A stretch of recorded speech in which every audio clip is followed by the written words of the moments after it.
Chapter 151, Klein's Request. The chirping of insects and the hooting of owls reverberated along the path back to the small town.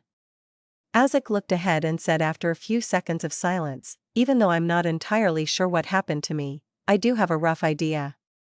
Perhaps I'm someone who has lived for a very, very long time." "Mr. Azik, you have to seriously consider if you still fit the definition of someone," Klein thought to himself, but he didn't dare to say it out loud. "This wilderness, this silence, often makes one weak. I should have paid some sort of price in exchange for this long life.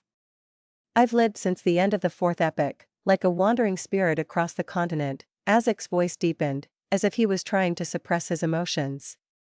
"I don't remember the past. I've forgotten about the people and things that I've sworn to remember." Klein poked at the weeds in front of him and said, in thought, "Mr. Azik, I have a theory regarding your situation." "What theory?" Azik looked to the side. "I think that there's a cycle to your memory loss. Perhaps you die once every few decades, and your memories of the events before that vanishes. Then, after some time, you wake up from the darkness of your slumber and begin on a new phase of life. This way, we can explain why you would have such varied dreams. Those are events that you came across over your several lives," Klein described his theory. Azik slowed down his pace, as if the darkness had grabbed onto his sleeve. He looked ahead with a turbid look before saying after a while, "That is consistent with the memories that were jolted awake just now." "Memories that were jolted awake?" Klein had an idea as he said immediately, "Mr. Azik, you might not have to leave Tingen to search for your lost past. You'll regain your memories slowly." "Why?" Azik turned his head in surprise. Klein smiled and said, "Your memories aren't completely gone. The parts of your memory that jolted awake just now are proof of that. Furthermore, do you remember the moment you woke up in Backland and discovered that you had forgotten all about the past?"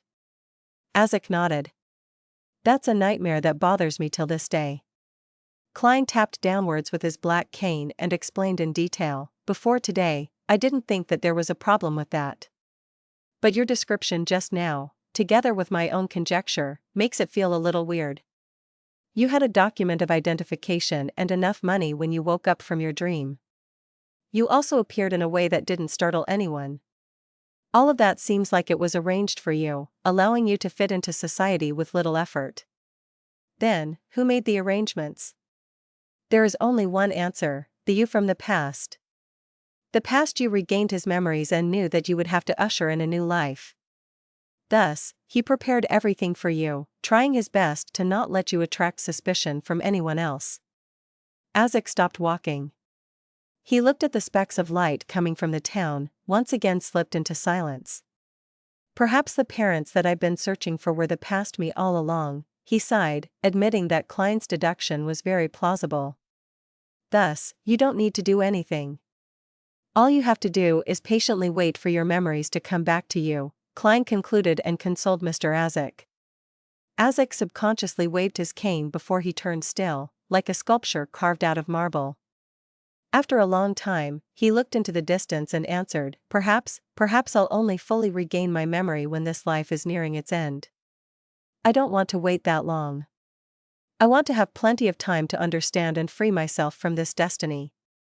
So I have to be more proactive in searching for my past, to trigger my memories a little at a time. I have to get back my memories back before the time you hypothesized. Waiting would only make me repeat the cycle. Indeed, that's the choice worth looking forward to the most." Klein didn't advise against it. Instead, he asked, "Mr. Azik, may I ask for your help in something trivial, other than finding the criminal that took the skull of your child and made my fate disharmonious?" Azik nodded slightly. "What do you need me to do?" Klein organized his words and said, "I hope that you can head to a town between 2 and 5 hours away from Tingen by carriage next week, or the week after. I need you to cause a paranormal incident, something that wouldn't harm anyone. Judging from how you tried to search for the criminal using your bloodline's connection, I would think that you are fairly adept in the field of dead souls." "No problem," Azik promised without any hesitation. He didn't ask Klein why he wanted him to do something like that. At the same time, he had tacitly confirmed Klein's conjecture about his powers. "Thank you. This is very important to me.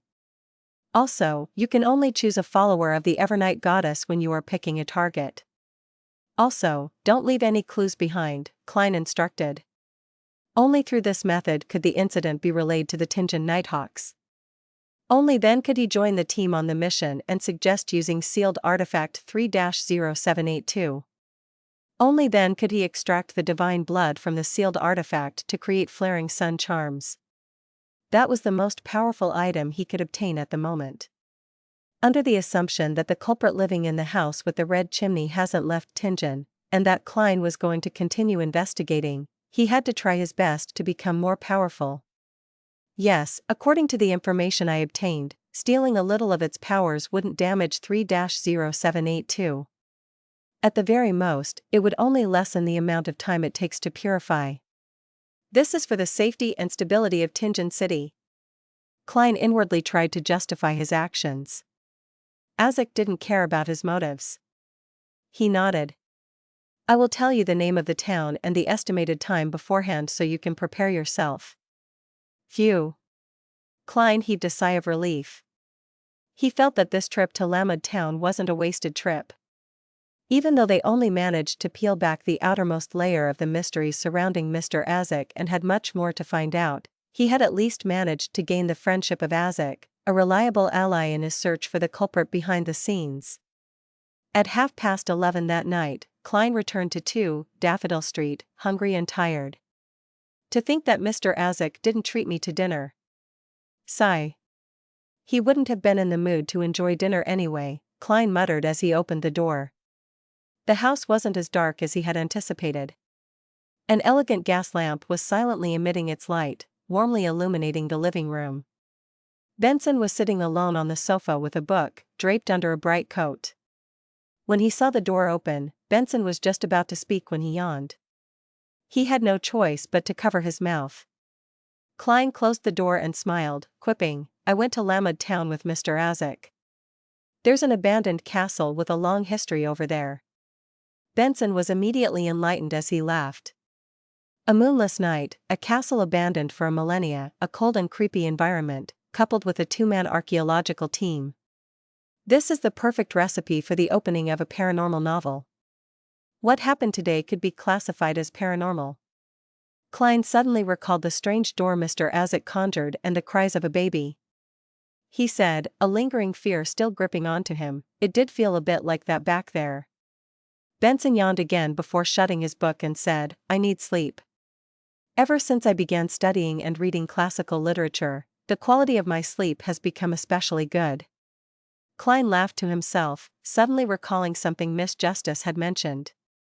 He said, lowering his voice, "Benson, you know that my company has connections with the Awa County Police. I recently heard news from Backland that the King, Prime Minister, other ministers, and members of Parliament are all sick of an inefficient government. They want to push for a reform and select talents to take on positions in the government based on an open examination, just like the entrance examinations of universities." Benson was at a loss at first, then his eyes sparkled as he asked, "An open examination?" "Yes. As long as you pass the examination, you could become a civil servant in one of the branches of the government. My guess is that the contents of the examination will be modeled after the entrance exams of the universities: literature, the classics, math and logic, as well as a basic understanding of the law." Klein used this opportunity to include his opinion. He continued, "Benson, this must be kept confidential, and don't put too much hope on this. No one knows if this will be passed by the House of Lords and House of Commons or not. I'll keep it in mind. I understand that all I need to do is study hard." Benson smiled, then said, "I'd study hard whether this change happens or not. I'll try my best to free myself from my current circumstance and find a better job. Learning, that's the greatest difference between a human and a curly-haired baboon. No, research suggests that baboons have decent IQ levels, and a certain level of learning abilities." Klein lampooned silently and looked on as Benson headed to the second floor. After that, he smiled and rubbed his stomach as he walked toward the kitchen. He found the leftovers and the chicken Benson and Melissa left him especially. Klein relaxed as he started preparing his late dinner. It was deep into the night now, and most people had already gone to bed. He was the only one still awake, breathing in the cool air with mixed aromas and making slight movements. Everything was peaceful and serene. After he was satiated, he washed the dishes and took a bath. Finally, Klein returned to his room and locked the door. He yawned but kept himself awake. He took out the silver dagger used for rituals and sealed the room with a wall of spirituality. He wanted to divine above the gray fog whether summoning the fool that doesn't belong to this era was dangerous or not.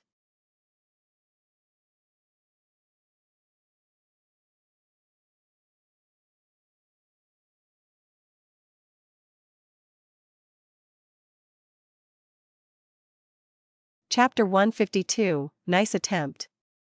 The gray fog filled the air in its eternally unchanging manner as the illusory crimson stars hung around him at varying distances. Klein sat inside the lofty palace that looked like the home of a giant as he looked at the familiar sight before him. After a few seconds, he looked away and made a yellowish-brown goatskin appear before him. Then, he lifted a pen to write his amended incantation for the summoning ritual. Light a candle to represent myself. Use a spiritual wall to create a holy environment. Drip a drop of full moon essence oil in the flame, chamomile pure dew, slumber flower powder, and other ingredients. Note, there's no need to be too particular in this step because it's summoning oneself. Recite the incantation below. I. In ancient Hermes, Jotun, Dragonese, or Elfish. It must be a deep shout. I summon in my name, Hermes. The fool that doesn't belong to this era, the mysterious ruler above the gray fog, the king of yellow and black who wields good luck. After scrutinizing it 3 times, Klein wrote a divination statement at the bottom. There will be danger if the ritual above is carried out outside of this world. Phew. He let out a breath, put down the pen, took out the silver chain in his sleeve, and held it with his left hand. The topaz pendant hung above the goatskin steadily, only a slight distance above the divination statement. He reined in his thoughts and entered a cogitation state. There will be danger if the ritual above is carried out outside of this world. There will be danger if the ritual above is carried out outside of this world. After reciting the statement 7 times, Klein opened his eyes, which were almost all black, and looked at the topaz pendant, which was spinning counterclockwise. That meant a negative outcome. There would be no danger. I can give it a try then. Klein made the items before him disappear. He then extended his spirituality to wrap around himself and simulated the sensation of falling. When he returned to his bedroom, due to the fact that he had sealed the entire room with a spiritual wall, Klein immediately cleared his desk and put out a mint-scented candle right in the middle. He pressed slightly on the candle wick, rubbing it with spirituality to cause friction and ignite the candle. Under the flickering dim light, Klein dripped the corresponding essential oils, extracts, and herb powder onto the flame. A soothing fragrance suddenly filled the air, and the room alternated between brightness and darkness. Taking 2 steps back, Klein looked at the candle that represented himself and shouted in Jotun, I. Then, he switched to Hermes, I summon in my name. The fool that doesn't belong to this era, the mysterious ruler above the gray fog, the king of yellow and black who wields good luck. Just as he finished speaking, he sensed the wavering candlelight suddenly dance vigorously and produce a vortex with the surrounding fragrance. It absorbed his spirituality at an insane rate. Slumber flower, a herb that belongs to the red moon, please bestow your powers to my incantation. Klein endured the discomfort brought about from having his spirituality drained as he finished reciting the incantation. Then, he saw the candlelight stop wavering. It was tainted with a gray luster, which extended to about the size of a palm. I didn't summon anything. Oh right, perhaps I'll need to respond to it above the gray fog? It's really quite troublesome to summon myself, Klein muttered, pinching his aching forehead. He calmed himself down, then took 4 steps counterclockwise before arriving above the gray fog again. He saw that there was a rippling light above the seat of honor at the ancient table. It stemmed from the strange symbol at the back of the corresponding chair. The strange symbol that was made up of a pupil-less eye, a symbol representing secrecy, and contorted lines that represented change. All Klein did was extend his hand to reach for it when he immediately heard, I summon in my name, the fool that doesn't belong to this era, the mysterious ruler above the gray fog, the king of yellow and black who wields good luck. Then, he saw surging spirituality combined with a rippling light that formed into an illusory yet shapeless door. The door shook as though it wanted to be opened. Klein immediately felt inspired and strongly willed for it to be pushed open. Almost instantly, the boundless fog and lofty palace was drawn forward. There were a few barely noticeable ripples. The ripples surged towards the illusory yet shapeless door. But, no matter how much Klein pushed it, the door couldn't be pushed open. Every movement resulted in dead silence. The door of summoning has yet to take shape? Klein reined in his will and creased his eyebrows when he analyzed the reason why he had failed. He had casually named the door of summoning. I'm lacking spirituality, so I can't form a complete door of summoning. When I advance to sequence 8 clown and pass through the initial dangerous stage, I can give it another try. Maybe it won't be a problem by then. Klein nodded lightly and roughly understood what had happened. This experiment gave him a confidence boost. He felt heartened as this was the first time that he received some sort of response from the mysterious space above the gray fog, other than the incident where he divined about eternal blazing sun. There will come a day when I'll understand all the secrets here, Klein excitedly declared in his heart. He then made a rapid descent into the boundless fog after he wrapped himself up with spirituality. Klein quickly blew out the candle after he returned to his bedroom. He ended the ritual and cleaned up his study desk before he removed the spiritual wall. A gust of wind suddenly blew as he yawned. He collapsed into the bed, covered himself with a blanket and quickly fell asleep. In the hazy dream that followed, Klein woke up abruptly and realized that he was sitting in the living room of his home and was holding the Tingeon City Honest paper. Don't tell me Captain is here again? He was stunned at first as he looked outside the oriel window, finding humor in his exasperation. With a creak, the door opened. Dunn walked in slowly, wearing his black windbreaker that went beyond his knees and held a cane and pipe. He was still wearing his black top hat, and underneath it were his profound gray eyes. Dunn came to the living room and sat on the single-seat sofa. He leisurely crossed his right leg over his left. He put aside his cane, took off his hat, and leaned backwards. He sat there quietly and looked at Klein as though he was thinking. Captain, what are you trying to do today? Klein was dumbfounded. In order to not expose that he knew that it was a dream, he pretended to not be affected by it and continued to read the newspaper. 1 minute, 2 minutes, 5 minutes. He lifted his head to look at Dunn, who sat opposite him. He found out that the captain was still sitting there quietly and was looking at him in deep thought. 5 minutes, 10 minutes, 15 minutes. Klein flipped through the newspaper back and forth multiple times, looking at Dunn from the corner of his eyes, and noticed that the man was still looking at him quietly in deep thought. Captain, you're making me very uncomfortable. Klein couldn't sit in peace. He folded the newspaper and put it aside. He nodded and smiled at Dunn. Then, he went to the kitchen to get a piece of cloth and started wiping the dining table and coffee table. Captain, look, my dream is so simple, so ordinary, so boring. There's nothing worth observing. Hurry up and leave.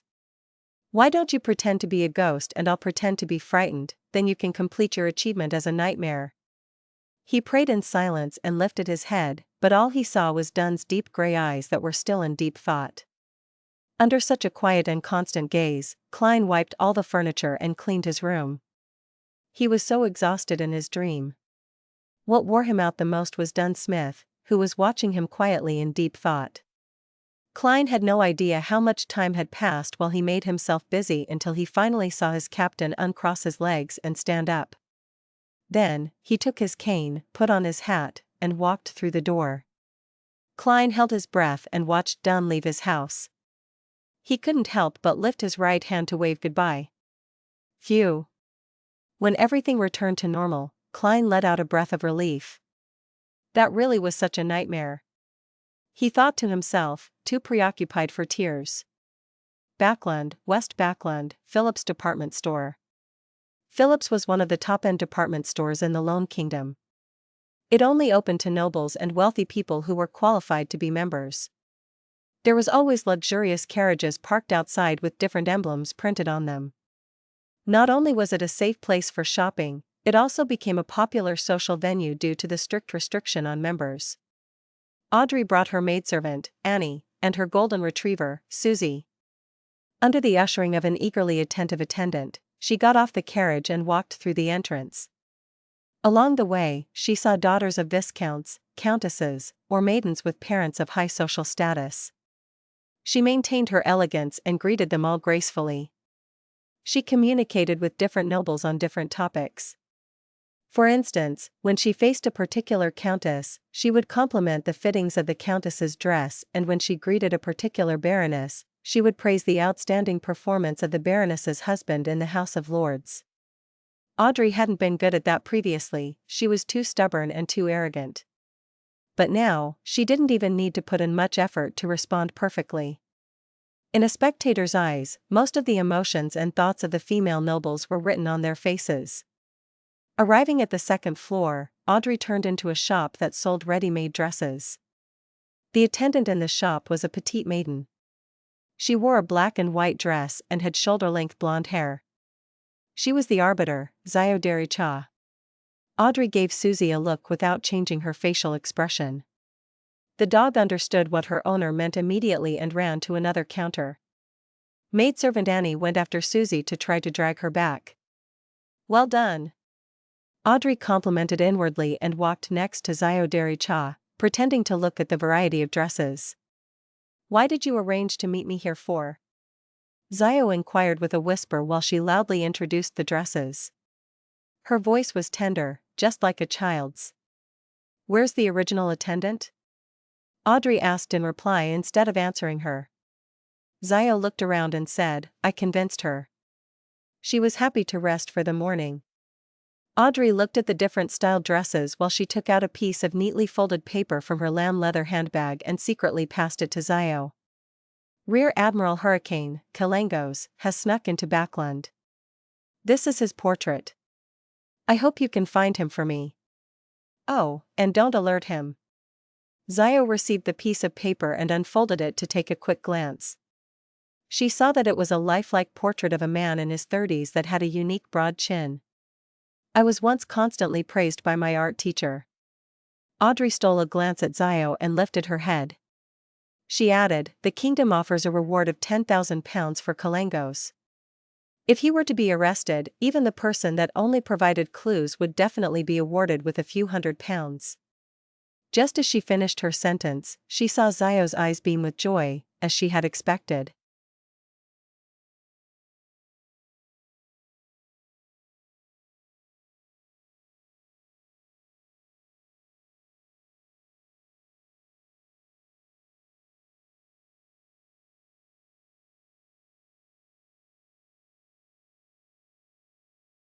Chapter 153, Final Act of Laying the Foundation.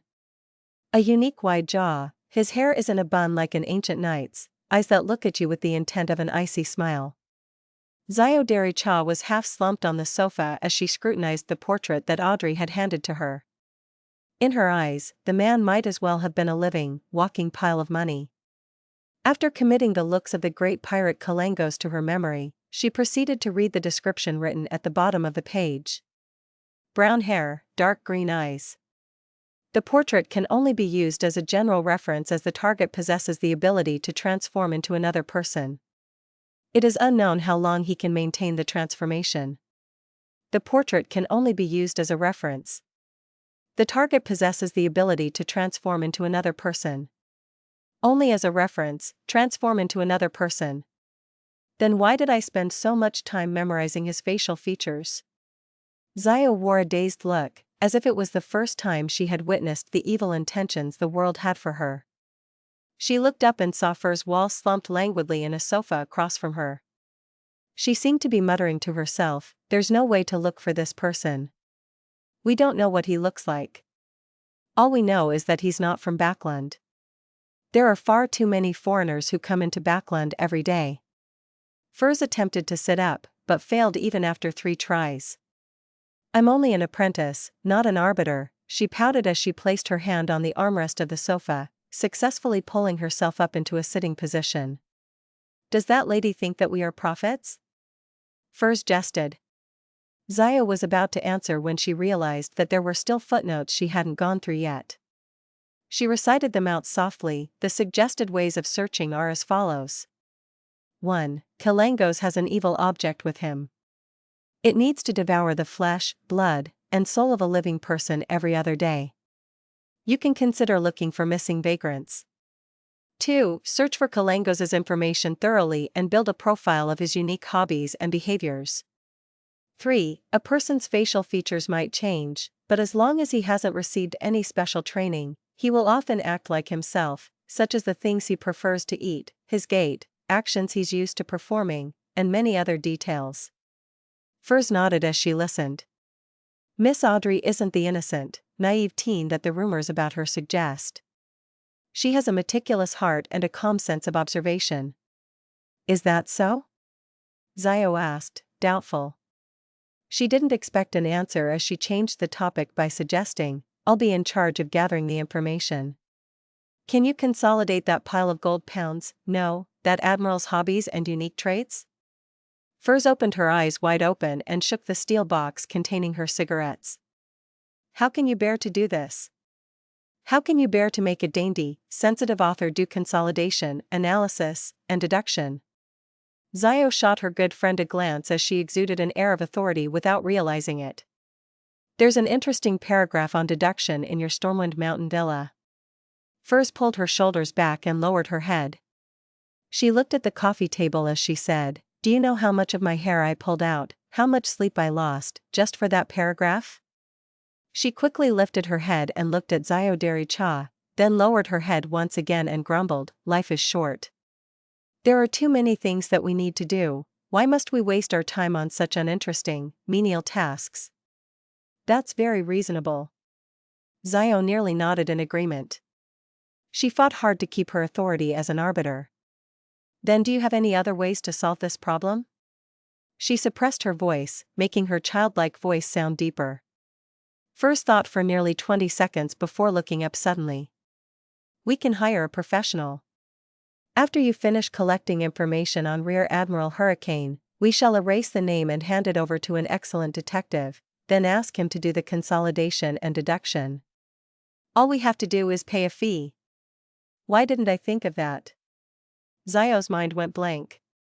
Furs and Zio looked at each other without saying anything. When the atmosphere became awkward, she cleared her throat. We'll do it according to your suggestion. After saying this, she quickly added, you'll pay the fee. House Street, Divination Club. Good afternoon, Mr. Moretti. The pretty receptionist Angelica looked at Klein in surprise. You rarely come on Fridays. Exhausted from searching for the house with the red chimney, Klein smiled and said, fate never repeats itself indefinitely. It always brings us some surprises. He was in the area, and the time had expired on the carriage he rented, thus, he came for a cup of black tea and some rest. Furthermore, this would serve as the final layer of the foundations. With the new experience at the Divination Club, he would logically mention the application to Dunn Smith.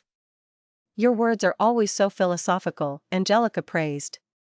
Klein thought for a moment before saying with deliberation, I might not come to the Divination Club too often in the future, so you need not recommend me to others anymore. He had already digested his potion, so he had to advance towards a new goal. Why? Angelica said in shock and puzzlement. You've already made a name for yourself in the club. Most people know that your divinations are very accurate and miraculous. In fact, we were considering getting you to come in on Sundays as a lecturer. If I was paid £1 for every divination I perform, then I would keep doing this regardless of how tired I was. Besides, I still have to investigate the houses with red chimneys and find the culprit as soon as possible. Klein smiled warmly. Madam, do not convince me to stay, this is the arrangement of fate. I won't stop coming to the Divination Club entirely, it's just that my visits will become less frequent. I'll still pay the membership fees on time. I can get reimbursed for it anyway. I will come down occasionally to monitor the place." Klein added in his heart. "How regretful. I hope that you will be at the club when I happen to be lost." Angelica sighed. She realized that this wasn't as surprising as she imagined after the initial shock had passed. Perhaps such a miraculous seer that still respected fate wasn't someone who could be held back by a club in Tingen. Angelica smiled, as if thinking about something. "Side black tea?" "Yes." Klein returned a smile. He spent about 20 minutes in the club, spending the time resting, finishing his black tea before leaving the club. He took a public carriage back to Daffodil Street. When he entered, he opened the mailbox out of habit and saw that there was a letter placed inside not too long ago. Klein opened the letter and noticed that it was from Mr. Azik. "I will be heading to Morristown on Sunday and return on Wednesday. Most of the citizens in Morristown are believers of the goddess. He's heading there on a Sunday, which means that according to the usual level of efficiency, the Nighthawks would only receive the information on Tuesday or Wednesday. I can make it. To think that Mr. Azik would remember my request. I hope that he remembers not to do it personally. Him summoning a spirit and doing something scary would suffice." Klein nodded slightly. He released his spirituality and burned the letter with friction. He flicked his hand, turning the flames into ashes, and allowed them to fall slowly onto the ground. Saturday afternoon. Klein was wearing his black windbreaker and hat. He had his cane in his hand as he walked slowly into the Blackthorn Security Company. After greeting Roseanne, he looked at the partition and noticed that the captain's office was open. He deliberately spoke louder. "Yesterday, I saw a girl who looked just like you at the divination club." "Really?" Roseanne asked, her interest piqued. Klein nodded without sincerity. "Yes, in fact, I thought that she was your sister." "I'm sorry to have to disappoint you, but I have no sisters, not even cousins." Roseanne laughed. "Do you remember her name?" "No, why would I remember her name?" Klein smiled. "Looking at her was exactly like looking at you. Can I take that as a compliment?" Roseanne was a chatty girl who never needed others to start the conversation. She asked on her own accord, "Klein, I would assume that you're earning quite a bit from the divination club? As a true seer, your abilities are far beyond those who take this as a hobby. We would still be good colleagues if you didn't mention this." Klein coughed. "A seer has to be respectful of fate. We cannot use divination to ask for abnormal privileges." "Are you concluding your own maxim for a seer?" Roseanne asked out of curiosity. "Yes," Klein answered frankly. After a brief chat, Klein said goodbye to Roseanne. He took his hat and walked toward the partition. Knock. Knock. Knock. He looked at Dunn Smith, who was drinking his coffee, as he knocked on the open door. "Please come in." Dunn looked up at Klein and adjusted his posture immediately. Klein had already probed the captain over the past 2 days. He confirmed that Dunn Smith hadn't mentioned the acting method as he was trying it out. It was clear that he was also cautious of the higher-ups of the church. Thus he closed the door and sat across from Dunn. He said with a serious, yet slightly excited expression, "Captain, I believe that I have completely grasped the seer potion. I wish to submit a special application."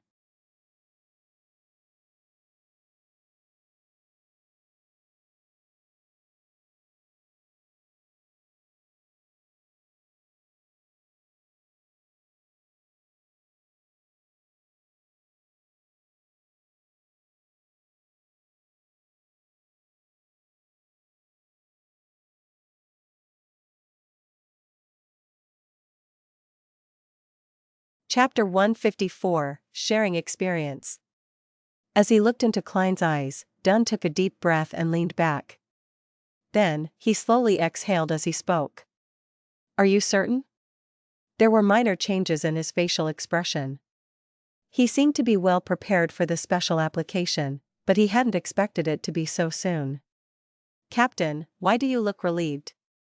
Klein didn't conceal his smile as he said, I'm certain, Captain. When you fully master a potion, you'll feel a very special and magical sensation. You'll have no doubt that you've fully mastered the potion. Special, magical feeling. Dunn muttered those words softly and his eyebrows slowly knitted together. The captain advanced twice without fully digesting the potion? Of course, if he didn't know about the acting method, it would be difficult to fully digest it. He must have used a prolonged period of time to break it down and was subconsciously acting to minimize the risk of losing control. Poor Captain. Klein quietly looked at Dunn Smith, but he didn't speak or say anything further so as to allow Dunn to think carefully. After almost a minute, Dunn's deep eyes reflected Klein's figure once again. He weighed his words before he said, maybe it would be a better option to wait another year. What the captain means is that waiting another year would make it less conspicuous. With the example that Madame Daly set for me, the higher-ups wouldn't pay too much attention to me. At most, I would only be put on a list for observation, Klein thought and answered frankly. At first, I wanted to wait until next year to send in my special application. After all, there are too many things that I need to master. For instance, my combat arts is only at the beginner level. But, Captain, don't you think that we've experienced too many coincidences in the last 2 months?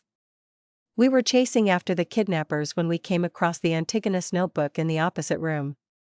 The shipment of sealed artifact 2-049 was delayed, but Ray Bieber didn't leave Tingen and tried to digest the power at the harbor. I went to attend a birthday banquet and triggered Hannes Vincent's incident. I went to investigate at the library and ran into a member of the Aurora Order. I don't know what these coincidences mean, but I feel insecure. That's why I want to enhance myself in the best possible way. Klein seized the opportunity to talk about the manipulator behind the scenes. It was something he had planned to include in his schedule. Without exposing his uniqueness, he would remind the Nighthawks to make them search for more clues from different angles. What he said earlier would only lead the other Nighthawks to conclude that Klein had a discerning mind and was good at organizing his thoughts. The moment Klein said the word but, Dunn's body leaned forward. In the end, he steepled his fingers in front of his mouth. He fixed his gaze and remained quiet, seemingly thinking about what Klein had said. After a while, Dunn lifted his head and said in a mellow and deep voice, very perceptive. Perhaps there really is something lurking in the dark. Without waiting for Klein to speak, he instructed, you can submit the special application. All right. Klein lifted the corner of his lips when he answered. He got up with a smile and walked towards the door. As expected, he heard a familiar additional remark. Hold on, Dunn called out. He weighed his words and said, take note of your choice of words. Don't worry, Captain. I place a far greater importance on this matter than you do. Klein nodded in agreement with a smile. At first, he thought Dunn would propose that they avoid going through the Holy Cathedral and instead advance to Sequence 8 in secret. Then they could go through the normal procedure after 3 years. However, after he thought it through, he realized that it was impossible. Regardless of whether it was through a special application or a normal application, the person who was going to advance still had to be investigated by the Holy Cathedral. The only difference was that one method was relatively simple and the other was more complicated. If he had become a Sequence 8 in secret, then it could put the entire Tingen Nighthawks in trouble. Since Klein was finished with his mysticism lessons, he didn't go to the basement in a hurry but walked to the clerk's office next door after leaving the captain's office. He found a man and a woman sitting in the office. The man was in his 30s and the woman was in her 20s, they were the 2 newly added members. They were surprised when Klein entered, then they smiled and nodded in greeting. They were curious and in awe of the Beyonders that they worked with. Klein didn't chat with them but found an empty desk and began writing a draft for the special application. As he already had a draft in his head, it only took about 10 minutes to complete his initial work. After reading it a couple of times and amending parts of it, he sat before the Ackerson Model 1346 typewriter and started typing his draft onto a document. Listening to the tapping of the keyboard, the 2 new clerks exchanged looks and stood up simultaneously. They left the office and went to the reception hall to chat with Roseanne, allowing Klein to have some privacy. very careful and fully aware of the need to maintain secrecy. Klein stole a glance at their receding figures as he complimented them. He focused on his work again and continued tapping on the typewriter. Just as he was going to complete his special application, Leonard Mitchell came out of the restroom. He looked around while he buttoned his shirt. There was an unrestrained beauty in his messy hair. "What's the report you're writing?" Leonard looked around the clerk's office as he leaned against the door frame with his right foot tiptoed to balance himself and his hands tucked into his pockets. His green eyes examined Klein with interest. Klein typed the last word and the last punctuation mark. He then turned his head and smiled. "Special application." "Special application?" Leonard asked, puzzled. Klein picked up the paper and skimmed through it quickly. He casually explained, "A special application to advance to sequence 8. Cough. Cough. Cough." Leonard suddenly coughed vigorously. He calmed down and asked, "Digest? Bro, you know quite a bit." Klein held his special application and walked before Leonard. He lifted an eyebrow and said, "Yes." Then, he looked into his eyes and added softly with a chuckle, "I remember someone told me once that there are some people who are special, people who can do things that others can't. Such as me. Such as you." Leonard was suddenly at a loss for words. He could only change his standing posture and take his hands out his pockets to cross them in front of his chest. He opened his mouth and finally organized his words. He asked in a low voice, "Don't you think that it's too risky?" As he already knew about digesting, he definitely understands that my advancement has no risk of losing control. Is he referring to the attention from the higher-ups in the church? Klein explained while in thought, "Leonard, do you remember the first task that we worked on together? We were merely tracking kidnappers, but we realized that the room opposite had clues about the Antigonus family's notebook." He repeated what he mentioned to Dunn once more. Leonard's expression grew heavy, and he nodded in agreement slightly. He muttered to himself and said, "Maybe, I have to hurry up." Just as he finished, he suddenly looked at Klein and flashed a smile as he said, "Aren't you going to share your experience with us? The experience to quickly grasp a potion and avoid the risk of losing control. This guy sure can put on a facade quickly." Klein smiled and answered, "I'm more than willing to."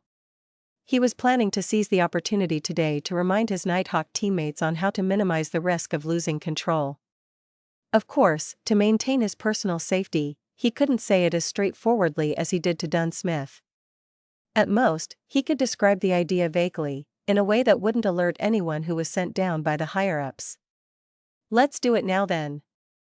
Leonard impatiently dragged Klein to the Nighthawk's recreation room. At that very moment, other than Royale who was taking her shift at Cheney's Gate, Fry, Kenley, and Sikatron were there playing cards. Everyone. Leonard knocked on the half-closed door and spoke as if he was reciting a poem. "Let me introduce this man next to me, Mr. Klein Moretti, who has fully grasped his potion in a month and a half. This guy is so dramatic." Klein suddenly felt awkward. What? Even Sikatron, the author who wasn't famous and barely sold any books, cocked her head sideways as though she was testing her hearing ability. "Leonard, don't joke around. You're always exaggerating things." Kenley covered his cards helplessly. Fry held his cards as he looked at Klein. He kept quiet for a while and said, "Are you sure that you've already fully grasped the potion?" "Yes." Klein could feel his concern and he nodded confidently. There was an obvious indication. "What? Really?" Kenley shouted a delayed response and stood up. Leonard chuckled and pointed at the paper in Klein's hands as he said, "This is the special application that he's going to hand in. The special application to advance to sequence 8. How did you do it?" Sikatron had many questions, but she only voiced the one that concerned her the most after taking a deep breath. She was normally quiet and elegant, but now she had a burning passion in her eyes that couldn't be suppressed. Klein found a chair and sat down. He lowered his voice and answered, "I found inspiration from the maxim of the Mystery Priors. Do as you wish, but do no harm?" Leonard supplemented. Yes. According to our confidential information, following this maxim gives the mystery priors a lower probability of losing control. Klein explained what he learned from old Neil. After that, Madame Daly's example gave me a better understanding of the process. Spirit medium Daly? Kenley asked in reply, hoping to gain confirmation. Yes. Madame Daly has handed in a special application before. She only used 2 years to become a spirit medium from corpse collector. She once told old Neil that she wanted to be a real spirit medium, Klein explained in detail. With the experience I gained in the divination club and corresponding feedback that I've received, I gradually concluded my seer principles. Then I followed it strictly and tried to become a real seer. When I did so, I realized that the speed at which I grasped the potion became faster. As they listened to Klein's recount, Fry, Sika, and the rest fell into deep thought. Even Leonard pretended to be thinking. I'm going to hand in my special application. Klein waved the paper in his hands. If you have any problems, do ask me privately. All right, Fry replied coldly with a nod. Klein left the recreation room and knocked on the door to the captain's office again. He sat down opposite to Dunn, then took up a pen and ink pad. He signed and stamped his thumbprint. Captain, this is my special application. After that, he passed the paper to Dunn with both hands. Dunn looked through it carefully and put down the application. I'll submit it to the Holy Cathedral as soon as possible. You should be prepared to be examined. Perhaps next week or the following week. All right. Klein took a deep breath and nodded seriously. He stood up, exited the captain's office, and closed the door behind him. During the process, he thought about the application that he had sent in. There was a thought that popped up in his head. I wonder what kind of examination it will be.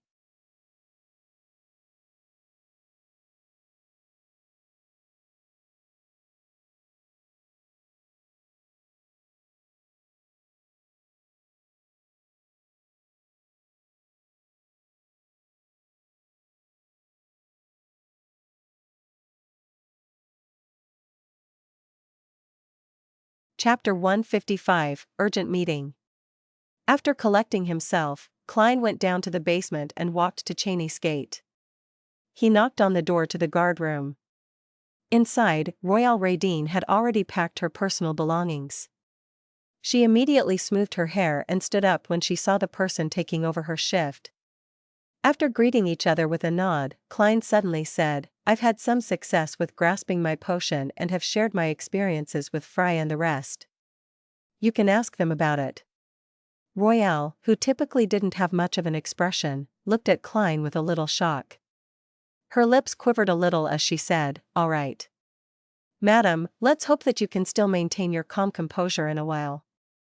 There are already a bunch of dazed people sitting in the recreation room right now. Klein laughed and made his way behind the table, expertly taking out the tin can which Dunn Smith used to store his Fermo coffee.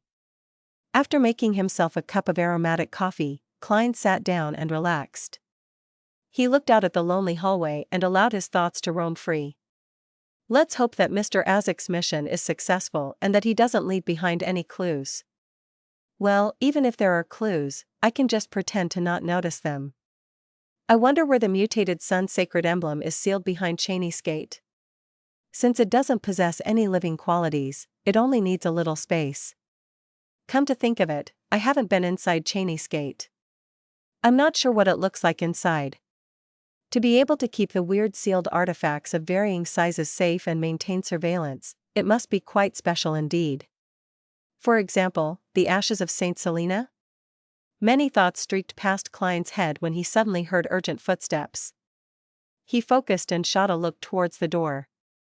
He saw old Neil, wearing his classic black robe, appear in the corridor with a black carpet in his hands. He made his way into the guard room and said nothing, but instead observed Klein thoroughly. Mr. Neil, did something happen?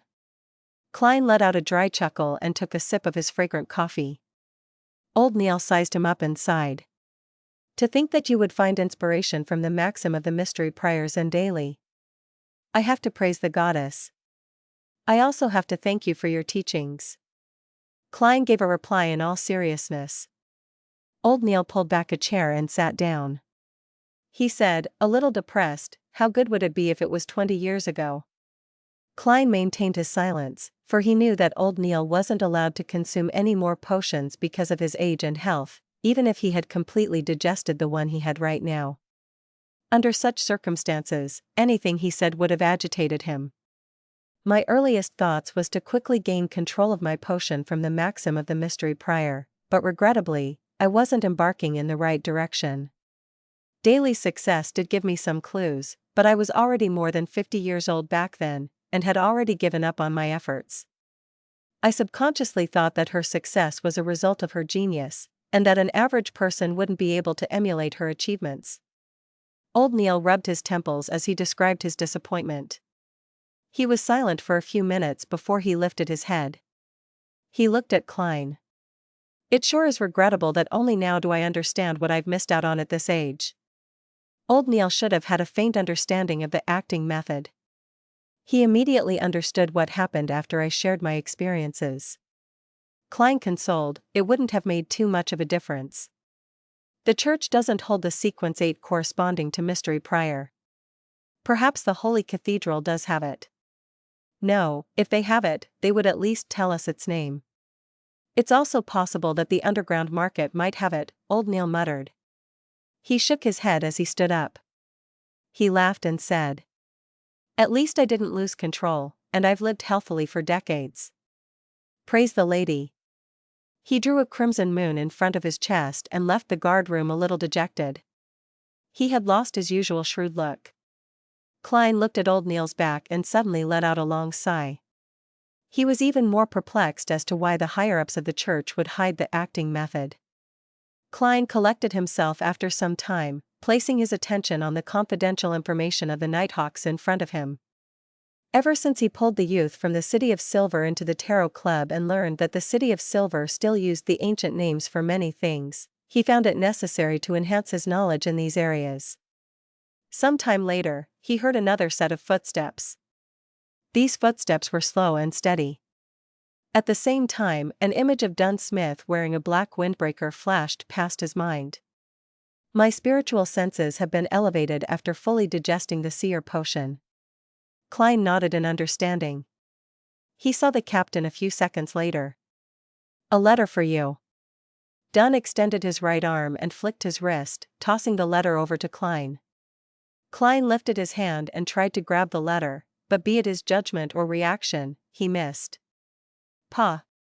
The letter fell onto the floor, leaving Klein's right hand extended awkwardly in the air. Under the suddenly silent atmosphere, his right hand first became rigid, then he pulled it back toward his head and pretended to smooth out his hair. The light from the gas lamp isn't bright enough, Klein made a perfunctory statement casually. He bent his back and picked up the letter, giving it a cursory glance. Mr. Hornacis.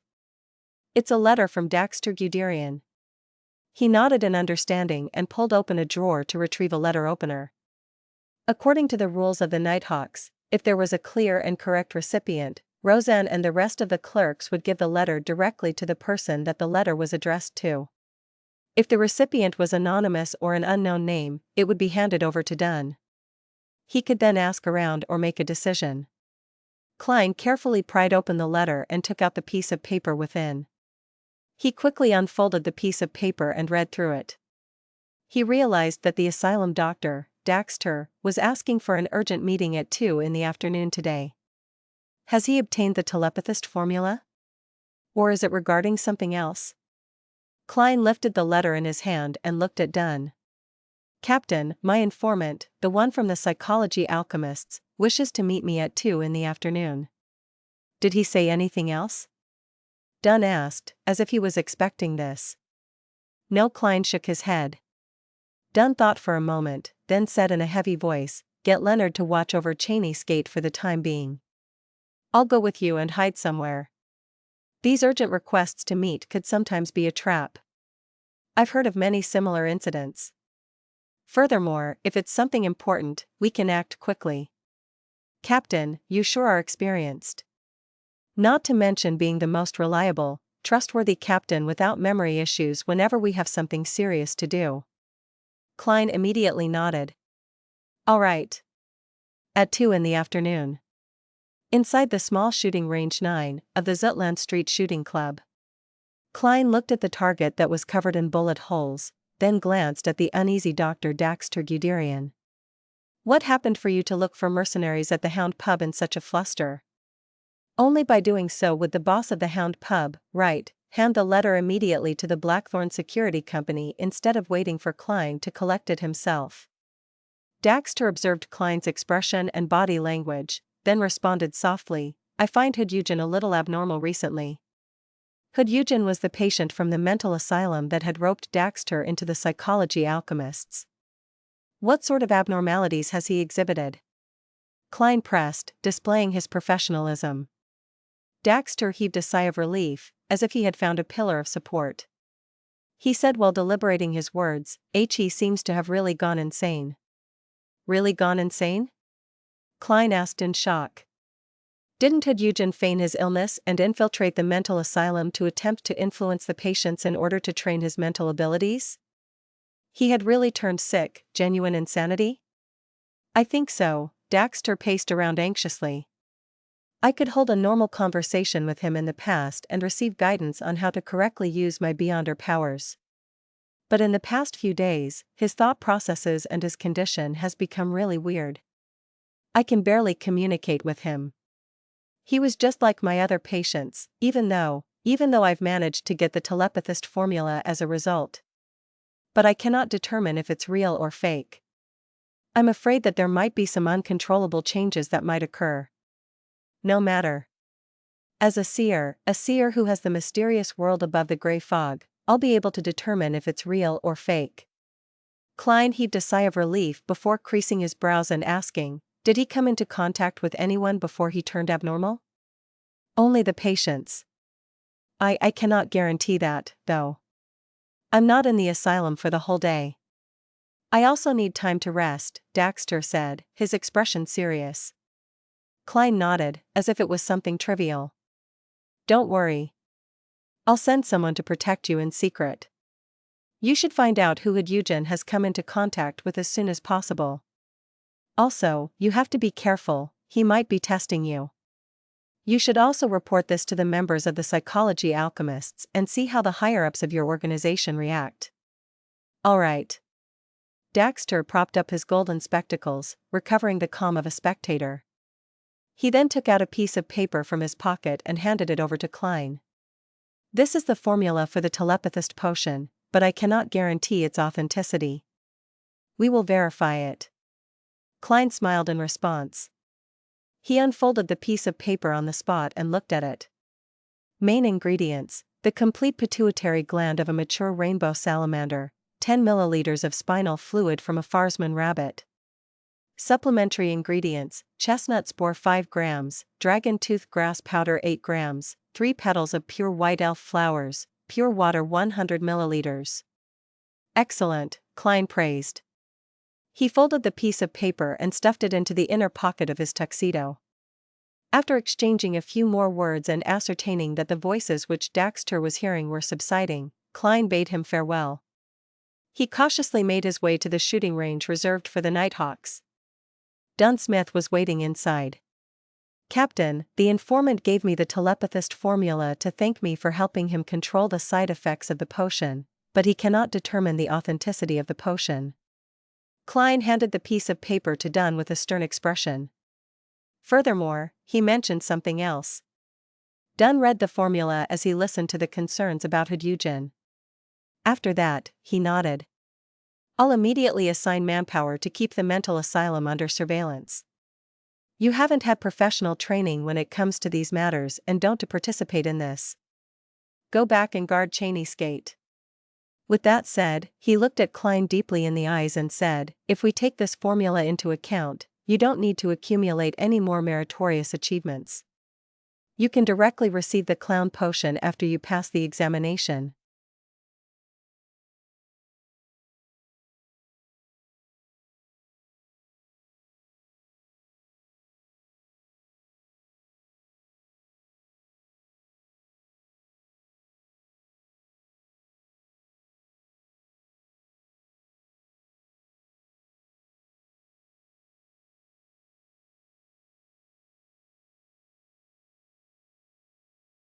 Chapter 156, Melissa Who Takes the Long View. And I'm paying double for the clown's formula. And all this because I originally wanted to be rewarded double for the same piece of work I did. Forget it, I don't have the opportunity to mention that I already have the formula to the clown potion. Klein took a deep breath and forced a smile, saying, hopefully I can pass the examination smoothly. He was more than happy with Dunn's decision for him to continue to guard Cheney's gate. Not only was he lacking the professional ability to monitor and investigate, but his hand-to-hand combat was far from satisfactory. In terms of shooting, he was considered decent compared to the ordinary police. However, his teammates were all beyonders that have had their physical attributes enhanced. Even if they weren't all marksman level, they were very close. As for hand-to-hand combat, Klein was merely a beginner. Even with a slumber charm, a repose charm, and a dream charm, he was still considered a support class beyonder. It would be easy for him to deal with ordinary people, but he would be in danger if he were to come across any beyonders who were adept at combat. Until I advance to Sequence 8, become skilled in technique-based battles, and master a handful of spells, I can only complete normal supernatural missions on my own. If I successfully steal the power of sealed artifact 3-0782 and make flaring sun charms, that will be even better. It won't be impossible for me to win from a position of an underdog. Klein thought hopefully as he slowly walked back to the Blackthorn Security Company. The next morning when he ended his shift and left Cheney's gate, the Nighthawks still hadn't obtained any useful information from monitoring Hadujin. For now, they had to place their hopes on their informant's internal investigation. When he returned home, Klein had his breakfast quietly and laid down in his bedroom to sleep until noon. He woke up naturally, washed up, and walked to the first floor, following the smell of cooking food. Melissa is preparing lunch? Klein looked at Benson, who was reading the newspaper in the living room. Benson lowered the newspaper and said, yes, she has a guest visiting today. I wanted her to chat with her guest while I prepared lunch. But she doesn't trust my cooking and took the guest into the kitchen. How rude. Benson, you actually managed to quickly realize that Melissa detests your culinary skills. Klein held back his urge to laugh and walked towards the single-seat sofa as he asked, Melissa's guest? Yeah, you should know her. Elizabeth, we met her at Selena's dinner banquet. Benson leaned backwards and continued to read his newspaper comfortably. It wasn't only at the dinner banquet. She came to visit for real. Klein turned to look at the kitchen with a stunned expression. Just then, Melissa walked out carrying some plates and Elizabeth followed behind, also wearing an apron. Klein, you're already up? I was just planning on waking you up. Melissa laid the plates on the dining table delightedly as she said, this is Elizabeth. You know her. Hello, Klein. Elizabeth's adorable face flashed a splendid smile as she greeted him. Klein replied gently and politely. After they greeted, Melissa blinked and spoke seriously, Elizabeth will follow us to the Family Servant Assistants Association later. They hire a few maidservants at home, so she has experience in that. Her opinions might be helpful. Actually, we've already drawn up the requirements for picking a maidservant. Listen to this and see if there's anything that needs to be added. Melissa wiped her hands on her apron and took out a piece of paper from the pocket of her home clothes. She opened it and read it out loud. 1. Healthy. 2. Hardworking and responsible. 3. Good at cooking. 4. Quiet, not rowdy. 5. Simple family background. 6. Looks ordinary. She read the requirements one by one while Klein and Benson gawked with a vacant look. They never expected that hiring a maidservant would be so troublesome. Melissa, weren't you against the idea of hiring a maidservant? Klein subconsciously asked when his sister stopped. Melissa pursed her lips and nodded solemnly. Yes, I was against it. But as my opposition was in vain, I thought we should get this thing done properly. To be able to get it done well, we must be well prepared. Do you have anything that you'd like to add? No. Klein and Benson shook their heads in unison, causing Elizabeth to laugh. After lunch, the four of them took a public carriage to the Tingen Family Servant Assistance Association on Champagne Street. It was similar to domestic help firms that Klein knew of from his previous life, but it was also a little like a charity. They recorded the personal information and job requirements of different maidservants so that the clients could make their selections more easily, while maximizing the maidservant's chances of employment. Part of the organization's funding came from charity organizations, and some came from a percentage of the payment provided by employers. Upon entering the association, Klein and company were greeted warmly. A young lady in a pale yellow ruffled dress led them to some sofas. She smiled and asked, "How may I help you?" Benson, who was pushed forward by his brother and sister, said, "We need to hire a maidservant." "Do you have any requirements?" the young lady asked like clockwork. Benson recalled his siblings' lack of faith in his culinary skills as he said sincerely, "Good at cooking." "Good at cooking?" The young lady creased her eyebrows and said, "To be frank, there are no excellent cooks among the maidservants. Why not hire a chef instead? If you need a female chef, we have quite a number of them in the association." "There is no one who is good at cooking among the maidservants?" Melissa couldn't help but cut in as her initial plan was set back. The young lady nodded and answered affirmatively, "The maidservants are either the daughters of lower-class laborers or girls from the villages. They have few opportunities to learn culinary skills. Even after the simple training provided by the association, the most we can guarantee is that their food won't make people sick." Melissa fell silent, finally realizing what it meant to have situations outpace her plans. "That is regrettable." Benson thought, reorganizing his words, he said, "Maybe we can amend our requirement to a maidservant who is willing to and is capable of learning to cook." "Not bad." Benson is quick-witted. "There's no need for me to interject." Klein sat by the side, holding his cane and hat comfortably. "No problem.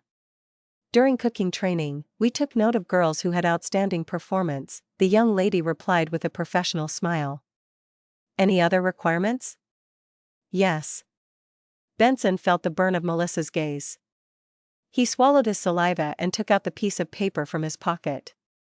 He then read the items one by one. The young lady listened quietly and only responded after quite a while. "I'll first check through the records and recommend some maidservants that fit the criteria. You don't have to decide immediately. You can pick 2 to 4 of them. Then, I will bring them each over to cook for you once. You can decide who to employ then. Of course, you will have to pay the association some extra fees, and you will also have to prepare your own ingredients." "All right." Benson folded the paper and nodded politely. The young lady stood up and walked towards the office, but she turned around after taking 2 steps. She smiled and said, "Can you pass me that paper? I'm worried I will forget some of your requirements." "No problem." Benson held back his urge to laugh when he answered. After a while, the young lady in the pale yellow dress came out with a stack of documents and passed them to Benson. The information had each of the maidservants' real name, birth date, family situation, facial description, health status, past experience, related traits, expected salary, and other information. Seizing the opportunity when Benson and Melissa were reading the information, Elizabeth got closer to Klein and asked softly, "Don't you have any requirements?" "Yes, but this information isn't specific enough," Klein answered perfunctorily. Elizabeth got even more interested. "How would you choose?" Klein smiled and pointed at the hidden pendulum in his left sleeve. "I would divine the best person to become our maidservant by writing down a corresponding statement about each candidate and eliminating them one after another."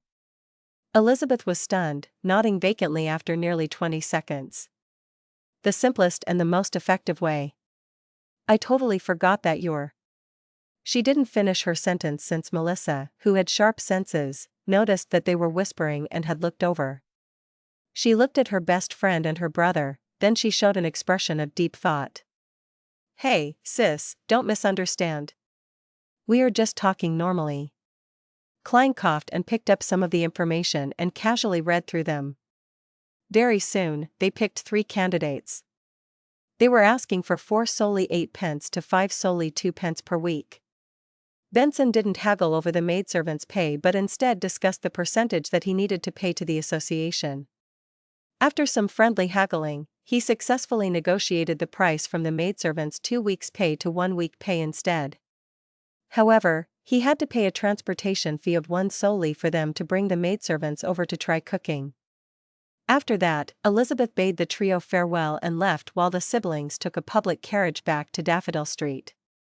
On the way back, Klein was getting uncomfortable under Melissa's scrutinizing gaze. When he got home, he went to the second floor directly. Klein, Melissa called him in a serious tone after thorough consideration. She said, if you want to get engaged with Elizabeth, you have to work harder.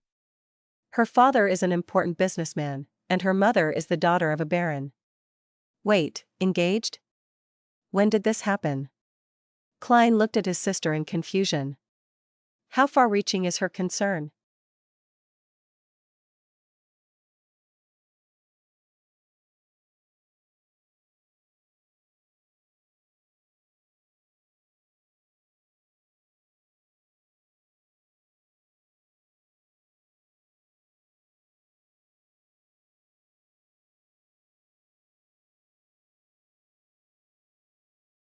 Chapter 157, Item of his dreams.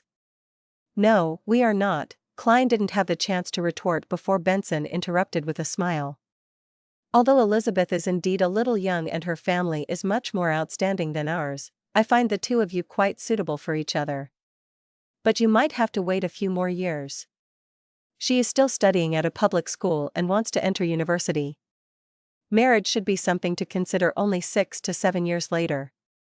Of course, you can get engaged sooner than that. Can you guys not think that far ahead? Klein took in a deep breath. I do not fancy Elizabeth, or, well, more accurately, I do not fancy a girl who is younger than me by too much. I prefer girls who are more mature.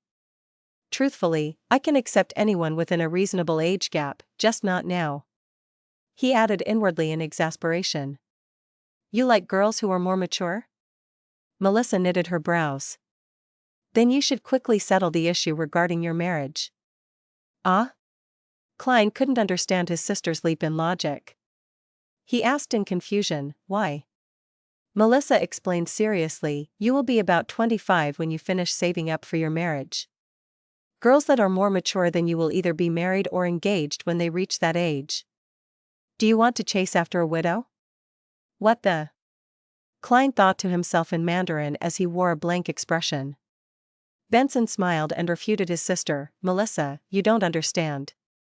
In this day and age, it isn't rare to see women in their 30s who isn't married or engaged within the middle class. They are mostly followers of the goddess, and all have the ability to provide for themselves. They would rather be single than stuck in a marriage that they are not satisfied with. Yes, that's what I read from the family magazine. Is that so? Melissa was a 16-year-old girl after all. She didn't have a great understanding concerning matters like this. Upon seeing his siblings getting roused up from the conversation, Klein coughed and said, what I meant by mature is their mental state. They don't need to be older than me. Furthermore, the person that should be worried about their marriage is Benson. I'm sorry, brother, I had no choice, he apologized in his heart. Melissa froze for a moment, then nodded heavily. That's right. Benson was just about to elaborate on the marital problems of the middle class when he suddenly shivered. He looked at his sister who was staring at him and said, I am now at the cusp of a turning point in my life. I have to devote all my attention to studying. I will only be confident of chasing after my desired girl when I have found a job that I'm satisfied with and have a reasonable amount of savings. Only then will I be able to provide her with a good life. Klein and Melissa froze, then asked in unison, you have a girl that you fancy? Benson, who had merely given a perfunctory reply, was shocked. He shook his head in a hurry. No. I was merely giving an example. In a dark, gloomy house of Backland, Hillston Borough. A middle-aged man with graying hair sat silently on a rocking chair in front of an unlit fireplace with a dark-colored pipe in his hand. He looked at the guest on the sofa. He was the master of this building, Isengard Stanton, a private detective with notable fame. But he didn't set up an office, merely hiring assistants to assist him. Isengard, who was dressed in a white shirt and black vest, brought the pipe to his lips and inhaled in an intoxicated manner before slowly exhaling. The fee for a 30-minute consultation is £1. If I were you, I would definitely not waste a second. The two ladies on the sofa across from him were Furs Wall and Zyoderi Cha. They had found materials relating to Rear Admiral Hurricane Kalangos and wanted to ask this detective to consolidate the habits and actions of their target. Of course, they had removed Kalangos's name and changed the description regarding supernatural incidents. Zyoderi Cha handed the folder containing the documents to Isengard's assistant, a brown-haired young man wearing gold-framed spectacles. Mr. Detective, I hope that you can find habits in the target's actions using the material we have provided. Even though she wasn't tall, Zyoderi Cha had an air of authority when she sat straight and spoke with a deep voice. Isengard stared at her and received the docket from his assistant. He opened the folder and took out the material within. He set down his pipe and focused on reading page after page without missing a single one. 10 minutes later, this gentleman slowly tapped on the handle. The target has an obsession with the wind. He won't stay for long in a polluted area in Backland, the capital of dust. In other words, he could be staying at the Empress Borough, West Borough, Hillston Borough, Sherwood Borough, or the suburbs of the North Borough.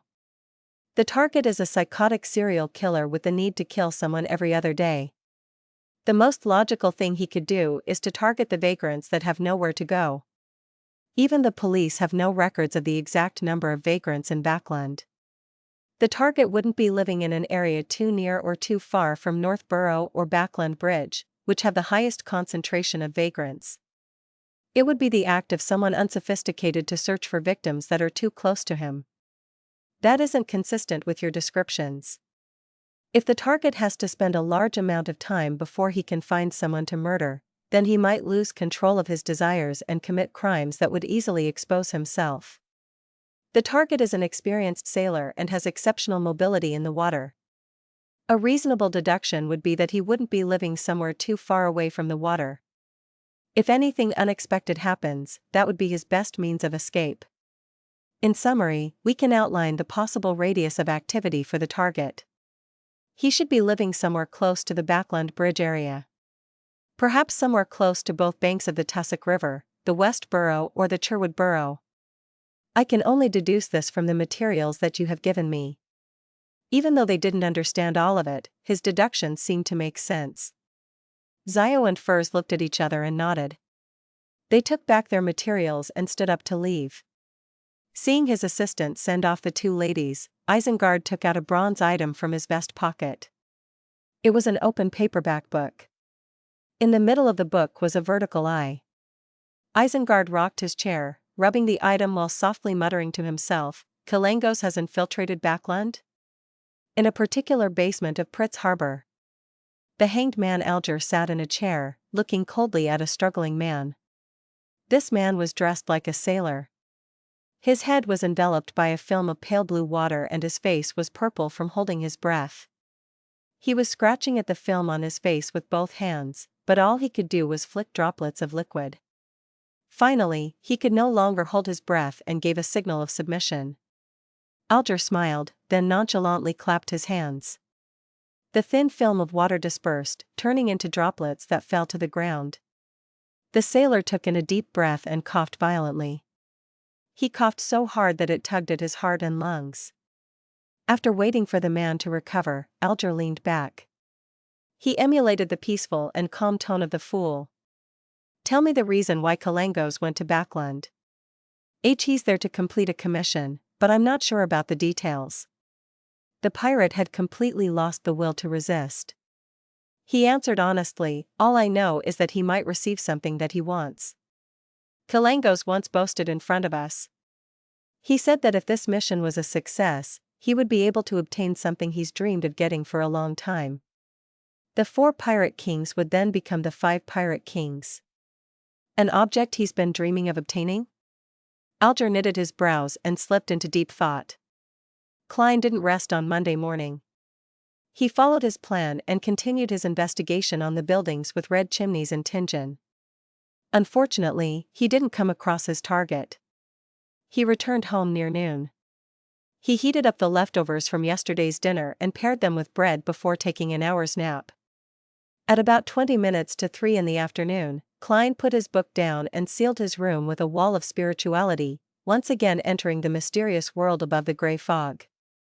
He sat at the seat of honor at the ancient bronze table, extending his hand toward the crimson star representing sun while ignoring the frequency of his heartbeats. In the city of silver, Derek Berg was sweating on the practice grounds. His vision suddenly blurred as a heavy fog entered his view. He saw the fool sitting high above, deep within the fog. He froze, then stopped whatever he was doing and bowed his head. When the illusion vanished, he counted his heartbeats silently and carried his silver sword to a rest area quickly. 1,000 heartbeats later, he locked himself in a bathroom. After about 10 breaths, he saw the red light swell over him and swallow him in an instant. Above the gray fog, Klein leaned back into his chair and tapped his left molar twice to stealthily activate his spirit vision. He saw that the mottled color deep within the sun's ether body had turned pure, akin to the light of dawn. He smiled and said, "Congratulations, Mr. Bard." At the same time, he saw the stars behind the sun's chair shift quickly, turning into the symbol of the sun. It transformed without my will, as if it was a reflection of the sun. Also, other than the palace, table, and chairs, the items that I conjure cannot be preserved once I leave this world. They are very special. There sure are many secrets to this world above the gray fog. Klein took in everything in front of him as he contemplated. Derek lowered his head and replied humbly, "This is all due to your assistance. This is but the beginning." He wasn't surprised that the fool knew that he had consumed the potion. Klein took out his silver pocket watch and looked at the time. He chuckled and said, "Then let us start the gathering. Remember, the frequency, or should I say gap between the gatherings should be about the same in the future." As he was speaking, he established a connection with the crimson stars representing justice and the hanged man before pulling them into the majestic palace. Audrey looked at the scene before her and immediately greeted him. "Good afternoon, Mr. Fool. I have a page of the diary of Emperor Roselle with me." "Good afternoon, Mr. Sunday. Have you gotten the formula for telepathist?"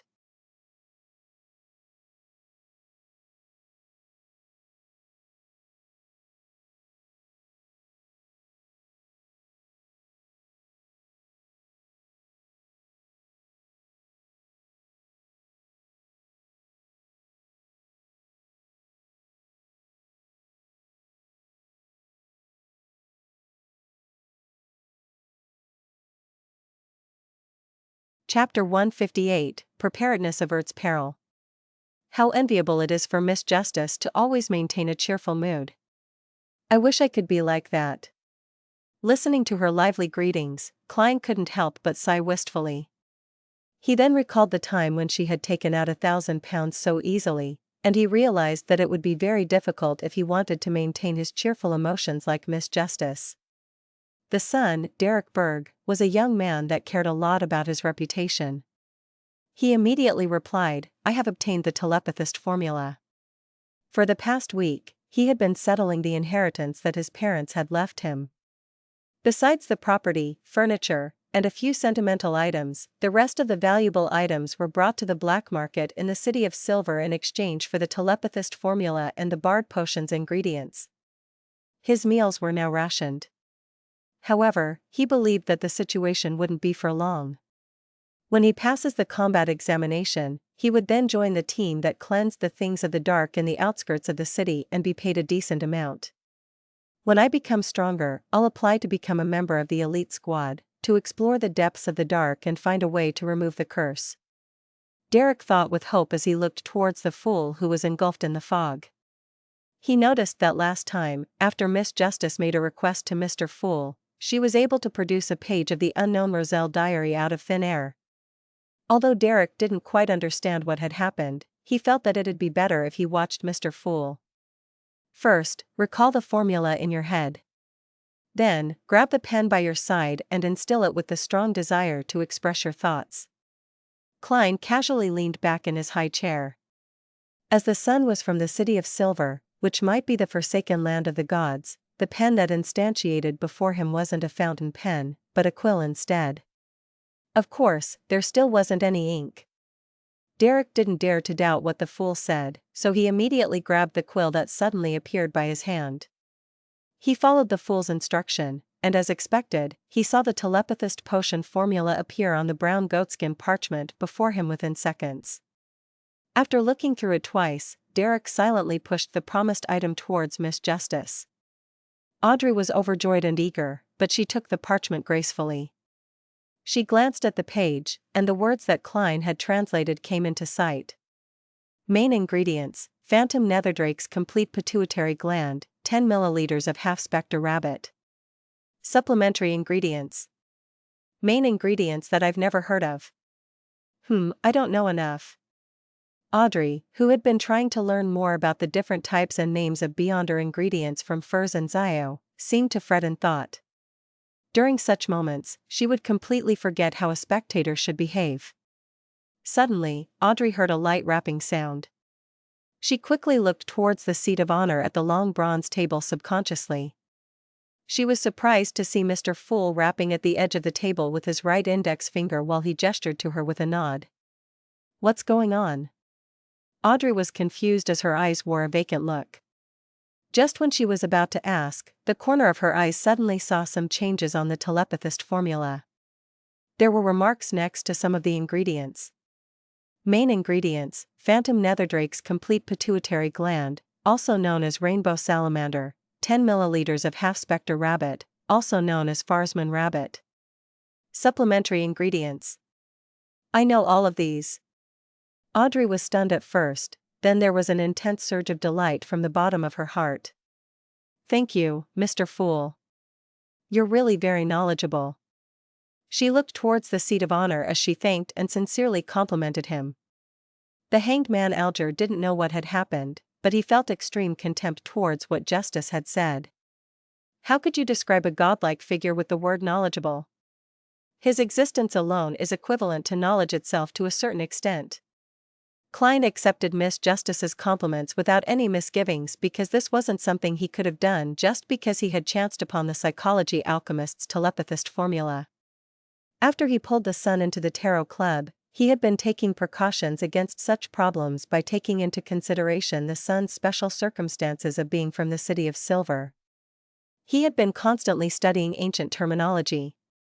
Therefore, even if Daxter Guderian hadn't managed to get the formula in time, he could have made the notations easily. Through prior divination and comparison, he had made certain that both telepathist formulas were accurate. This is why we say, preparedness averts peril, Klein thought smugly. Audrey looked at the telepathist formula a few times and then reined in her gaze unwillingly.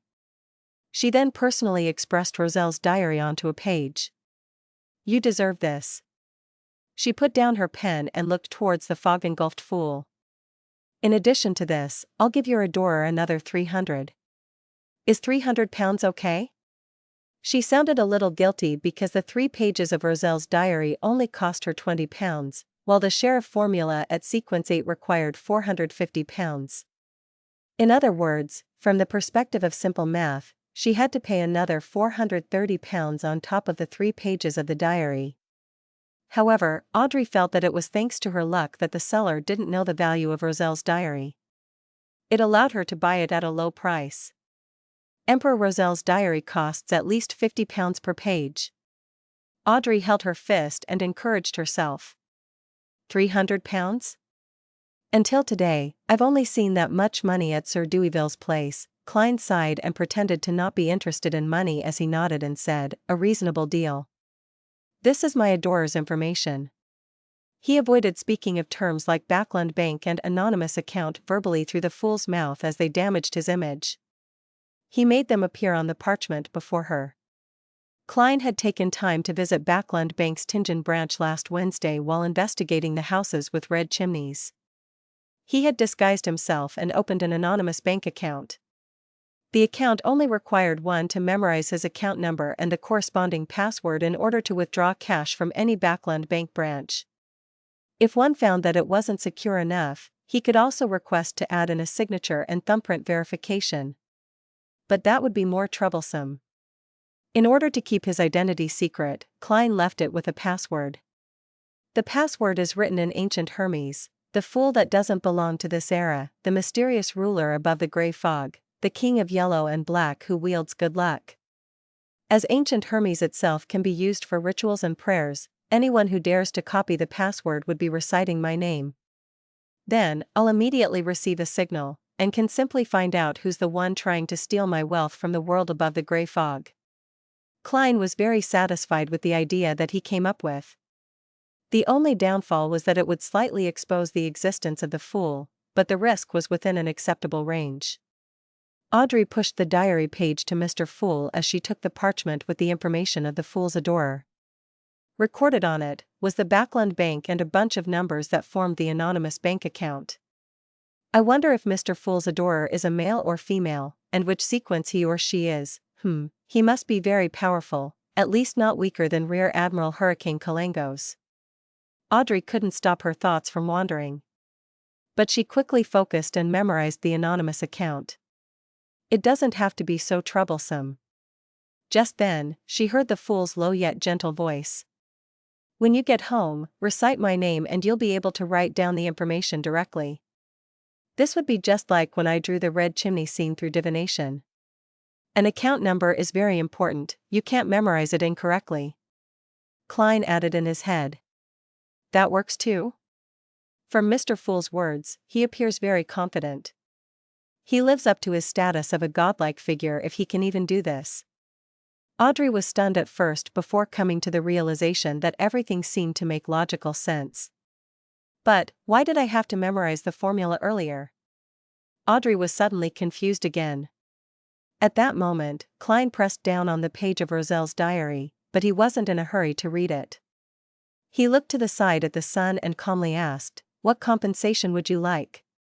Derek thought seriously and said, "As of now, I don't have anything that I desperately need. I should digest the Bard potion very soon. I shall wait until then to request my compensation. Yes, perhaps to prepare for the corresponding Sequence 8 formula or the necessary ingredients. Sequence 8 is light suppliant, which I have, but the ingredients. Even if I had them, I would have no idea how to give them to you." Wait, he used the word digest. Indeed, the City of Silver knows of the acting method. The highest sequence there is only sequence 4, so are they limited by ingredients? Klein nodded in deep thought, agreeing to the deal. Audrey also sharply noticed the word digest. She weighed her words and asked, "Mr. Sun, are you aware of the acting method?" Derek looked at Miss Justice in confusion and answered straightforwardly, "It's nothing strange. The general education classes in the City of Silver teaches the acting method. The acting method is taught in general education classes." Audrey stole a glance at the hanged man and realized that he was looking back at her. The two of them suddenly fell silent. The origin of the sun is indeed mysterious. I wonder where Mr. Fool pulled him into the tarot club from. The more I think about it, the more I revere him. Audrey settled down and looked at the fool, who didn't look visibly surprised in any way. Then, Alger probed, "Mr. Sun, do you talk about any key things to look out for with respect to the acting method?" "Yes." Derek nodded without hesitation. "It's clearly stated in our general education classes that the one and only key point for the acting method is to remember that you're only acting. As expected. We're using an ingenious method to go around obstacles and completely break down the remnant spirits in the potion, without submitting to it. The Sun, you're such a simple boy. You just shared important information by accident." Klein smiled and cast his eyes on the diary page before him.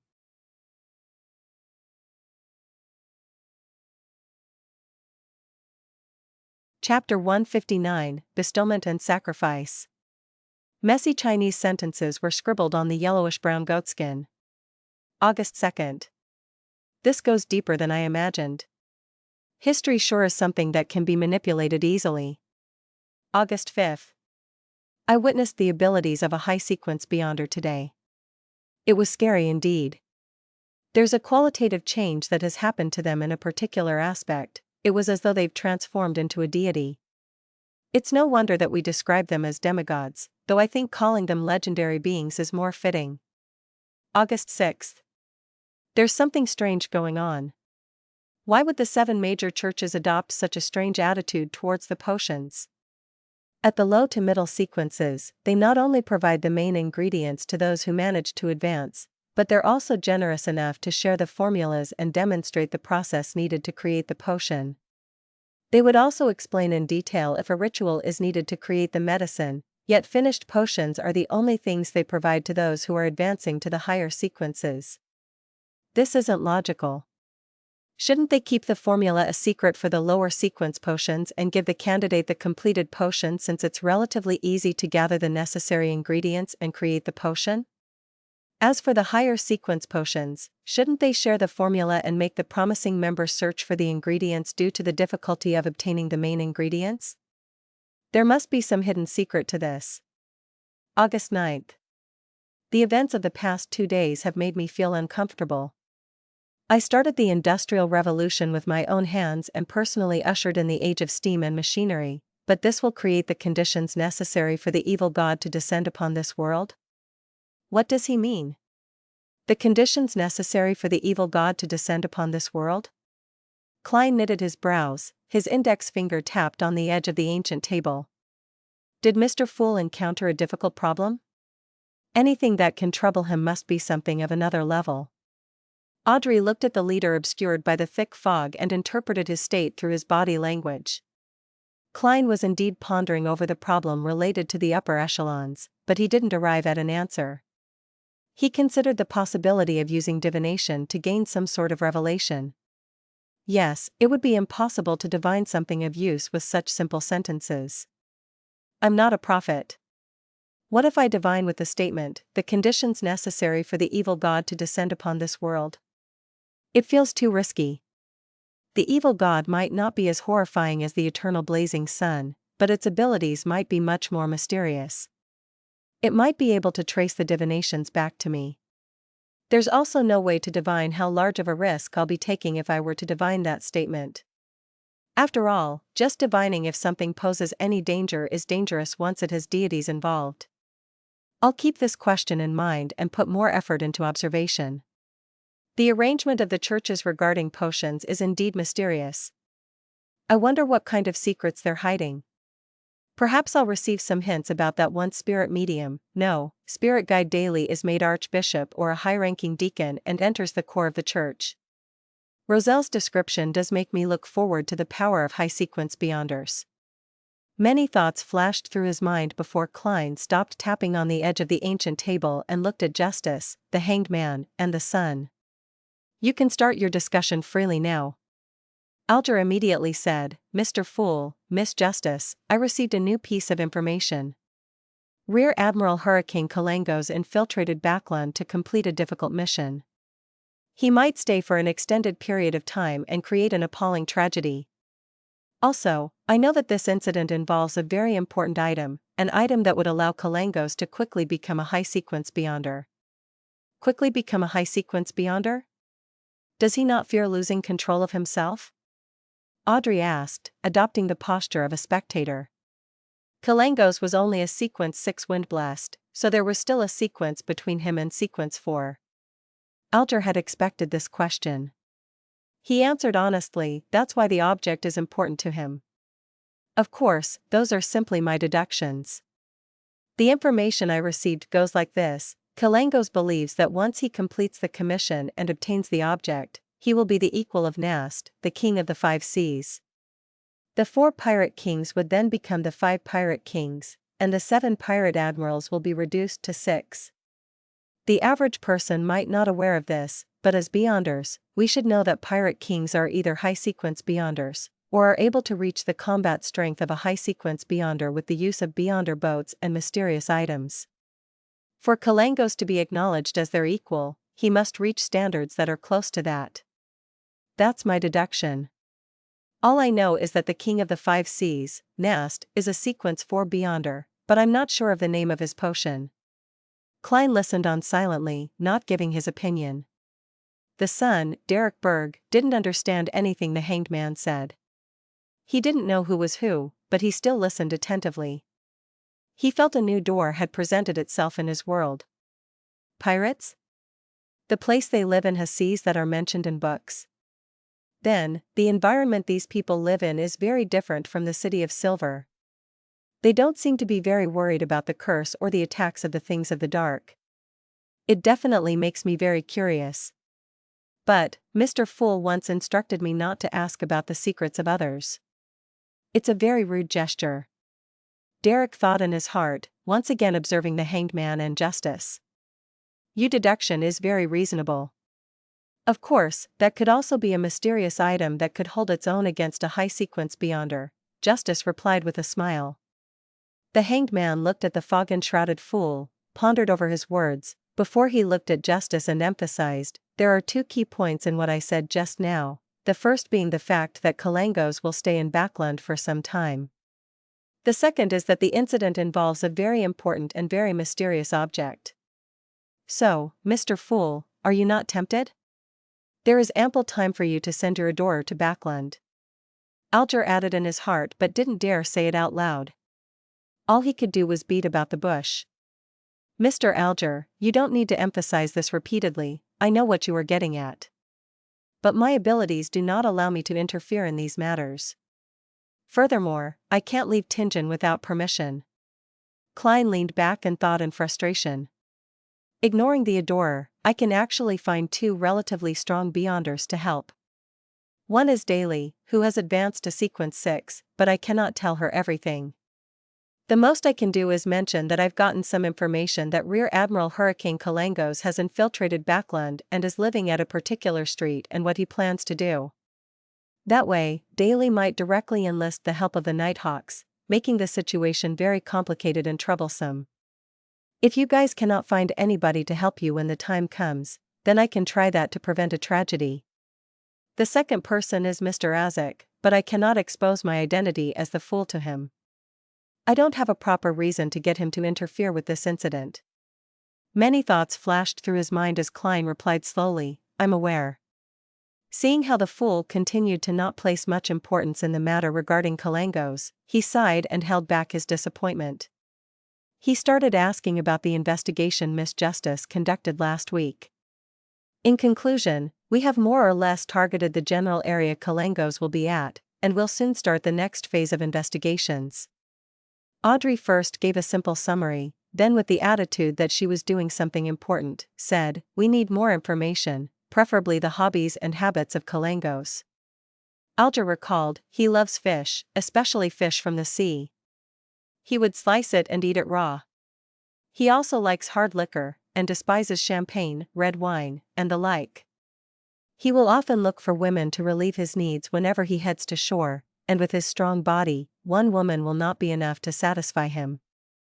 He's used to using cold weapons and avoids hot weapons. He cannot be away from water for long periods of time. What I mean is that he needs to swim or dive once every couple of days. Audrey committed these facts to memory, creating an ample character of Kalangos in her mind. Let's hope that the investigation will be a success. It's a pleasure working with you. She smiled after Alger was done. My pleasure. All Alger could do was force himself to believe in Miss Justice, who had considerable power in Backland. Throughout the interaction, Klein seemed to be listening intently, but in reality, his thoughts had been diverted to another question. That was the question of how to deliver ingredients to Sun if he did manage to obtain them. Now that he had a passable understanding of the field of mysticism, Klein instinctively followed the line of thought of using ritualistic magic. This reliance was natural given the successes he had when using ritualistic magic. When I was previously flipping through the confidential information of the Nighthawks, I came across records of the goddess bestowing holy items to her followers. There were also records of items descending in rituals involving evil gods or devils. Does this mean that I can bestow someone something when responding to their prayers, and transfer materials that way? In previous attempts, I could only reply with thoughts containing pictures and voices. But that doesn't mean that it'll always stay that way. There could be some new changes when I advance to sequence 8. There's also something important to consider.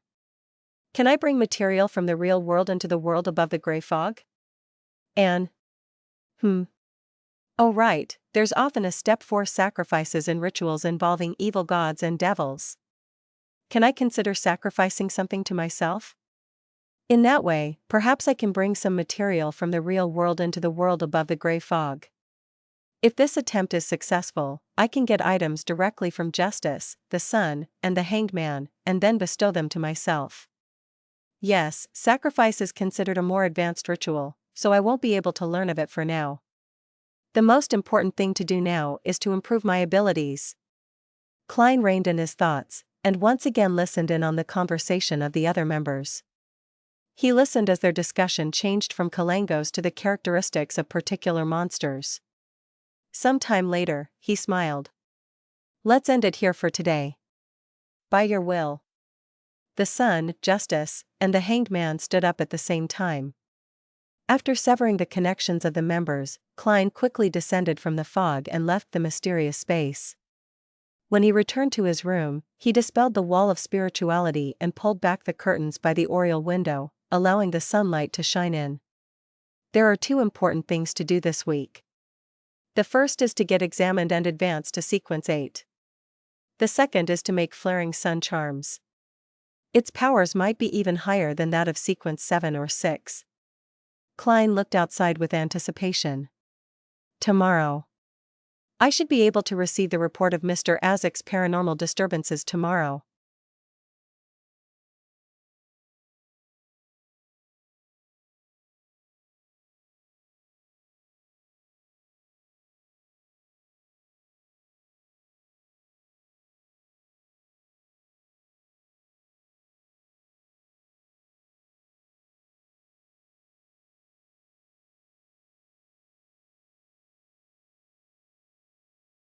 Chapter 160, Seizing the Opportunity. Tuesday morning. Having completed his mysticism curriculum, Klein didn't look for a quiet corner to read Comparison of Ancient and Modern Names or Nighthawk's Case Compendium, and instead stayed in the break room to play cards with Leonard, Kenley, and Royale. I only told Mr. Azik to create an opportunity for me to take sealed artifact 3-0782 out. It'll still depend on my improvisation skills to seize the opportunity. Klein's mind wasn't on his cards, so he played terribly. He lost 5 solely in an hour, and he felt the pinch. He planned to concentrate on the game to recover some of his cash. After he bought various ingredients for the flaring sun charms yesterday afternoon, his private stash of cash reduced to less than £1 once again. Plus, he had to pay 2 solely every day for the carriage rental fees to search for the house with the red chimney. As they were waiting for Kenley to shuffle the cards, he picked up the copper penny before him and spun it casually. He suddenly felt Royale's gaze on him, a very intense gaze. What? Klein was first stunned, then looked at the copper penny that was about to fall. Is she wary of me cheating with divination? We're just playing cards amongst ourselves. Do we have to be so serious about this? He suddenly understood and slammed down the penny with a dry laugh. Just then, Dunsmith knocked on the door and entered. He looked around and said, "There's a situation in Morristown. Leonard, please handle it." Morristown? Klein felt his mind jolt as he pretended to ask curiously, "Captain, what kind of situation?" Dunn glanced over and explained, "Recently, there have been a few paranormal cases in the area. Firstly, people would hear sobs when walking past the cemetery and see vague figures flash by. Then, a widow encountered her deceased husband when she woke up to use the bathroom in the middle of the night. She nearly fainted from the fright. In addition, there was an elderly man who lived alone. He began hearing heavy footsteps reverberating in the house all the time. However, silence reigned once again the moment he lights a candle or gas lamp. The people in the town are believers of the goddess, so the local priest reported the situation. No one got hurt, and it almost borders on the level of a prank. It should be Mr. Azik. Klein used an expression and tone that he had rehearsed many times. Captain, there might be a secret link for these paranormal cases to happen so suddenly. In this situation, divination could provide an important clue. I think I can help Leonard. Upon hearing that, Leonard's green eyes immediately locked onto Klein.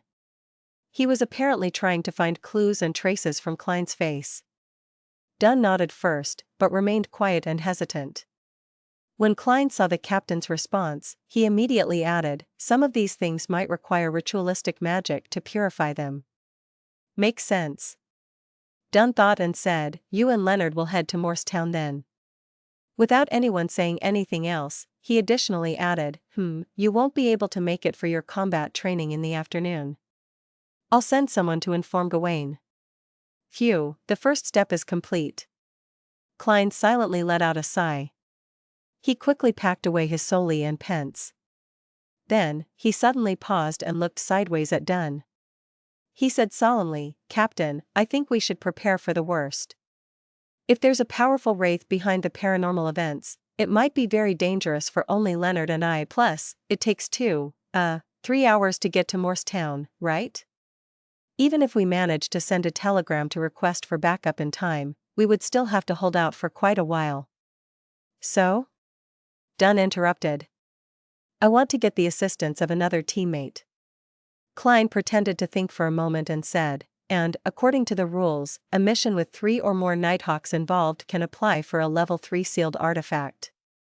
Yes, 3-0782 is most suited for this job. Upon hearing that, Leonard laughed and said, exactly your style. Careful, cautious, taking no risks. You seem to be implying that I'm a coward.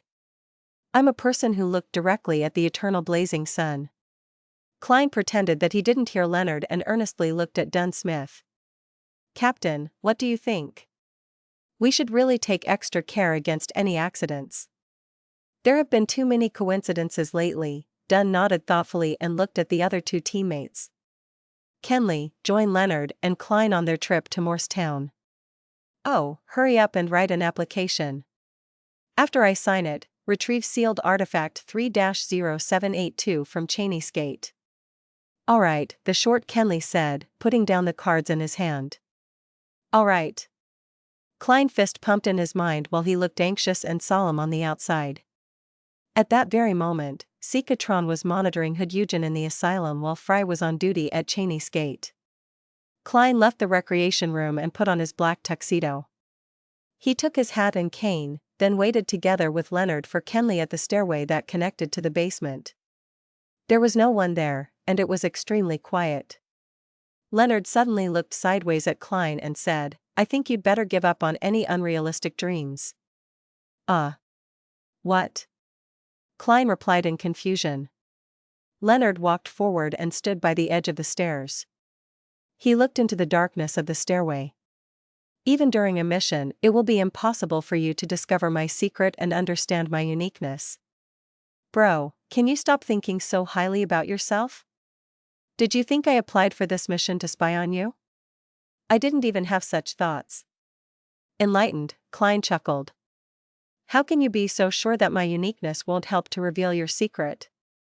Leonard's expression grew grave, but he then smiled and said, It will, huh? I shall wait for you to discover it then.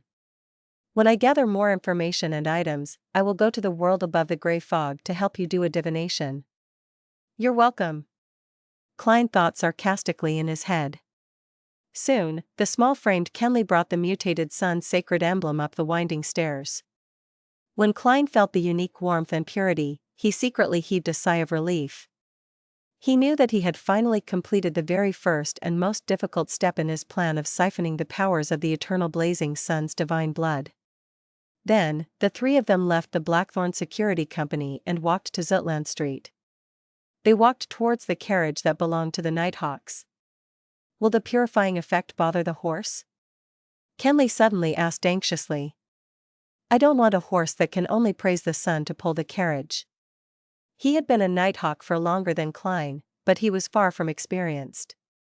No, sealed artifact 3-0782 only purifies living entities with a high level of intelligence. Klein lowered his voice in response. If not, I wouldn't be bitten by insects, he added blankly in his head. Oh, I see. Haha, I didn't read the information thoroughly enough. Kenley pressed down on his black silk hat and laughed in enlightenment. As Klein had yet to master the skill of driving of a carriage, he sat inside the carriage for the following 3 hours. He rubbed the sealed artifact 3-0782 in his hand while he watched Leonard and Kenley take turns driving. They finally arrived at Morristown around lunchtime. How beautiful, Kenley complimented sincerely as they stepped down from the carriage and looked towards the boundless golden wheat fields that surrounded the town. The dates representing the volcanic constellation was coming to an end, and the bumper harvest constellation was going to rule everyone's life. Leonard was in the driver's seat as he looked around and opened his mouth, as though he was going to recite a sonnet. But in the end, he only spurted one sentence, "How beautiful." Klein held back the urge to laugh as he put on his top hat, took his cane, and got off the carriage. At that moment, a middle-aged man in a black priest's gown walked over. He drew a crimson moon on his chest and said, "Praise the Lady. Are you the friends that St. Selena Cathedral sent to help us?" "Yes, priest sire. May the goddess bless you." Leonard jumped off the carriage and replied with a smile, "We're here to take care of the recent paranormal incidents." Seemingly. The gray-haired, blue-eyed sire saw many townsfolk approaching as he quickly emphasized. Morristown wasn't big. Regardless of which direction one chose to travel in, one would enter the plains within 10 minutes. The people who stayed there knew each other, so what happened earlier had spread. Many townsfolk were waiting for the Church of the Evernight Goddess to send people to resolve the problem. Hence, when they saw that the priest was greeting 3 strangers, they quickly surrounded them out of concern and curiosity. Some tiptoed and some tried to hear what they were saying. Leonard chuckled and said, "Priest, don't worry. We're professionals. Look, we brought holy water, silver daggers, dark sacred emblems, and also garlic." He took out the described items from the inner pockets of his clothes as though he was pulling a magic trick. "Garlic? Are you trying to stink the spirits to death?" Klein found it ridiculous yet funny as he watched Leonard's performance. Sire wore a look of confusion, and he even started to suspect that the St. Selena Cathedral had sent over a bunch of frauds. The citizens who surrounded them revealed gratified smiles, as though they were finally in safe hands.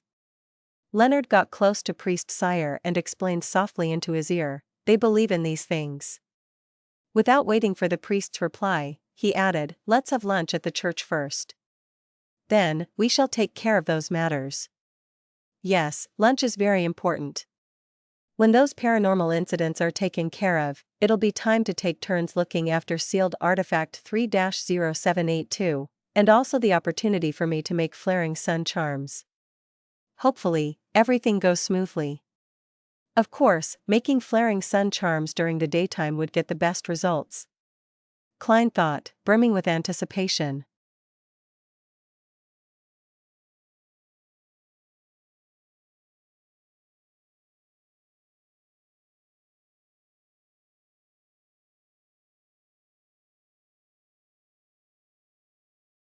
Chapter 161, Inverted Mausoleum. Most of the buildings in Morristown adhered to a style that was popular 100 years ago. The most eye-catching building in the town was the black cathedral spire. After settling the carriage, Klein and the others quickly finished their lunch of bread, toast, bacon, butter, and coffee. We can still tolerate about 2 hours and 35 minutes of sealed artifact 3-0782's purification. Kenley stood at the door of the church and took out a pocket watch from his suit's pocket. "I suggest dealing with the suspected haunting incidents first to prevent the situation from getting worse. Then we can return to the church and take turns watching over the sealed artifact to recover." Under normal circumstances, Sequence 9, 8, and 7 Beyonders had to stay far away from the mutated sun's sacred emblem for 2 hours to recover completely, or at least an hour if they were to make a partial recovery. "All right. I have no objections." Klein and Leonard spoke in unison. "Then which case should we deal with first?" Kenley asked. Leonard wiped away his frivolous attitude and said, Let's start with the old man living alone who heard heavy footsteps in his house. Why? Kenley asked instinctively. Klein was also interested to hear an explanation. Could this be the intuition of a poet? He mocked Leonard secretly. Leonard shifted his gaze from Kenley's face to Klein's, then looked at Kenley again. He smiled. Because it's the closest to the church. How did you know that? It's not written in the records, Klein asked. Leonard snickered. Didn't I go to the bathroom during our meal? I came across a trainee priest on my way back and had a conversation. He told me that Noah's house was close to the church. Oh yeah, the old man's name is Noah.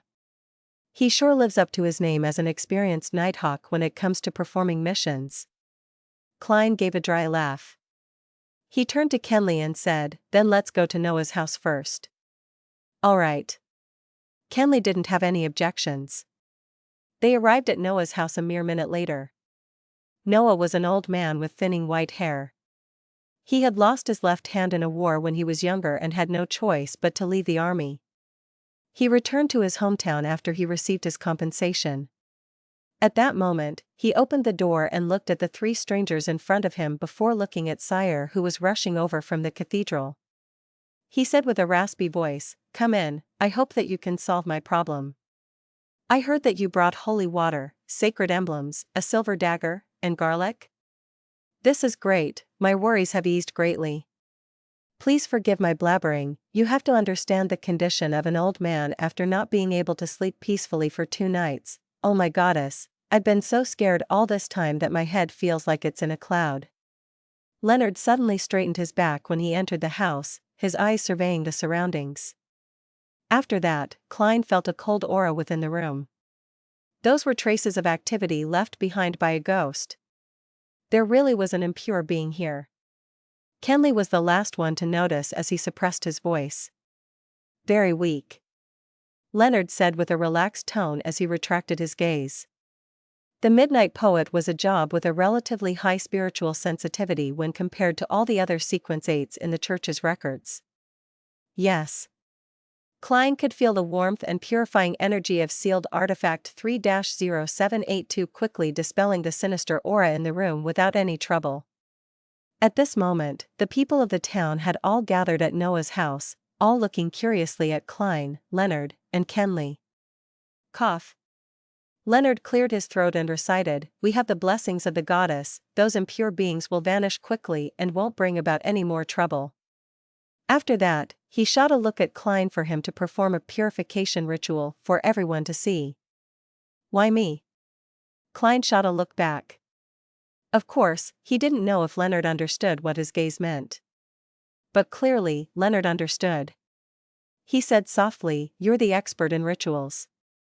Alright, blame me for being the one who volunteered for this mission." Klein tidied his clothes and took out the holy water, sacred emblems, a silver dagger, and garlic from Leonard. He first placed the dark sacred emblem in front of his chest, then peeled the garlic and tossed its cloves one by one to every corner of the house. This is how garlic is used to dispel ghosts? It's different from the descriptions in the newspapers. Will this work? The townsfolk looking at them broke into discussion, curious and excited, as if they were watching a circus. It's useless. I'm just acting. Klein suddenly felt that he had become a clown. He closed his eyes and splashed the holy water onto the ground with the silver dagger. He splashed the water as he walked around the house, reciting an incantation, the Evernight Goddess, the Mother of Secrets, the Lady of Crimson, Empress of Disaster and Horror, Mistress of Calm and Silence. These typical acts of a charlatan shocked everyone present as the townsfolk fell silent. And once people turned silent, it was easy for them to notice something they missed. What a warm feeling. It feels like I'm sunbathing. No, I feel like I'm looking at a pure sky. How magical. Is this the effect of the holy water? They sure live up to their names as priests from St. Selena Cathedral. Praise the lady. The townsfolk discussed in whispers. The looks they gave Klein, Leonard, and Kenley slowly became that of respect. Noah also visibly relaxed, not doubting that the problem had been solved.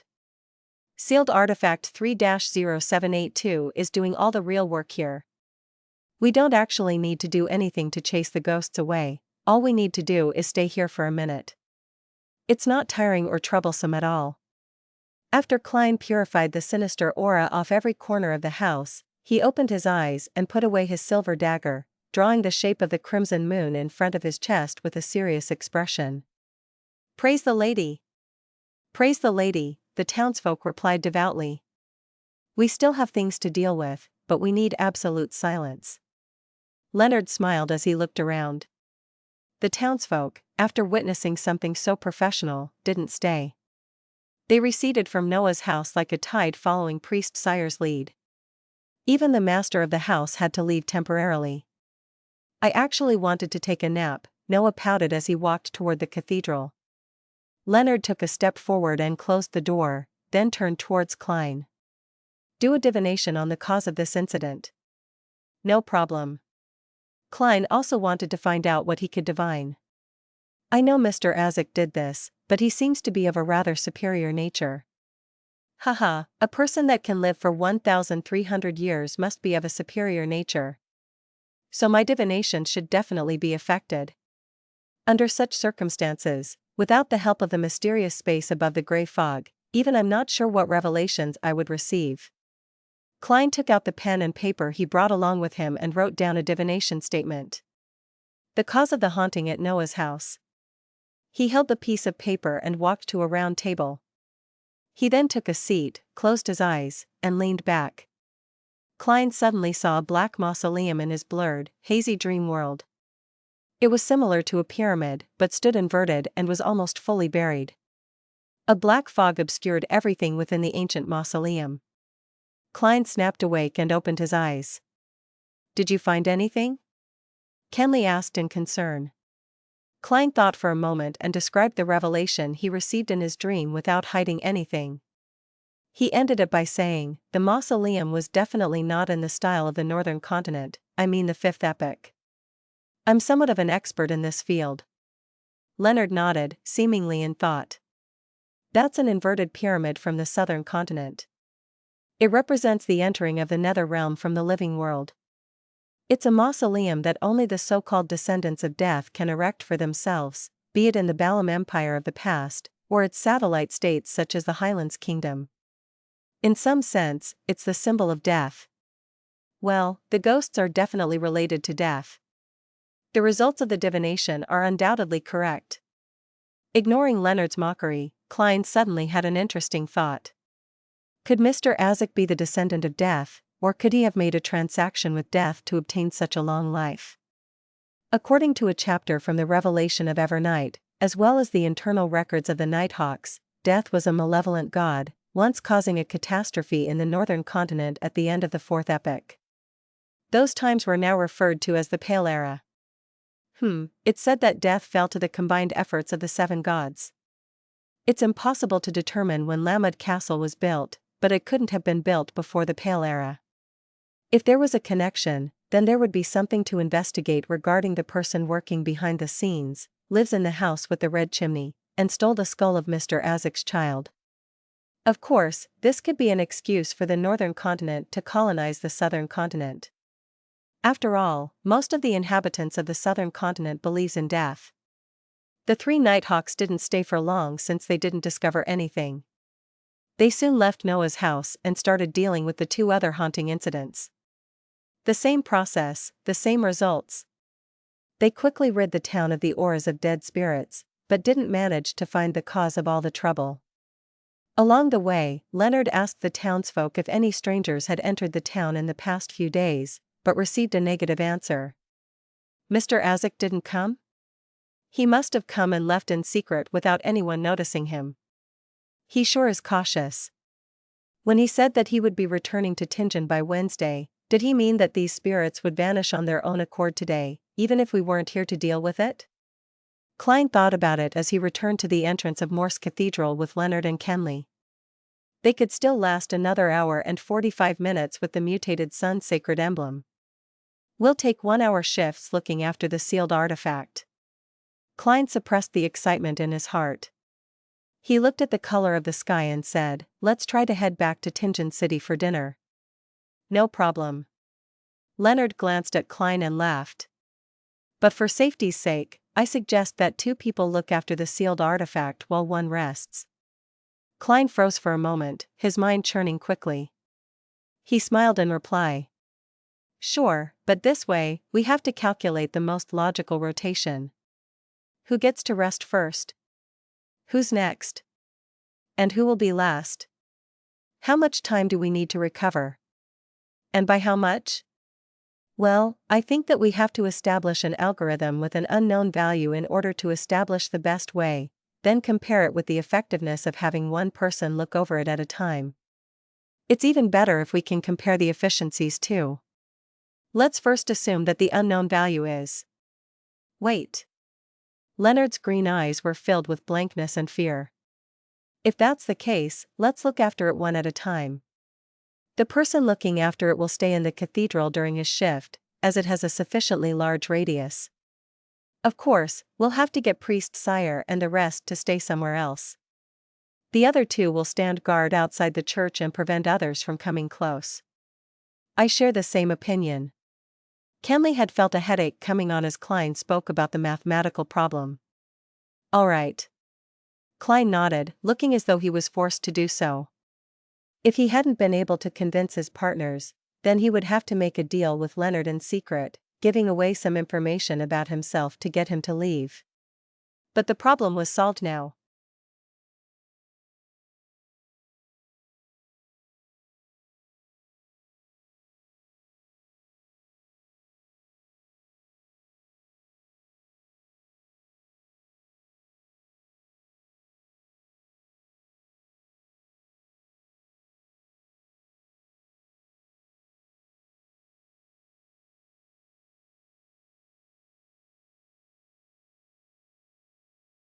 Chapter 162, Intense Sunlight.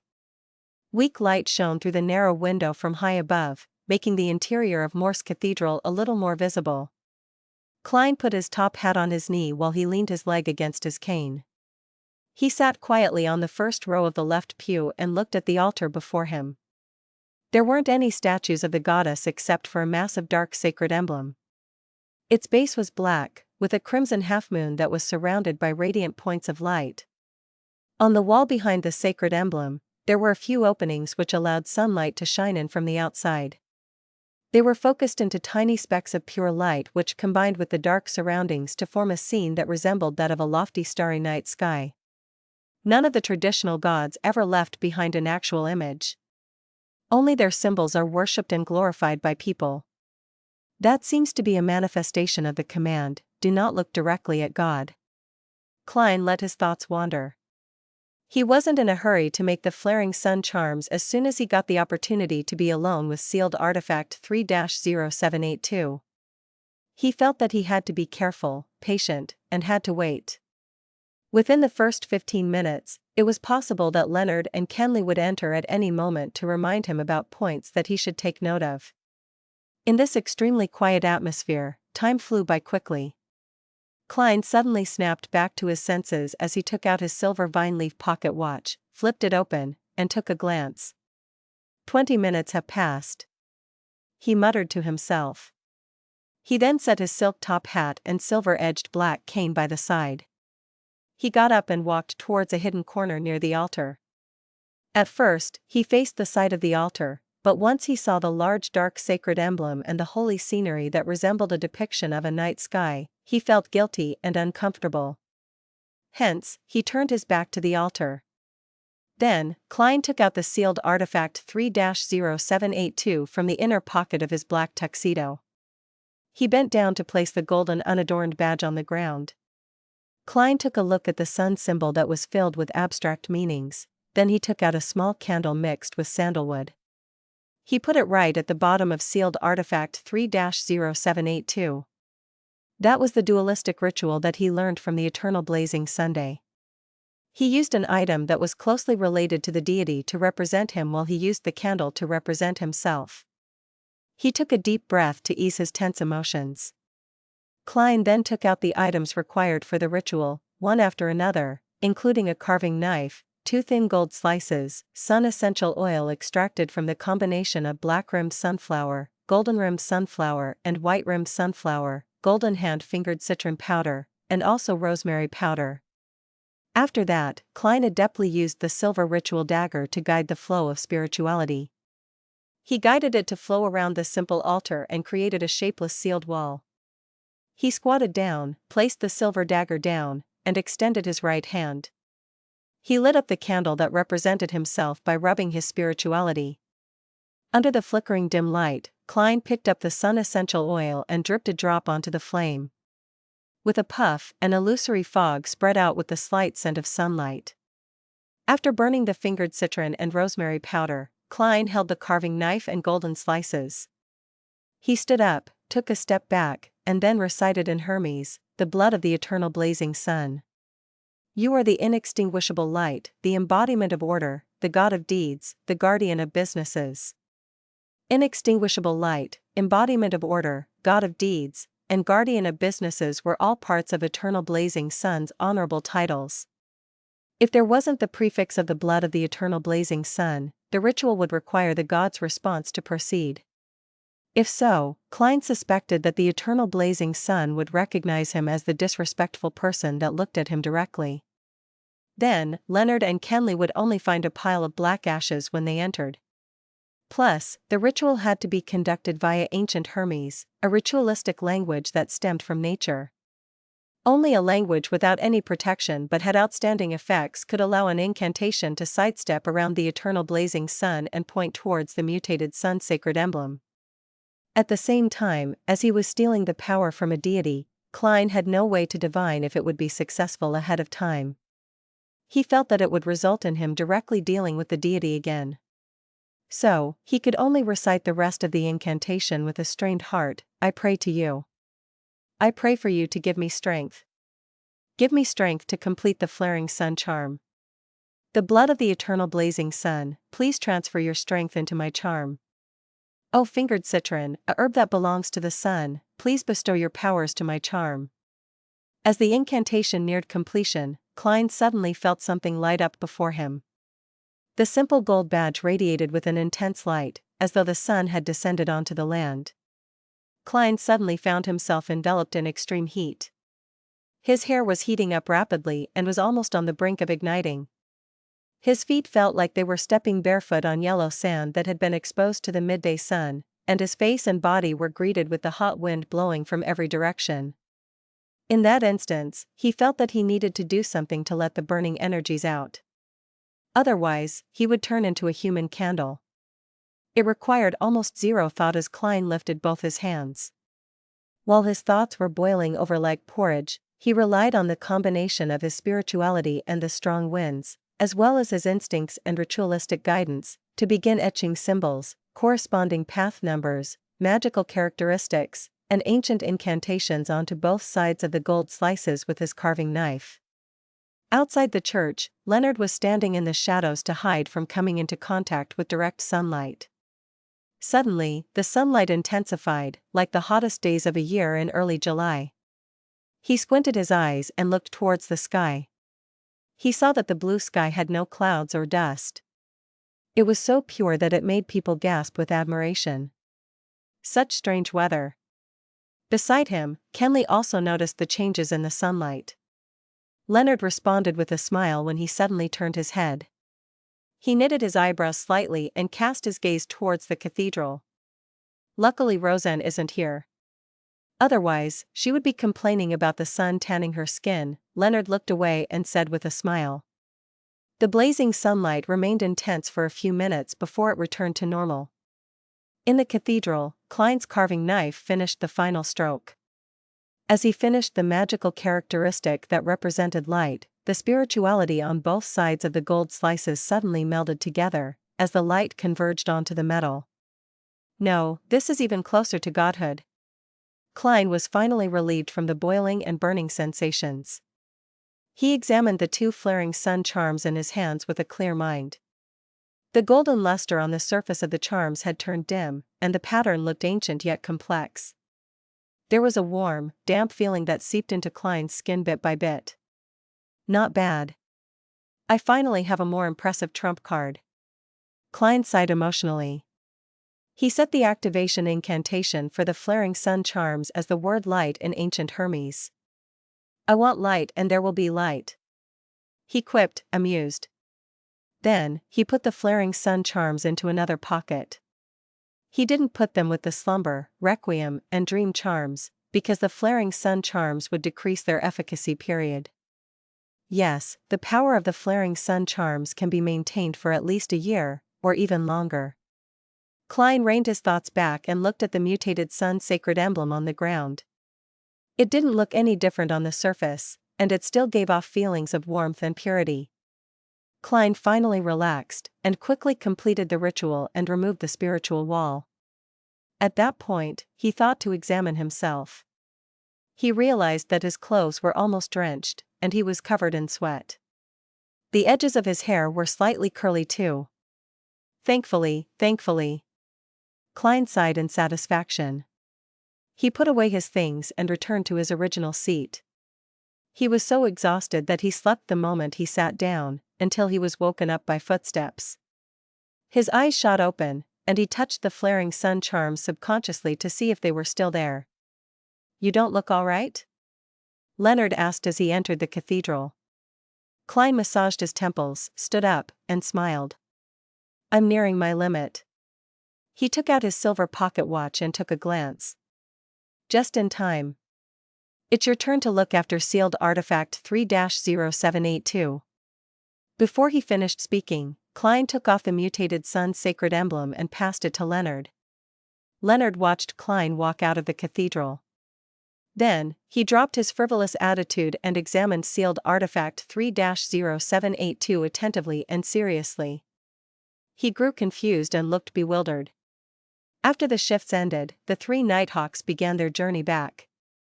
Before that, they told Priest Sire to take note of the town's situation. If there were any paranormal incidents, he was to immediately send a telegram to St. Selena Cathedral. At 7:20 that night, they finally arrived at Zutland Street and returned sealed artifact 3-0782. When he had made sure that the captain didn't notice anything unusual, Klein left the Blackthorn Security Company and arrived home before 8. He took out his keys and opened the door, only to see an unknown figure. It was obviously a maiden who wasn't even in her 20s. She was in an old, grayish-white dress, and she was wiping the dining hall with all her might. She had black hair and brown eyes.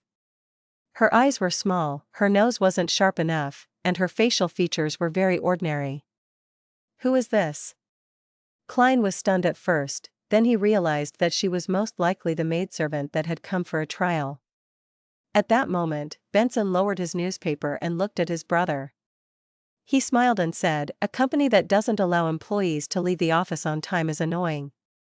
But it provides a salary that can counteract any kind of dissatisfaction," Klein replied with a laugh. "When Miss Justice's £300 reach me, I'll inform Benson and Melissa about my raise to £6 a week, that way they would worry less about our family's finances." Klein thought as he put his cane aside and took off his top hat. He walked to the living hall and lowered his voice as he asked, "Have you made a choice?" He had divined the information of the three maidservants the day before, and he had found that all three were suitable. Hence, the decision was left to his brother and sister. "Yes, Bella. Weekly salary of 5 soldi. She's very willing and also capable of learning cooking. She hopes that she can become a home chef, at which point her weekly pay will double. Her father is a factory worker at the Tingen Steelworks Union factory, and her mother is a laundry worker," Benson replied with a chuckle. "Of course, another thing that led Melissa and me to the decision is that the other two servants believe in the Lord of Storms, and she is a believer of the goddess. I personally don't mind the believers of the Lord of Storms, but Melissa didn't quite like the idea." It wasn't that Melissa didn't like it, a more accurate description would be, "I grieve at their misfortune and am infuriated at their refusal to resist." Yes, it was said by Lu Sun.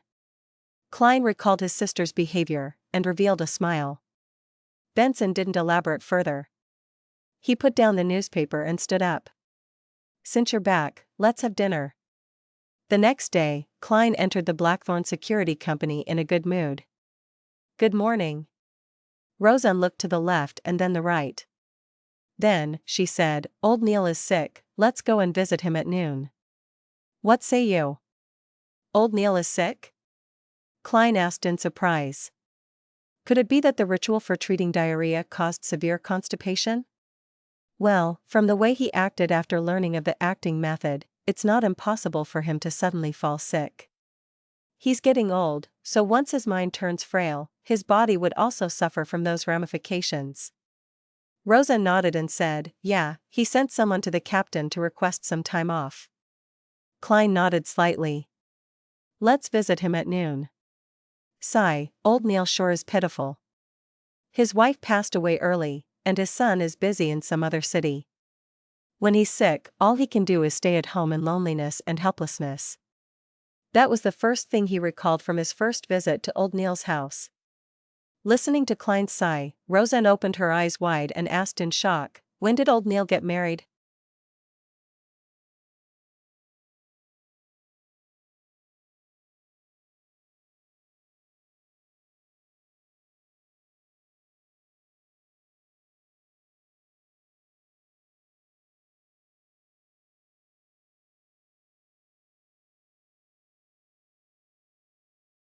Chapter 163, Various Signs. What? Klein was left dumbfounded when he heard Roseanne's question. He recalled in his daze, "I previously visited old Neil's place just last month. I saw a piano in the living room and he told me that his deceased wife loved music." As he spoke, Klein suddenly became alarmed as he began having unpleasant thoughts. Roseanne knitted her beautiful brows and said with uncertainty, "Perhaps I remembered wrong. No, Mrs. Oriana and I frequented old Neil's place during the earlier half of the year. There was no piano in his living room back then. I clearly remember asking him why he chose to remain single. His answer was that he hasn't met a lady that he wished to marry. There was no piano during the earlier half of the year, and he answered the question of why he chose to remain single." Klein tightened up and asked in a deep voice, "Roseanne, how long has it been since you visited old Neil's place?" "Not ever since Kenley became a nighthawk, and Viola chose to resign as a clerk. I've been either burning the midnight oil or catching up on sleep, so how could I have the time to visit him?" "It's been since the beginning of June." Roseanne became a little lost upon receiving the question, so all she did was answer honestly. Klein's heart sank, as if he sensed something was wrong. He fished out a halfpence from his pocket and held it between his thumb and middle finger. He took a deep breath and quickly decided on a divination statement. "There's something wrong with old Neil's current situation. There's something wrong with old Neil's current situation." His pupils quickly darkened as he recited the statement silently and entered cogitation. Ding! He flicked his thumb, pushing the brass coin into the air and allowing it to spin. Pack! The coin fell right into Klein's open palm. This time, the portrait of George III was facing up. The portrait signified that it was correct, that it was positive. That meant that there really was something wrong with old Neil's current situation. As Klein clenched the coin, he suddenly remembered the translucent pair of cold and ruthless eyes without any brows that he had seen behind old Neil when he had just become a Beyonder and was experimenting with his spirit vision. Old Neil had explained that the pair of eyes was a characteristic of ritualistic magic. That's right, I also saw an almost formless human figure by the door at the periphery of the light. The color of its aura was identical to the surrounding darkness. Also, after I completely digested the seer potion, I secretly changed the way I activated my spirit vision to the tapping of my left molar. I happened to look at old Neil and he suddenly coughed violently. Scene after scene appeared in Klein's mind, turning his expression grim. Roseanne looked at him and asked in fear, "Did old Neil lose control?" "No way, even though he's petty and stingy, and wants to be reimbursed for all of his expenses, he's still a good person. He rarely gets angry. No way, he wouldn't lose control." "I cannot be sure, but I think that old Neil is on the brink of losing control." Klein consoled Roseanne. He quickly made his way past the partition and opened the door to the captain's office. Dunsmith was startled by the sudden intrusion, nearly choking on his coffee. What happened? He didn't blame Klein, his expression instantly becoming stern. Klein answered simply without hiding anything, "Captain, my divination tells me that there's something wrong with old Neil. Last month, old Neil told me that his late wife loved music, but today, Roseanne told me that he's remained single all this time. Also, on the day that I became a Beyonder, I saw a pair of mysterious eyes looking over everything behind old Neil. There was also an almost transparent human figure near the door spying on us. He told me that those were characteristics of ritualistic magic. I felt that something was off and, thus, attempted a divination." After Dunn finished listening intently, he stood up immediately. As he walked over to the coat rack, he asked in puzzlement, "Why didn't you directly divine if old Neil had lost control? Over the past month, old Neil hasn't acted any differently from ordinary Beyonders. He even worked with me to help Swain deal with a mandated punisher who had lost control. I've also observed the colors of his aura from time to time and noticed that he's relatively healthy other than his frailty that's due to his age. Thus, I think that he's only close to losing control. He could still be saved." Klein explained his point of view in one breath. Dunn put on his black hat and windbreaker before nodding. "A very reasonable deduction. Let's go pay a visit to old Neil now, and try not to agitate him if possible. After that, we can attempt to control him and use ritualistic magic to stabilize his condition to prevent it from getting worse." Control. Klein had an idea when he heard this term. "Captain, could we use sealed artifact 3-0611? He had been thinking about how he could resolve old Neil's problem and save him, but he hadn't arrived at an answer as he had been too flustered, too uneasy, and too worried. He was reminded by Dunn Smith's words and recalled that the sealed artifact might be useful. Number, 0611. Name, Peaceful Hair Strands. Danger grade, 3, considerably dangerous. It has to be used carefully. It can only be applied for operations that require 3 or more people. Security classification, official Nighthawk member or above. Sealing method, no direct contact with living organisms. Description, a simple decoration formed with many strands of black hair. As long as contact is made with a living being without any protection, the living being would lose all their desires and emotions, including, but not limited to, hunger, anger, grief, pain, envy, jealousy, hate, joy, satisfaction, greed, etc. It has been ascertained that living beings under 0611's influence will even lose the desire to break contact with it. They will silently stay in their spot until the end of their life. If an external force is used to break contact between the person and 0611, then the person will gradually recover.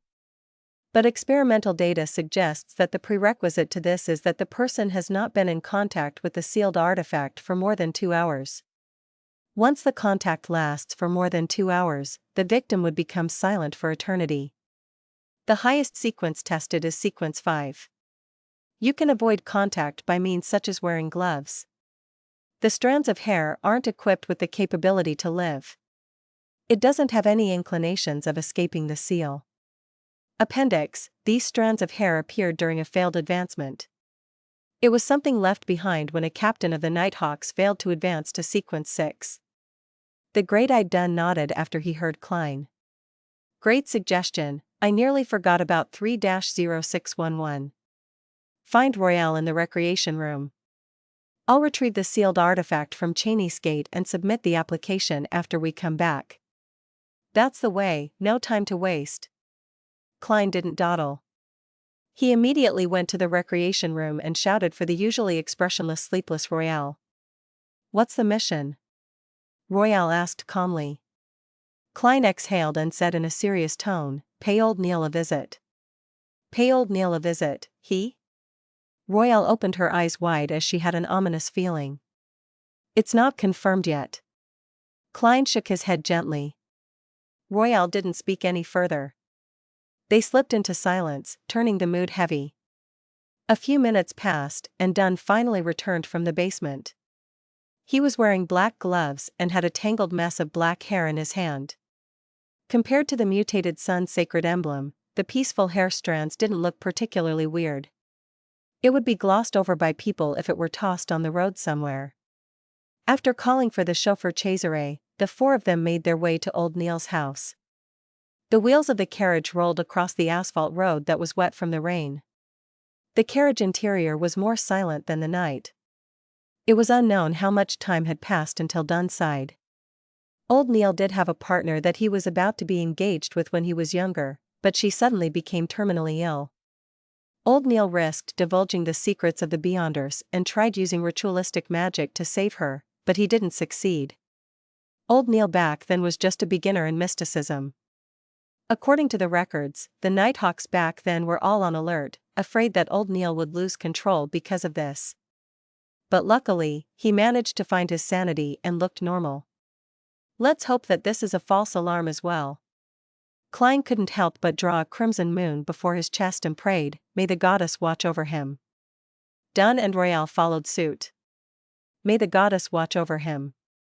The sky started to turn brighter as the dark clouds receded. The Nighthawks arrived in front of old Neil's bungalow. After getting Cesare to drive the carriage far away, Dunn collected himself and walked towards the main door, cane in one hand and sealed artifact 3-0611 in the other. Klein pressed down his hat as he and Royale followed behind the captain. They made their way past the rose and gold mint garden. When they reached the door, Klein took a step forward and pulled on the rope connected to the bell within the building. Clink! Clang! A pleasant chime resounded in the house as it broke the heavy silence. Clink! Clang! Clink! Clang! Klein pulled several times, then politely took a step back without making any further attempts. The three Nighthawks waited patiently for a few minutes, but they didn't hear any footsteps approaching the door. Perhaps old Neil went to visit a doctor and isn't at home. Klein forced a smile.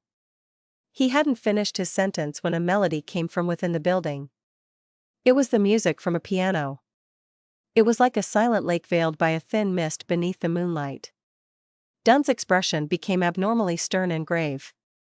Klein's heart sank as well. Just as he was about to do another divination, he suddenly saw liquid flowing out from the gap beneath the door. The stream of liquid was transparent and pure at first, before it became dyed crimson, a crimson similar to that of blood. It was an intensely dark crimson red.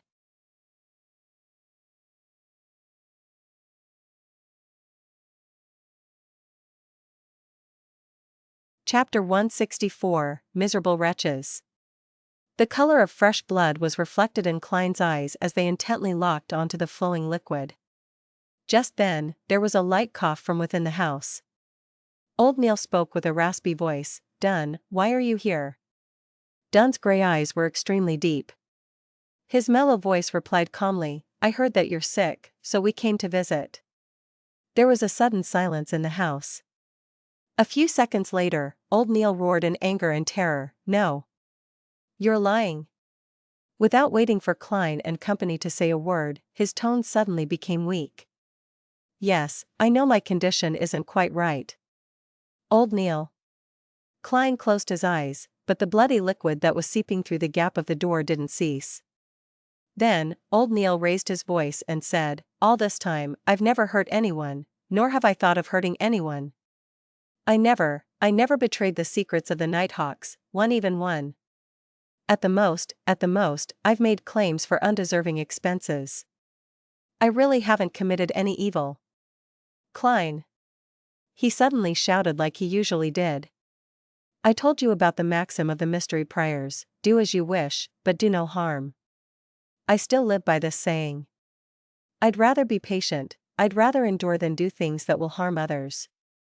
With that said, he pleaded sincerely, in fear, "Dunn, Royale, Klein, go back. Go back. Wait till tomorrow, by tomorrow, I'll be back to normal.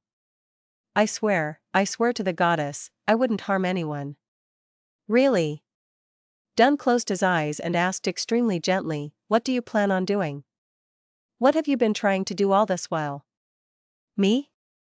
Old Neil was confused at first before he described with a tone filled with hope, "I'm trying to resurrect Celeste.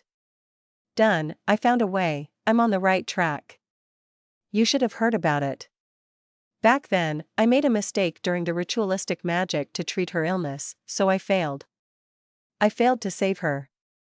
I now know it was because I had yet to master mysticism. But I now have enough knowledge and experience to complete everything. It's regrettable that I wasn't inspired by the maxim of the mystery priors and Daly's example. I missed the best opportunity. If I was a high-sequence beyonder, all of this would become extremely easy. As he spoke, old Neil's voice sounded tearful. No, I cannot give up again. Done, go back. Go back, please. I beg of you. Klein clenched his teeth as he heard the captain ask emotionally, how do you plan on resurrecting Celeste? Old Neil instantly became very excited. I'll use the alchemical life method to create an immortal body for her. Done, you might not know of it, but Sequence 4 Beyonders from the Church of Mother Earth are good at this. The corresponding sequence in the Savant pathway can barely do it as well. Yes, I will complete it with the aid of God's favor. Then, I'll summon her spirit from the spirit world and pray for God's help to combine her spirit and body together. Isn't it a great idea? Dunn lifted the corner of his lips forcefully and said, yes, it's a great idea. Old Neil, let us in. Perhaps we can help you. Dunn, are you still not willing to let me off the hook? Old Neil pleaded, go back, just go back. I'll return to normal tomorrow, really. Dunn, I swear I'll never steal your coffee beans again. Klein, Royale, I swear I won't make you help me with my undeserved claims. Really? In Klein's and Royale's blurry vision, Dunn lowered his head before lifting it up again. Old Neil, you're misunderstanding. We're here to visit you. You are our teammate. You're sick, and you aren't well. We definitely needed to visit you. Open the door. Let us see you, so that we can be certain. If you're really okay, we'll return immediately. As you know, there are especially many missions recently. We have to monitor the asylum while we take care of various other sudden incidents. Old Neil hesitated for a moment before saying, there's really nothing serious about my condition, really. I'll recover by tomorrow. The bloody water that flowed out through the gap under the door went down the stairs, towards the stone path, and onto the garden's soil. Old Neil, we've known each other for about 15 years now, right? We've worked on countless missions together. I'm really concerned and worried for you. I have to see you with my own eyes before I'll be at ease, Dunn said gently. All right, Old Neil pouted. There's really nothing wrong with me. With a creak, the door opened slowly. Klein quickly wiped his eyes and allowed his sight to return to normal. Then, he saw that the carpet in the lobby was red and sticky, covered in blood and hair. He looked forward and up, only to realize that the living room's floor, ceiling, round table, piano, and chairs were all covered in the same disgusting, sticky and hairy liquid. Old Neil's head hung in the air, connected to the ceiling by a thick liquid. His forehead and cheeks each had a pair of eyes. They were cold and ruthless eyes with no eyelashes. The piano's keys were dancing on their own, playing a melodious tune. Dunn, look.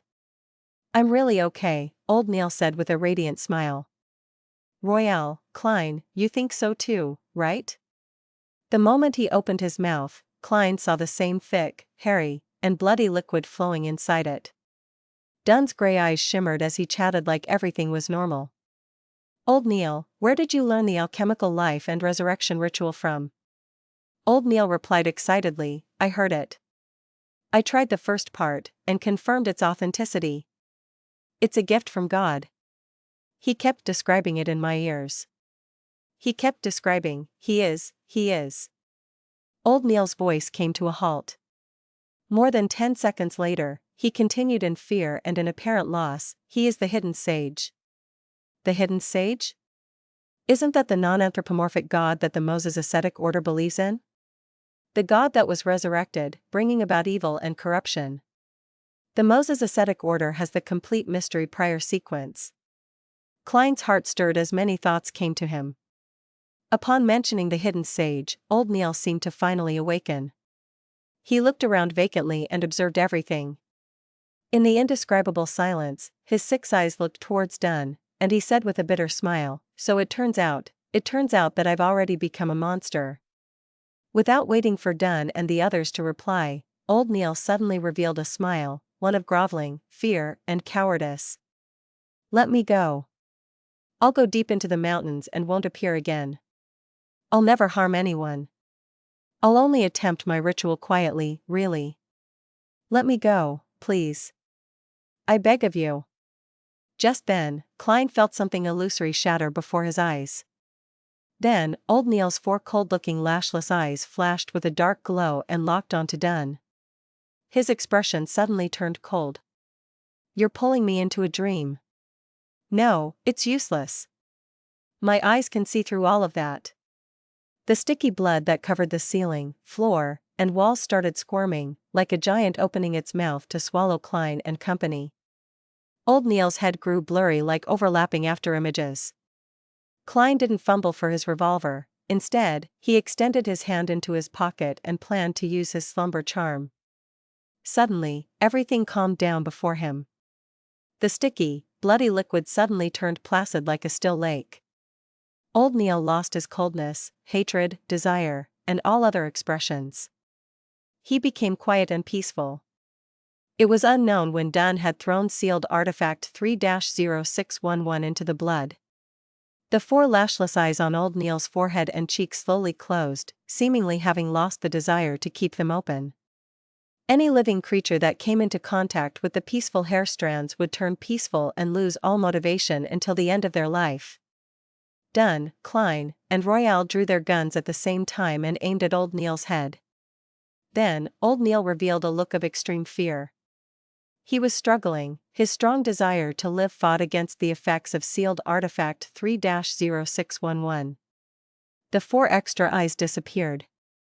The wrinkles at the corners of his eyes and mouth were still deep, his hair was still white, his crimson eyes were still turbid, just like when Klein had first met him.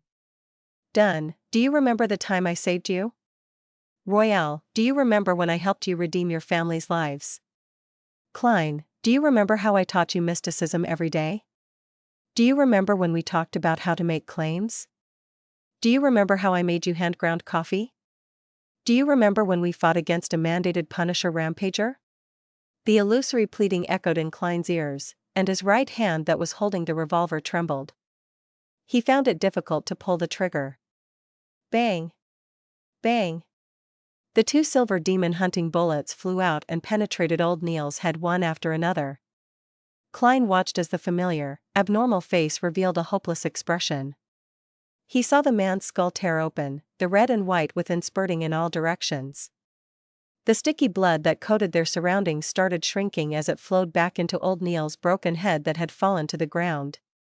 Dunn and Royale lowered their guns simultaneously, and all was silent. Klein looked at everything before him. Old Neil's corpse was becoming a ball of rotten flesh. He saw that there was a pair of eyes, crimson and crystal clear, yet incredibly pained amidst the blood and flesh. He felt like everything that had happened was just a dream and found it impossible to bring himself into believing the sequence of events and how it had ended. He stood dumbfounded as he saw Dunn take 2 steps forward, his figure stooped. Dunn looked at old Neil's corpse and muttered heavily, "We are guardians, but also a bunch of miserable wretches that are constantly fighting against threats and madness."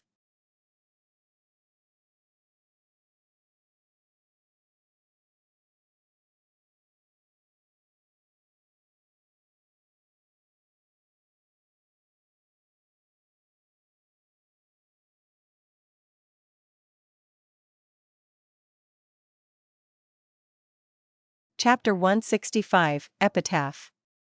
We are guardians, but also a bunch of miserable wretches that are constantly fighting against threats and madness. Dunn's words echoed throughout old Neil's house.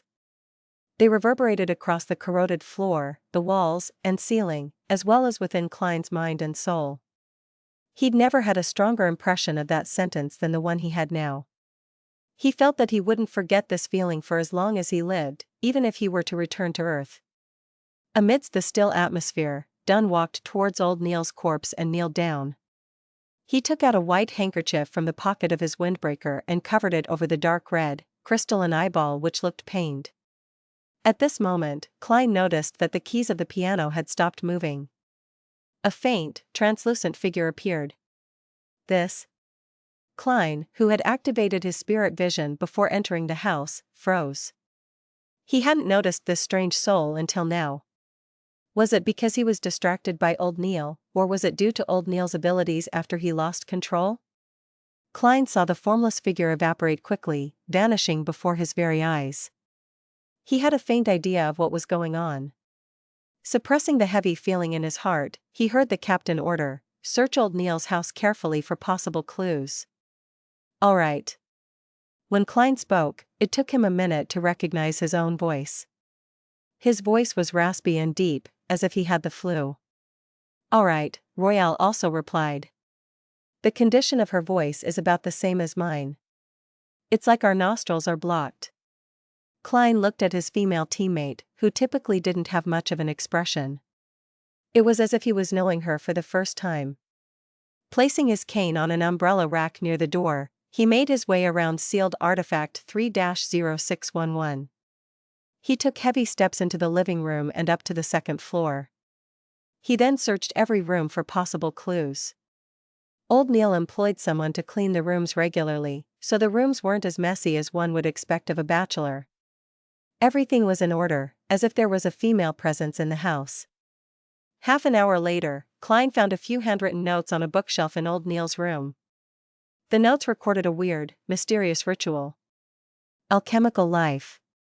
The materials required include 100 milliliters of spring water from the Spring of Elves, Golden Spring on Sonia Island, 50 grams of star crystal, half a pound of pure gold, 5 grams of phlogiston, 30 grams of red iron, and a large quantity of fresh blood from living people.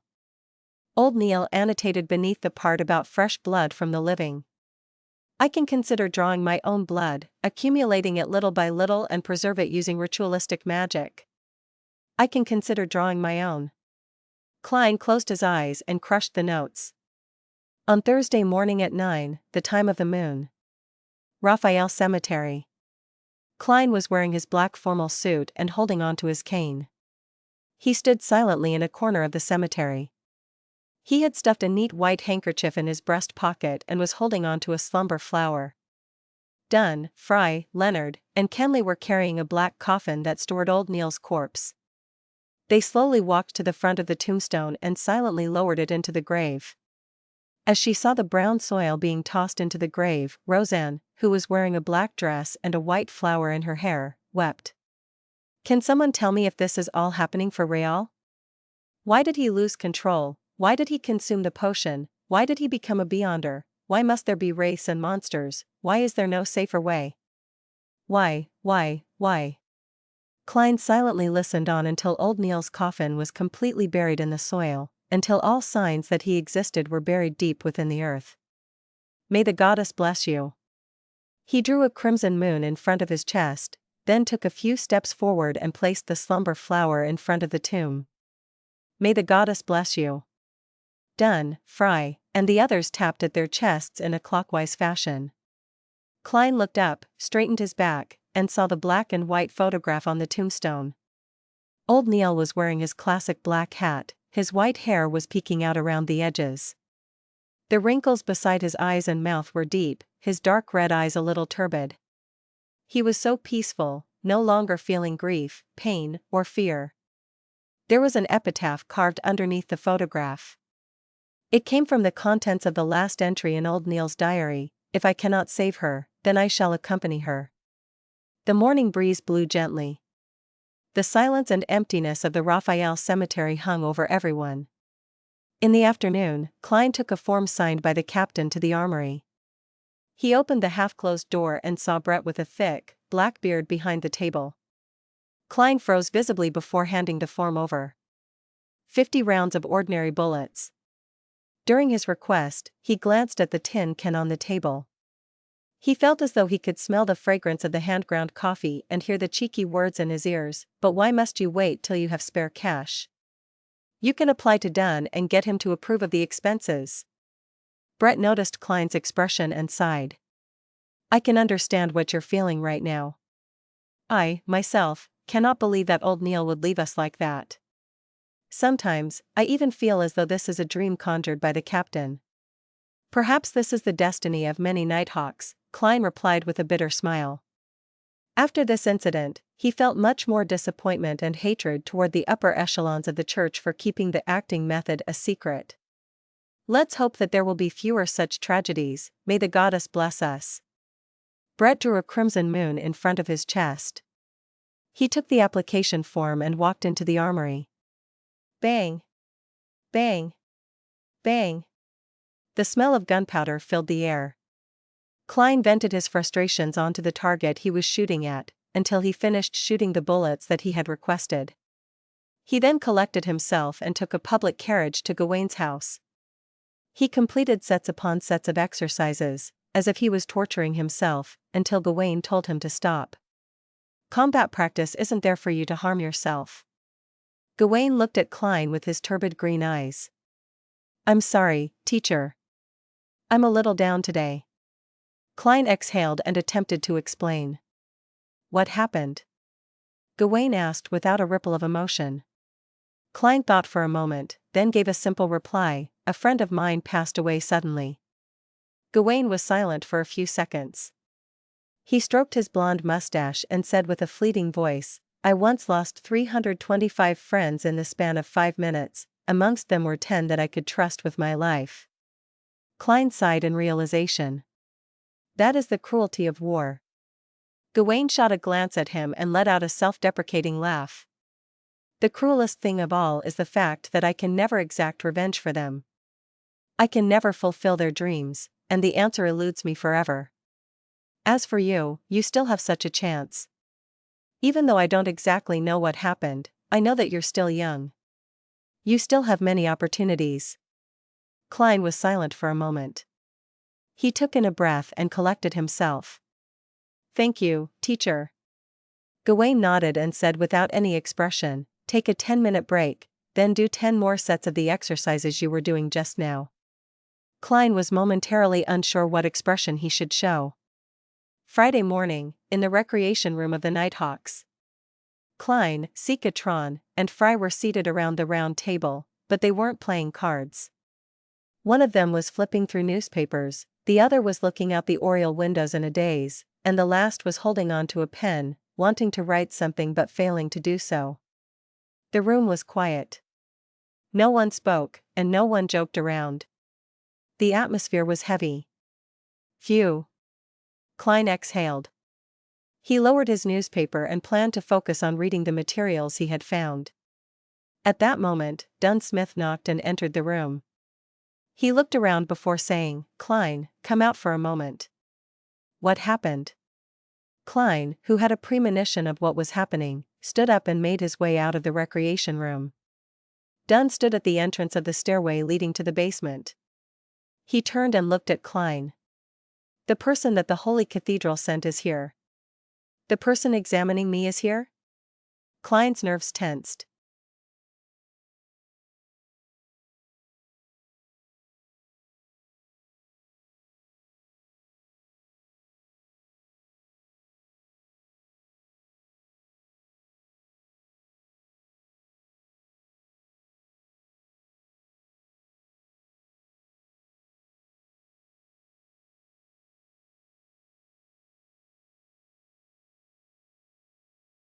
Chapter 166, Examination.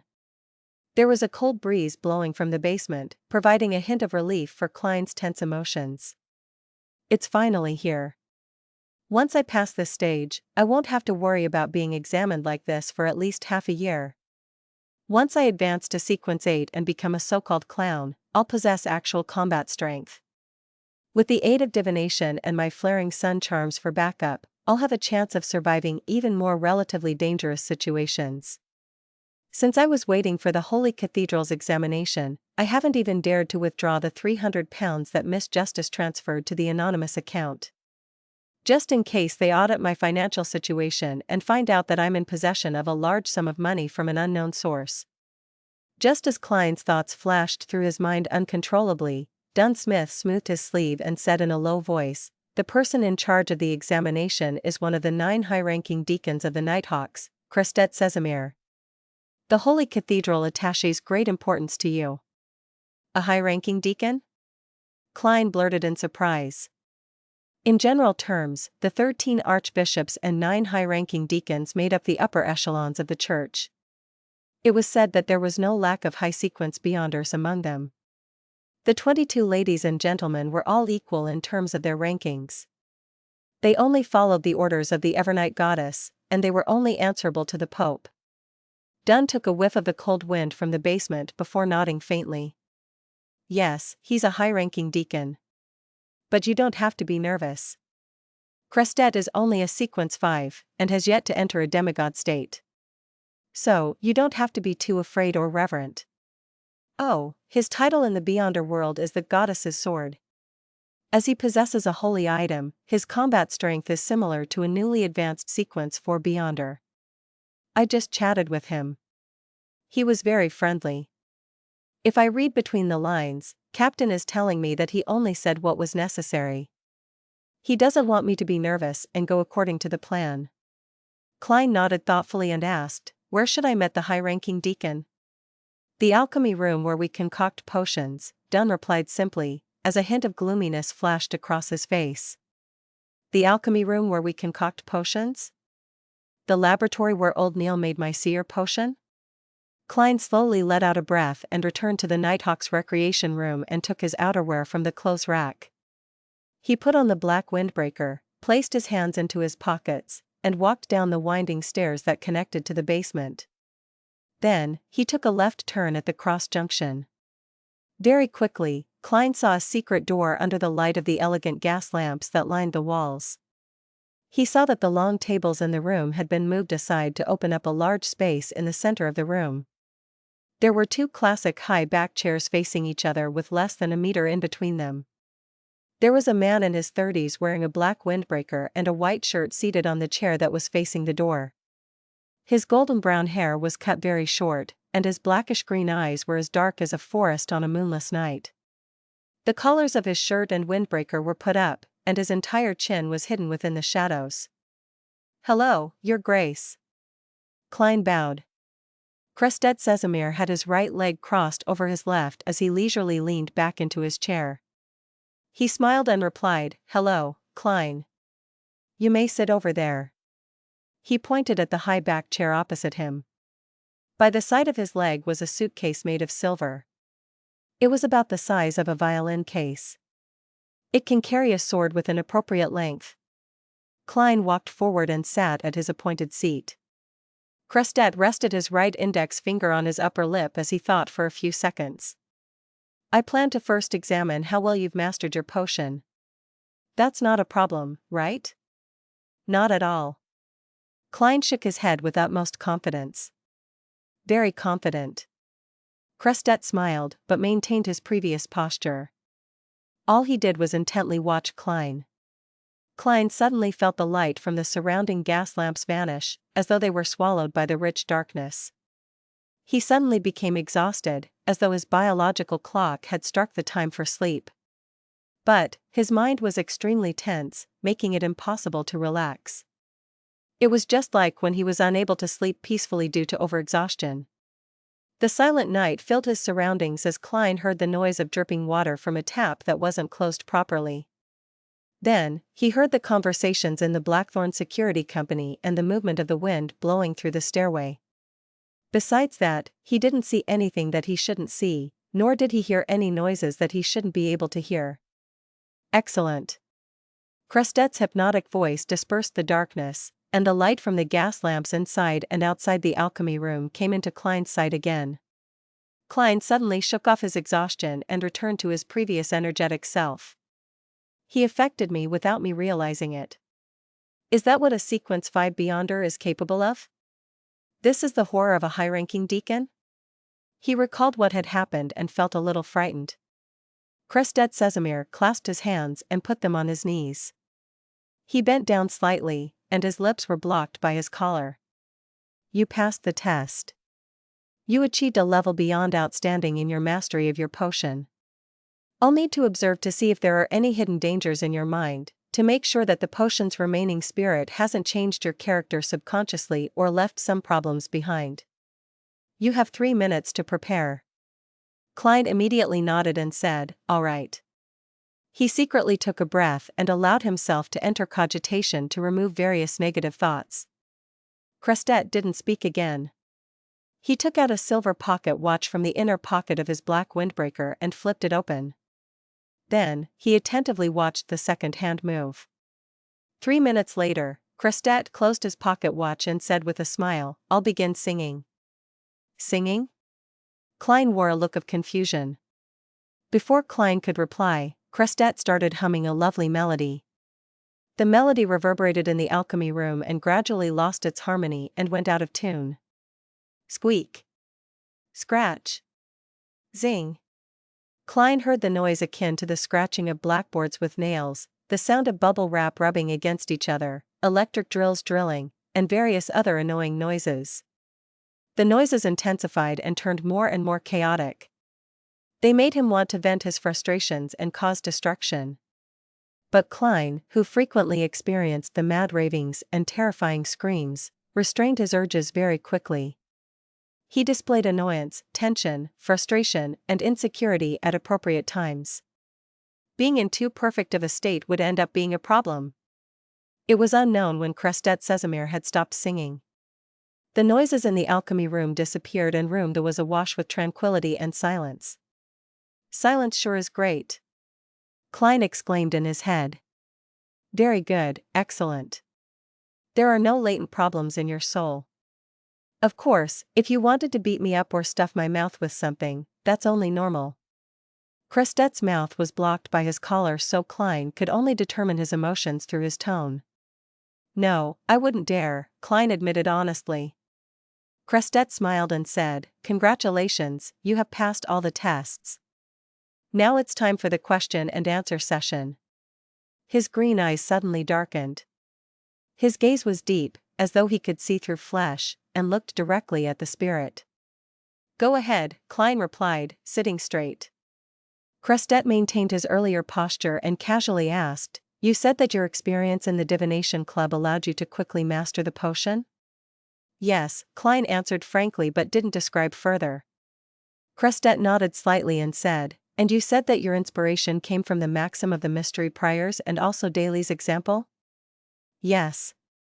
Klein confirmed this first before explaining in detail. "I found out from one of my teammates who was a mystery prior that those who abide by the maxim of the mystery priors have a lower probability of losing control than normal.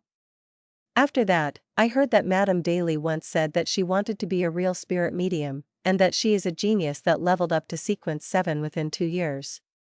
After noticing both situations, I thought I could give it a try. I attempted to be a real seer and outlined some principles for a seer.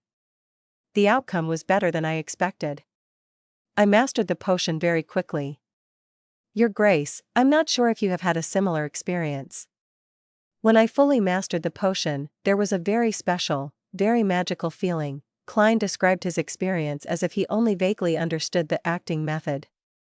The man he had been when he was on Earth would have been nervous and embarrassed to speak so many half-lies before such a powerful Nighthawk. But ever since he transmigrated to the current world, he had lied so much that he was used to it. He could do it flawlessly. The darkness in Crestet's eyes disappeared, and his gaze returned to normal. He smiled and said, "Don't worry, it's not an illusion." From his answer, Klein couldn't see any doubt or scrutiny, so he felt at ease. Dunn endorsed your experience. "I believe that you really are a genius, with a logical mind and sharp senses," Crestet complimented. He then asked, "Did you share your experience with your teammates?" "Of course," Klein admitted frankly. "I hope that I can help them lower the risk of losing control. We're teammates, comrades that face danger together. I don't have any reason to hide the truth. But for the same reason, I didn't tell the clerks." Crestet uncrossed his right leg and sat up straight. His thin lips were exposed from the shadow of his collar. He lifted the corner of his lips and said, "Although you haven't even been with the Nighthawks for 2 months, I believe your understanding towards partners is much better than many others. I plan to share more information with you, but according to the Holy Cathedral's rules, You have to swear to the goddess that you won't reveal the contents of our conversation to anyone that doesn't know about this. That should be fine, right? I passed the test? Klein was delighted. He nodded without hesitation. No problem. Although I won't be able to teach others the acting method, I can let Miss Justice and Mr. Hanged Man do so indirectly.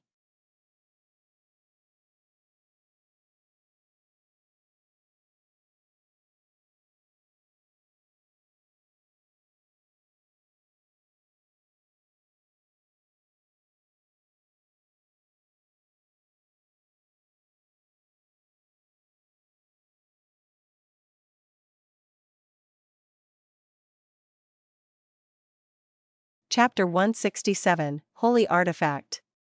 All right. Crestet Casimir nodded. He leaned forward. Then swear upon the holy artifact. As he was saying this, he bent down to lift the silver suitcase by his foot. Holy artifact? The holy artifact that earned you the title of the goddess's sword. Klein looked at the actions of the deacon curiously. Crestet placed the suitcase on his knees, his dark green eyes instantly turning black. He lifted his hand, then pressed down. The cover of the silver suitcase, which resembled a violin case, suddenly dissolved and receded like the tide. At the same time, Klein felt that the light around him was being drawn forward as if it was being absorbed by the suitcase. Apart from the lights from the classic lamps that lined the walls, as well as the silver splendor that spiraled within the suitcase, the alchemy room turned pitch dark. The scene looked extremely strange. Pa! With a crisp snapping sound, Crestet Casimir opened the suitcase, revealing the pure white bone sword that lay within. Yes, a bone sword. The moment Klein saw the sword, he knew instinctively that it was mainly made out of bone. The short sword silently released a pure white glow in the pitch-dark alchemy room, as if it were a moon hanging high in the night sky, or a lighthouse in the middle of a storm. It looked as though the sword had no defects on its surface, but a closer examination would reveal that the surface of the sword was laced with layers of symbols and icons. These mysterious patterns intertwined to form the body of the sword. Klein observed the holy sword, suddenly realizing that he couldn't look away. His vision was being drawn towards the sword as his brown eyes slowly lost their luster. Crestet lifted the suitcase, moving the sword away from its original position. Klein instantly snapped out of his trance and finally freed himself from the nightmare he couldn't escape before. He cast his gaze to the side and asked gravely, "Your Grace, do you need me to put my hand on the holy sword?" "Yes, come over." Crestet's voice was melodious as if he was singing a lullaby. Klein stood up, still looking to the side as he took small steps forward. As it was dark, he couldn't see where the legs of the deacon were, nor his old leather boots. "Stop," Crestet spoke calmly. Klein immediately halted and stood on the spot. He took a quick glance at the pure white bone sword through the corner of his eyes before retracting his gaze again, in fear. With that mere glance, he bent down and extended his right hand, accurately placing it atop the holy sword. A cold feeling swept through his skin and into his mind. The distracting thoughts and feelings of worry instantly eased, as if he was sitting on a roof in a noisy village, smelling the scent of the harvest and admiring the starry night sky. "Recite after me," Crestet said solemnly. "All right." Klein nodded. He then heard the deacon speak in Hermes. "O ever-night goddess, nobler than the stars and more eternal than eternity. I swear to you in my real name and my spirituality. I, Klein, will never reveal the details of the acting method to those who do not know of it from this moment forth. If I go against this, I shall accept any punishment you deem fit. Please witness my oath." Klein collected himself and made the oath in Hermes, following Deacon Casimir's lead. He had the faint feeling that a connection has been established between him and a faraway being through the pure white bone sword. After retracting his right hand, he drew a crimson moon on his chest. "Praise the lady! Praise the lady!" Crestet smiled and bowed in response. Immediately, he closed the cover of the suitcase and pressed down heavily with his right hand. The darkness was instantly lit up as the light from the lamp once again filled the entire room. Klein noticed that the black eyes of Deacon Sesamir had regained their usual blackish green. He made his way back to his chair and frowned. He asked in puzzlement, acting method? Crestet cleared his throat. Without answering the question directly, he instead smiled and said, "You might feel a little confused and not understand what I'm about to tell you, but I cannot explain why that is so, for that involves the secrets of the church. You will only have the right to know after you become an archbishop or a high-ranking deacon." Klein looked at Sesamir and added inwardly before Sesamir could say it. "You will only be permitted to know after you become a core member of the church, such as an archbishop or a high-ranking deacon," Crestet emphasized. Klein nodded sternly. Crestet placed the silver suitcase back beside his foot and crossed his legs. In the long history of time, the church has had generations upon generations of genius beyonders slowly figuring out a way to avoid losing control. And the core to this method is the name of the potion. It's not only critical, it's also the key.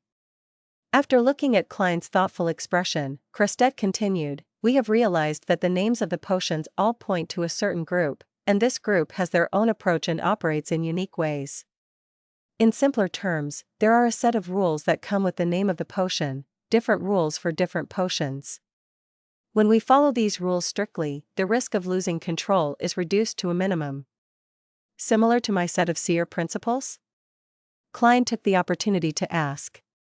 "This explanation isn't as simple or understandable as the one I gave to Justice and Hanged Man." Klein silently criticized. "Yes." Crestet gave an affirmative answer.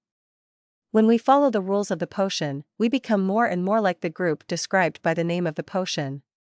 In other words, we are acting as the job that the name of the potion points us toward. That is the acting method. You must remember, the spirituality of every individual is special, unique. Even though the core rules must be followed by the people who consume the same potion, there are always certain variations to the rules that are unique to the individual. Thus, the experiences of others can only serve as a guide." "That is a point that I didn't realize." Klein said sincerely, "Thank you for informing me. I will remember that." Crestet laughed. "These are the experiences accumulated over the generations.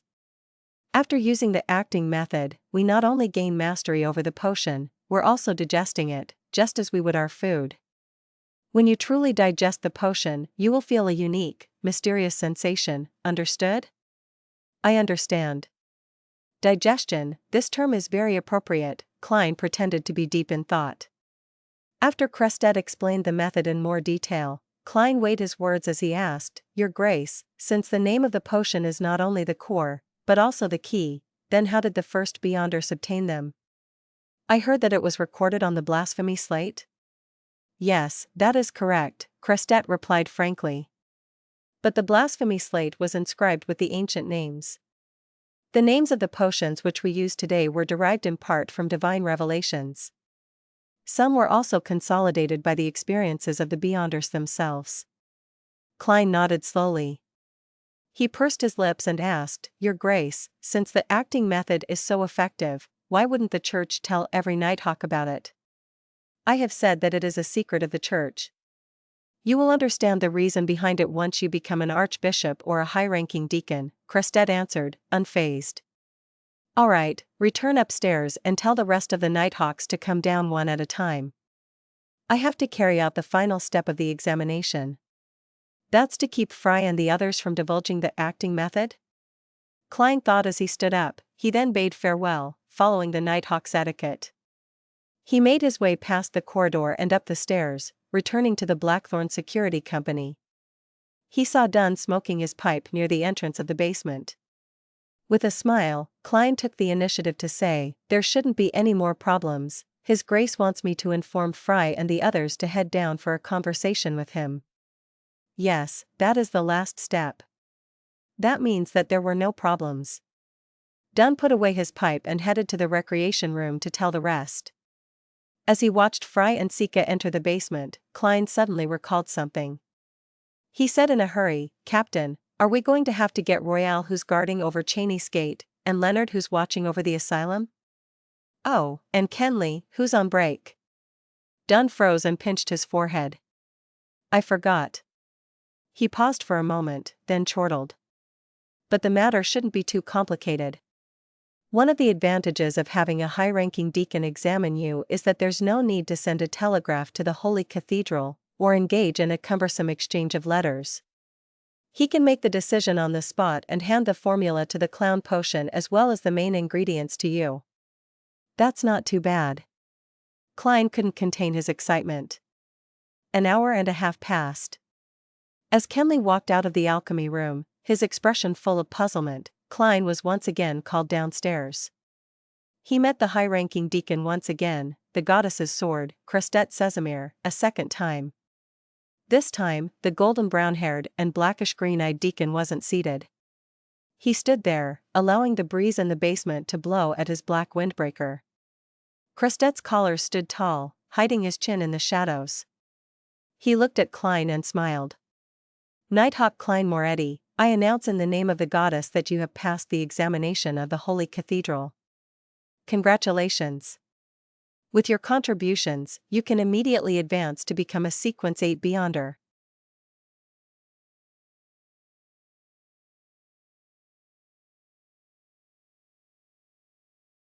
Chapter 168, Clown Potion. Phew, I finally passed. I passed it just like that. When Klein heard Crestet Sesamir's announcement, he let out a breath of relief despite being mentally prepared for it. It felt surreal, as though it was a dream. He had assumed that the examination would be tougher and lengthier, but when he thought carefully about it, he realized that what had just happened was what should have happened.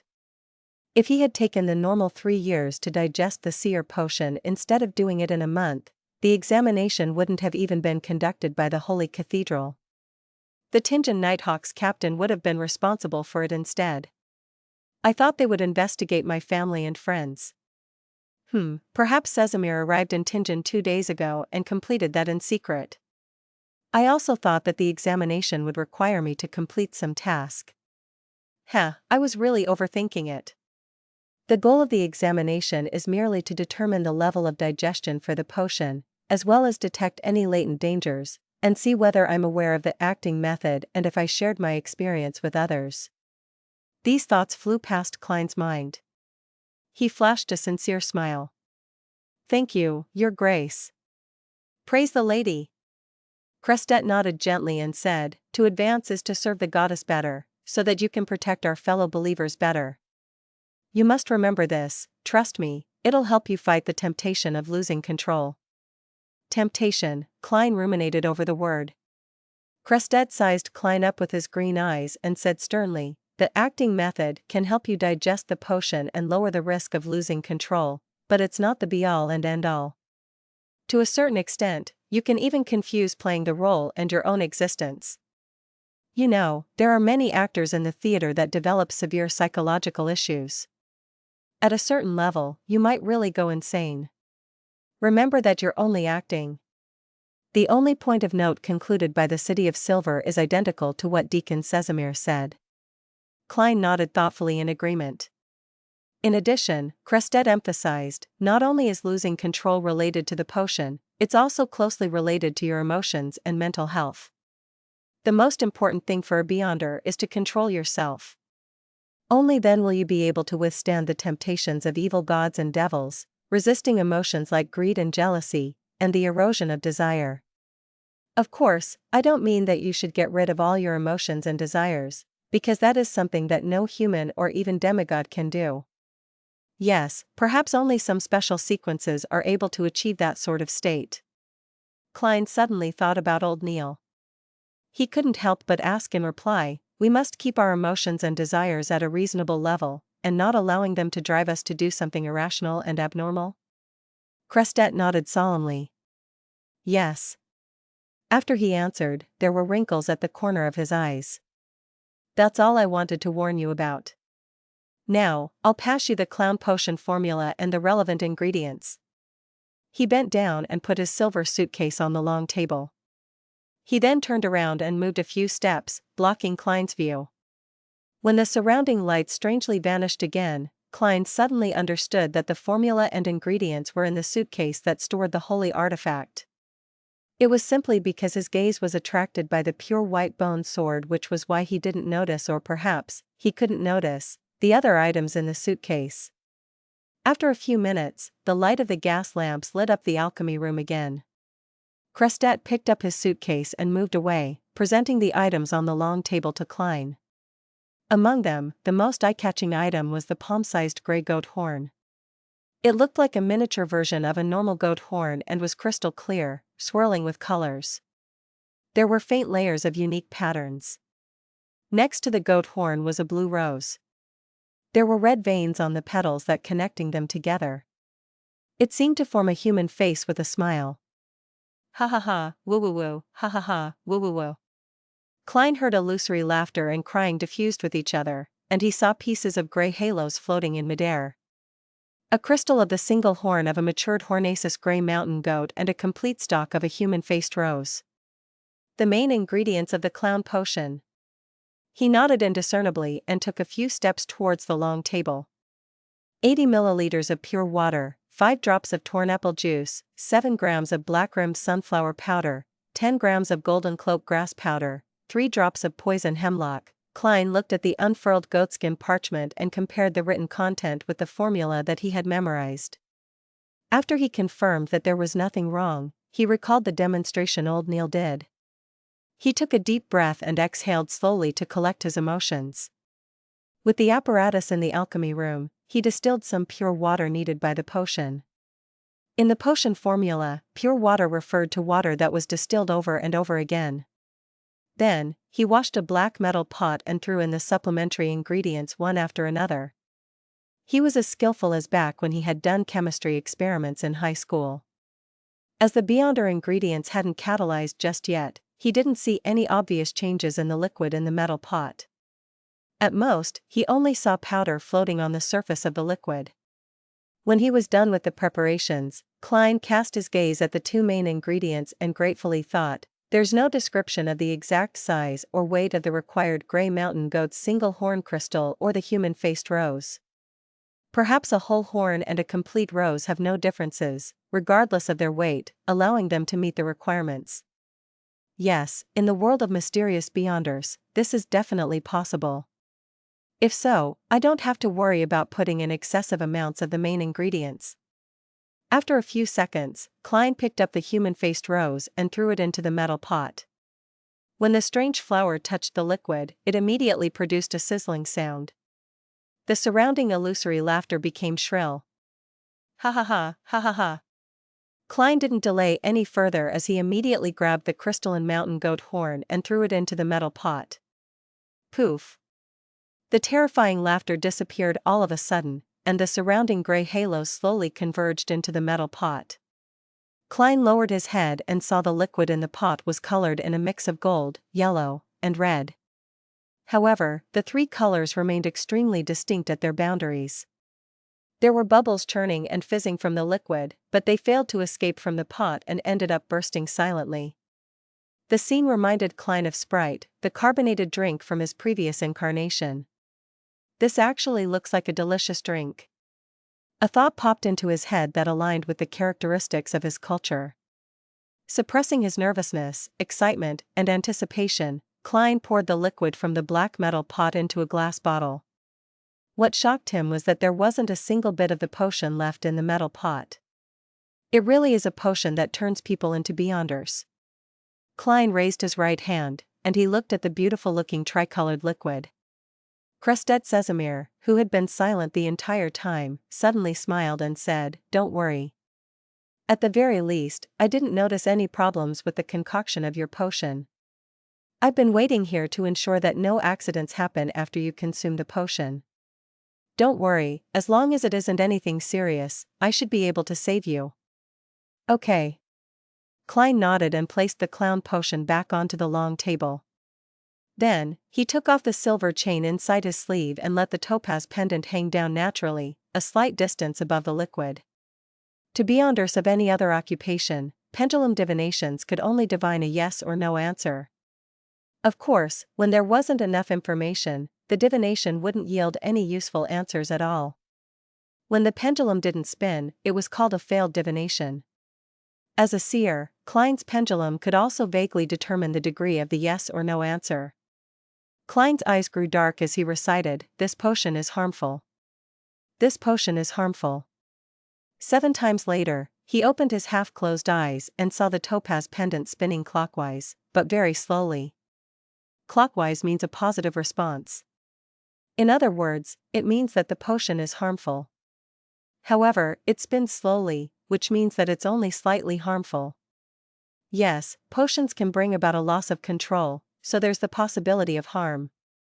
A low level of harm means there is nothing wrong with the potion.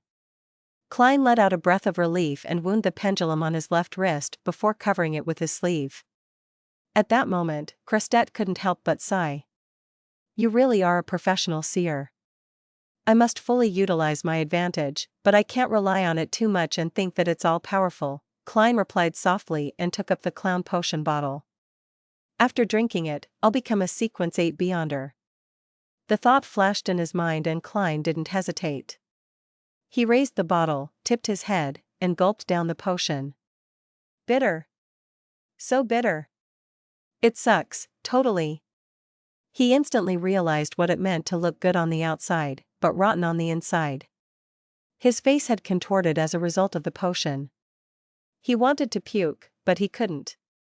Then, Klein realized that his face was flushed red. As for the rest of his body, they were experiencing a similar reaction. He was convinced that he looked like a steamed lobster.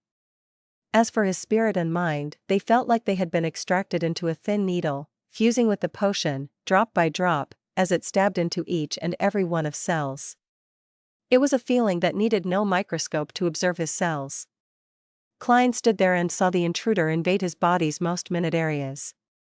For a few seconds, he felt like a robot that was having its parts and electrical circuits swapped out. After an unknown period of time had passed, his mind reflected his figure, as though he was listening to himself singing through his own ears. Due to this strange projection, Klein discovered that he could precisely control his facial and bodily motions. Meanwhile, his ears buzzed. He heard the murmurs and shouting echoing around him which had not happened in a while. Hornasis. Phlegria. Hornasis. Phlegria. Hornasis. Phlegria. Phew. Klein imagined the layered spherical light and slowly entered a cogitation state. Bit by bit, he escaped from the state of having his spirituality seep out where he had a slight loss of control. At that moment, he knew that he had advanced successfully. He knew that he was a Sequence 8 clown.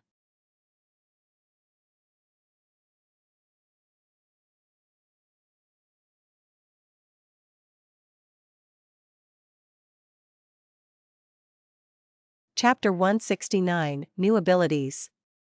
After the color in Klein's eyes went back to normal, Crestet Sesamir said with a laugh, "You can move about and try to get used to the changes in your body. Try to find the core powers that were given to you by the clown potion." Klein nodded. He considered the fact that he might need guidance from the deacon and thus didn't care about his presence. He repeatedly followed what he had been practicing all this time as he took a step forward. He twisted his hips and threw a punch forward, launching a frontal jab. Pa! He heard the crisp sound of his fist breaking the air. The power in the forward thrust exceeded his expectations. In that instant, he felt as though he was sitting in a carriage which had abruptly hit the brakes. He lost his balance and fell forward. Oh no! This is about to become an embarrassing story, just like Leonard's. Klein mused. But at that moment, he noticed that he could still effectively control his muscles, his body, as well as his center of gravity. He simultaneously exerted force with his spine, tendons, and ligaments, instantly adjusting his center of mass and managing to stand firm despite his distorted posture. Well. Upon gaining some understanding of this, Klein attempted several other actions. He confirmed that the biggest change in his body was the massive increase in coordination.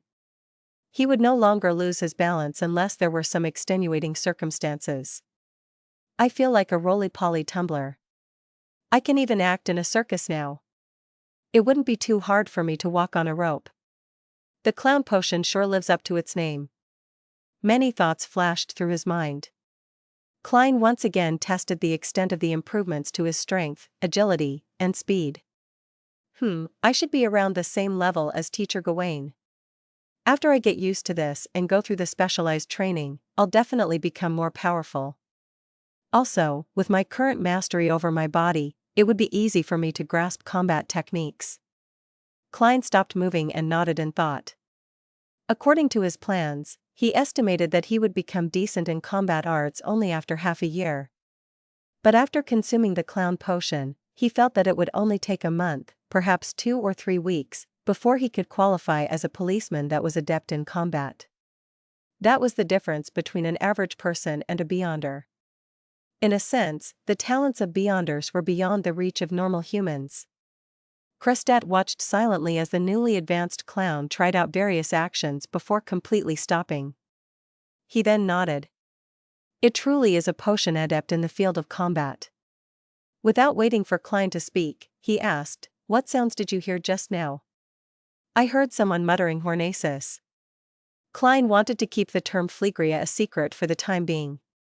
He wanted to observe the reaction of Deacon Sesamir.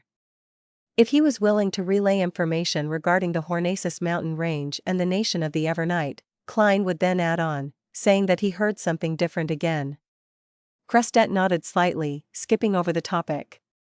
He reminded Klein, "Remember, a high-sequence beyonder can influence corresponding low-sequence beyonders of the same sequence pathway to a certain extent. In a way, some parts of the respective pathways contain the realm of demigods. The murmurings and howls might have been intentionally conveyed to you by them. They might be filled with malicious intent. You must be even more cautious if the sequence pathway belongs to an evil god. I had a chat with Dunn just now. The Nighthawk in your team who lost control recently met with such a situation." Old Neil. The hidden sage. Klein's expression darkened. He nodded solemnly and said, "Your Grace, I will remember this.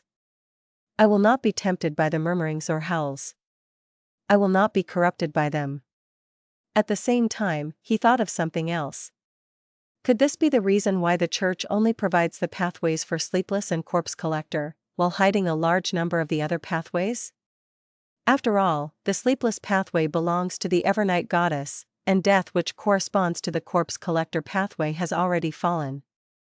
As for why the church would still offer the Mystery Prior and Seer, it's because these two jobs are of a support type and can fill the shortcomings of the sequence 9 and 8 pathways for Sleepless and Corpse Collector.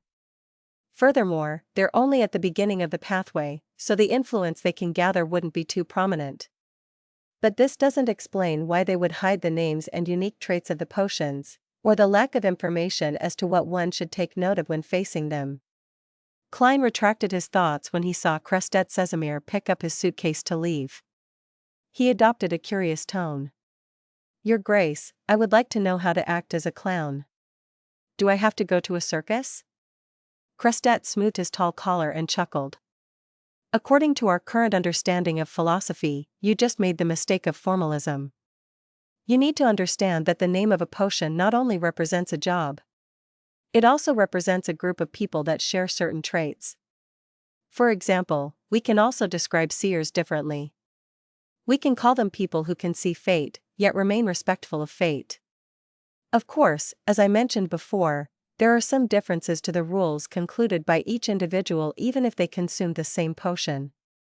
You cannot completely reference the experiences of another person, do you understand?" Klein nodded in thought. "I think I can understand some of it. I can act as a clown in my daily life, as long as I have grasped its essence." "In theory," Crestet answered, being careful about his choice of words. "I understand." Klein drew a crimson moon on his chest. "Thank you, Your Grace. May the goddess bless you." Just what is the essence of a clown? If I don't take into consideration what a clown represents back on Earth and only think about what it means in this world, a clown is a job that entertains people using ridiculous methods. For example, hilarious get-ups, exaggerated actions, trickster-like performances. The core is that it must be ridiculous, and it must entertain others. It feels a little off. Must I consider it from the perspective of court jesters from ancient times?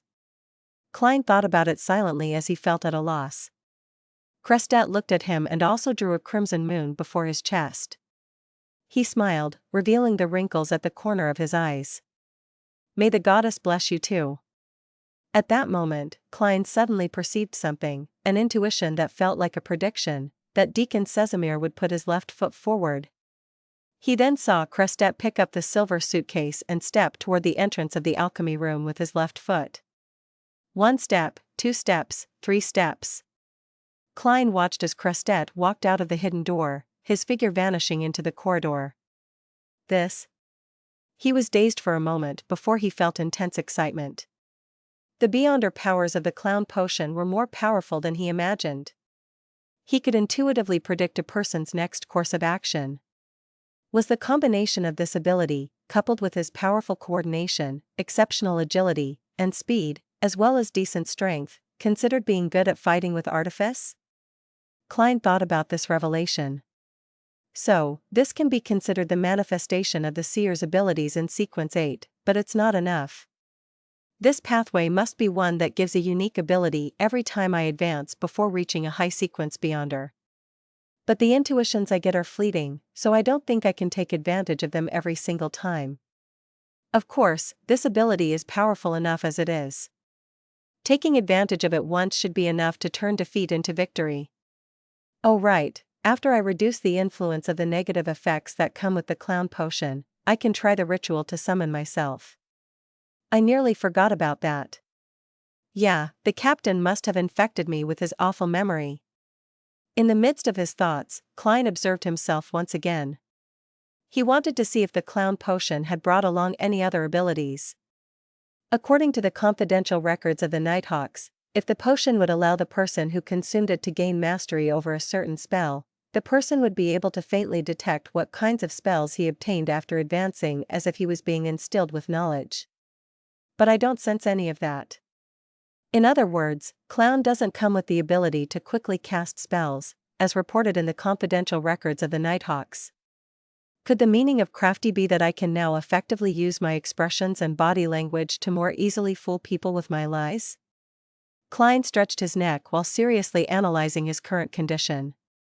At this moment, he couldn't help but think back to the suited clown he had encountered previously.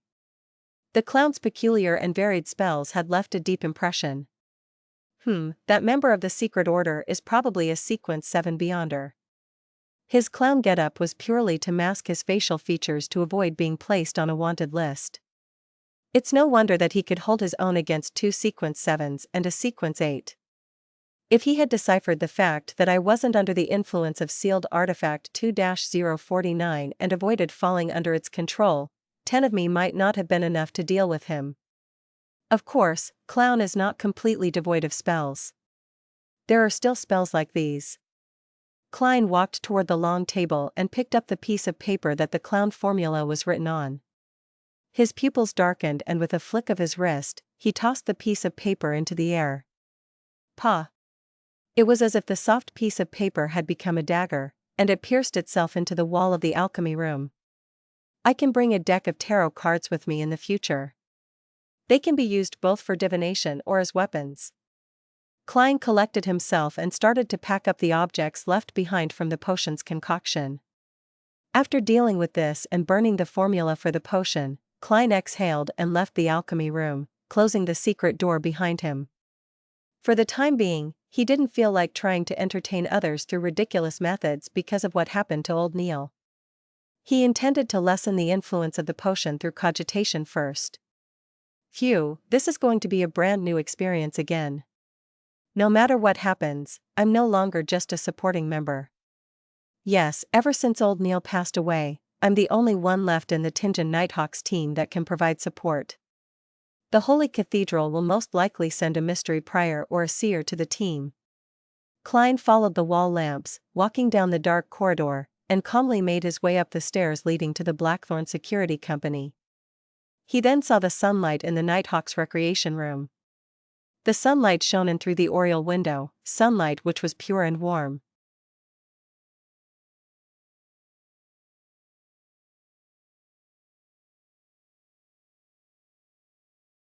Chapter 170, Copper Whistle. Klein turned towards the captain's office and saw that the door was wide open.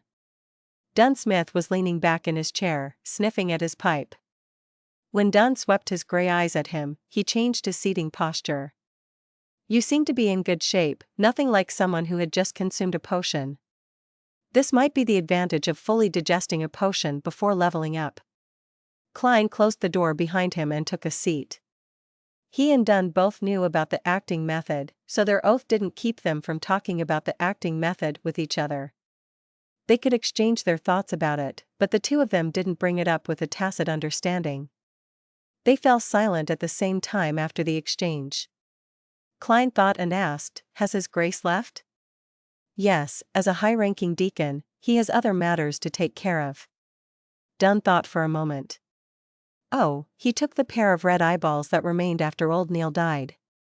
Klein was shocked and confused. "Why?" Dunn picked up his coffee and took a sip. He answered after a long silence, "We shouldn't lie to ourselves. A rampager is in fact already a monster, and as I told you before, monsters leave behind things that are rich with beyonder powers after they die. When these relics can't be controlled, they have to be sealed. Yes, that is one of the most common origins of sealed artifacts.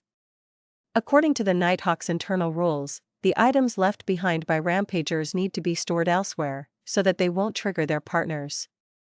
A logical rule." Klein nodded heavily. Suddenly, he sharply noticed that the captain had missed out something. "So," he asked curiously, "what if the item left behind is controllable?" Dunn looked at him, his gray eyes were deep like a quiet night. He sighed and said, "You wouldn't want to know the answer." Klein was taken aback before he suddenly realized a possibility. Normal monsters left behind beyonder ingredients which could be used to make potions. But what of a rampager who turned into a monster? If they left behind controllable items, would those things be used as beyonder ingredients?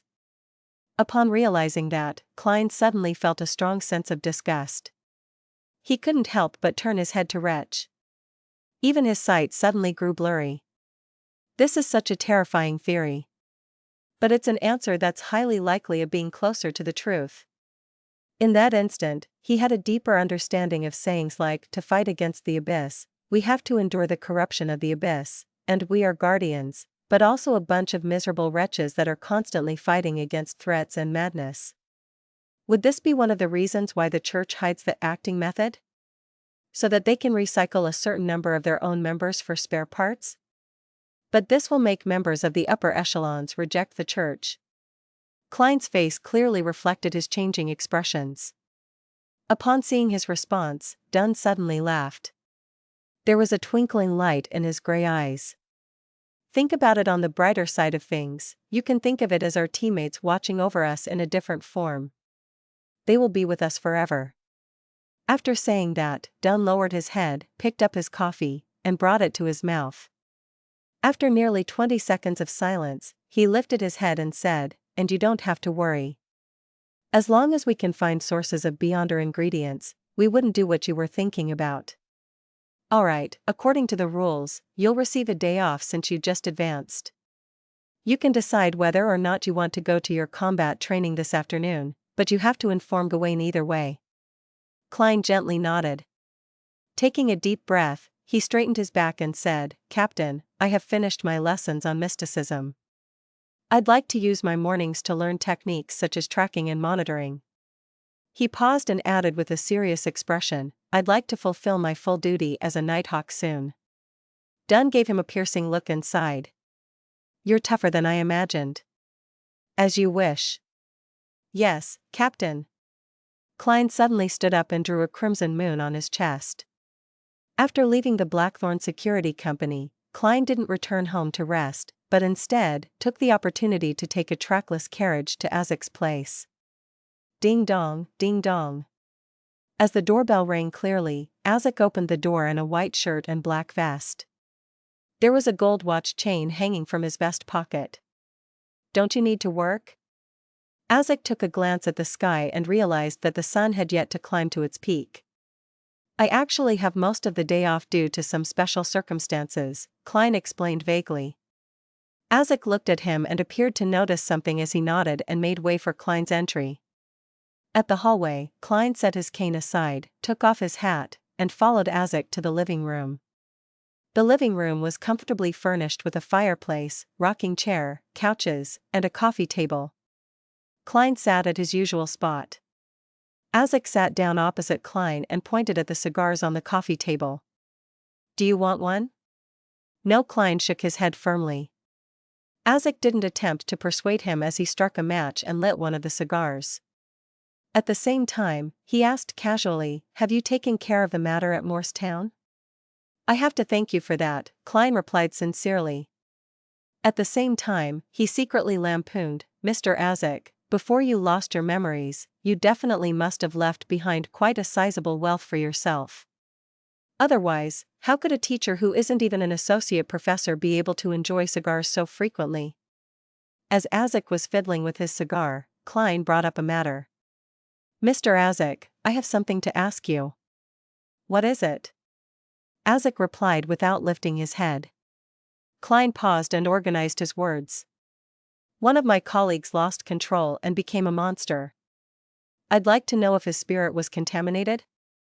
He wasn't certain if Mr. Azik knew the meaning of losing control, so he prepared an explanation, just in case. Azik stopped what he was doing and lifted his head to look at Klein. He nodded heavily and said, "No doubt. You have to be very careful in a situation like that. If he lost control due to the temptation of an evil god or devil, try to avoid contacting his spirit. It might very likely lead to life-threatening danger." "I understand." Klein let out a breath of disappointment. When he was at old Neil's place, he was too emotional and had forgotten to contact old Neil's spirit. Neither did Dunn Smith remind him at all. Hence, he missed the opportunity entirely. "Now that I think of it, Captain didn't forget but intentionally avoided bringing it up." Klein was silent in thought. He didn't dwell on the topic and instead mentioned his previous encounter. "Mr. Azik, I tried to divine the origins of Morristown's paranormal incidents. I ended up seeing an upside-down pyramid that extended underground. My teammate told me that it's a symbol of death. Only his descendants would receive such an honor." Azik put down the match and took up the cigar cutter when he suddenly fell into a daze. He was motionless for quite a while. He leaned back into his seat and wore an unusually gloomy expression. After a while, he said in a deep voice, "This gives me a very familiar feeling, but I don't seem to be recalling anything." "I'm very sorry." Klein sighed sincerely. He had imagined that he could use the revelation obtained from his divination to further jolt Mr. Azik's memories. Azik cut off the cigar cap, shook his head, and smiled bitterly. "If it was something that could be recalled easily, I think I would have long found a way to escape my fate. Of course, I have to thank you for your kindness. Thank you for remembering about me this entire time." He thought for a moment before adding, "Oh, and I'll be leaving Tingen in the near future." "Why?" Klein asked in surprise. "Didn't we say that we were going to find the manipulator behind the scenes, the person who affected my fate, and stole your child's skull?" Azik held his cigar and sighed before explaining, "The target might have noticed my attention and investigation. He hasn't been taking any action recently, leaving me with no clues. Thus, I'm thinking of leaving Tingen for the time being and going to Backland. On one hand, I can take the opportunity to search for traces that I left behind before I lost my memories. On the other hand, my absence might let the target lower his guard." "That's right." Mr. Azik's last memory loss was around Backland University. "It's a pity that you can't take my place, searching for the Red Chimney House." Klein nodded solemnly and said, "I'll pay close attention to this. Once the target takes action and exposes himself, I'll inform you immediately." Mr. Azik, how will I inform you of things in a timely manner?" Klein had the idea that if Azik was Death's descendant, or if he was linked to Death in a certain way, his powers would have been something similar to the corpse collector sequence. He definitely had a way to call something like Daly's messenger. In other words, this could confirm if Azik was actually related to Death or a descendant of Death. Azik took a puff of his cigar and thought for nearly 20 seconds. He took out an ornament from his left sleeve. It was an intricate but old copper whistle. There were many unique patterns that filled it with a mysterious aura. This is something that I had with me when I woke up in Backland. When you blow it, you'll summon a messenger that belongs to me. Azik held the copper whistle as he explained in detail. After so many years, this copper whistle can still be used? This should be a magical item, right? Klein was surprised and delighted that he had indirectly proved that Mr. Azik was related to death. Azik gave Klein a glance, then he put the copper whistle to his mouth and demonstrated. His cheeks puffed up as he blew with all his might. Nothing was heard, but Klein felt a sudden gloominess and coldness. He quickly tapped his left molar and saw that there were blurry white bones being thrown up from the ground, one after another, forming a strange fountain. After a few seconds, there was an illusory monster in the living room. Its body was made of white bones, and there were dark flames glowing in its eye sockets. It was almost 4 meters tall, and it towered over Klein, who wasn't even 175 centimeters tall. As he watched its head nearly tear through the ceiling, Klein suddenly had a thought. Mr. Azik, isn't your messenger a little too exaggerated? Azik didn't share those thoughts at all. He smiled and said, after you pass the letter to it, blow the whistle again to end the summoning. Then, it'll send the letter to me very quickly, in a secretive manner. After that, Azik shook his wrist and threw the old copper whistle across the room. Klein extended his right hand and accurately caught it. He found it cold but mild. Thank you, clown potion. He breathed a sigh of relief. He wiped the whistle and blew it hard. Silently, the huge messenger fell apart as blurry white bones sank underground. The Tussock River ran through backland and harbors that dotted around the area. Alger Wilson wore the long priest robes of the Church of the Lord of Storms as he walked down from the passenger ship slowly. He saw people walking to and fro around the harbor with countless port workers sweating under the sun. It was a bustling yet noisy scene. It's been a while, Backland, Alger muttered to himself.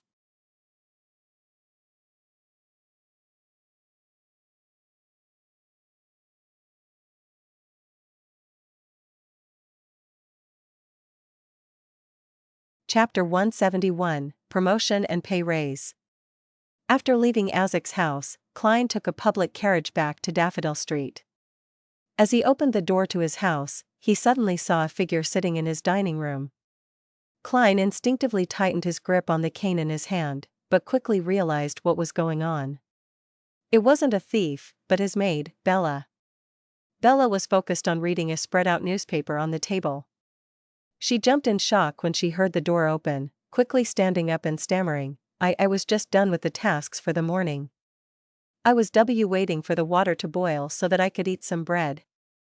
I'm still not really used to having a maid in the house. Klein mocked himself. He took off his hat and nodded. Reading is a good habit. To be able to persist in reading, despite the busy workload, is something that's encouraged by the goddess. He used the name of the goddess just in case Bella took his compliment as sarcasm. But in reality, only the god of knowledge and wisdom would place this much emphasis on reading. Of course, all of the churches advocate education.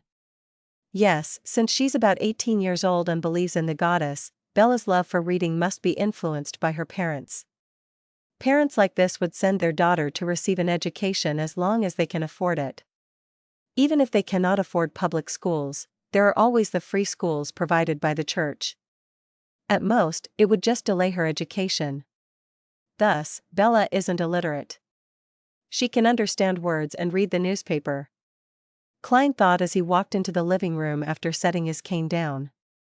He had quite a good impression of Bella. Even though she was a little clumsy and obviously not used to the kitchen, she had shown a willingness to learn. Bella let her hands hang down and said, embarrassed, I didn't have the opportunity to read many newspapers in the past. The landlord didn't let us use old newspapers to clean the walls. I stole a glance at it when I picked up the newspapers just now to clean the coffee table. I thought that it was rather interesting. What a pitiful lady. When I transmigrated, newspapers were the least interesting of things. Klein thought as he lampooned. He smiled and took out the silver pocket watch from his pocket. After looking at the time, he said, "As long as you complete your tasks and do them well, you are free to do whatever you want with the rest of your time. You don't need to be too nervous. Of course, if I'm having a chat with Benson and Melissa, it's best that you stay in your room. I will allow you to use the lamp inside and take a few old newspapers with you.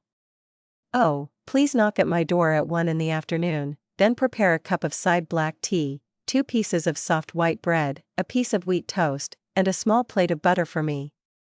In order to celebrate his advancement to Sequence 8, Klein decided to spoil himself slightly.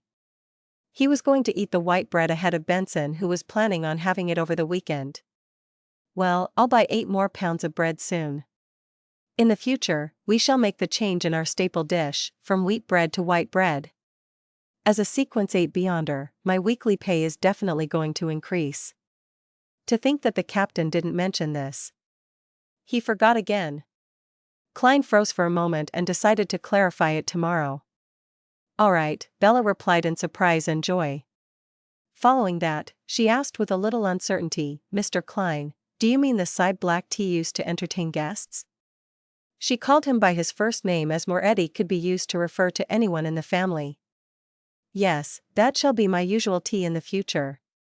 Klein waved his hand and made his way towards the stairs. He suddenly noticed that he was in a decent financial situation after becoming a clown.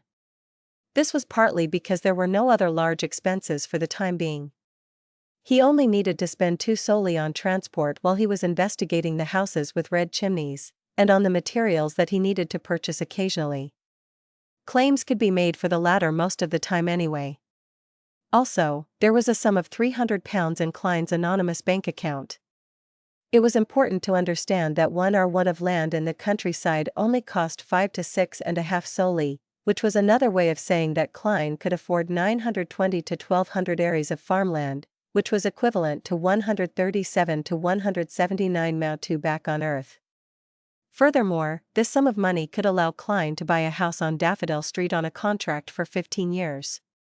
"If I convert all that money into land, I'll get between £23 and £31 a year in rent. That's not bad, but not necessary for the time being. I'll use that £300 for emergencies. I'll have to find an opportunity to tell Benson and Melissa about my true weekly salary," Klein thought as he entered his room. After locking the door to his room, Klein sat on the edge of his bed and started his cogitation. He wanted to use this method to slowly control the power seeping out of his potion. He was very careful and very cautious. He had thought of the term losing control very lightly until he saw the mandated Punisher who had lost control. Of course, he didn't know that mandated Punisher personally. He also didn't know what had happened to him. He subconsciously thought of him as an anomaly, a rare case. It was just like how an average person would make comments about a murder they saw on the news before forgetting about it entirely. But what happened to old Neil shook Klein greatly. It made him realize very clearly that losing control was always a possibility, always around him. Loss of control might descend upon him in ways he had never thought about. That sure was a bloody lesson. Klein ended his cogitation and muttered to himself as he opened his eyes. He had dreamed of that scene many times in the past few days, jolting awake in the process and finding himself drenched in cold sweat. He wasn't only grieving old Neil's death, but also worried about his future. If he didn't have cogitation to help him sleep, he believed that there would be many sleepless nights in his future. Other than digesting the potion, I also have to try my best to control my emotions and desires. I have to keep them within reasonable levels and not be consumed by them. Klein exhaled and laid down, quickly falling asleep. On the day that old Neil passed away, Dunn's actions and words had touched him greatly. It made him critically assess the responsibilities of a Nighthawk for the first time. It made him want to take up his responsibilities and help his captain and teammates. Thus, he didn't intend to waste his afternoon. He was going to continue his combat lessons. 3 in the afternoon, on a crude training field. The blonde crew-cut Gawain creased his brows as he witnessed Klein slowly familiarize himself with the motions, going from the movements of a decent beginner to the movements of an apprentice knight who had been practicing for a good 6 months. All this happened in the short span of 40 minutes. He called for Klein to stop and sized him up. He couldn't help but ask, what happened? Klein had already come up with an excuse. He was prepared to attribute his performance to scientific research when Gawain added, "You don't need to answer if it's inconvenient for you to do so." It looks like there was some communication between the police department and Gawain. It makes sense, he has to train Beyonders occasionally, so how could he not know? Klein heaved a sigh of relief. He smiled as he said, "Teacher, how long do you think I will need before I can take part in actual combat?" Gawain crossed his arms and looked at Klein seriously. He replied with a raspy voice, 2 or 3 days, but that isn't enough. He explained, as if in thought, being able to take part in actual combat isn't the same as being good at fighting. The latter would take another 2 to 3 weeks. Furthermore, you need to gain mastery over weapons that you can bring with you, for example, a cane, whips, daggers, and bayonets. There's still so many to learn? Klein was dumbfounded. Gawain swept his experienced gaze at him. Remember, every drop of sweat you lose here might save your life in the future. Yes, teacher. Klein pumped himself up and answered. On Sunday morning, Klein entered the Blackthorn Security Company and knocked on the door of the captain's office. Dunsmith looked up as if he was expecting this. "I forgot to inform you yesterday. Your position at the police department has risen from probationary inspector to inspector now that you have advanced to sequence 8. I'll get them to issue the appropriate documents and epaulets to you as soon as possible. Your weekly salary will also increase from £6 to £10. The church and the police department will each bear half of your salary. This salary is the level of an experienced Nighthawk, of course, I mean an experienced Nighthawk at sequence 9. Captain, are you following the wrong script?" Klein was taken aback as he listened to the captain. His eyebrows relaxed as he smiled. "That's more than I imagined." He had imagined that his weekly salary would only increase to £8. Dunn lifted his cup of coffee and took a sip. The increase in salary for Nighthawks is firstly dependent on years of service, second on contribution, and third on the level of your job. The third criterion is often highly correlated with your contributions. Right, without any contributions, even if one were to digest their potion, they would be unable to apply for the formula and materials. Klein nodded while in thought. A weekly salary of £10, coupled with any bonuses, would mean a yearly salary of about £540. Since he didn't need to pay any taxes, this salary was fairly high in the middle income bracket, just lower than desirable occupations such as esteemed lawyers, famous architects, experienced surgeons, and government workers. Even the vice president of the Lone Kingdom's treasury only makes £700 a year before tax. That's at most £640 after tax, probably lower. According to the newspapers, a decent house in Backland and Hillston only costs about £2,500. With Benson, Melissa, and my current expenditure, we could buy one in 7 or 8 years. To be able to afford a bungalow in the central area of the capital in just 7 or 8 years purely through my own efforts, this salary makes me happy indeed. Klein got up and bade farewell. He quickly walked to the basement and took his shift at Cheney's Gate. Before it was 10, he suddenly heard someone approaching Cheney's Gate. Soon after, Dunn appeared at the door. "There's a case that requires your help." "An incident involving Beyonders?" Klein instinctively asked. "No, a parliamentary representative of this city, Mr. Maynard, was found dead in his house. The Tingen Police Department is under huge pressure and wants us to use a mediumship ritual to help them pinpoint the murderer. Currently, you are the only person on the team who can do that," Dunn explained. Then he added, "The Holy Cathedral will send over a mystery prior to our team next week. Actually, it should have been done a long time ago, but you happened to join and chose to be a seer."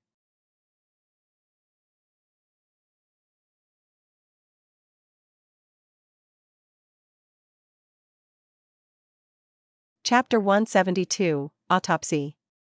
How long has the Member of Parliament been dead for? Klein asked straightforwardly as he packed up his things. If it was more than 15 minutes, the information that he could obtain would decline considerably. If it was more than an hour, there would be very little left to find. If it was more than a month, contact with the spirit of the dead would most likely fail. Regrettably, the initial autopsy report shows that Mr. Maynard died between 9 and 11 last night. Dunn shook his head and said, "You only need to provide assistance and not consider if you can be of use." "All right." Klein took his coat and walked out of the duty room with his hat and cane in hand. Dunn Smith took his place at the Cheney's Gate guardroom. Theoretically, as a Beyonder, as long as one's spirituality was enhanced, things like spirit vision, divination, and ritualistic magic could be learned. Especially for Beyonders from the Sleepless sequence who were known for their high spirituality. But in actual fact, the differences between the various sequences was vastly obvious. Dunn Smith and Leonard Mitchell had learned spirit vision, but they could only see faint white or light blue in the auras of others. They were unable to precisely differentiate the status of different body parts. Of course, they could definitely see spiritual things with spirit vision, but doing so wasn't as effective as using their spiritual perception.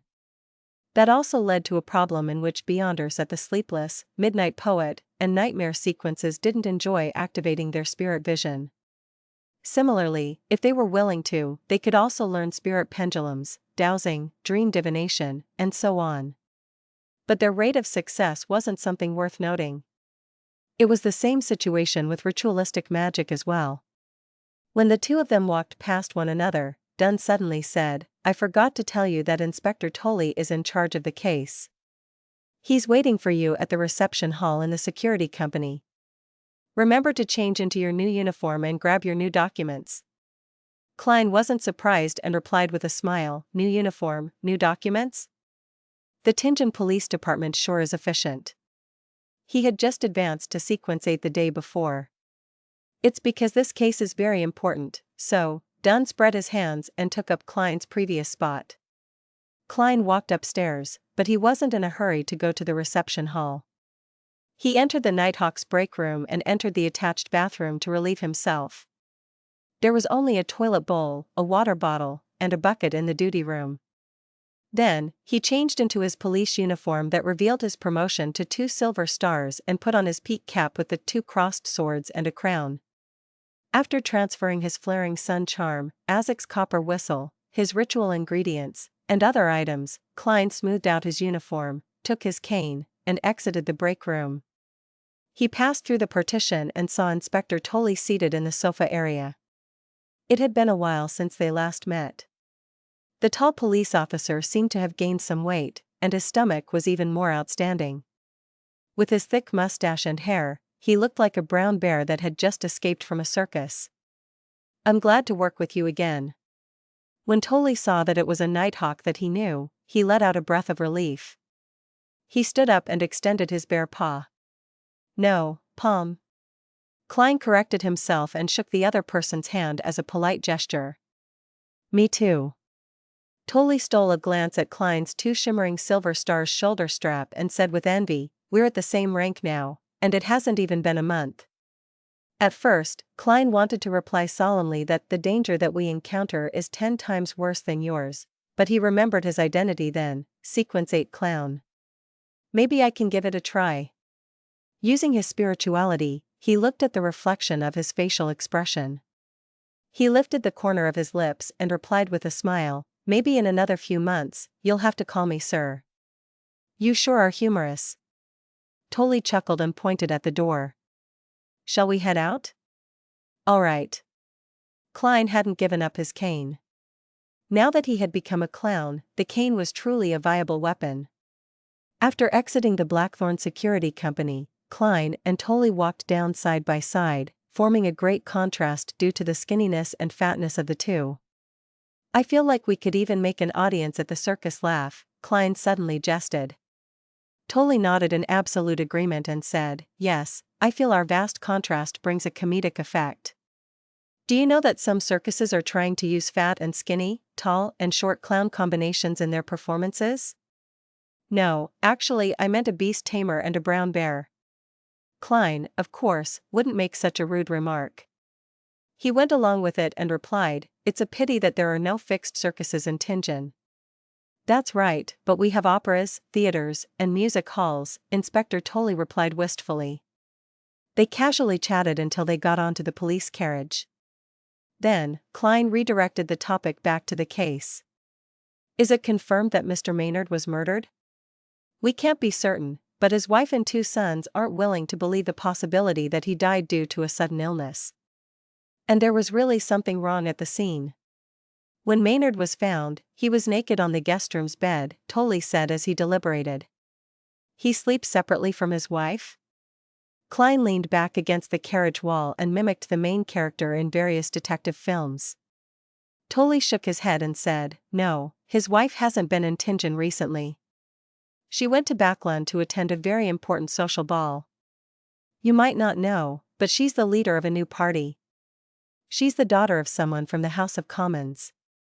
She's still on her way back to Tingen via steam locomotive. She merely used the telegram to express her opinion on this matter. Maynard is also a member of the new party. He's been a Tingen's member of parliament for more than 10 years. He intended to run for mayor in next year's election. In other words, his death might be related to this?" Klein asked casually and immediately laughed. "I'm sorry, I'm only supposed to be helping with the autopsy. The rest of the matter is not within my area of concern, you don't have to answer." Tully didn't mind much but sighed. "Autopsy. You're very cautious. As for your guesses, I would only say that there's a possibility. There was a gathering last night at Maynard's place. There were too many guests, and we temporarily can't find any main suspects. Plus, these guests have decent backgrounds, so we have to be very careful. We can't make any mistakes." "I understand." Klein nodded faintly and asked about the details of the scene. Maynard's house was a bungalow located in the Golden Indus borough. It was surrounded by gardens and fields, there was a stable, a fountain, and a broad pathway built from cement. Klein put on his peak hat with its police badge and followed behind Inspector Tully. They passed through the police streamer and entered the double-story house under the gaze of every policeman present. In the living room, there were 2 male and 4 female probationary inspectors who were talking to people individually to gather statements. Klein looked around and saw many gentlemen in tuxedos and a few ladies in glamorous dresses and checkered gauze hats. "They're the guests who spent the night here," Tully explained and led Klein up the stairs to the 2nd floor directly. Along the way, when the police constables who were searching through the rooms saw the 2, they revealed a look of respect without stopping them. Perhaps it was the effect of the inspector epaulets. "This is the guest room where Maynard's corpse was discovered." The brawny Tully stopped by the crimson wooden door. Klein thought and asked, "Which guest was assigned to this guest room?" "Nobody. There are too many guest rooms in the house, so it wasn't used." Tully put on his white gloves and turned the knob of the crimson wooden door. He made the constable who was keeping watch leave temporarily. Then, he nodded at Klein and said, "Inspector Moretti, I'll leave the rest to you. May the goddess bless us, and I hope that we find something." Klein put on his white gloves too and locked the door behind him. He walked to the side of the bed and saw that the crimson bedsheets were abnormally messy. The corpse laying on it was covered with a white cloth. At this point, Klein could be considered to be quite experienced. He pulled away the white cloth without fear and looked at Member of Parliament Maynard. The man was in his 40s. His blonde hair was trimmed short, and his expression was a mixture of pain and happiness. Klein took 2 steps back and took out the ingredients he needed. He quickly finished the setup for the mediumship ritual. As the faint calming fragrance swirled around him, he recited the divination statement that he thought of long ago, the cause of Maynard's death. The cause of Maynard's death. As he recited the statement, Klein retreated to a nearby high-backed chair and sat down slowly. His eyes darkened, then he leaned back and quickly fell into a deep sleep.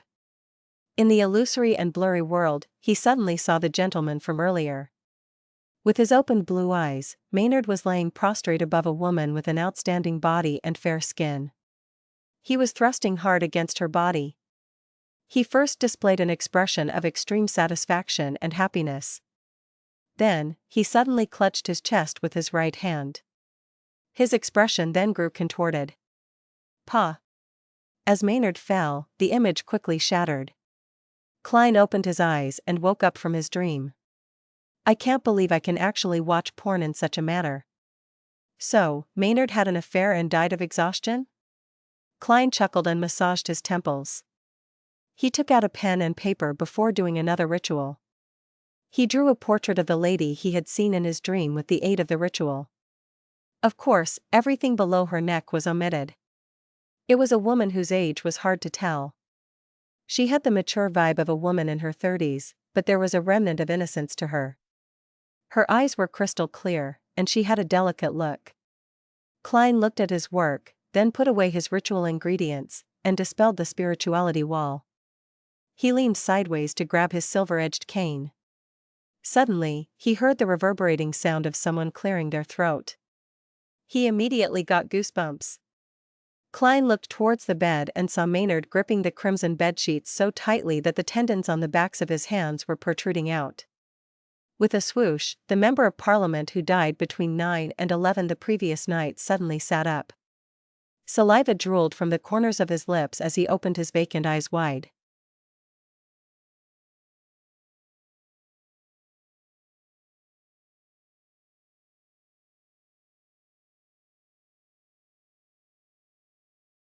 Chapter 173, Zombiefication. Before Klein could come up with any new ideas, he saw the rigid Maynard lift both his hands up. Its body lunged forward to his left amidst the sound of hurtling wind. In the past, his dulled reactions under such sudden, unexpected situations would have made it hard for him to avoid this. Even if he had noticed the attack ahead of time, he would have had to roll away to avoid the fast-moving corpse. But now, Klein could nearly react on instinct. He stomped down with his bright, buttonless leather boots and jumped diagonally onto the high-backed chair. As it had only been a day since he advanced, he was still getting used to his power, agility, and speed. He had accidentally leaped too high into the air and landed on the top of the chair's high back. It was a narrow edge. Klein's heart tightened as he quickly controlled his body and adjusted his center of gravity. He wavered for a moment and surprisingly managed to stabilize himself, like a black cat flaunting its balance and poise. As he was wavering, he flailed his left arm, swinging his cane into the zombie's ribs as it pounced forward. The strike caused it to lose its balance as it staggered and fell onto the carpet. Klein was standing on top of the chair as he felt for his revolver by raising his right arm. He attempted to pull it out from the holster so that he could deliver a silver demon-hunting bullet at the zombie in front of him.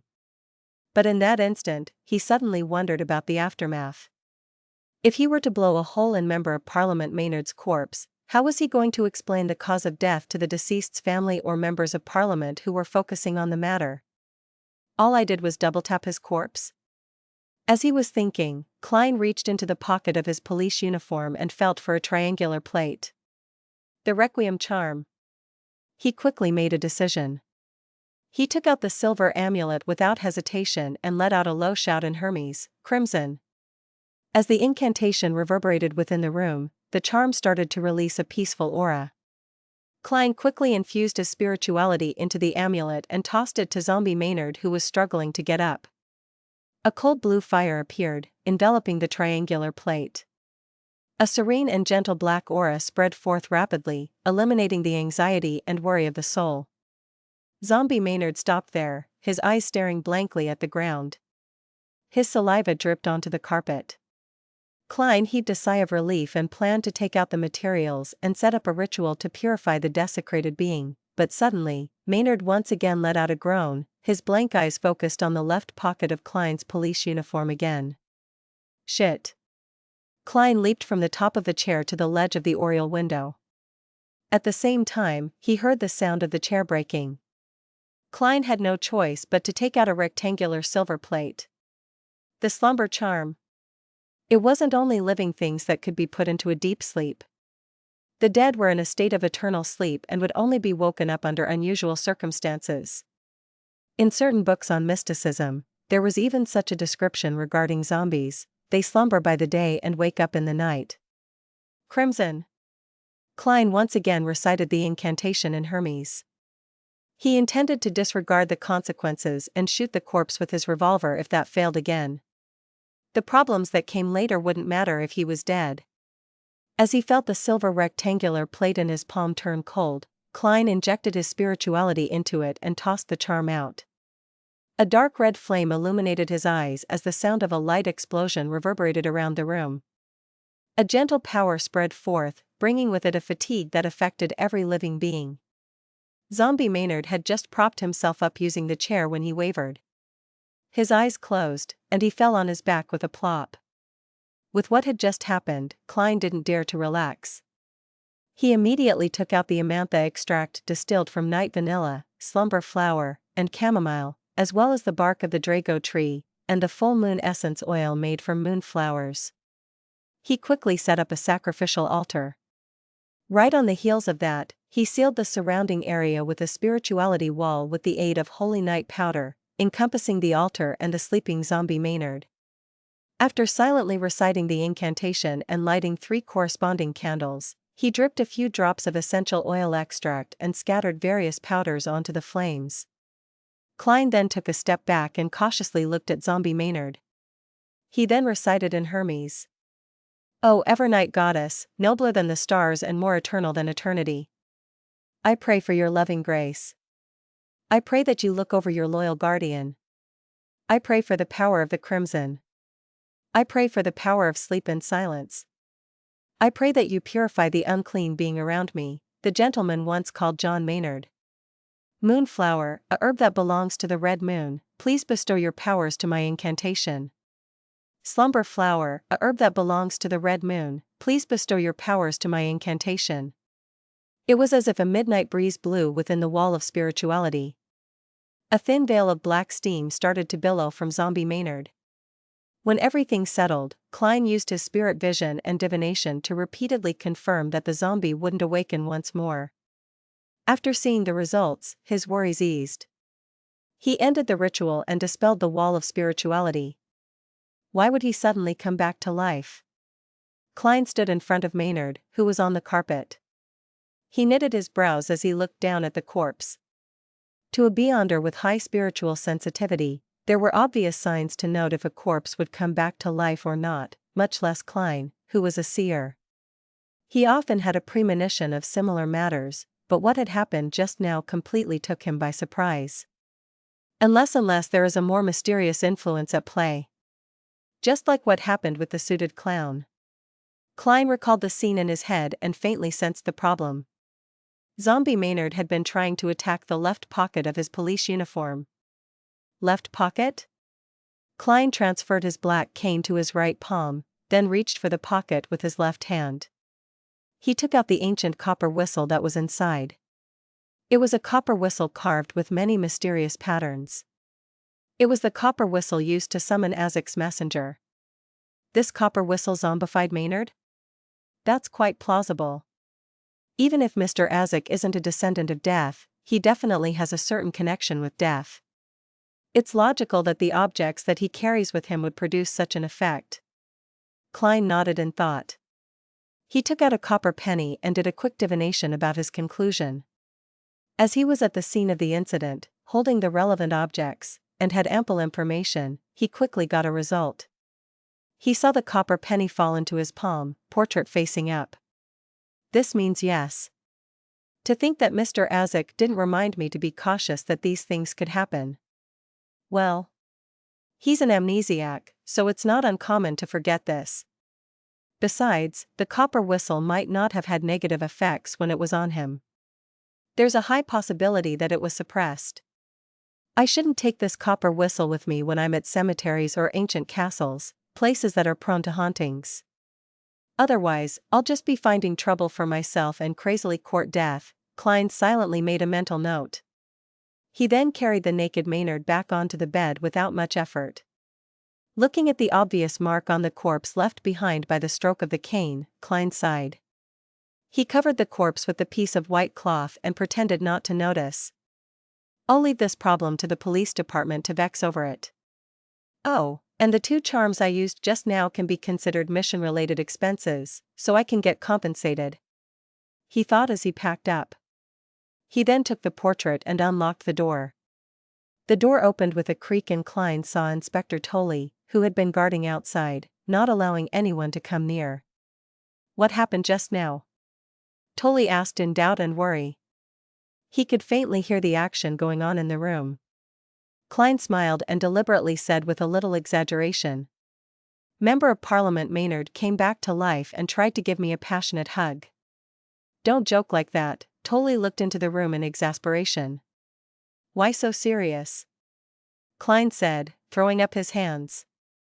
Due to an unconfirmed reason, Member of Parliament Maynard became a zombie. Well, the kind of things that would happen in ghost stories. Fortunately, I hadn't left yet, so I used ritualistic magic to purify the desecration, allowing him to return to his eternal slumber. Is this related to his cause of death? Tolley asked, his expression stern. I cannot give you an answer to that. I don't even know what the problem is. You should know that in our field, unexplainable things are a common occurrence, Klein said. He then looked at the portrait in his hand. When I was doing the mediumship ritual, I saw the scene of Maynard's death. He was engaging in some activities that should only be done between a husband and wife with this woman. And at the climax of his joy, he clutched his chest where the heart is. You mean that is the cause of his death? Tolley gave him a nudge and wink look. In theory, yes, but you should wait for the autopsy. Klein handed the portrait over to Inspector Tolley. Tolley had only glanced at it when he exclaimed, Madam Sharon. Klein looked at him, lost. Is she very famous? Yeah, judging from her looks and figure, she should be famous. He lampooned in his heart. Tolley looked around and introduced her in a somewhat excited manner. Madam Sharon is the prettiest widow in Tingen City. She's the most sought-after lady in social settings. She was the second wife of Baron Coe, but unfortunately became widowed. She is welcomed by many amongst the nouveau riche merchants and aristocrats, someone who can be invited to banquets by both the Conservative Party and the New Party. It's rumored that she and her stepson, the current Baron Coe, are on friendly terms with many nobles and senior civil servants in Backland. She's a powerful lady. To think that she and Member of Parliament Maynard had such a relationship. Hee. Simply put, she's an exceptional socialite. Klein secretly concluded. He turned around and pointed into the room. The next part is not included in my job description. How you interrogate Madam Sharon is none of my business. Also, I hit Member of Parliament Maynard with a cane before the purification. You'll have to deal with it and think of an explanation.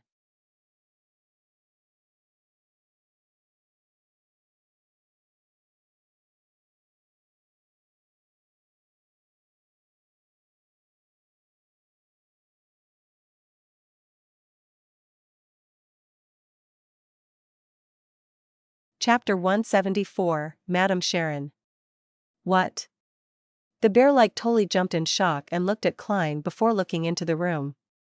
With agility that wasn't suited to his body, he dashed in. He pulled back the white cloth that covered the corpse and after examining the body carefully, he heaved a breath of relief. It's better than I imagined. It's not that serious a problem. Maybe I should have drawn my revolver and shot Maynard 5 times with demon-hunting bullets. Let's see if you find that serious or not. Klein lampooned inwardly and pointed outside the door. That's all that you need me for, right? No. Tolley shouted. Wait a moment. Klein asked, puzzled, why? Tolley explained seriously, we have to prevent any accidents from happening. After we talk to Madam Sharon and get her testimony, I'll send you back to Zutland Street. If Maynard can resurrect after being dead for 10 hours, what else couldn't happen? What would I do if you leave? Tolley added in his head. All right. Klein massaged his temple and said, find a quiet room for me to rest in then. He wasn't feeling his best in every aspect as he had just advanced a day ago.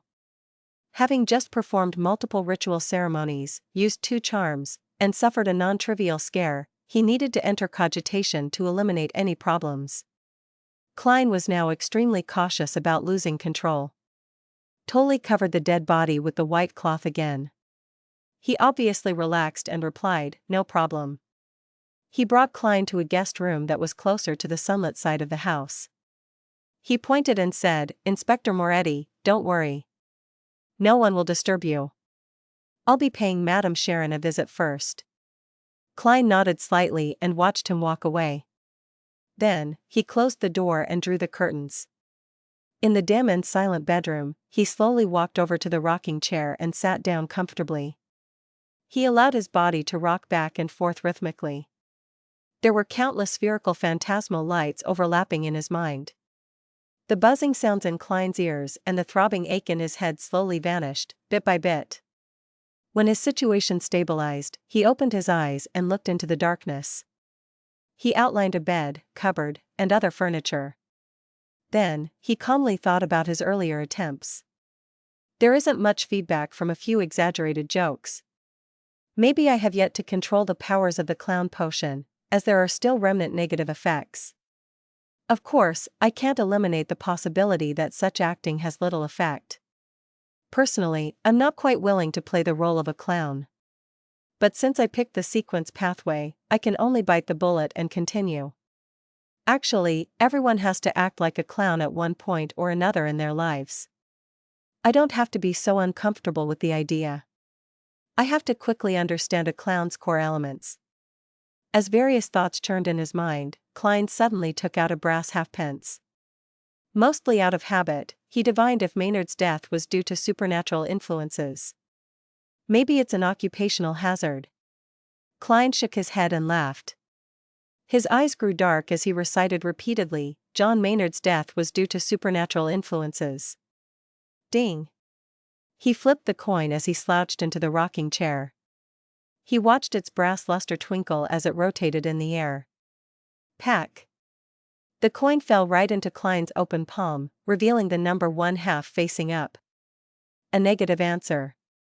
In other words, there weren't any supernatural influences involved in John Maynard's death. I guess that man died of orgasmic pleasure. The deceased shouldn't be laughed at, so I won't be using an insipid Chinese phrase to mock him. Klein put away his coin and allowed his thoughts to wander before he nearly fell asleep. Knock. Knock. Knock. Under the slow and rhythmic knocking, Klein tidied his clothing, put on his policeman's peak cap, and walked to the door. Just as his right palm touched the knob, a scene appeared in his mind. The bear-like Inspector Tully was standing outside the door and pulling his collar. His expression looked disturbed and helpless. Klein turned the knob and opened the door leisurely. Inspector Tully appeared before him as he pulled at his collar. "Sorry for making you wait so long. We've already found Madame Sharon and obtained her statement. You can return to Zutland Street. I'm really sorry for taking up your precious time." Klein didn't ask the reason for his current emotions, but he smiled and said, "Madame Sharon admitted that she was with Maynard last night?" "Yes. She said that under the influence of alcohol, she and Maynard didn't manage to control themselves. When she found out that he died of a heart attack, she was very afraid, so she fled the room after she tidied herself up. She then hid in her own guest room. We don't have enough reason to raise charges against her right now, so we had to let her go while restricting some of her freedom. We'll have to wait for the autopsy," Inspector Tully explained in detail. Klein leaned his head sideways and smiled. "Who are you explaining this to?" Tully shook his head and forced a bitter smile. "Oh yeah, I don't have to explain it to you. I'm just frustrated by Madame Maynard, and I started blabbering without realizing it." "Maynard's wife is back?" Klein asked in response. "Yes, unfortunately. There was something abnormal about the steam locomotive. It wasn't late." Tully gave an affirmative answer in a joking manner. Klein didn't ask further but checked if he had all his personal belongings, before following Inspector Tully down the stairs. "Why aren't you arresting her? She's a murderer. I want to sue her, and I want to sue all of you for negligence of duty. I'll hire the best lawyer to sue you." Harsh remarks entered Klein's ears, and he looked over subconsciously. He saw a voluptuous and fair middle-aged lady staring angrily across her. Despite having two young men holding her arms, she continued yelling at them. A very trendy regal gown in Backland this year. Having frequently read the magazine, Ladies' Aesthetic, the first thought on Klein's mind was something unrelated to the situation. He then saw a few gentlemen protecting a lady behind them. The lady was in a long black dress with fair smooth skin, waterfall-like brown hair, and brown eyes. She looked as pitiful as a fawn in the woods. It made people want to protect her involuntarily. Madam Sharon. Klein suddenly thought of the porno she had starred in. He quickly lifted his right hand, covered his mouth, and coughed twice. Out of habit, he tapped his left molars twice and observed the people present with spirit vision. There's some sort of problem with Mrs. Maynard's body. The colors of her aura are thinner. From the colors of her emotions, she's definitely feeling anger and hatred, which is consistent with her outward appearance. Huh? The color of Madame Sharon's emotions are shaded in blue, which represents rational thinking and calmness. This is totally contrary to her appearance of panic and nervousness. As expected, a socialite ain't no innocent bunny. Her body is very healthy. After examining her, Klein was about to retract his gaze when he suddenly saw Madame Sharon lift her head and steal a glance in his direction. Then, she lowered her head again and put on a trembling, trepid look. If I couldn't see your emotion colors directly, I might have been fooled by your act. You should consider working as an actress. Klein lampooned. He didn't stay any longer and left Maynard's house with Inspector Tolley. They took the carriage arranged by the police station and returned to Zutland Street. After taking over the shift from the captain, he continued to stay on duty at Cheney's Gate. He took the opportunity to write a claims application. After an uneventful night, Klein returned upstairs and received the breakfast that he had requested Roseanne to buy for him. I love this pastry, he complimented. He had already passed her the money for breakfast ahead of time. Really? I can try it tomorrow then. Roseanne replied happily. The corner of Klein's lip twitched as he focused on his battle with the milk and pastry. At 8:25, he yawned and fought back the urge to fall asleep. He arrived at the nearby shooting club. He had made an appointment with the asylum doctor, Daxter Guderian, a few days back. Bang! Bang! Bang! In the small shooting range, Klein and Daxter aimed at their own targets and finished their cylinder of bullets. Clink! Clank! Daxter flipped and released the empty shells and examined Klein in interest. You're much more confident than before. Of course, I advanced to Sequence 8. I now possess actual combat ability. Klein reflected on his own facial expression and body movements in his head and deliberately acted arrogantly. Because I only used about a month's time to master the power of my potion completely. Daxter pouted slightly and said, although that is something to be proud of, there's no need to say it all the time. Hey, as a spectator, you didn't see through my performance. From the looks of it, a clown has the power to suppress a spectator's ability. Klein smiled at his discovery and asked, how's Eugen recently? He's gone insane for real. Daxter paused and continued, I probed him with various methods. He really has gone insane. I'm considering whether to begin medicating him, to see if I can treat him. As a Sequence 7 psychiatrist, he actually pretended to be a mental patient. Even though he was giving treatments to other patients, it doesn't align with the core element of the potion's name. That was an incorrect way of using the acting method. It's no wonder that he went insane. Klein thought and said, before he went insane, did you find out who got in contact with him? Besides the doctors, patients, nurses, and odd job workers in the asylum, there were no outsiders that had contact with him, Daxter confidently replied. Klein briefly acknowledged that as he said, how about even earlier? Is there anyone that visited him, or did he leave the asylum regularly for a period of time? In order to follow through with his initial promise, Klein never asked anything about Eugen in his first few meetings. Daxter fell into deep thought. It took him some time before he said, besides the members of the psychology alchemists, There weren't any more than 5 people that visited him. One of them came thrice. His name was L. Without Klein asking, he continued, but I heard from Hood Eugen that L was a pseudonym. His real name was Lenevis.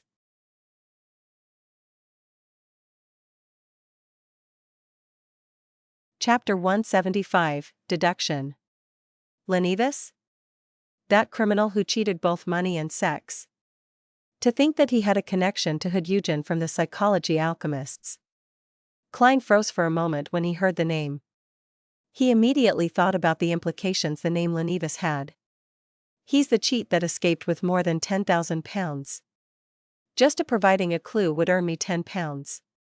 And if I help in capturing this moving treasury, I'll earn £100. He's a scum that took advantage of the bodies and feelings of innocent women. To think that he knows Hood Eugen and went to visit him 3 times at the mental asylum. Does this mean that he's connected to the Beyonder Circle, or that he's a Beyonder himself? Klein suddenly recalled the name of a potion, the Marauder Pathway Sequence 8, Swindler. These Beyonders took pleasure in swindling others. It's very possible. Klein nodded in thought. He controlled his facial expression and body language, feigning nonchalance as he asked, then, when was Mr. Lenevis's last visit to Hood Eugen? Early July. I would have to check the registration records of the mental asylum to give you a specific date, Daxter Guderian replied after a few seconds of thought. Lenevis's scam hadn't been exposed back in early July and he hadn't left Tingen. Klein then asked, does Hood Eugen mention this person usually? No. You should understand that a Sequence 7 psychiatrist would never reveal something by accident. Every word they say has been deliberated over thoroughly.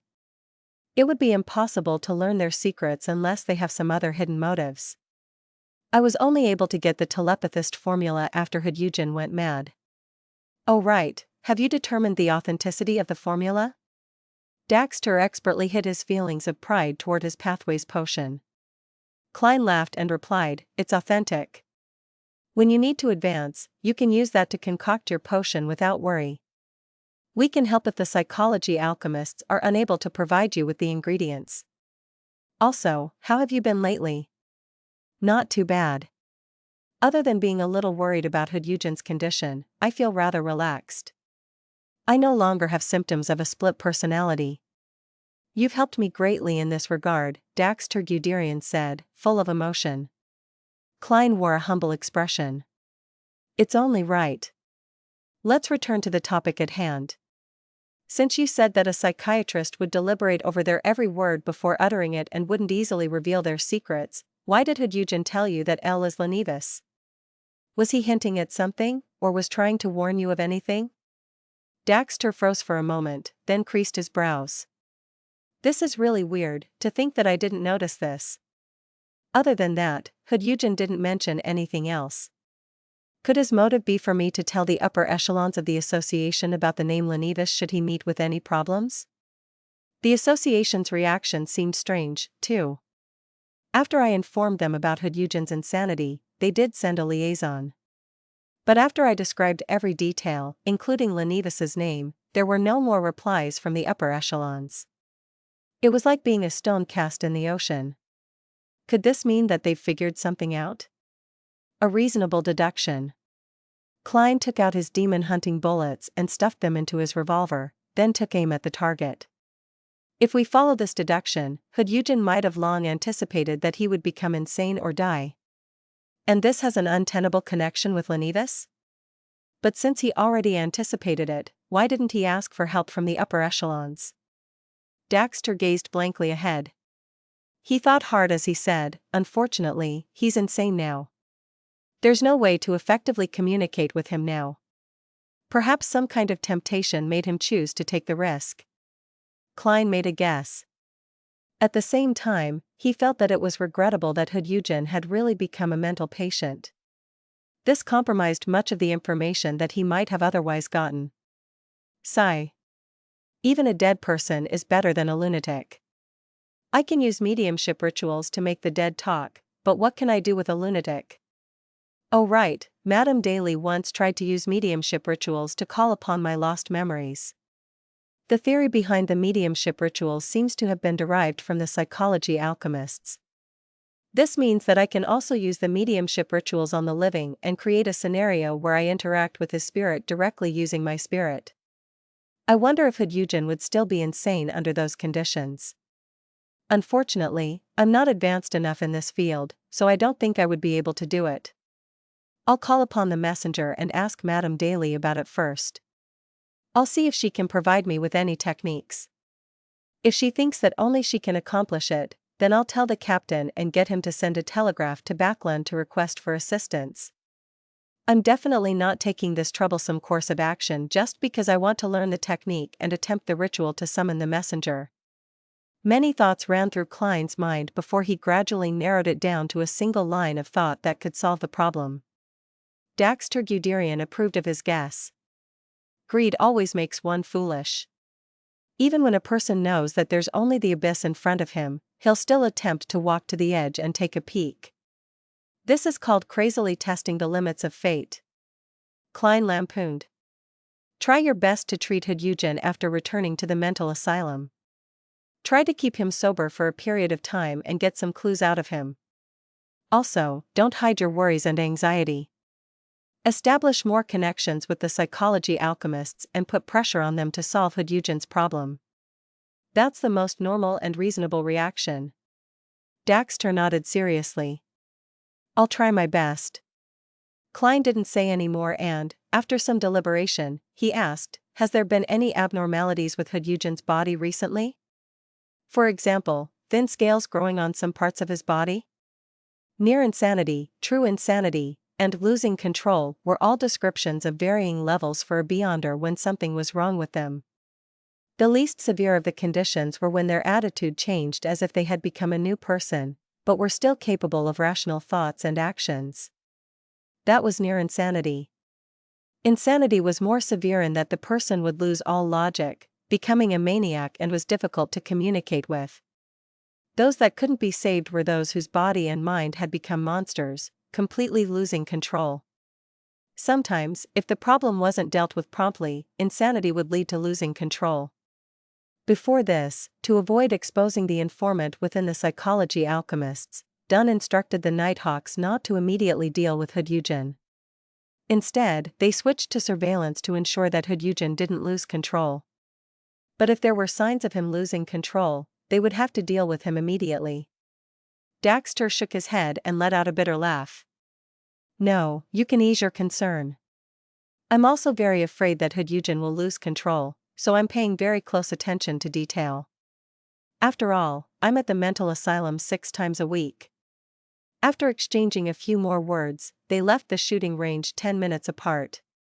Klein fought back his intense desire to sleep and took a public carriage back to Daffodil Street.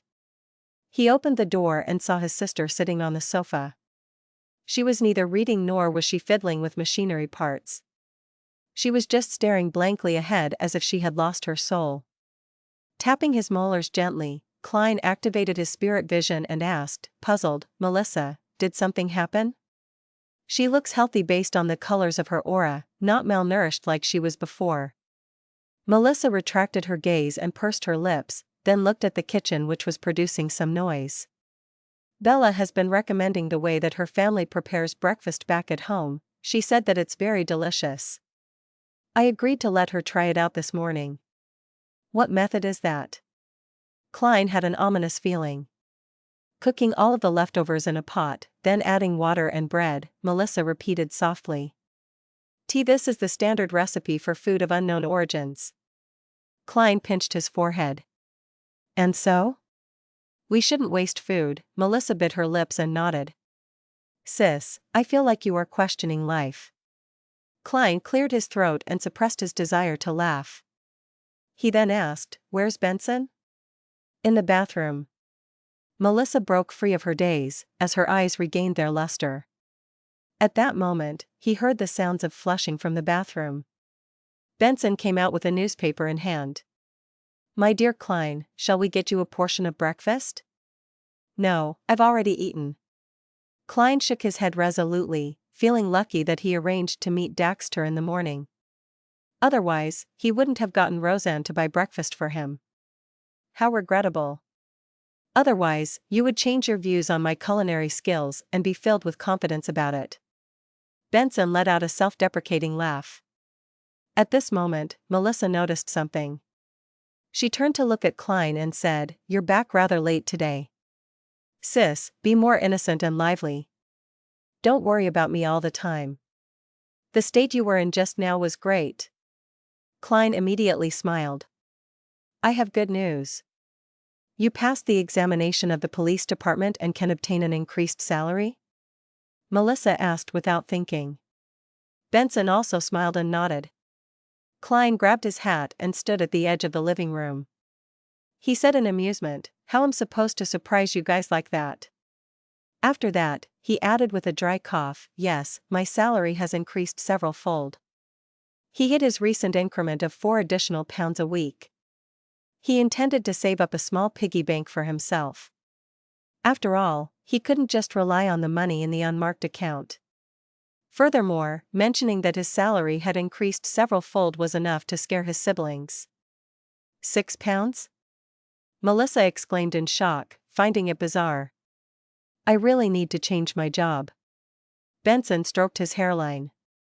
With the information Klein provided him, he had been putting a lot of effort into his studies.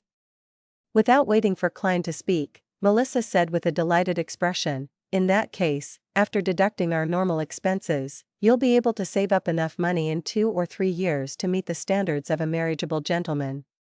"Well, it was Elizabeth who told me about the standards." Klein said at a loss, amused, "That's something to be considered far into the future. Shouldn't we celebrate? I hereby announce that from today on, our staple food shall become white bread. After my workload decreases, we shall go try out delicacies from different restaurants." Melissa glanced at him, and, as though she did not hear what Klein had said, she said, "Benson and I are attending Mass at the St. Selena Cathedral. Do you want to come?" "I am praising the goddess every day." Klein laughed. "I need to catch up on sleep." He slept until 12:30 in the afternoon. After he had lunch with Benson and Melissa, he continued on with his mission of searching all the houses with red chimneys. When it was late at night, he sealed his room with spirituality and prepared to try the ritual for summoning spirit guide Daly's messenger.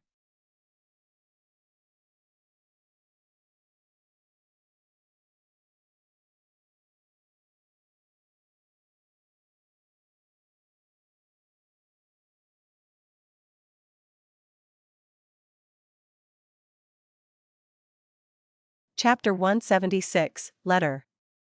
For Klein, setting up a simple ritual was as easy as breathing. Very soon, he was done preparing the ingredients, and he lit up the candle that represented himself. Looking at the flickering candlelight on the desk, Klein had an amusing thought for some baffling reason. Would this be considered holding a candlelight vigil in memory of myself? F***K, what the hell am I thinking? He reined back his thoughts and picked up the black rotten flour powder that belonged to the domain of death and sprinkled it onto the candle. In return, he caught a whiff of a smell that was akin to formaldehyde from his previous life. Immediately after that, he dripped full moon essence oil, a favorite item of the Evernight. Amidst a sizzling crackle, his surroundings suddenly became quiet, and there was a shapeless, magical surge. Klein took a step back and softly recited in ancient Hermes, "I." Then, he changed into Hermes, "I summon in my name." The spirit that wanders about the unfounded, the higher dimensional creature that a human orders, the messenger that belongs to Daily Simone. Whoosh! The wind wailed and the dim candlelight was tainted with a blue luster.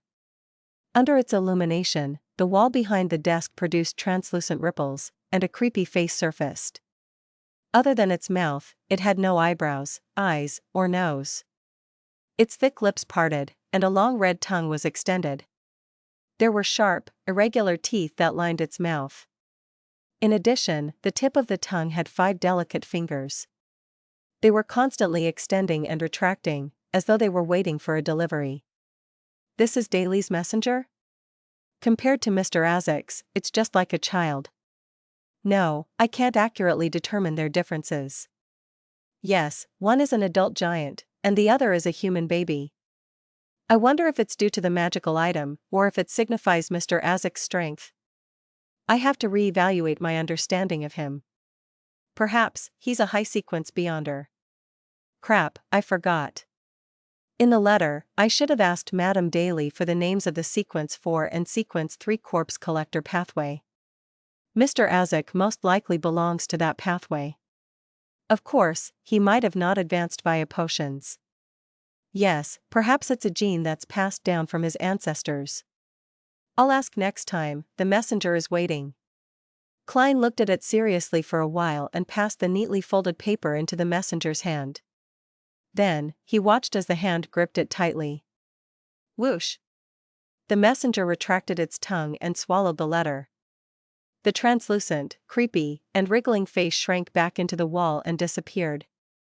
I've got to say, this magic is quite cool. Rather convenient too, but it can't be spread. Klein looked at the candlelight that had returned to normal. He shook his head and ended the ritual. Monday morning. Backland, Empress Borough. In a hidden corner of the municipal garden built by Duke Negan, Zio Derry Cha with her unkempt blonde hair and furs wall with her languid bearing were gawking at the liaison before them in a daze. They were momentarily at a loss at which language to use for a greeting. The petite Zio, who was slightly over 1.5 meters tall, looked at the golden retriever that had extended its tongue and was wagging its tail. She smoothed out her trainee night attire and weighed her words before she said, "Are you Miss Audrey's messenger?" Oh my goddess, why am I asking a dog so seriously? Furs was holding a thin cigarette with her fingers as she chuckled. Maybe it's a magical creature? I've never seen a magical creature that looks so much like a dog, Zio replied in all seriousness.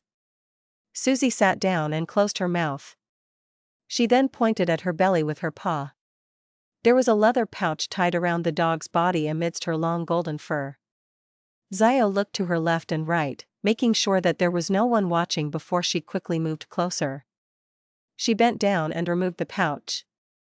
Furs watched curiously when her expression suddenly turned weird. It's made of crocodile skin, and it looks like the work of the fashion designer, Mr. Sada's. She's actually using such a pouch for the transaction. In other words, it's very expensive? Zio raised the leather pouch. Furs pursed her lips tightly and nodded seriously. Zio instantly lowered her speed in an exaggerated manner. She carefully opened the zipper and took out the letter inside, as though she was carrying an antique vase in her hands. After she read it, she passed the letter to Furs. Furs burned it with her cigarette after reading it carefully. She watched as it turned into ashes and scattered onto the soil. There's no extra information provided. Zio pouted subconsciously. She took out a neatly folded paper from the pocket of her trainee night attire. She looked at Susie in an imposing manner and exhorted subconsciously, "This is the investigation report for the past few days. You must pass this on to Miss Audrey Hall directly." Susie quivered and sat up straight, her tail was wagging vigorously. Zio nodded in satisfaction, stuffed the stack of papers into the leather pouch, and tied it around Susie again. Susie howled and ran off very quickly. In the Hall family's luxurious villa, Audrey was sitting on the sofa of her own living room. She was holding a letter opener and was trying to open the letter before her. It was a letter sent by one of her brothers from the Balam Empire in the southern continent. There was a parcel that came along with the letter. At that moment, she saw Susie push open the half-closed door. The dog dashed over quickly. Susie sat on the carpet before Audrey and pawed at the leather pouch. "You really are an excellent messenger." Audrey wasn't stingy with her compliments. Susie looked back at the door. It induced vibrations in the air and said softly, "Your friend is very serious. When I saw her, she reminded me of the time when a hunter came to train us. She had been a complimentary gift when Count Hall bought hunting dogs." "Susie, your loan is getting more and more fluent. There are just a few problems with your logic in using the language." Audrey watched as her golden retriever took off the pouch on her own and skillfully pulled open the zipper. She gave Susie a look and immediately understood. She stood up and ran to lock the door. "There's no result so far, but we found that some vagrants disappeared around the Backland Bridge borough. though, we can't know for sure that it was Kalangos. Perhaps the vagrants merely changed their movement patterns suddenly. Audrey flipped through the investigation report and seriously wondered how she should reply to Zio and Furs. I'll tell Zio that as long as she can track down Rear Admiral Hurricane, Kalangos, I'll buy the sheriff potion formula for her. No, that's not friendly enough. It would make her feel an inferiority complex. Yes, I shall say, Zio, I prepared your reward. As long as you can complete the task, £450 will be yours. Sigh. As far as the main ingredients for the telepathist formula, I've only found the Farsman rabbit's spinal fluid. I still need the rainbow salamander's pituitary gland. Glaint, Zio, and Furs have yet to find it. Audrey, cheer up. At least you've digested the spectator potion completely. Once you put together all the ingredients, you'll become a Sequence 8 Beyonder. Audrey reined in her thoughts, picked up a pen and paper, and quickly wrote a reply. She stuffed it back into the leather pouch and entrusted Susie to make another trip. She watched her golden retriever as she opened the letter that her brother had sent. She read it with a smile. My dear sister. I think you should come to the southern continent too. Come over to the colonized regions of the Balam Empire. There's abundant sunlight, fresh air, a clean environment, freshly caught seafood, various unique cultures, and the very kind and obedient Balam people who make good servants, as well as the smell of freedom. On the contrary, Backland is cold and moist, the air is bad, there's always dust, and it's always gloomy. Plus, it's highly populated, which leads to all sorts of problems. And the endless balls, banquets, and salons. The social events are so boring and insipid that I wouldn't want to stay for a minute. Dear sister, I believe you share the same feeling. I'm not running away from home. I'm merely seeking my own place in life, but our brother definitely doesn't think so. He's always been a selfish person. Of course, he wouldn't be stingy with you, because you can only claim a tiny part of the family wealth, while I would be his biggest competition in the fight for the inheritance within the ranks of nobles. After all, our father is a duke who takes a long view. He definitely wouldn't be restrained by the rule that the eldest sibling will inherit the rank of nobility. As long as he feels that it's necessary, he would do anything. Just like when he sold off half the farmland and pastures to enter the banking industry, regardless of the strong opposition. I miss Backland sometimes, mostly father, mother, and you. I miss the smile that you put on my face during those few years. You must have become the most dazzling gem in Backland, but unfortunately, I'll only be able to return after 2 years. A career is a man's pride, while the outstanding young people in the Lone Kingdom treat the world as their stage. You can tell our dear aunt that the coastal regions in the Balam Empire are very suitable for vacations, and especially suitable for her, given how her joints ache and swell in the winter. I sincerely invite her to be my guest. If you can come with her, that would be even better. I didn't send you too many gifts. They're mainly things that are rich with the traditions and styles of Balam, such as the unique yellow silk, and the ornaments that are filled with traits related to the worship of death. I remembered that you loved things regarding mysticism, so I'll look around for you. The culture here is full of mystery. After reading the letter, Audrey picked up a pen, paper, and writing board. She leaned back into the sofa, pursed her lips and wrote seriously, My dearest Alfred. Although it has been less than a year, the little girl in your memories has grown up. I don't like mysticism anymore, so you don't have to search for those kinds of things.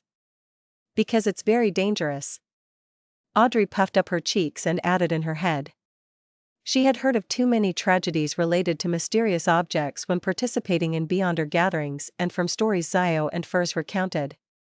She thought and declared excitedly, I'm now interested in biology. Recently, I've been in awe of the rainbow salamander. Can you ask around for me and find out where I can find one of these creatures, or if they have a complete corpse that has been preserved?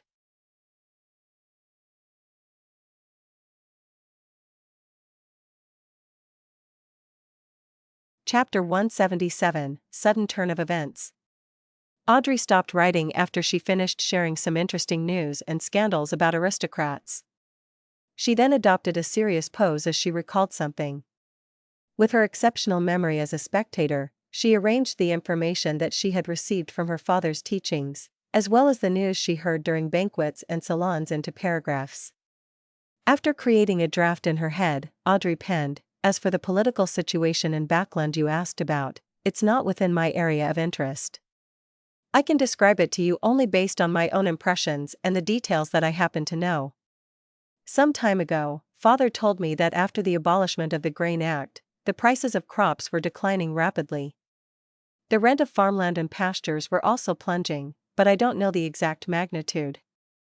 I can only explain it to you with this example. As you know, Duke Megan is an aristocrat who owns the most land outside of the royal family. It's said that he owns more than £12 million worth of farmland, pastures, and forests. Last year, his land earned him a historic £1,300,000 in rent. But this year, it's forecast that his rent will only be £850,000, a whole £450,000 less. That's more than the entirety of the assets that I'm entitled to. Without any further explanation from me, I'm sure that my dear brother will understand the behavior of most old-fashioned nobles. They're proud of being landowners, and their income is derived mostly from rent. They place a heavy emphasis on their appearance and would maintain their current lifestyle even if they have to go into debt. They spend tens of thousands of pounds on the upkeep of their castles each year, many more thousands on clothes and jewelry, as well as their persistent hunting activities, social banquets, and the occasional lavish weddings and funerals, etc., etc. With the decrease in rent, according to my knowledge, a good portion of the nobles have met with financial difficulties. Because of this, Count Wolf has sold 84,000 ares of land in the countryside and gotten £29,000 in return. Viscount Conrad has also sold his art collection worth £55,000 to a national art gallery. Other than a few visionary nobles who had long shifted their focus to steel, coal, railroads, banks, and rubber industries, the rest of the nobles have been severely affected by the Grain Act. Let us praise our dear Count Hall. Father told me that the financial distress will loosen the control the nobles have over politics. As you can imagine, the number of ministers with blue blood will decline from the next year onward. In a bid to secure funding, the Conservative Party and the New Party have promised to confer upon anyone the noble titles as long as they donate a sufficient amount of money and lack any criminal records. Of course, the caveat is that the person who donated the money must own an amount of land befitting of a noble. One example is the rich Mr. Sindras. He purchased the lowest area of land expected of a baron, 60,000 ares, then donated £100,000 to the Carlton Club and £400,000 to the Conservative Party, and donations to charity amounting to £300,000. Finally, he succeeded in receiving conferment from His Majesty and became a highly regarded baron. I've heard that there's a price list to this, £300,000 to become a baron and £700,000 to £1 million for a hereditary baron. There is no clear price for the title of Viscount or Count, but I'm sure those are sufficiently ridiculous. This year, many nobles who are facing financial difficulties are starting to seriously consider the possibility of marriages with wealthy merchants. There have already been 3 marriages like this over the last 2 months. The betrothal gifts the noble women received are something to be envied. Also, the workers who protested the Grain Act did experience a decrease in the cost of living, but the quality of their lives has not improved. Instead, it seems to have deteriorated as the bankrupt farmers have entered the city and stolen their jobs by requesting lower wages. Thus, the wages of the laborers are dropping rapidly. I remember the day when Father asked me who I felt was the winner of the Grain Act. My dear Alfred, you must know the answer. You would definitely be able to obtain a hereditary baron title through your own efforts. Zio Cha and Furs Wall were returning to the Backland Bridge Borough after they received Audrey's reply. Zio, with her messy blonde hair, was looking out the window of the carriage. Her eyes were bright like 2 burning balls of flame. She muttered the term £450 to herself repeatedly, as if reciting an incantation. Her strength and courage grew every time she repeated the term. Darkholm hasn't reported the status of the investigation today. Let's make a trip to his house. Zio suddenly turned to look at Furs. Darkholm was the leader of a triad in the Backland East Borough and had control over many beggars and thieves. Even though he looked very friendly with his chubby face that was perpetually adorned with a warm and amiable smile, Zio knew that he was a merciless scoundrel. He once broke the arm of a 13-year-old thief because the boy had hidden his profit. Unless it was necessary, Zio was unwilling to meet Darkholm, but Darkholm was one of the few people who were most familiar with the vagrants in the city. Furs pushed her slightly curly hair back behind her ear. As long as it doesn't delay my lunch. No problem. Perhaps I could treat you to an Intis feast after this week. Zio promised in complacency. Must I thank God? Furs asked as she laughed. Unlike Zio, Furs was a moderate believer of the god of steam and machinery. As they conversed, the two ladies switched to another public carriage and arrived at the Backland East Borough, and arrived at Darkholm's house. It was a terrace house located in a narrow alley. There were green plants hanging from the walls, the exterior looked relatively unkempt. Zio walked to the door, raised her right hand and knocked in a unique rhythm. The unlocked door opened with a creak following her knocks. Zio's apparently confused expression immediately turned stern, like a wary lion's. She took out a bayonet she carried with her and cautiously pushed open the door. She then slowly stepped inside.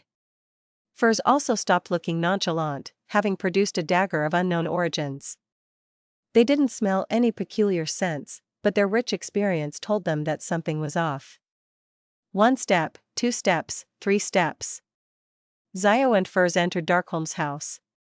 Then they saw a pale limb on a gas lamp, internal organs on a coffee table, as well as strips upon strips of flesh strewn on the floor and hung on the clothes rack. Pieces of bone had been stripped clean and piled up near the door.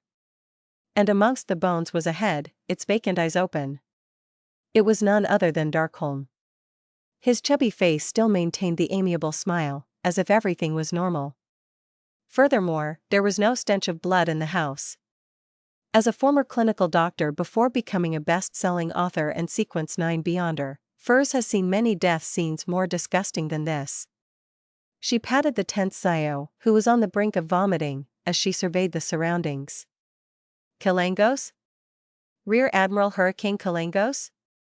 He realized that Darkholm was investigating the missing vagrants and tracked him back to his house? Or could it be said that Darkholm had tracked him down, but ended up being caught? Zio fought back the urge to retch and said with a serious expression, he sure lives up to his name as a merciless and crafty pirate admiral. The strangeness here also fits the description of his treasure. Crafty, Furs was suddenly alarmed as she blurted out, could he be waiting nearby in an ambush against the mastermind behind the investigations? Zio froze for a moment before answering in a fluster, that's highly likely. He was a Sequence 6 Windblast, a powerful pirate with a mystical artifact, while they were just 2 Sequence 9s. This was an extremely simple and easy contrast. In the house opposite Darkholm's house, a man with a unique broad chin and dark green eyes in his 30s was standing by the window, coldly observing Zio's and Furs's opening of the door and slow entry. He was none other than Rear Admiral Hurricane Kalangos.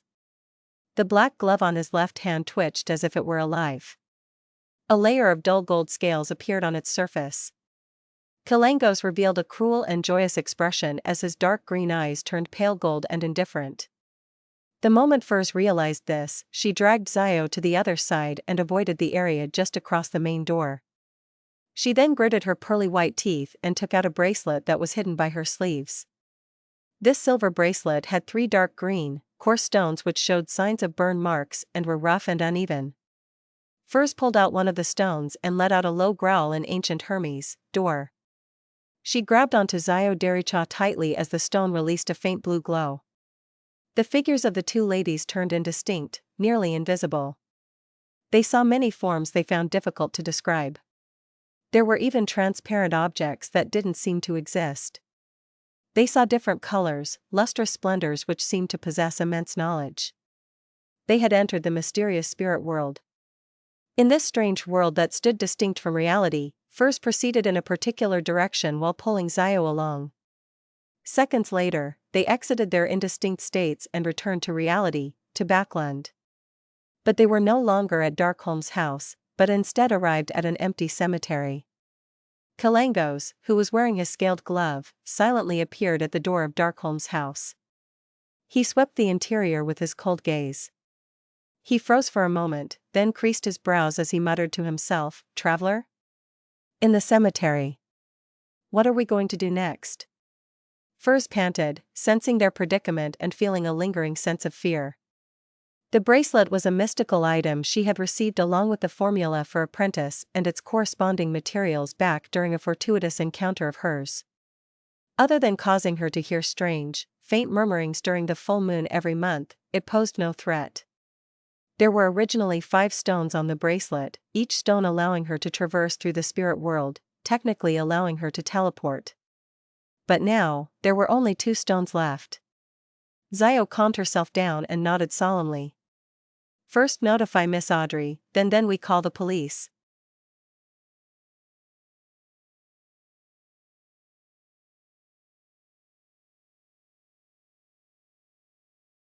Chapter 178, The Subsequent Ideas. Call the police? Furswall repeated in surprise. To be honest, lodging a police report seemed to be something of another world. Zio paced back and forth as she tugged her coarse blonde hair. The scene of Darkholm's death is harrowing and creepy. As long as the police aren't blind, they would definitely pass the case on to the mandated punishers, the Nighthawks, the Machinery Hivemind, or the Special Department of the military. When that happens, we can leak some more information and let them know that the murderer is Kalangos. At that point, the entire city will be chasing after him.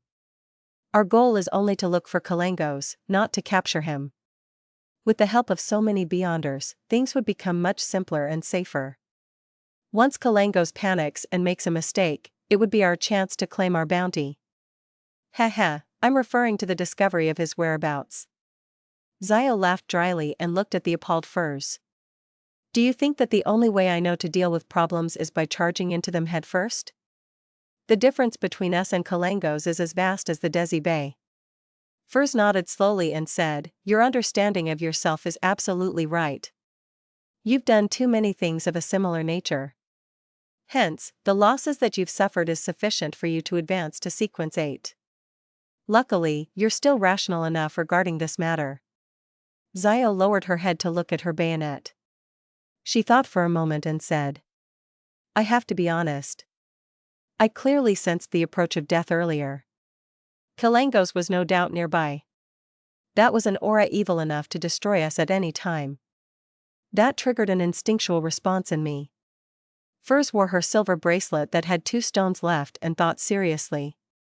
"I agree with your idea. Let's inform Miss Audrey first and lodge the police report after. Yes, regardless if it was Darkholm or his underlings who found Kalangos' traces, we could continue to investigate with that approach and find out Kalangos' activity range and the location of his residence." Zio creased her slim blonde eyebrows and said, "But Kalangos would definitely not remain in the same place. Even as one of the 7 pirate admirals, even if he had the assistance of a mystical artifact, Kalangos had to be extremely careful in Backland. Even Nast, the king of the 5 seas, had once encountered disaster here and was nearly caught. No, what I meant was, to surmise or confirm the purpose of Kalangos' visit to Backland based on the clues. Once we know what he's trying to do, no matter how he disguises himself or what tricks he pulls, he'll be exposed to us in the end. Then, our mission would be accomplished," Furs explained in detail. 2 years of novel writing experience tells me that things would become simple once we grasp the crux of the matter. Zio looked at her best friend in shock. She couldn't believe the woman had just made such a logical statement. "I'm different from you. I'm merely too lazy to think, while you think with your muscles." Furs pursed her lips, leaned her head sideways, and smiled. "Teasing me doesn't make you smarter." Zio tried to smooth out her few strands of blonde hair that was sticking out. "Alright, let's head over to Empress Burrow and tell Miss Audrey about this." Furs nodded faintly and said, "So, what's our emergency contact method with Miss Audrey?" Zio was momentarily put at a loss. She looked afar at the tombstone as she said, "She told me that pet dog of hers we saw earlier walks herself at least 5 times a day." Well, the next walk should be after lunch. In other words, we have to loiter around suspiciously outside Count Hall's luxurious manor. The corner of Furz's lips twitched. Zio suddenly looked sideways and revealed an obsequious smile. Furz, or would you prefer to just sneak in? I don't think that would be difficult for you. It's what you're good at. A hereditary count for centuries, one of the most influential parliament members in the House of Lords, the largest shareholder of Varvat Bank, the fourth largest shareholder of Backland Bank, the special consultant of the Royal Bank of Loan, the third largest shareholder of Suchet Bank in the Intis Republic, the second largest shareholder of Constant Coal and Steel Consortium, and so on. These are the titles of Miss Audrey's father. Zio, use your brain, how could a man like that not employ any beyonders? Would he not have any prized collections? This is different from those destitute viscounts and barons. Furz replied in exasperation. I swear in the name of God, if I were to sneak in, I would be discovered and caught within 5 minutes. Zio nodded continuously in agreement. Let's wait for the golden retriever then. With that said, she led the way. After she took a few steps forward, she spoke with her back facing Furz. Well, I will compensate you for your losses and the damages in the future. I'm referring to the stone, of course. Listening to that, the corner of Furz's lips lifted and she said, I was saving myself. And, Zio, you're going the wrong way. God, if you were an apprentice and ended up becoming a traveler in the future, it would be a disaster. Outside Count Hall's luxurious manor, Zio and Furz hid behind an Intis parasol tree and secretly observed their target building in silence, watching the people walking to and fro. After God knows how long, they finally saw the golden retriever come out from a hidden hole under the wall. It pricked up its ears and looked to its left and right, appearing very cautious. Just as Susie started taking its walk happily, a black male dog popped up from nowhere. It fawned on Susie and started running around in circles. This is the first time I'm seeing a dog show such a human-like reaction. Just how much does it hate that black dog? Zio sighed. She could tell from Susie's gaze and facial expression that there was obvious detest. Furz smiled and said, it's just like encountering a rash, disgusting, and persistent lecher. Seeing Susie attempt to speed up to escape the black dog's pursuit, Zio stood up to administer justice. My ruling is for you to leave her alone. Zio shouted with a mask of solemnity. The black dog was taken aback and immediately scampered away with its tail between its legs. Susie let out a breath of relief and slowed down. It barked politely and wagged its tail. That was close, I nearly said thank you to them. The golden retriever thought in joy. That would have been a very awkward situation. A melodic tune slowly came to a halt as Audrey picked up the latest intelligence Zio and Furz had delivered and read it with knitted brows. She closed the piano cover and stood up elegantly. She paced back and forth in her piano room and considered her next course of action. Kalangos is a very dangerous man. If Zio and Furz continued investigating, they might end up in danger. It might even expose me.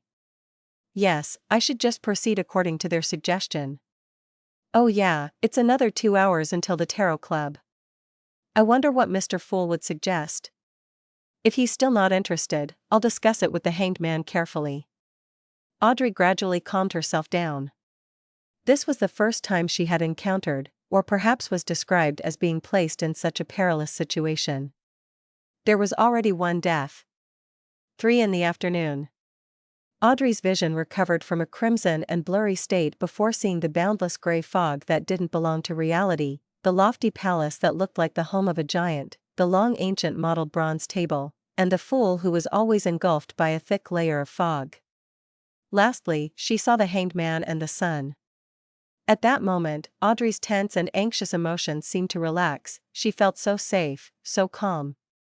I'm participating in the tarot club that doesn't belong in the material world, and I'm dealing with Mr. Fool who's nearly a god. Kalangos and I are on different levels. Audrey sat in an upright position proudly. She lifted her chin slightly and greeted cheerfully, Good afternoon, Mr. Fool.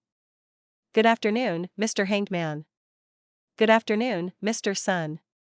After they greeted one another, Klein saw that Miss Justice was indicating her desire to speak, therefore, he nodded faintly to express his permission. Honorable Mr. Fool, I wonder if your adorer has received the compensation of £300? Audrey asked, holding back her urge to talk about Kalangos while she showed concern over her leader's adorer. Klein smiled and said, I didn't pay close attention to this matter. But as my adorer didn't request for additional help, I suppose he has already received it. Yes, I've checked multiple times. There are £300 lying in my anonymous bank account. Klein added in his head happily. That's great. Audrey relaxed and looked across her. Mr. Hanged Man, there's been progress regarding Kalangos. Alger suddenly sat up straight. He couldn't hide his excitement as he asked, where is he? Unfortunately, he noticed our investigations just after we discovered his tracks. He killed one of the personnel involved. Audrey repeated the highlights of Zio's and Furz's story and explained their follow-up plan in detail. Alger nodded faintly and said, I'll pay close attention. Then, he turned to the side and looked towards the seat of honor at the long bronze table.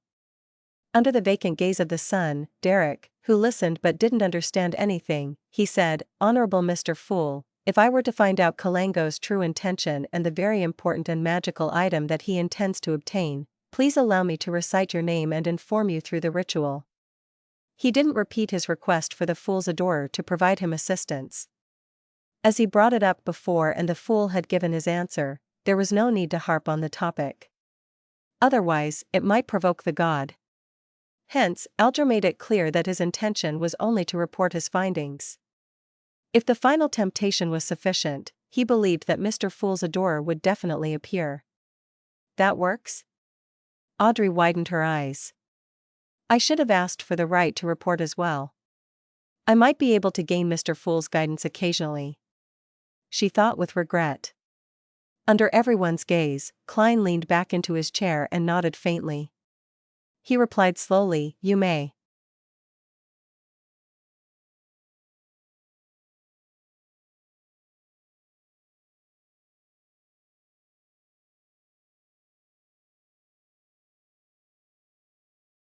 Chapter 179, Praising Mr. Fool.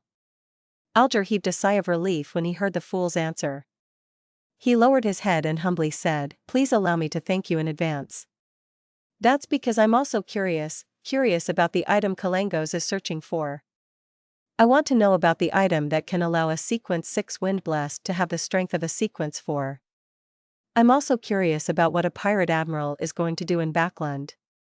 Klein smiled, maintaining his profound posture. It's not like I promised to provide assistance after I hear your prayers. He emphasized in his heart. But now, he was a lot more confident than before. Now, he had actual allies and the mysterious Mr. Azik who was currently in Backland. If it was absolutely necessary, Klein was willing to use the bronze whistle to enlist the help of Azik. Of course, he definitely wouldn't mention the Tarot Club. He would probably say he got information from some random source. There were still two problems that existed in this matter. First, Klein was only limited to a cooperative relationship with Azik. It wasn't necessarily the case that Azik would provide assistance unless he was interested in what Kalangos was doing or the mystical item that he was after. Second, Klein was unsure of just how powerful Azik was. Even if he had made the assumption that Azik was a high-sequence beyonder, he had to consider the fact that his memory loss might have weakened his abilities. After all, knowledge was usually equated with power, and the lack of knowledge would definitely diminish Azik's power. If that was the case, Klein couldn't guarantee that Azik could deal with Kalangos, especially with the latter wielding the creeping hunger. Klein was afraid that he would be placing Azik in danger, so he was unwilling to trouble Azik unless he absolutely had to. Now that I think about it, Mr. Azik's terrifying messenger can be summoned with the bronze whistle. No, that thing doesn't look like a messenger at all. It could take the role of an evil boss. So, even if Mr. Azik cannot beat the creeping hunger-augmented Kalangos, he should be able to defend himself easily and have enough power left to save the Hanged Man, Miss Justice, and her partners. Klein shifted his posture as he thought, still leaning against the back of his chair. He propped his right leg over his left. The hanged man Alger looked at the fool and spoke once again. I'm about to receive a batch of pages from Emperor Rozel's diary. I believe that I can present them to you in the next gathering, or the gathering after that. According to the arrangement of the Church of the Lord of Storms, Pritz Harbor was under the jurisdiction of the Bakland Diocese. Thus, Alger could enter the capital and wait for Rear Admiral Hurricane Kalengos to show himself under the guise of reporting about his previous voyage. Bakland had been the headquarters of the Church of the Lord of Storms until the end of the last epoch, having shifted their holy altar to Pasu Island only after the establishment of the Lone Kingdom. Regardless, the status of the Church of the Lord of Storms in Bakland was second only to the headquarters of the seven great churches. One could imagine the information the Church of the Lord of Storms held. Under these circumstances, Alger was confident that he would be able to collect pages of Emperor Rozel's diary in the name of research. After all, they were indecipherable at present. Klein allowed joy to color his tone, as he said with a gentle nod, "Very good." What he was really feeling right now was a mix of joy and worry. He was happy that he could see several pages of Emperor Rozel's diary soon. They might contain a lot of useful information, but he was also worried about what he had to give the hanged man in return.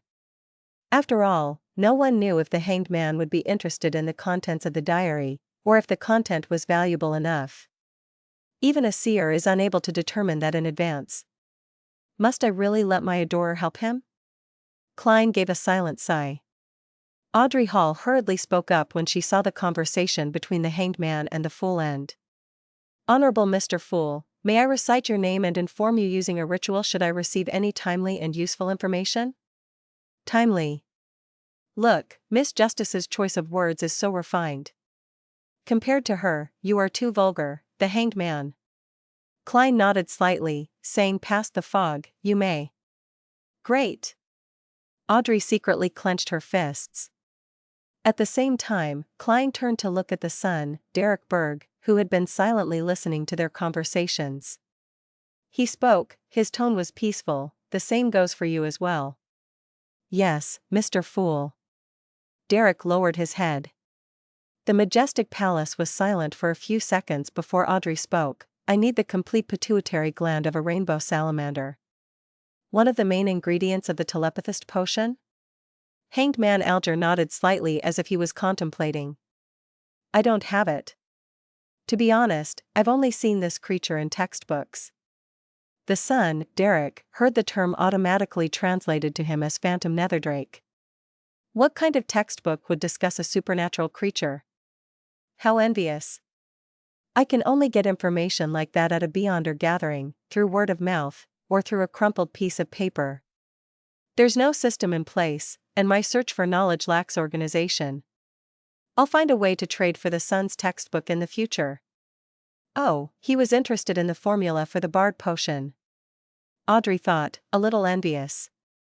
At that moment, Alger looked at the fool, then retracted his gaze. He then looked opposite him and said in thought, I might have a way of obtaining the complete pituitary gland of the rainbow salamander.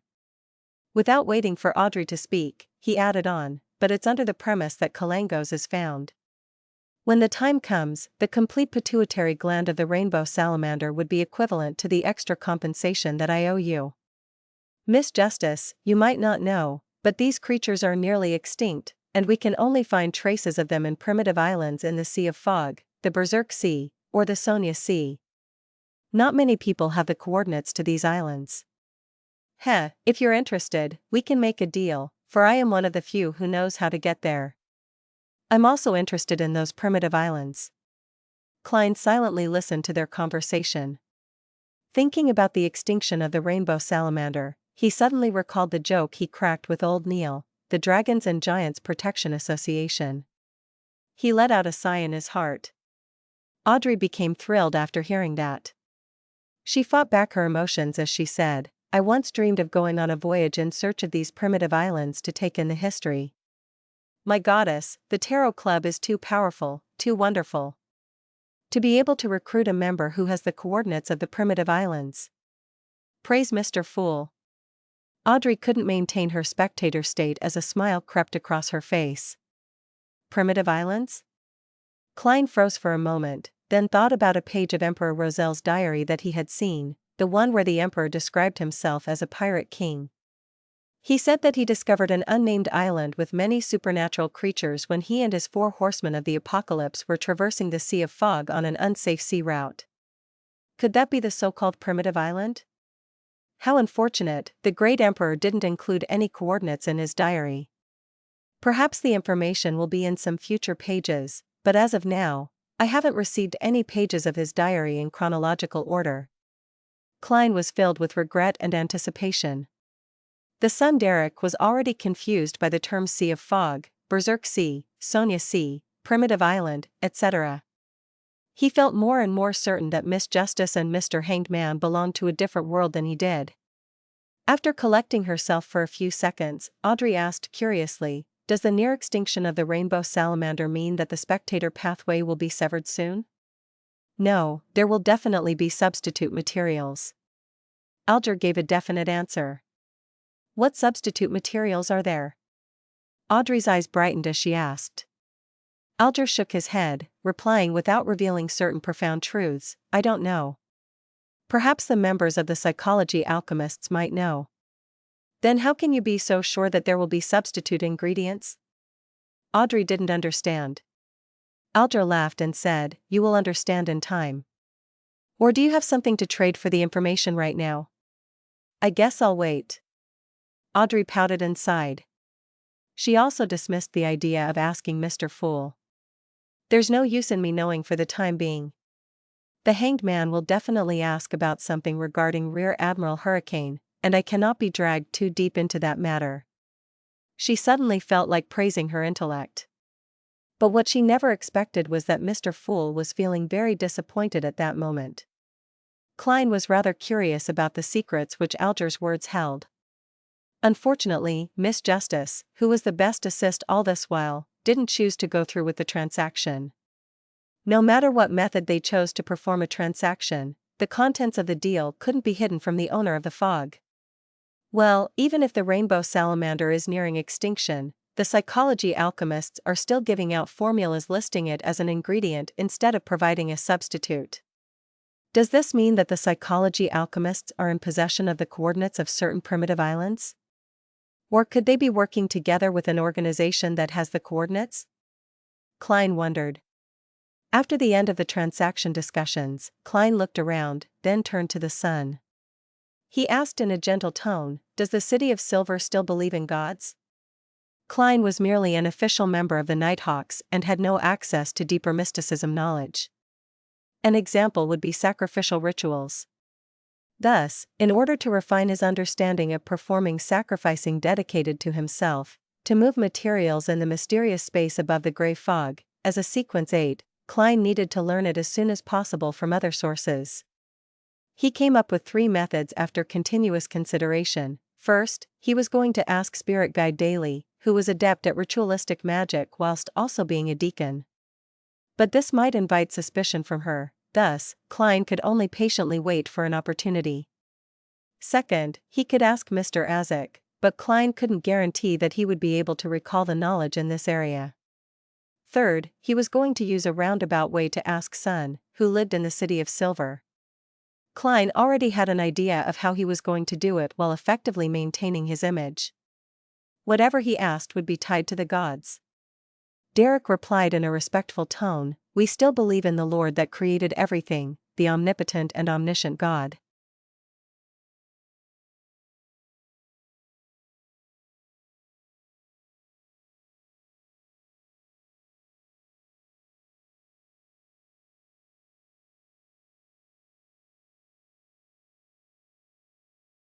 Chapter 180, A Smart Person Always Overthinks. Upon hearing the fool's question, Audrey perked up her ears and entered her spectator state. She waited for the sun to answer. She had always been curious about where the City of Silver was and what was so special about that place, but she couldn't bring herself to ask. It touched upon his privacy after all. At that moment, Mr. Fool was asking personally. It was like finishing the first volume of an outstanding detective novel she had been reading for a long time, and she finally had the chance to buy the next volume. The son's answer didn't disappoint her. They didn't believe in the mainstream 7 Orthodox deities, nor did they believe in death as the southern continent did. They also didn't believe in the hidden existences, evil gods or devils, primordial Demoness, hidden sage, dark side of the universe, chained god, or the true creator, which the hanged man had told her before. The City of Silver is really special. They actually worship the creator himself. This is the primordial worship that Mr. Hanged Man described, right? The description of omnipotence is a little strange. Audrey stole a glance at the hanged man subconsciously and realized that he was nodding slightly. Klein wasn't surprised at all. He purposely chuckled and asked in reply, even though he abandoned you? Abandoned?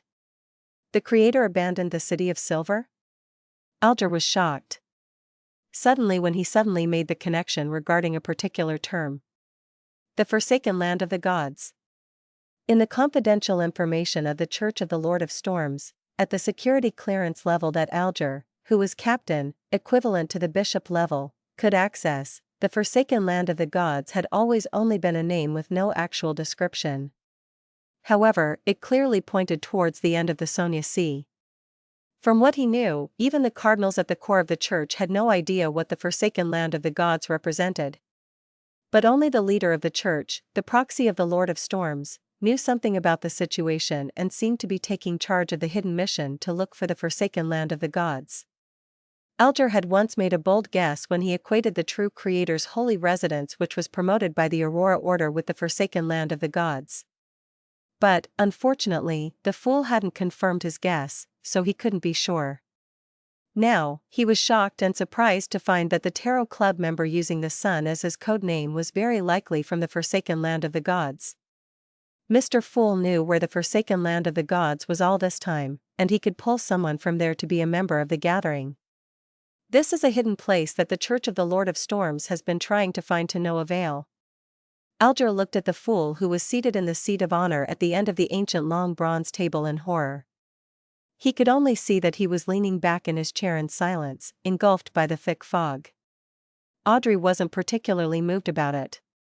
The only time that she had heard about the Forsaken Land of the Gods was from the hanged man's question. She wasn't particularly interested, so she failed to associate it to anything from what Mr. Fool said earlier. The City of Silver has the legend about being abandoned by the creator. Mr. Hanged Man seems to be deeply affected. What is he amazed and afraid of? Audrey nodded in puzzlement as she remembered the details of the moment. Yes, we believe that we will regain the Lord's favor in the end. Perhaps, it will be on the day the sun rises again, Derek Berg answered in an uncertain tone. We were once ruled by the giant's royal family, and we worshipped the giant King Ormer. Later, we were saved by the Lord and we will never betray the Lord again. Ruled by the giant's royal family. It really is ancient. But it doesn't seem to match. Alger, who had guessed at something, suddenly recalled the description about the second epic in the hidden chapter of the Book of Storms. The second epic was also known as humanity's dark epic. At the time, the sky, ocean, and land were ruled over by dragons, giants, elves, mutants, devils, phoenixes, demonic wolves, and dead spirits. But in the end, the Lord of Storms, eternal blazing sun, and the God of knowledge and wisdom led humanity into defeating the supernatural creatures and ushered in the beginning of the third epic, the glorious era, which was later known as Cataclysm. Giant King Ormer. Klein repeated the name in silence. In various legends and myths, it was a great existence on par with the deities. Even now, there were still some places that worshipped him. Even the most famous and most expensive grape wine in the Intis Republic was named after Ormer. It was said that the giant king particularly fancied grape wine which was like blood. Considering the fact that the Church of the God of Combat is in control of the complete pathway of the warrior, which once belonged to the giants, can I assume that Ormer was the ancient god of combat? Klein guessed. He nodded deliberately but didn't think any further about it. He then asked calmly, "Do you still offer sacrifices to this omnipotent god?" "Yes, we still do. But since the day we were abandoned, we have never gotten any response." Derek's voice had a hint of unconcealed pain. Klein leaned against the back of his chair leisurely. He half closed his eyes and said, "Describe the process of your offering ritual in detail. Does Mr. Fool want to figure out the truth behind the City of Silver's abandonment? Or does he want to determine if the Creator still exists?" Alger suddenly felt a shock through his body and he quivered. Not only was he afraid, but he was also excited too. This was because he felt he was being made privy to the secrets between deities. That made him feel like he had been elevated to a whole new level. "I've been chasing after power, after strength. Didn't I do it to achieve this kind of feeling?" Alger leaned back, lifted his chin, and got carried away with his thoughts. Mr. Hanged Man's mental state doesn't seem to be normal. Audrey looked at him with pity. She finally understood that there might be some sort of shocking secret behind the communication between Mr. Fool and the Sun, which led to the Hanged Man's loss of composure. "After the Kalango's commission is over, I'll pay the price to get information about what Mr. Hanged Man learned today. I wonder if he would be willing to." Audrey thought in anticipation, yet was still a little worried. Derek didn't notice the weight that was hanging on his answer as he replied frankly, "We build opulent altars covered in the Lord's symbol. Every time we receive a bumper black-faced grass harvest, we hold a sacrificial ritual. We use the monsters we capture in the depths of the darkness to use as sacrificial offerings. After we recite God's honorable title and the necessary prayers, we dance for him and then kill the monsters, to let their spirituality and tainted blood dye the entire altar. If we haven't caught any monsters, then we use a sinner on the lowest floor in the City of Silver prison instead. Then, we turn the very first batch of black-faced grass into food and serve it before the Lord. In the end, we sing praises in unison and end the ritual. Since I was planning to offer a sacrifice to myself, I'm not picky about time, and the altar can be as simple as possible. The most important part would be to open a channel with the aid of the monster's spirituality or the blood containing beyonder powers to complete the sacrifice offering. Of course, this is under the premise that one will receive a response." How extravagant. Klein used his mysticism knowledge to analyze every step of the sacrificial ritual in the City of Silver before finally saying, "What are the corresponding prayers? What language do you recite them in?" Derek was also looking forward to this, so as to gain hints from Mr. Fool on how to shake off the curse, so he recalled it carefully and answered, "We use Jotun, which is also our common language. The corresponding prayers are: Your devoted believers pray for your attention. We pray for you to take their offerings. We pray for you to open the gates to your kingdom." Klein listened in silence and intentionally let the engulfing fog slowly swirl around him. He nodded as though deep in thought and remained silent. As for what he learned from it, he obviously wouldn't share it. Alger found it very normal.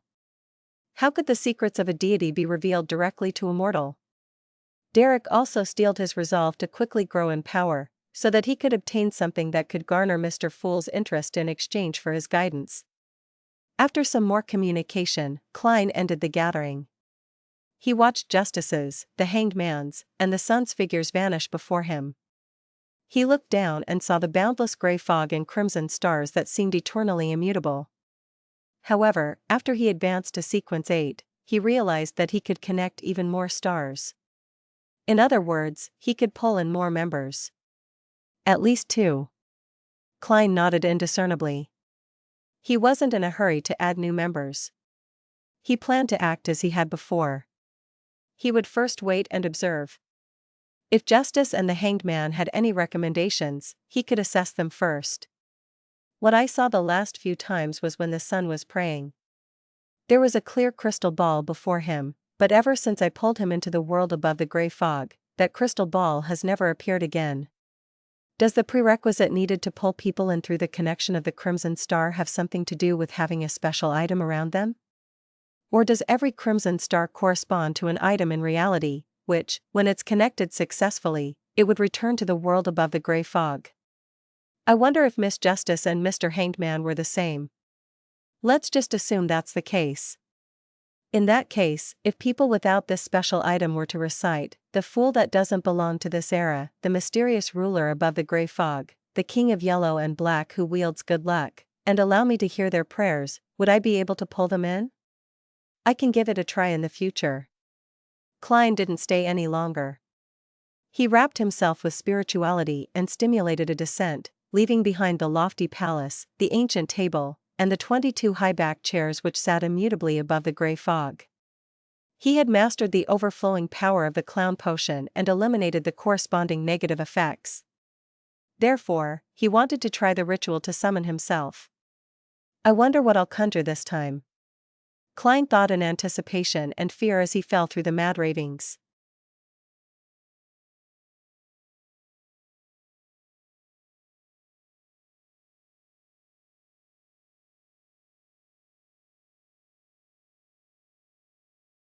Chapter 181, Different State. Klein didn't hurry to dispel the wall of spirituality when he returned to his room. Instead, he expertly took out a candle infused with sandalwood and placed it in the middle of his desk.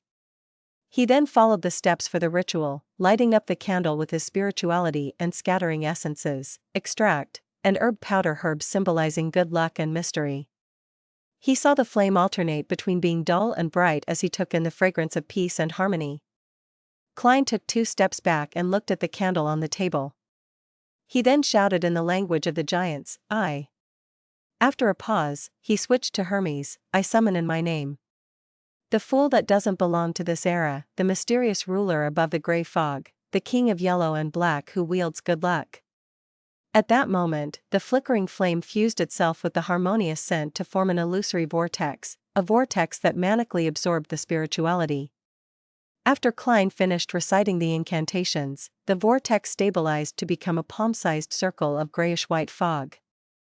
After observing the fog, Klein took 4 steps counterclockwise without hesitation.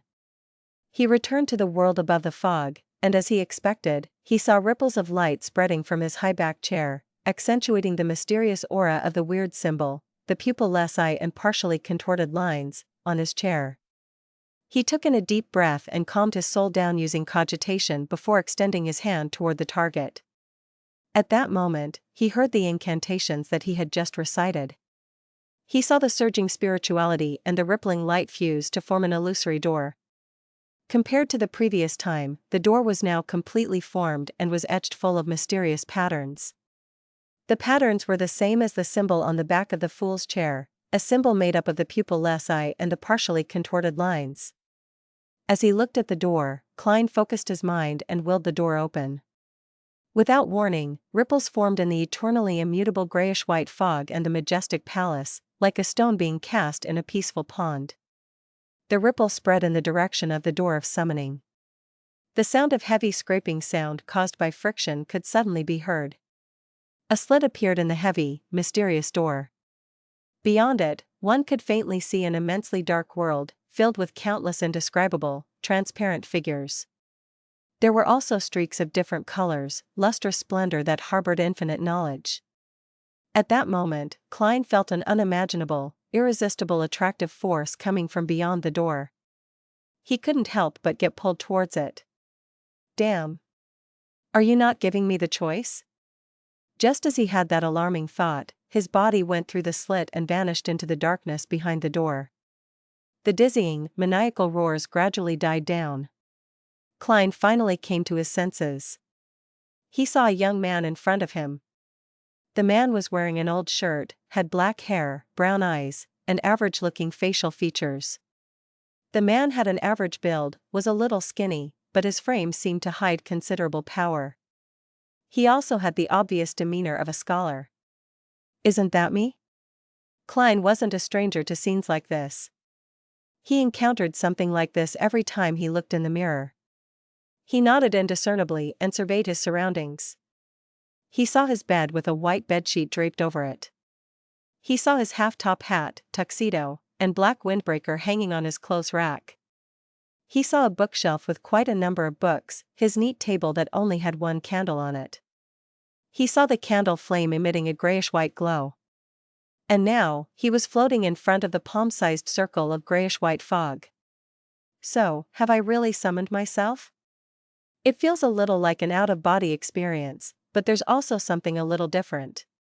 Klein looked at the physical body belonging to him, toward his blank, vacant eyes and slipped into deep thought. But he could finally confirm one thing, It was only his soul, also known as his spirit body in mysticism, that headed to the world of fog. The exterior appearance was that of the astral projection. It's no wonder that I can directly see the astral projection surface of Justice, the Hanged Man, and the Sun and confirm whether they were beyonders or not when I was in the world above the fog. I could also guess their sequence numbers. My physical body seems to be under some form of protection, perhaps from the power of the ritual, for me to stand with such stability and not lose my balance.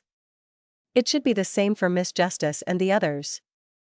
Klein slowly got used to the current situation and started to analyze the conditions of both his physical body and soul. He retracted his gaze and tried to move his soul, now fused with powers from the mysterious space. Whoosh! A cold wind started to blow, as it spiraled around the room. Klein savored the sensation of flying, joyfully making circles in the room. I can also take on the role of a messenger in this city now. I wonder if I can carry physical items with me. He collected himself and stopped. He floated in the air and experimented with his other abilities. He tried to grab a notebook from his bookshelf, but his hand passed through it.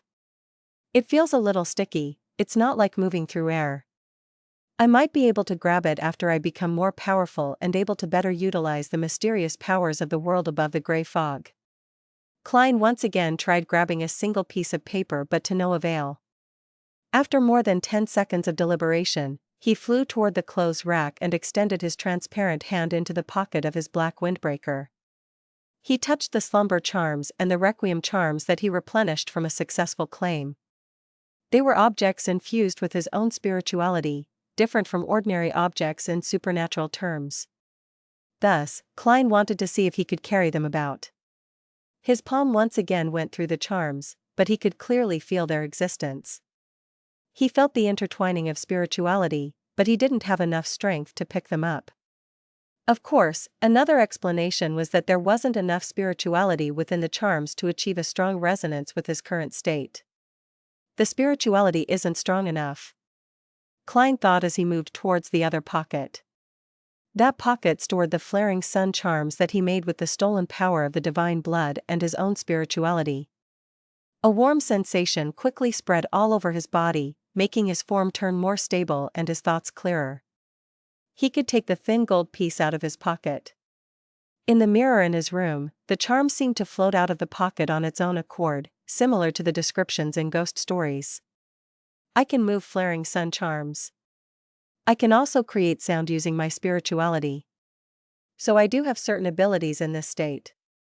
Klein flew toward the mirror and stopped in front of it. He saw that only the thin gold piece was reflected. Other than that, it was only the furniture and darkness in the room caused by the drawn curtains. After a few seconds of consideration, he placed the flaring sun charm onto the bed before returning to the front of the mirror. He wanted to see if he could move through the mirror. His vision turned dark. Klein's vantage point suddenly changed. He saw the room that was reflected in the mirror, the furniture that was accentuated by the weak sources of light. It made him feel as though he was hiding in an obscure corner, peeping into a tiny portion of the room. I really can go through the mirror. But this is only an ordinary item which doesn't lead to some mysterious and strange world. Klein nodded and charged forward, once again returning to his room. The success of carrying the flaring sun charm gave him immense confidence. Hence, he attempted grabbing something else. Mr. Azik's copper whistle. The moment he touched the ancient and intricate object, he felt his spirituality expanding and freezing. His illusory eyes turned into dark, burning flames. It feels like I have gotten a little more powerful. My form is like a wraith's but without the strong sense of vengeance. Klein projected his current appearance by calming his mind. This was one of the abilities of a clown. Mr. Azik's copper whistle is truly fascinating. He nodded, noticing that he could now pick up pieces of paper with certain weights. He could also pick up his slumber charms. How unfortunate. I can carry the silver ritual dagger, but the revolver is too heavy. Klein concluded his experiments and turned to see if he could use any spells in this state. After serious tests, He concluded that he could conjure two spells, the first being a formless howl could shake the souls of his target and the second was inducing a state akin to freezing via contact with a target. Klein came to a satisfied stop. He looked out the oriel window, towards the sunlight, and street covered by the curtain. I wonder if I can move about during the day in this state, he muttered as he floated towards the window. He then carefully lifted the curtain, creating a slit and allowing a small amount of sunlight to pass through the wall of spirituality and into the room. Under the radiant sunlight, Klein felt his soul boil with a black fog. His powers were also being drained away, bit by bit. He quickly released his grip, allowing the curtain to block the light. I can't. Klein thought for a moment, then placed his gaze on the flaring sun charm on the bed. I wonder if the effect would be the same if I'm augmented with the divine blood of the eternal blazing sun? He floated toward the bed and tried to grab the thin piece of gold. But just as he touched the charm, the warm pure feeling formed a stark contrast with his burgeoning cold spirituality. It was like an existential conflict between fire and water. Sizzle. He tossed the piece of gold away as if he had been burned. The power of Mr. Azik's copper whistle cannot inhabit my soul at the same time as the flaring sun charm. Klein understood as he set the copper whistle down. He felt his spirituality shrink, and the black flames in his eyes extinguished. In this state, both the spells I can use have been weakened. After another round of experimentation, Klein grabbed the flaring sun charm, once again feeling the stabilizing and warm purifying effects the charm had on his spirit body. He returned to the window and cautiously moved through the curtain. The sunlight only felt warm on his body, but it didn't inflict any harm. Not bad. Klein let out a mixed smile. He made his way past the wall of spirituality and cautiously flew out of the house with the intention of conducting more experiments.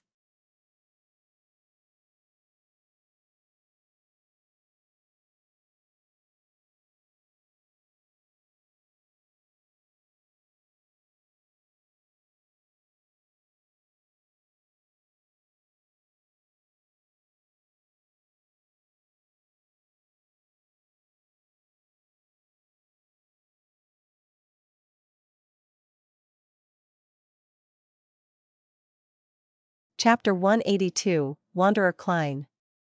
The weather in Tingen turned from refreshing cool to abidingly chill in early September. However, the sunlight at 3 or 4 in the afternoon was still warm and soothing. Klein went through the wall of spirituality and the oriel window.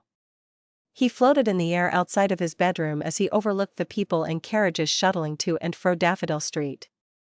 Just then, there was a man in a gray labor uniform who suddenly lifted his head and looked over. Klein panicked and wanted to hide, but he couldn't find any suitable cover. When he didn't see anything to hide behind, he started to sneak back into his house. However, from the corner of his eye, he saw the man earlier merely glanced over the window. Then, his gaze followed a flying sparrow, but unfortunately, he lost sight of it. In Tingen, birds could occasionally be seen. Phew. I forgot that an ordinary person wouldn't be able to see me. Klein let out a breath of relief and felt that he had yet to get used to the situation. As he grew more confident, he flew lower and went to a nearby spacious street where he floated above people's heads. As he drew closer, Klein immediately realized that his vision was the same as his spirit vision. There was no need for him to activate it, but there was a restriction to its range. Also, besides the aura and emotional colors, he could faintly feel the existence of everyone's soul. They were blurry, illusory, and transparent. In this state, I think I could bypass a person's body and directly attack their soul, Klein nodded thoughtfully. He circled around and prepared to test his fastest speed.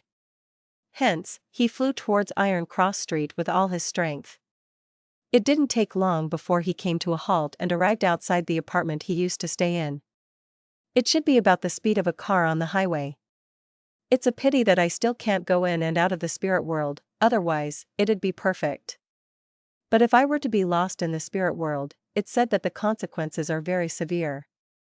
Just as Klein finished his self-evaluation, he felt low-spirited and gloomy. There was an unspoken pressure. He looked around and felt that Iron Cross Street was engulfed with gloominess that ordinary people could see, a darkness that the sunlight couldn't dispel. There were layers of numbness, despair, pain, and other emotions overlapping, as though they were corporeal. It feels just like what I experienced when using spiritual perception on this street when I first became a seer. Iron Cross Street's Middle Street and Lower Street hasn't changed to this day. I wonder how many years it took to accumulate such oppression and gloominess. Klein recalled the past and sighed as he flew up to the third floor of the surrounding buildings. He finally felt sunlight and shook off his depression. Klein flew along Lower Street and, from time to time, he would see residents who were dressed in tattered clothes, looking expressionless and malnourished. He even ran into two bodies that had died of natural causes, prolonged starvation and malnutrition with a sudden infliction of an illness. There were countless people who died in agony every month. However, the bankrupt farmers and slaves that surged in from the southern continent replaced them very quickly. Klein sighed in silence and changed direction and flew south. That was the industrial area of Tianjin. The steelworks, lead factories, ceramic factories, printing factories, metalworks factories, machine construction factories, and other factories all built right next to one another. As he flew, Klein saw towering chimneys. He saw dust filling the air and a thick gloominess that was only slightly better than that of Lower Street. It was crowded with emotions of exhaustion, pain, pessimism, and numbness. Laborers who were in their 30s were considered the minority. Just as Klein wanted to fly lower to look at the area more closely, he suddenly felt weak. It was a weakness that came from inside him. My spirituality can't withstand the duress. Klein became alarmed. He was in a hurry to return home, but he suddenly thought of a better possibility. I was summoned out. If I were to end the summon, I would return naturally. He calmed down and carefully felt the surrounding environment and his status. Unsurprisingly, he discovered something that was connected to him from infinitely far away but also infinitely close to him. It formed an intricate tether to him. Through this connection, Klein clenched the flaring sun charm tightly and willed the strong desire to end the summoning. A massive and terrifying suction force overwhelmed him as his figure went from transparent to nearly invisible, and in a flash, he vanished from the corporeal world. Silence was everywhere in the boundless gray fog, and there were illusory crimson stars that twinkled. Klein reappeared in the lofty palace that looked like the home of a giant, as he sat in the seat of honor at the ancient bronze table. The entire procedure went well.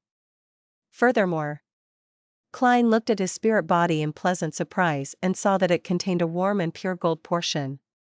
The flaring sun charm. I actually brought something corporeal into the world above the gray fog. He held the charm with a smile and fiddled with it to make sure it wasn't an illusory item. Klein stood up and paced back and forth, feeling completely gratified. He thought to himself in anticipation. As expected, ingredients and items can be brought into this mysterious space. I just need to find the correct way. However, this method is quite complicated. It needs me to do quite a bit before it reaches the destination.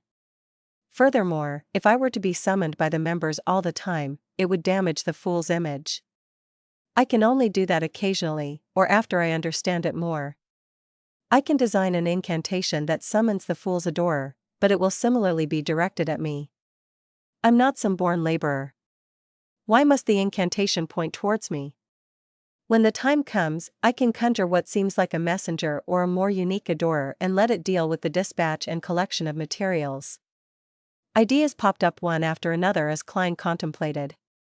But due to the limitation of his capabilities and knowledge, he couldn't put them into practice just yet. As he became even weaker, Klein didn't dare to stay any longer. He used his spirituality to envelop himself and simulate the feeling of descending. In the blink of an eye, he returned to his bedroom. He saw splendid sunlight pouring in through the gap in his curtains. He examined his body and made sure that the flaring sun charm wasn't brought back but left above the gray fog. When I've gotten enough rest, I'll repeat the summoning ritual at dawn to bring the flaring sun charm back to reality. Sigh, it would be great if I could maintain the state a little longer. That way, I would be able to investigate the houses with red chimneys. It's such a pity that I can't do it yet. I could only fly long enough to investigate a few houses before having to return above the gray fog and rest for half a day. The efficiency would be just as low. Klein walked before his desk and put out the silent burning candle. After he packed his things, he didn't remove the wall of spirituality immediately.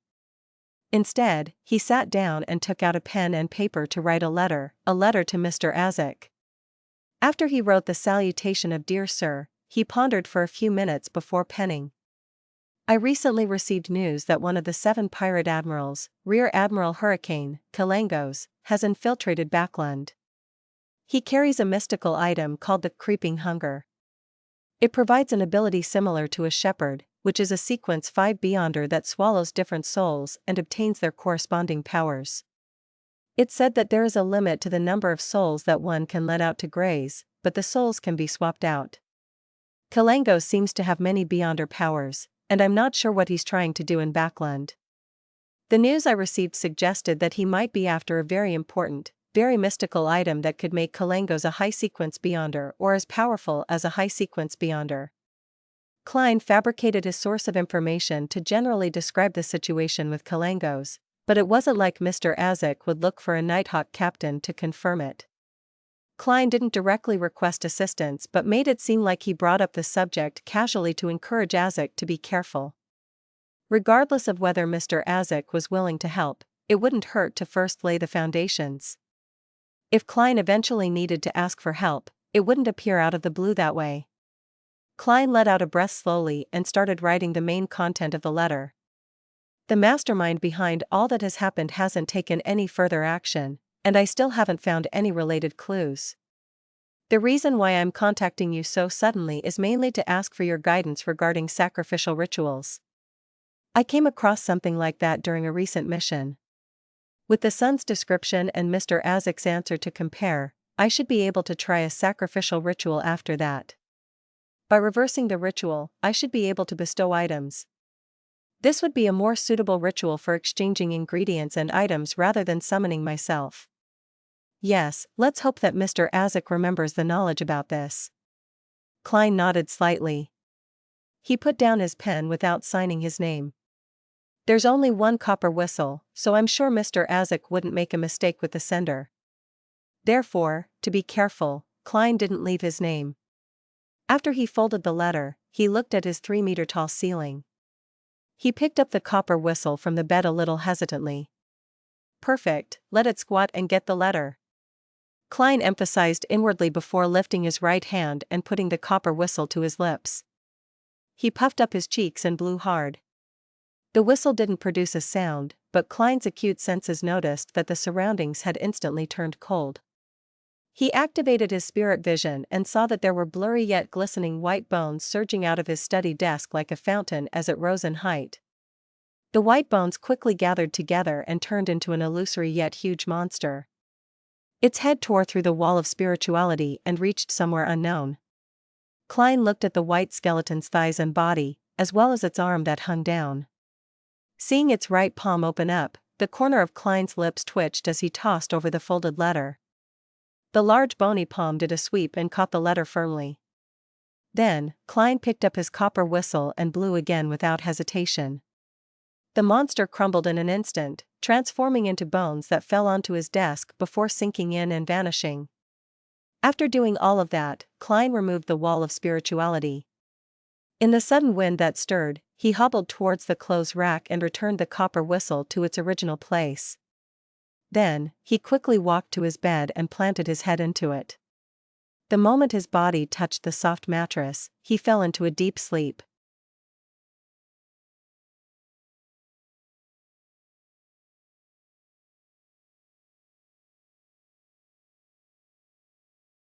Chapter 183, A Lesson on Mediumship.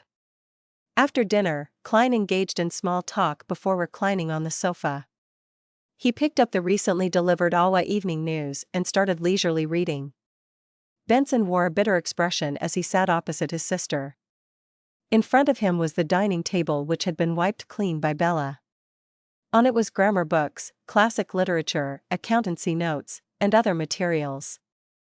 In front of Melissa were her notes and stationery, including but not limited to pens, paper, rulers, compasses, etc. It's like I've been taken some 10 years back. Back then, I was still a student at the church's Sunday school, Benson complained, but he continued to study with his head down.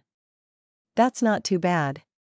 This scene makes me feel the achievement of being a parent, Klein smiled and said, knowledge can change one's destiny, and diligence will result in glory.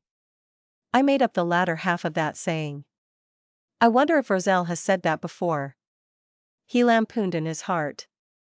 The room quickly became quiet except for the sound of pens scratching across pages or of books being flipped.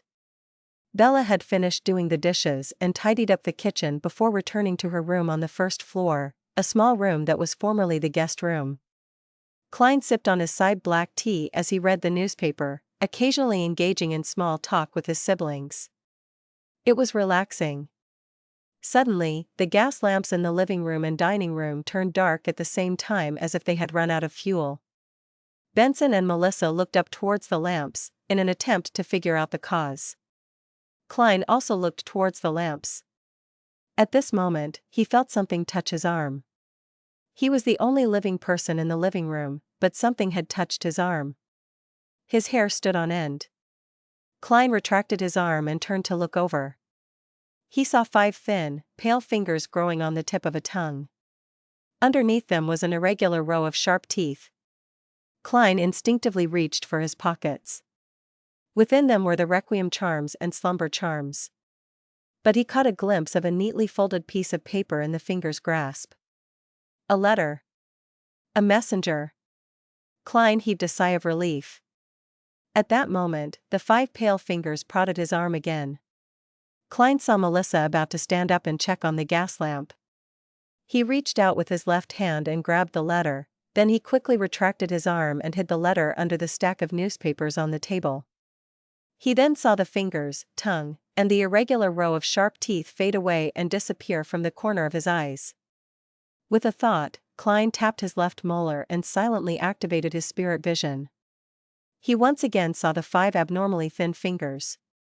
He saw the long red tongue adorned with sharp, white teeth. He saw them retracting back into the transparent face on the ground. A second later, the face disappeared completely. The lights in the living room and dining room were restored back to normal. Strange, Melissa pouted, finding no faults with the lamps even after a serious check.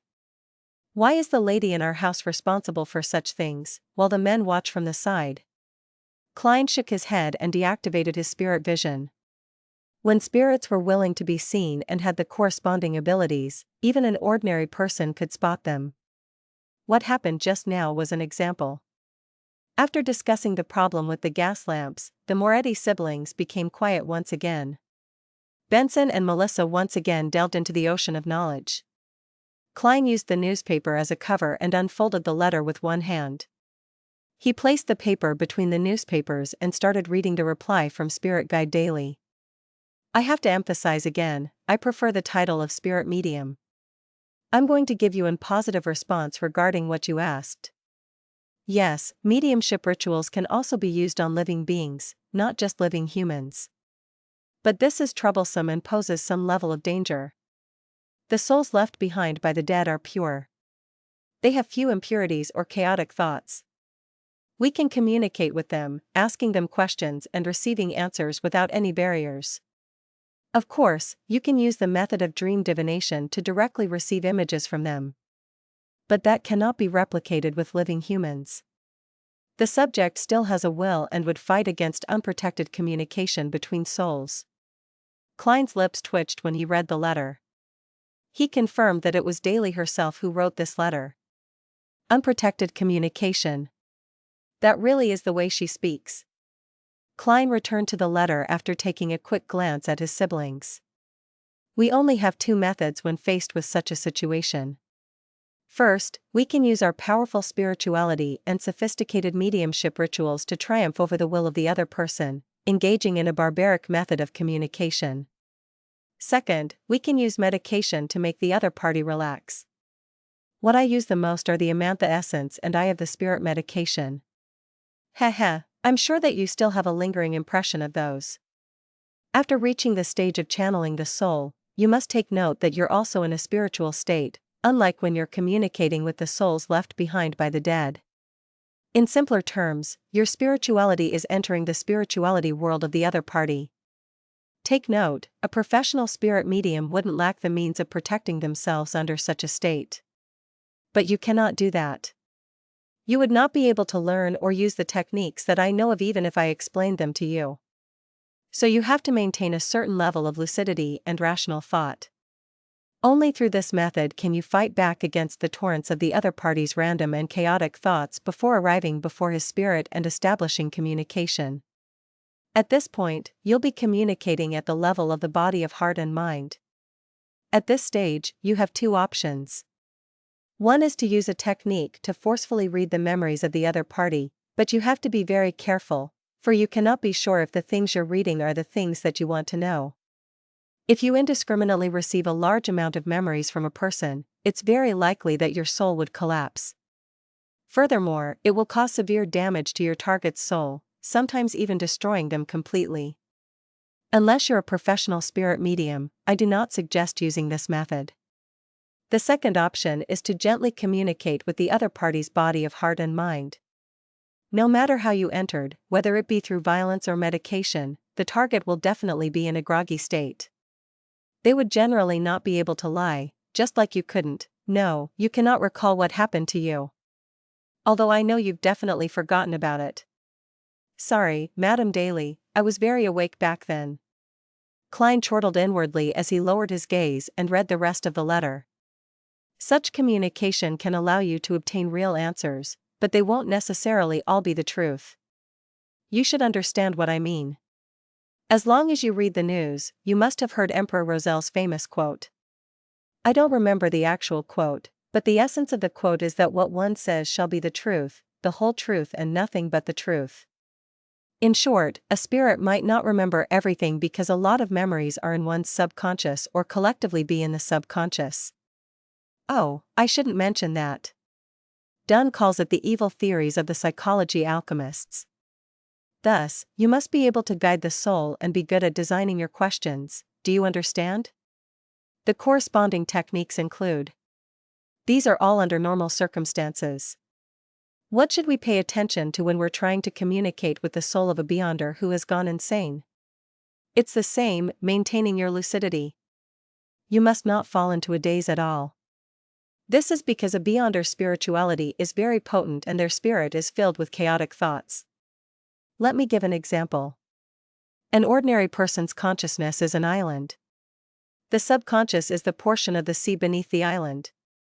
The collective subconscious is the surrounding sea. The sky belongs to the spirit world. As for a beyonder, his island might have a controllable active volcano. A lunatic's island might have a volcano that can erupt at any time. It would quake the foundations and pollute the sea. When you come into unprotected contact with the spirit of an insane person, his chaotic thoughts might infect you, just like how polluted water in the sea would flow outward, spreading further. Yes, channeling his spirit under such conditions is like linking your sea to his. Thus, you need to pay close attention to this pollution. A few examples are when a spirit medium is careless when doing similar things and didn't use any protection. After that, they can develop mental problems similar to that of the target. Under normal circumstances, mental diseases are not contagious. But in the domain of mysticism, in the world of channeling spirits, they can indeed be contagious. Maintaining your lucidity and not being affected by the chaotic thoughts of the target are things that you must pay attention to. Following those would be the guided questions, which can be used to effectively communicate with an insane person. If you wish to try this, I suggest applying a sedative agent before doing so.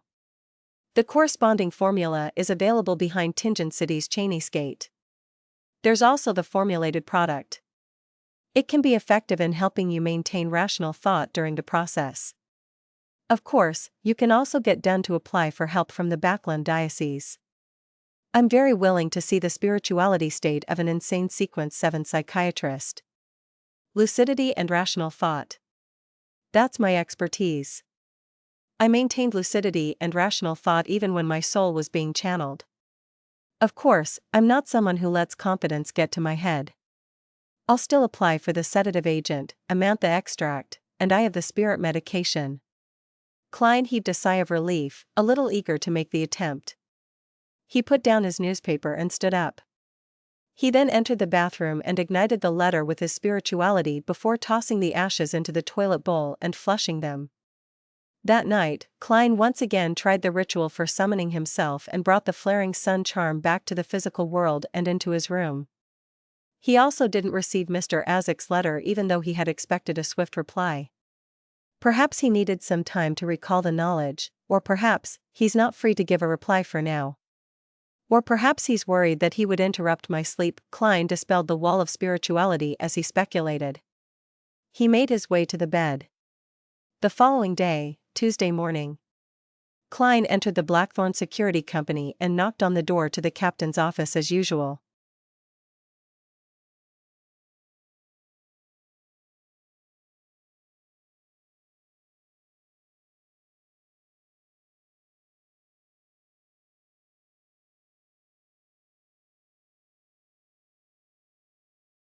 Chapter 184, Behind the Gate. Please come in, Dunn Smith said with a mellow and pleasant voice.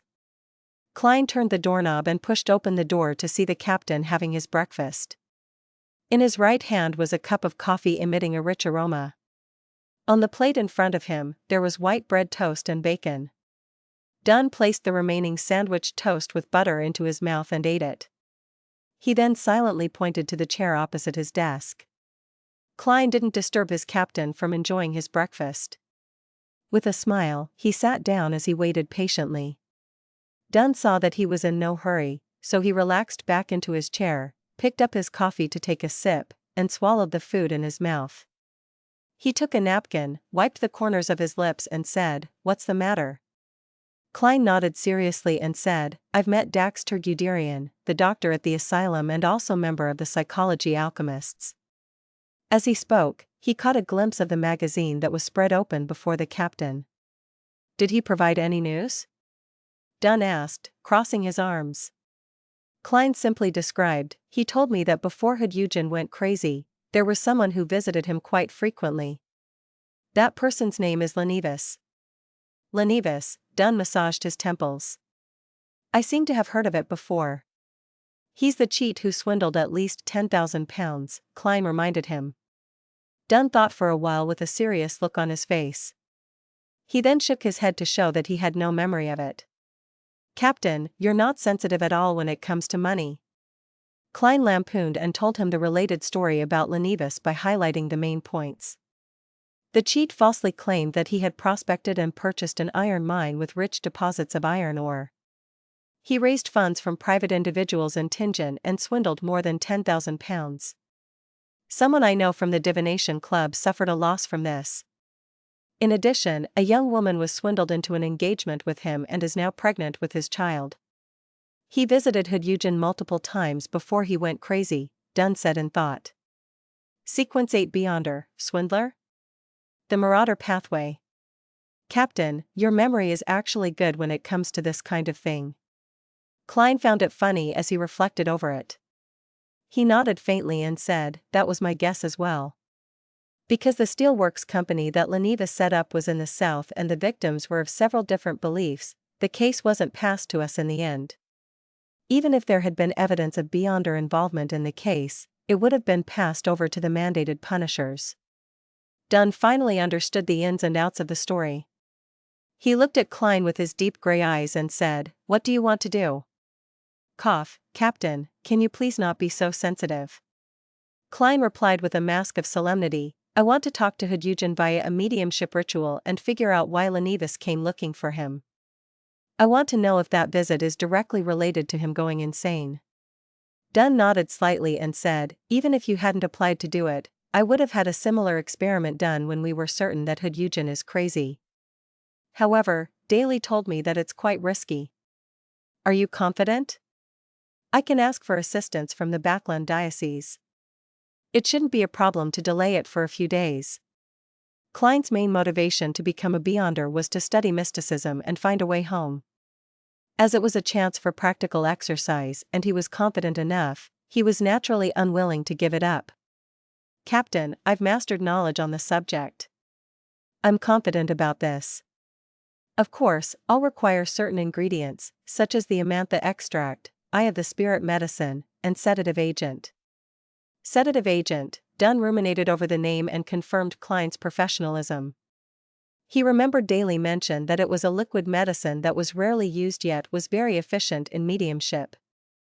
Dunsmith pondered for nearly 20 seconds and leaned back into his chair. He said, "Go ahead and fill out a request form.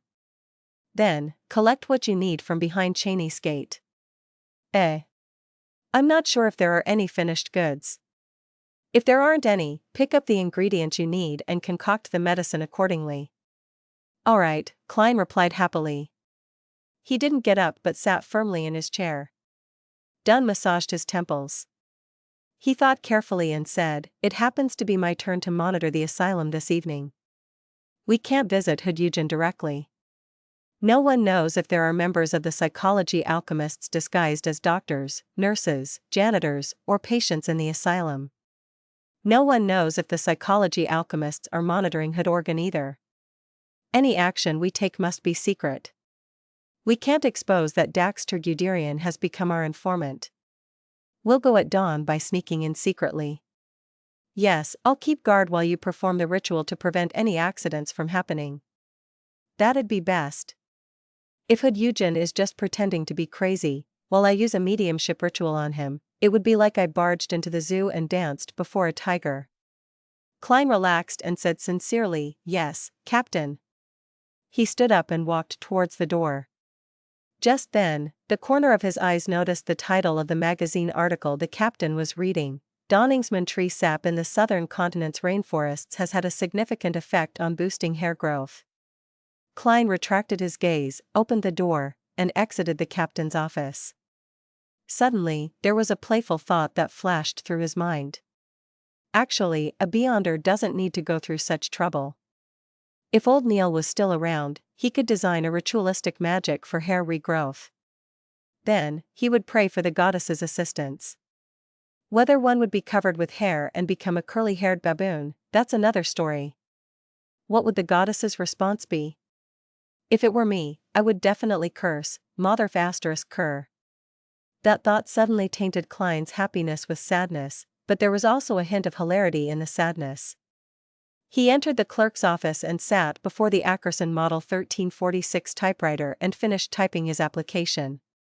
After Dunsmith stamped and signed the application, he took it down to the basement and walked along the tunnel that was lit up with gas lamps, towards Cheney's gate. Only at that moment did Klein realize something. It would be the first time that he was going beyond the mysterious gate. I wonder what it looks like. He quickened his pace with anticipation and came before the twin doors of the black gate. He first passed his request to Sikatron, who was on duty that day for registration purposes. Then, Klein took back the document that now had her signature as well. He knocked on Cheney's gate and sensed how empty and distant the echo was. He didn't hear any footsteps, but within half a minute, the gate with 7 dark sacred emblems opened with a creak. Cheney's gate opened up to allow a single person's passage before coming to a stop. Klein then walked in with the help of the gas lamps on both sides of the corridor. Behind the gate, there was an elderly man with obvious wrinkles and thinning hair. He was wearing a classic black robe and holding a barn lantern. The dim candlelight shone through the glass, illuminating the elderly man's expressionless face, which was a mixture of light and darkness. His light blue eyes were like ice that had been frozen for 1,000 years. "Document," he said with his husky voice. Klein had seen the elderly man before because at dusk every day, he would come out from behind Cheney's gate with his partners. They would pass by the duty room and take the hallway leading to St. Selena Cathedral. They were nighthawks who had aged and volunteered to keep guard inside. According to Klein's understanding, there were 5 of them who were keeping watch. "This is my application." He passed the document in his hands to the elderly man before him. The guard with light blue eyes raised the barn lantern and looked through the request carefully. After he made sure that there were no mistakes, he moved aside and let Klein pass. Klein passed through Cheney's gate slowly. He had yet to take a good look around when he felt an indescribably chill. It wasn't the cold of winter, but a chill that would make a human's spirituality shiver. Klein lifted his gaze and looked afar. He saw candlesticks appearing on the wall in succession, and there were silver candles with carvings on them. The flames gave out a blue luster, without any flickering. Creak! The guard closed Cheney's gate, and the surroundings became extremely quiet. There was a broad walkway before Klein, a walkway paved with ancient stone slabs. On both sides of the walkway were stone doors labeled ingredients, medicine, information, and so on. At the end of the walkway, there was a flight of stairs that connected to the lower floors. It extended into the dark as though it was connected to the abyss. It should be connected to different sealed locations that have sealed artifacts. I heard that there are a few floors. I wonder which floor contains Saint Selena's ashes. Klein adapted to the brightness behind the gate and suddenly felt that there was something shapeless scraping against his skin. They were in strips, and every one of them chilled him to the bones. He shivered, and he couldn't help but activate his spirit vision. Then, he looked at the entire area behind Cheney's gate. It was filled with fine black lines. They were swaying lightly, occasionally clustered together, occasionally extended. They were tightly knitted without any gaps. This is the sealing power behind Cheney's gate? Klein nodded indiscernibly. He reined in his thoughts and followed the guard. They went through a heavy stone door labeled Medicine Room. Very soon, he found the Amantha extract, the Eye of the Spirit medicine, and the sedative agent by following the alphabet labels. He had seen the first two before, but it was his first time picking up the latter one. He saw that a blue fluid rippled in the translucent glass bottle. For some reason, looking at the fluid made him feel as though he had entered a mother's embrace. On the bottle, there was a label. It showed the manufacturing date and the expiration date, which was still some time away. Luckily, it can still be used. Klein took the 3 tiny bottles of medicine and walked back to Cheney's gate with the guard keeping him company. He shook off the feeling of coldness that reached the deepest corner of his soul and the creepy experience of being swept by the black lines. When Cheney's gate closed, he couldn't help but look back. He mumbled to himself, staying in there for a long time would affect both the body and soul, right? It's no wonder the guards have to volunteer. Around dawn, Klein used a special technique to lock his bedroom. He pushed open his oriel window and jumped down. The 2-story height posed no danger to the present him. He landed steadily without faltering at all. The Nighthawk's carriage was already parked opposite, waiting for him. Without any exchange, Klein quickly arrived at Tingen Asylum in the North Borough.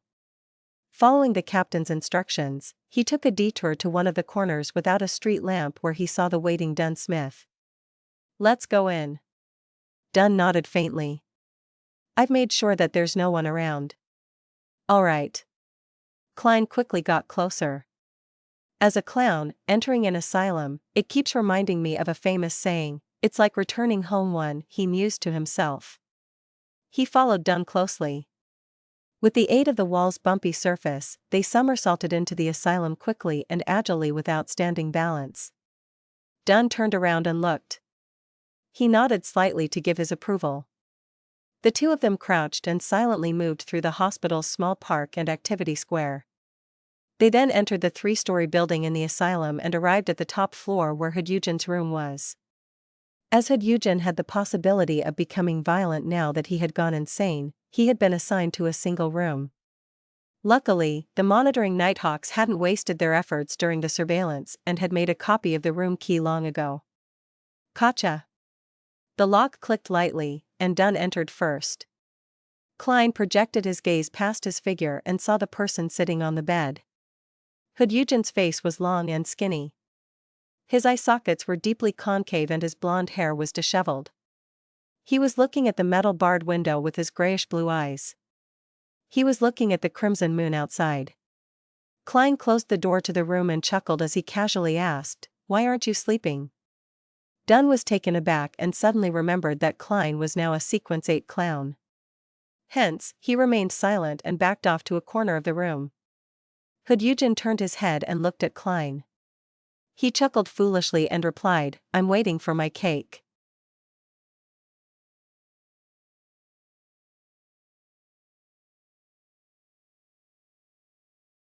Chapter 185, Spiritual World. Waiting for cake? That really wasn't an answer that I was expecting. Of course, if I was able to anticipate the answer of a mental patient, wouldn't that mean that I was almost there myself? The thought flashed through Klein's mind. He maintained his relaxed smile as if he was chatting with a friend. Who's going to send you a cake? Hood Eugen's expression fell instantly, his face long and depressed. No, there's no cake. There's no cake. You stole my cake. His voice suddenly became shrill as he glared angrily at Klein. Without waiting for Klein to speak, he let out a shout and opened his mouth, revealing 2 rows of white teeth. Following which, he leaped from his mattress while salivating. He closed in on Klein with one step and extended his hands, attempting to grab onto Klein's shoulders. He wanted to drag Klein towards him and bite him. Despite the sudden attack, Klein reacted quickly despite appearing a little flustered. He instantly bent his knee and squatted. At the same time, he tilted his body to the side and raised his left arm. Oof. His shoulder slammed into Hood Eugen's abdomen, causing Hood's eyes to turn white and drool to drip from his mouth. But Hood Eugen didn't stop moving. He allowed the momentum to carry him down as he opened his arms in an attempt to pull Klein into a bear hug. Klein tilted his body to the side and rolled over, his movements were smooth as though he had practiced them hundreds of times. He pushed against the ground with his right hand and stood up with a somersault. He decided to go on the offensive and charged forward to restrain his opponent. But at that moment, Hood Eugen only stood there blankly, his eyes losing focus, becoming vacant and lost. Klein froze for a moment. He turned his head towards the corner of the room, only to see Dunn Smith, wearing a black windbreaker and matching hat, with his hands clasped tightly together and looking down. The captain has dragged Hood Eugen into a dream. Upon realizing this, he stopped his subsequent attack and took the opportunity to take out the silver ritual dagger that couldn't harm anyone. He used it to create a wall of spirituality which sealed the ward. Klein then took out 3 candles infused with mint and placed them on the window in a triangular formation. One candle signified the Evernight goddess, another the mother of the secrets, and the last represented himself. Soon after, he set up a simple altar and used his spirituality to ignite the candles. Just as he was about to warn the captain, Dunn raised his head and smiled. Hood Eugen's dreams are a sea of chaos. There's no way to guide it. Just as he finished his sentence, a luster returned to Hood Eugen's eyes. It was no longer vacant. Then, the insane psychiatrist moved his waist, letting out a comfortable yawn. Klein was momentarily at a loss, so he remained quiet. He picked up a metal bottle containing the amantha extract. He dripped the transparent liquid extracted from the night vanilla, slumber flower, and chamomile into the flames of the candle representing himself, allowing the serene aroma to spread around the room. Hood Eugen's nervousness, anger, and relief completely vanished. He languidly sat down again on the edge of his bed and looked out at the crimson moon outside the window in a daze. His eyes once again lost their focus as peace was restored. Klein also felt the peace that came with the night. He set the amantha extract down and sat beside Hood Eugen. He wanted to find something to break down Hood's last line of defense. Only with the removal of the last line of defense could he use the Eye of the Spirit medication to make Hood Eugen's soul slip into a turbid state. After all, I'm not a professional spirit medium. He had already thought of an idea before coming. He fished out a set of tarot cards from his pocket. This set of cards only had the 22 major arcana, so it was easy to carry around. It was a weapon that Klein had successfully applied for. Each of the cards was lined with metal threads made from pure silver, each of them was able to kill undead beings. Their patterns were complicated and gorgeous, making Klein feel like they were a collector's item and not used against enemies. Klein cut the deck with one hand and smiled at Hood Eugen. Let's play some card games. Cards? Hood Eugen retracted his gaze from outside the window as he repeated the term in a daze. Klein didn't answer, placing the deck of tarot cards into Hood's palm with a sincerity that could not be rejected. Hood Eugen mimicked Klein's actions, trying his hardest to cut the deck with one hand to some success. The attention of the mental patient was slowly drawn to the hard yet flexible, beautifully textured cards in his hand. He flipped over the first card. It was the picture of a man in tattered clothes with his hands tied. He was hanging by his leg with a faint halo at his head. The Hanged Man. Klein nodded in thought. He took the opportunity to grab the eye of the spirit medicine, dripping the amber liquid onto the candle flame, still the one representing himself. An alcoholic fragrance spread forth, inducing an intoxicated feeling to anyone who took a whiff of it. Eugen spaced out bit by bit, his vision losing its focus. The deck of tarot cards in his hand fell onto the bed. But he remained sitting upright, without slumping over. Klein used cogitation to fight back against the medicine's dreamy effects of turning lightheaded and ethereal. He took out another metal bottle from his pocket and twisted the cap open before pouring the blue liquid into his mouth. Sedative agent. The ice-cold liquid flowed through his throat, down his gullet, and into his stomach. Klein instantly felt unusually awake, without any sense of drowsiness. He slowly exhaled, then familiarly took out the other essential oil extracts and herb powders, dripping them onto the 2 candles signifying the Evernight goddess. In the faint fog, he took 2 steps back and solemnly murmured in Hermes, "I pray for the power of the dark night. I pray for the power of the mystery. I pray for the goddess's loving grace. I pray that you would allow me to communicate with the spirituality of the Beyonder beside me, Eugen." The incantations reverberated around the room, and Klein saw the flames of the candle, now dyed black, spread outward. He didn't avoid them, nor did he guard against them. He allowed the dark night to envelop him. In this unusually lucid state, he felt his spirit leave the protection of his body and enter a space akin to deep space. All around him was boundless, silent darkness. The sky above him was filled with countless indescribable, transparent figures. There were also streaks of different colors, lustrous splendors that harbored infinite knowledge. The spiritual world. Klein was no longer a stranger to this. Just as he had this thought, a foggy world appeared before him. It was a world enveloped by a faint tornado of light. Klein knew that it represented Eugen's spirit that represented his body of heart and mind. Thus, he leaned over, digging into the wall that was the tornado. In an instant, he saw countless specks of light pelting him. He heard the voices of thousands of people discussing something in whispers. These murmurings were very chaotic and lacked any sense of logic. Some included praises for the elegance of some lady, then it turned into a description of the feeling of relief after using the toilet. Some started as a weep, then turned into frenzied joy. The insane thoughts latched on and gnawed at Klein's spirit in a bid to assimilate him. But Klein maintained his lucidity and rationality, quickly flying towards Eugen's spiritual world. "This is like a pleasant concert compared to the horrifying murmurings and howls I hear when entering the world above the gray fog." Klein smiled secretly and made his way through the tornado. He saw a groggy, translucent Eugen. This sequence 7 psychiatrist maintained the same state as he was in the outside world. He looked over with a dazed expression. Klein stopped before him and asked softly, "Do you know Lenevis?" Eugen replied blankly, "Yes." The light around them underwent a transformation as if Eugen was revealing his spiritual sea. Quickly, the intertwining light revealed a bespectacled average-looking man who wore a sarcastic smile. It was the same Lenevis whom Klein had seen in the arrest warrants. Klein nodded in satisfaction and collected himself. He asked a guided question, "Why did Lenevis look for you?" He said. Eugen's voice slowly turned soft. Suddenly, he changed into a more charismatic voice and laughed a little maniacally. "Eugen, this is the worst era, but also the best era. As long as you seize the opportunity, we can become the rulers of this world, we can become true immortals. As long as you're willing to help, I'll not only tell you the way to master your potion and avoid losing control, I'll also promise that you'll receive godhood qualities in the future, immortal godhood qualities. You should be able to see the presence behind me. My promise is his promise."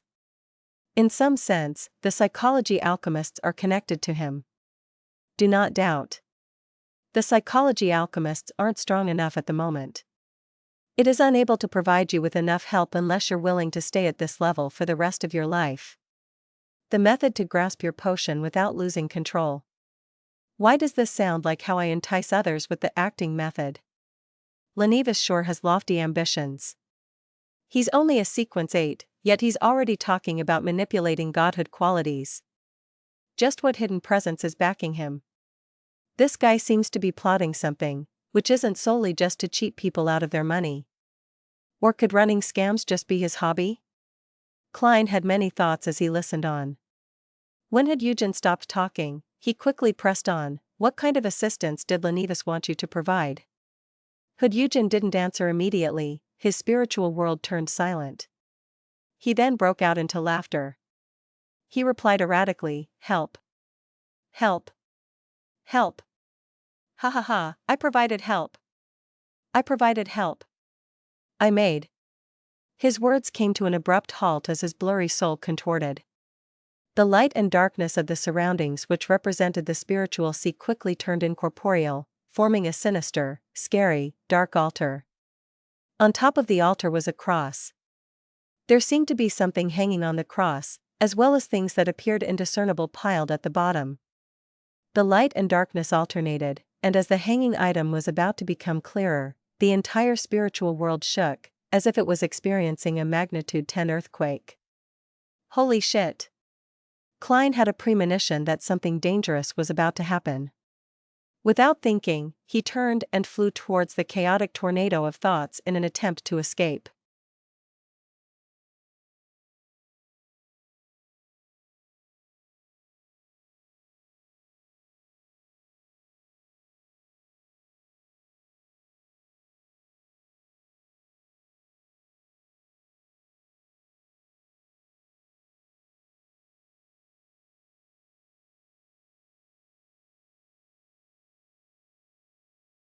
Chapter 186, The Handsome Captain. Countless rays of brilliance drowned Klein as ravings of a million people filled his ears. However, Klein thought nothing of it. His abilities as a clown told him that his spirit was being engulfed by a black shadow that was rapidly expanding. The black shadow was a huge cross, and there seemed to be a person hanging upside down on it. Gotcha! The chaotic tornado of thoughts unleashed its load outwards and turned uniform. Slowly, Eugen's spiritual world disintegrated. Klein noticed that he had exceeded his fastest flying speed from his previous trial. His soul had become significantly stronger after he briefly mixed with some of the strength from the mysterious space above the gray fog. Just as the cross's shadow was about to engulf him entirely, he dashed out of the blurry world and felt his body. He familiarly stimulated a descent, and Eugen's long skinny face and messy blonde hair instantly appeared in his vision, along with the 3 candles that were burning at the window ledge.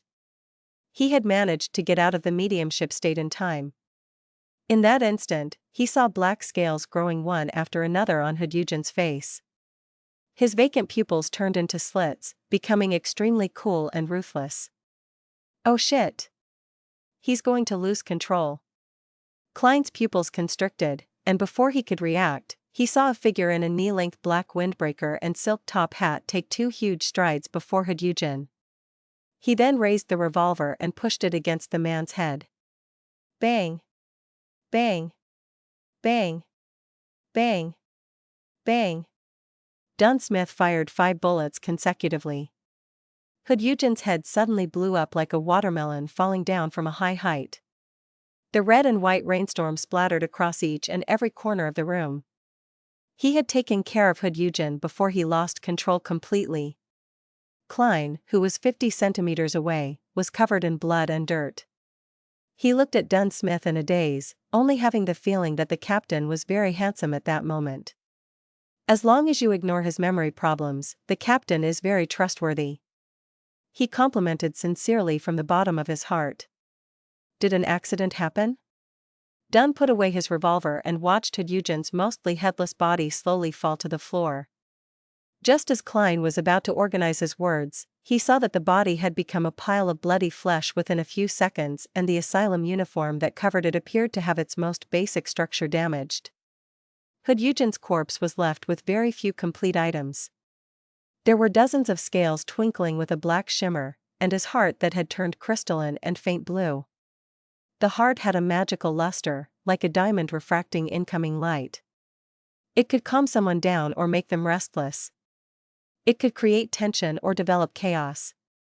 But other than that, there was nothing notable. This item should be controllable. After Dunn holstered his revolver, he took out a black glove and wore it on his right hand. He then squatted down to pick up the crystalline heart. A controllable item. According to what the captain previously mentioned, it could be used as the main ingredient for the formula of a Sequence 7 psychiatrist. But, would it lead to the advanced Beyonder losing control even more easily? Klein took out his handkerchief to wipe the blood from his face and body. He then picked up his specially made tarot cards and cleaned their surfaces. He looked at the ground and asked curiously, what kind of items would these black scales be considered as? These are ingredients that are contaminated with Beyonder power. They could be made into items that have long-lasting effects. For example, our demon-hunting bullet's ability to injure dead spirits or monsters would decrease drastically as soon as they pass the 3 months mark, leaving only a tiny portion of demon-hunting characteristics in the remnant materials. If the materials used were something like the black scales, the effective period would be as long as a year or two, and the effects would be even better. Of course, due to their characteristics, the black scales are obviously not suitable to be made into demon-hunting bullets, Dunn explained as he took a piece of paper from Klein to wrap the blue heart and black scales. It's just like the materials we use as supplementary ingredients for the potions? Klein asked. Dunn stood back up and nodded slightly. Yes. Someone who loses control will really become a monster. Klein sighed.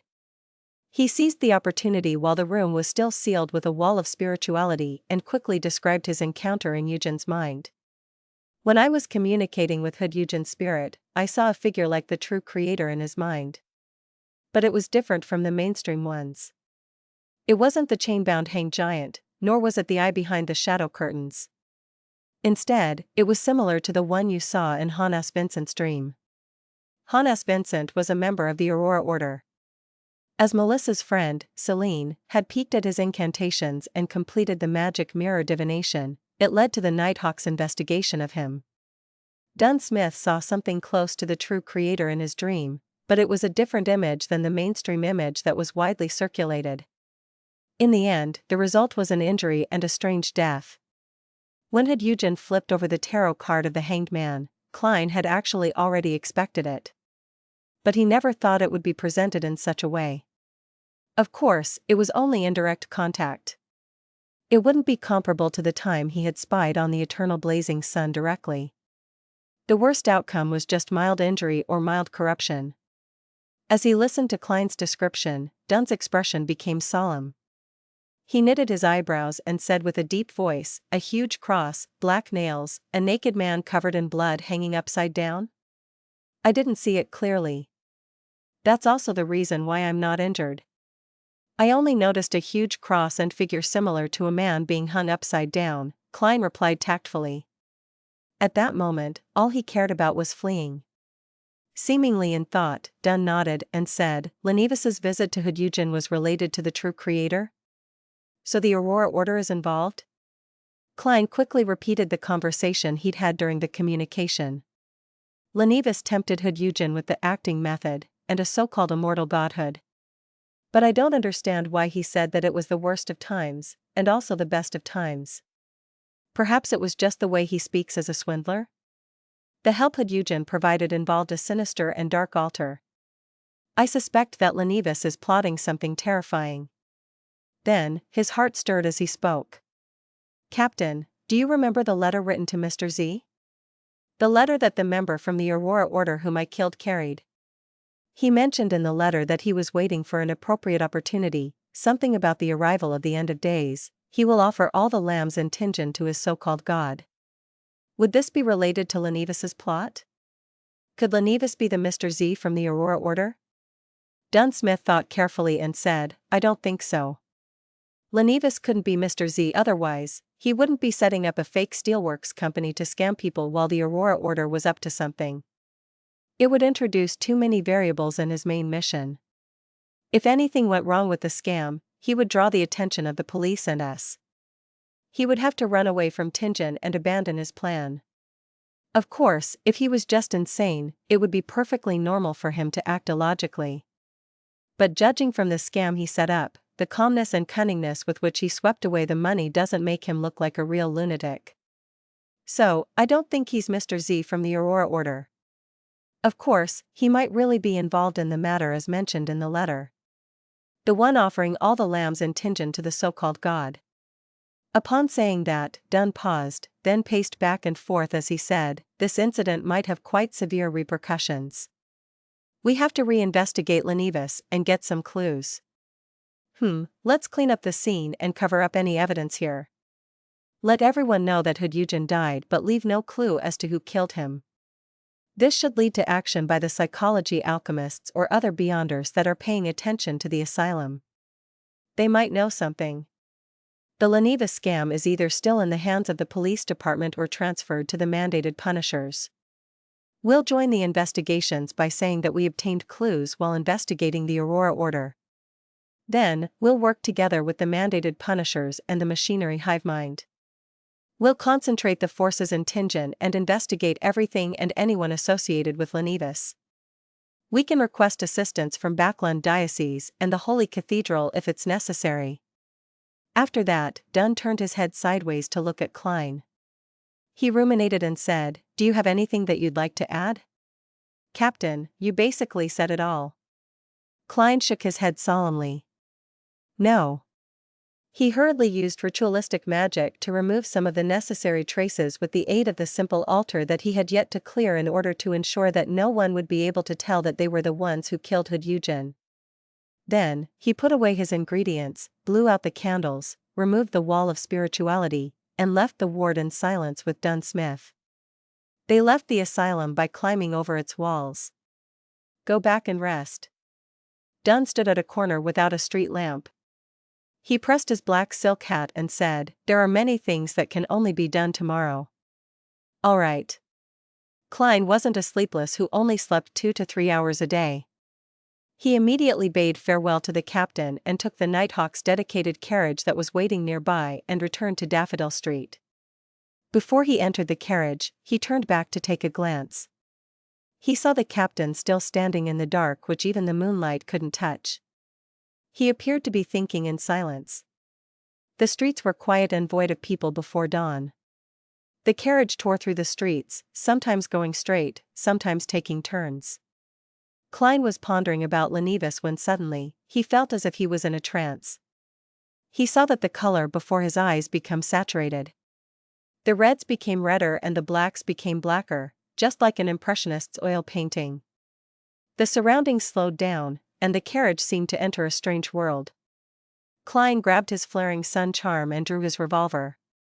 Just then, a huge, white, bony palm extended through the carriage window and threw in a neatly folded letter. Then, the palm pulled back and vanished. The oil painting-like scene suddenly returned to normal while the carriage was still driving along the street steadily. It's a really well-hidden method. Klein looked at the letter, by the side of his foot, as the corner of his lips twitched.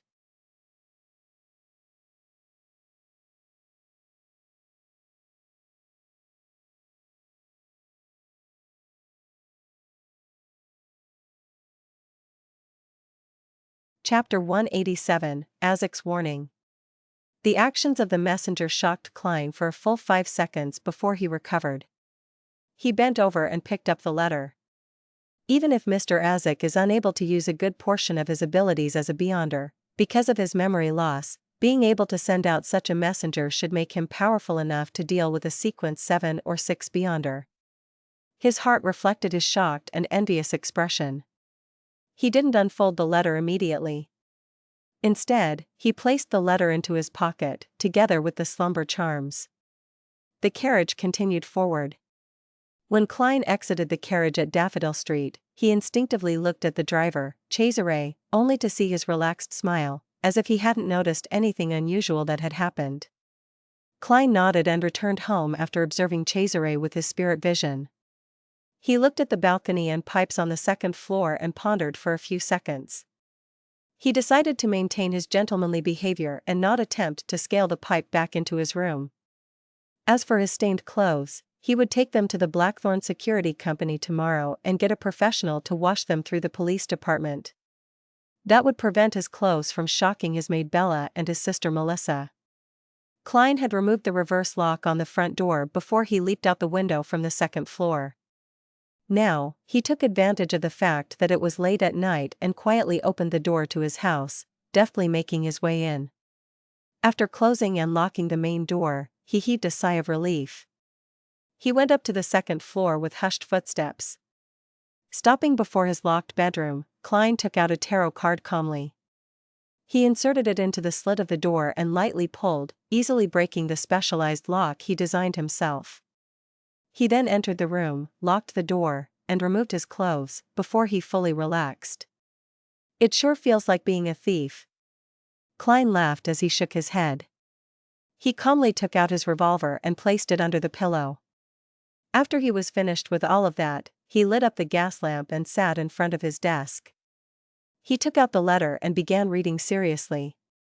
"I'm sorry for replying only now. I've been busy searching for traces of my past.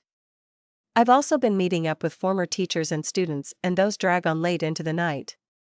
I finally understand the encounters that I've had over the past 2 days after reading your letter. The police searched every room in the hotel that I'm staying at. There was a person who secretly snooped around in the hotel at night. Yes, I'm talking about a person with beyonder powers.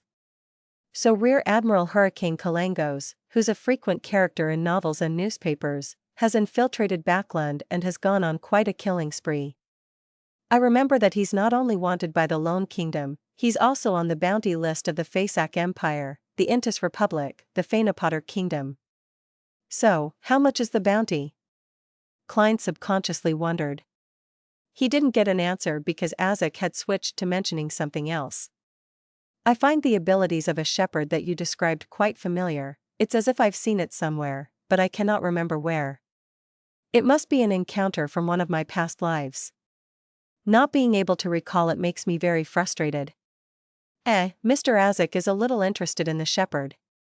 I can use this to get him to help me." "Yes, this sure is coincidental." "No, this is not a coincidence, but inevitable. It can be inferred that Mr. Azik has lived for over 1,000 years and is most likely a high-sequence beyonder.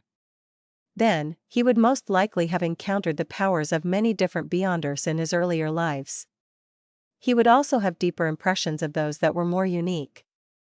In other words, it isn't only the shepherd that would give him feelings of familiarity, but jobs such as the unshadowed, demon hunter, or guardian that would do so as well.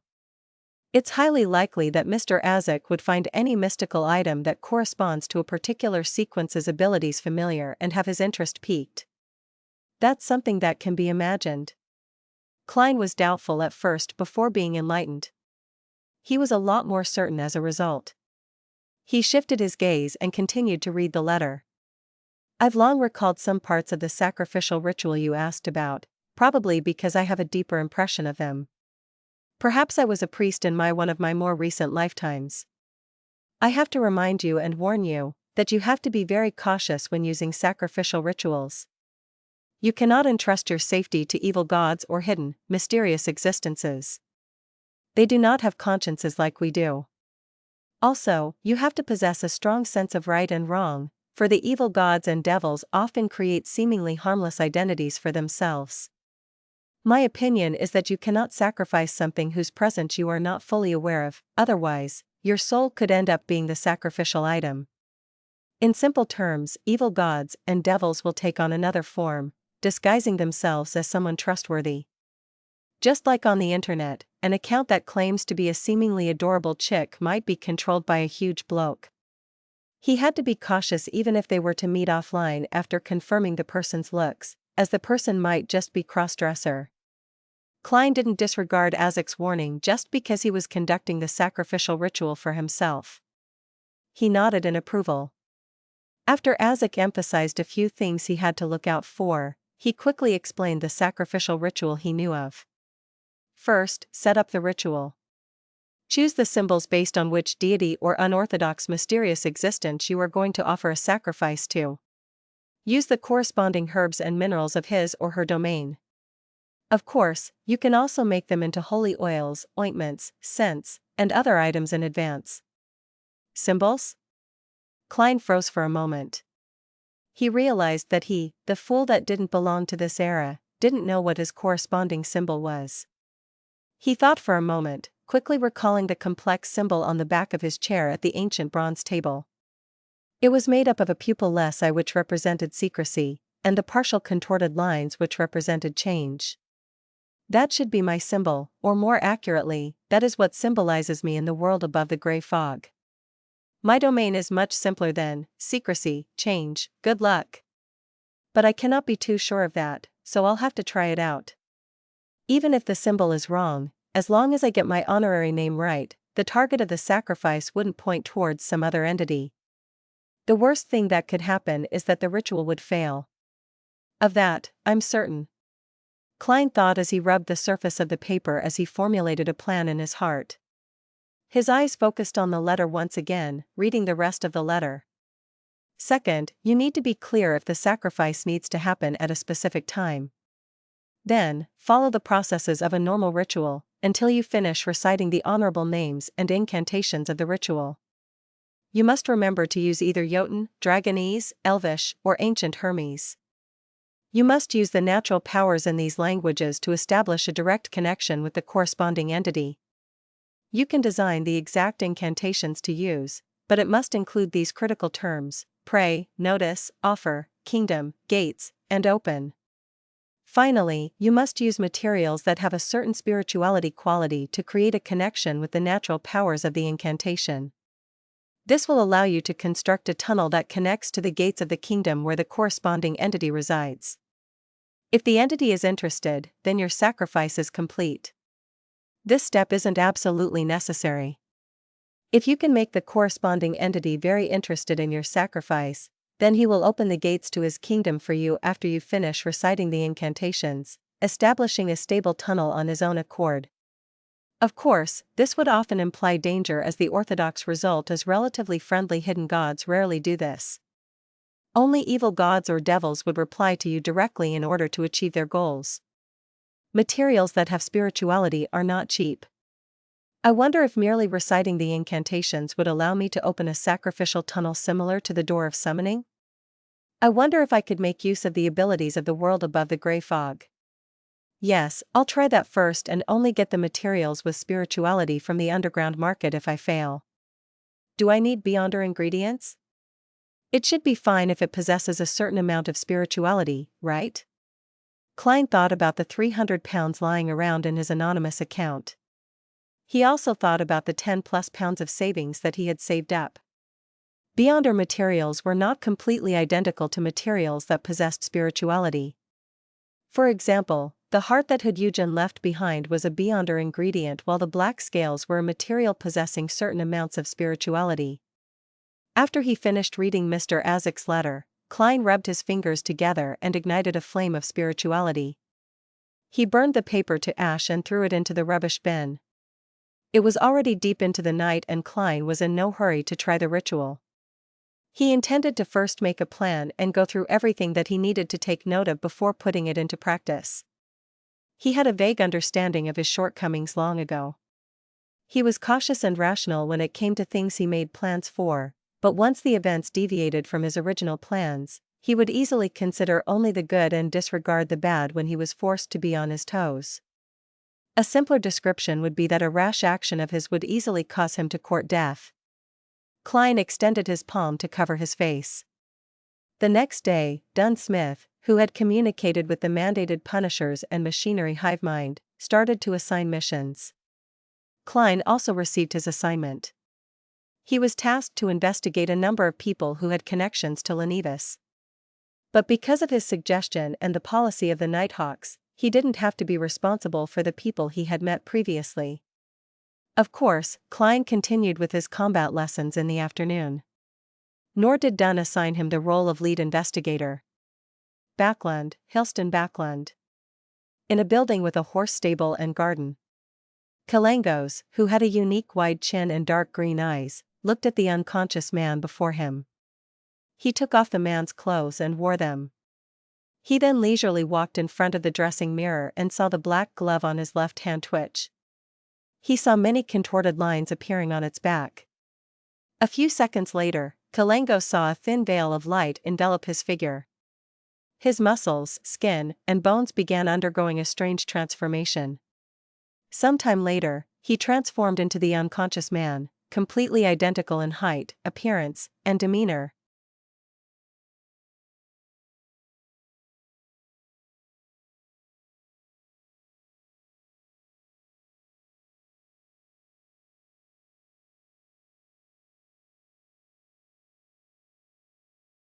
Chapter 188, Ball. Sharp nose, thin eyebrows, slightly droopy cheeks, faint blue eyes. Kalangos examined himself in the mirror. He was certain that he looked no different from the unconscious man. After he rehearsed a few of the man's gestures, he bent down to drag the man off the ground and shoved him into a wardrobe. Then, he extended his right hand. With an audible snap, he broke the man's neck. Kalangos took out his handkerchief and wiped his hands before closing the wardrobe door. He slowly walked back to the mirror, wore a black double-breasted suit, tied a bow tie, and raised a bottle of amber-colored cologne. He dripped a few drops on his wrist, then dabbed them over himself. Kalangos tidied his hair in front of the mirror, then walked out of the room. He clasped his hands and told his butler who was waiting outside, "Don't let anyone enter my room, I'm keeping something very important in there." "Yes, Baron." The balding butler pressed his hand against his chest and bowed. "Your carriage and personal servant is waiting downstairs. Duke Negan's invitation card is there as well." Maintaining the Baron's mannerisms, Kalangos nodded indiscernibly. He walked towards the stairs in an arrogant manner under the company of his butler. A Baron who is riddled in debt, to the point of not wanting to hire a normal security guard, has actually maintained his hiring of a butler, personal male servant, 2 attendants, 2 first-grade maidservants, 4 second-grade maidservants, 2 laundry female workers, 1 carriage driver, 1 stable master, 1 gardener, 1 chef, and 1 sous chef. To these foolish nobles, dignity really is everything. I even had to waste some of my time to learn the strange pronunciations and so-called noble slang. Kalangos thought to himself in disdain. Backland, Sherwood Backland.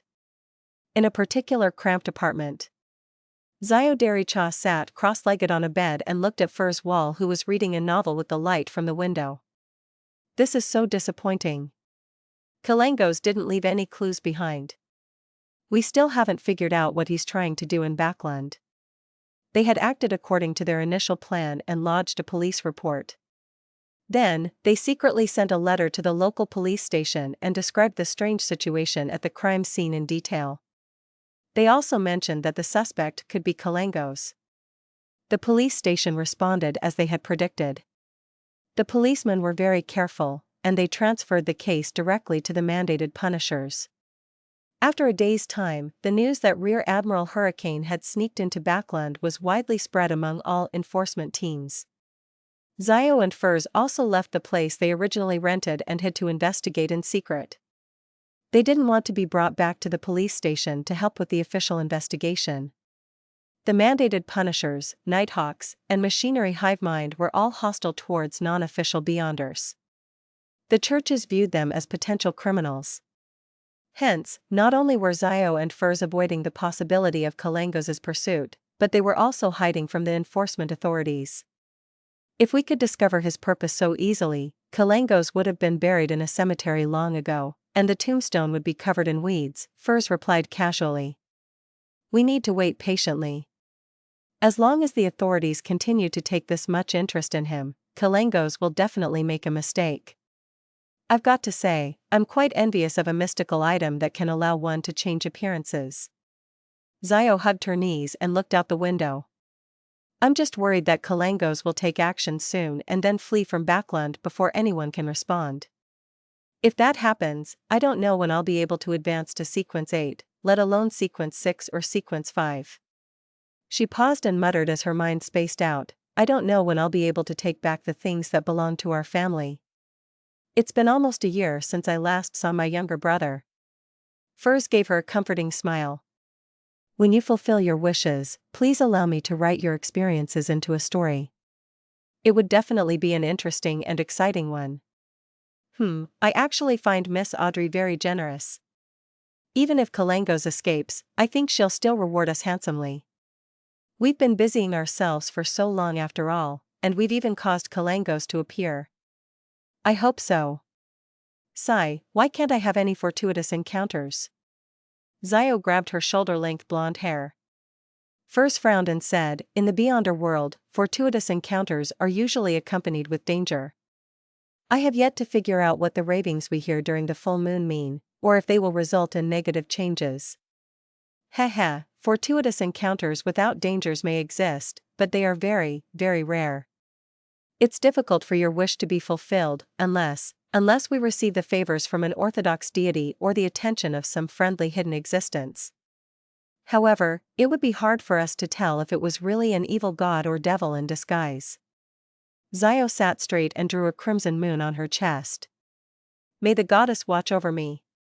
Duke Megan was in his mansion located in Backland, Empress Borough, where he was hosting a grand ball. There were two parts of the mansion. One was the dancing hall located on the ground floor, which was covered with glamorous stone slabs carved with complicated patterns. There was the Duke's excellent ensemble playing music in a corner. Up the stairs, there was a winding corridor that circled the hall located on the second floor. The guests were holding their glasses, leaning against the railing, overlooking the people dancing on the ground floor as though they were enjoying a fencing match from the stands. Occasionally, a gentleman would walk before a lady or his wife to invite them to dance. If the invitation was accepted, both of them would walk down the stairs hand in hand and enter the hall. On the far side of the corridor, there were doors after doors. They were rooms that had been allocated to the guests as their resting quarters.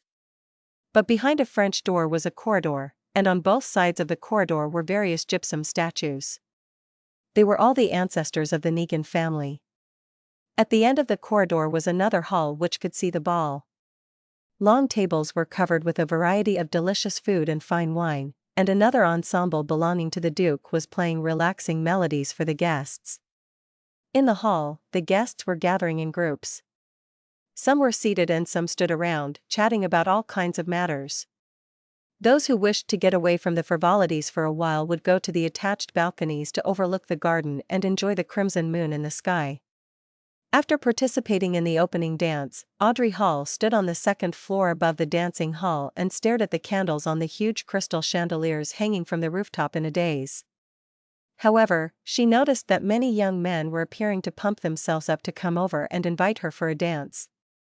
So, she wisely left the place and went to the corridor that connected to the dining hall. How boring, but my attendance is necessary. Sigh, can't they just let me observe in silence? I have to say, some people have rich facial expressions when they dance. They remind me of animals seeking mates. Audrey lowered her head, looked at the tips of her feet, and walked in a straight line out of boredom. Just then, the corner of her eyes caught an approaching figure. She slowed down, stood straight, and instantly became the elegant yet quiet Miss Hall. Good day, Baron Grammar, Audrey greeted with a flawless smile and etiquette. Baron Grammar had thin eyebrows and faint blue eyes. He smiled and bowed. Nice to meet you again, Miss Hall. You are the brightest and most dazzling gemstone at this ball. After exchanging a few words, Baron Grammar headed for the dancing hall while Audrey continued approaching the dining hall. After a few steps, she suddenly frowned. There was puzzlement in her green eyes. Baron Grammar isn't the same as before. In the past, when he sees a pretty lady or madam of a higher rank than he is, and one that's relatively prettier, he would look to the side without looking at them directly. Then, he would steal glances constantly. But today, he appears very confident. Also, his cologne smells off.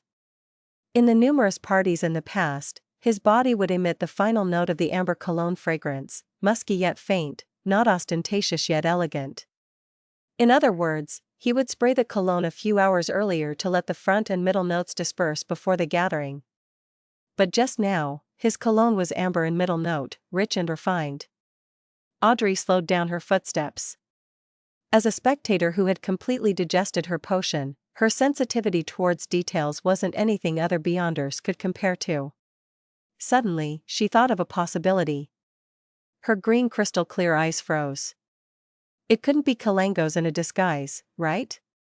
The creeping hunger has the power to change a person's appearance. The more Audrey thought about it, the more possible it seemed. She felt uptight as she turned nervous and panicky. If he really was Rear Admiral Hurricane, what is he trying to do? It's a pity that I can't bring Susie to the ball. Otherwise, I could ask her to observe Baron Grammar. No way, I have to warn Father. Amidst her frantic thoughts, Audrey quickened her pace and entered the dining hall. She found Count Hall, who was talking to the chief cabinet secretary and others. She flashed a flawless smile and walked over. She held Count Hall by his arm and told the others, "Gentlemen, do you mind if I borrow Count Hall for a few minutes?" "Beautiful lady, it's your right," the few gentlemen said in a friendly response. Audrey held Count Hall by his arm and moved to the nearest balcony. They found a quiet, uninhabited corner, and she said to her middle-aged father, who was getting plump, "Father, I have something to tell you." Count Hall was smiling fondly at his daughter, but he got serious when he saw her serious facial expression. "What's the matter?" "I ran into Baron Grammar earlier, but there are things about him that are different from the past. For instance, his cologne was in the middle note of the amber fragrance. It used to be the end note." And Audrey continued with the things that she found different. It could be explained as being sensitive and meticulous. After she described what she had noticed, she weighed her words and added, "I heard from Viscount Glaint that Rear Admiral Hurricane Kalangos has the ability to take on other people's appearance. Hasn't he been in Backland recently?" Count Hall listened to her carefully, and his face grew abnormally grave. But he soon flashed a smile and comforted his anxious daughter. "I'll take care of this. Go look for your mother and stay with her. She's at the lounge in this hall." "Okay." Audrey nodded obediently. On the way back to the lounge, she turned around and looked at her father. She saw that Count Hall was talking to another noble softly, and he wore a rather solemn look. Audrey couldn't help but feel anxious. She felt that she needed to do something to make sure that her father, mother, and brother didn't get hurt. She surveyed the area and changed the direction in which she was heading in. She left the dining hall and found Duke Negan's small prayer room. She pushed the door closed and locked it behind her. She looked at the symbol of the Lord of Storms before her and subconsciously found a remote and dark corner. Audrey sat down with her body leaning forward. She clasped her hands together into a praying position and supported her forehead. Then, she recited softly in Hermes, "The fool that doesn't belong to this era, you are the mysterious ruler above the gray fog, you are the king of yellow and black who wields good luck."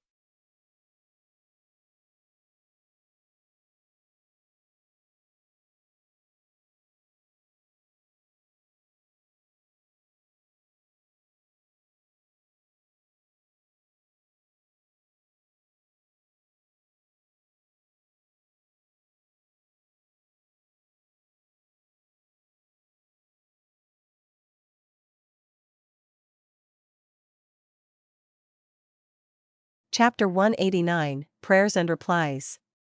Tingen City, Daffodil Street. Klein was discussing the latest play with Benson and Melissa and was inviting them to watch it at the theater next weekend. "I think the newspapers have said enough about it. The Return of the Count is definitely a play that's worth watching. It's already been performed more than 10 times in Backland, and it's sold out each time. I think that we shouldn't miss this opportunity." Klein, who had lacked sources of entertainment, was unwilling to give up.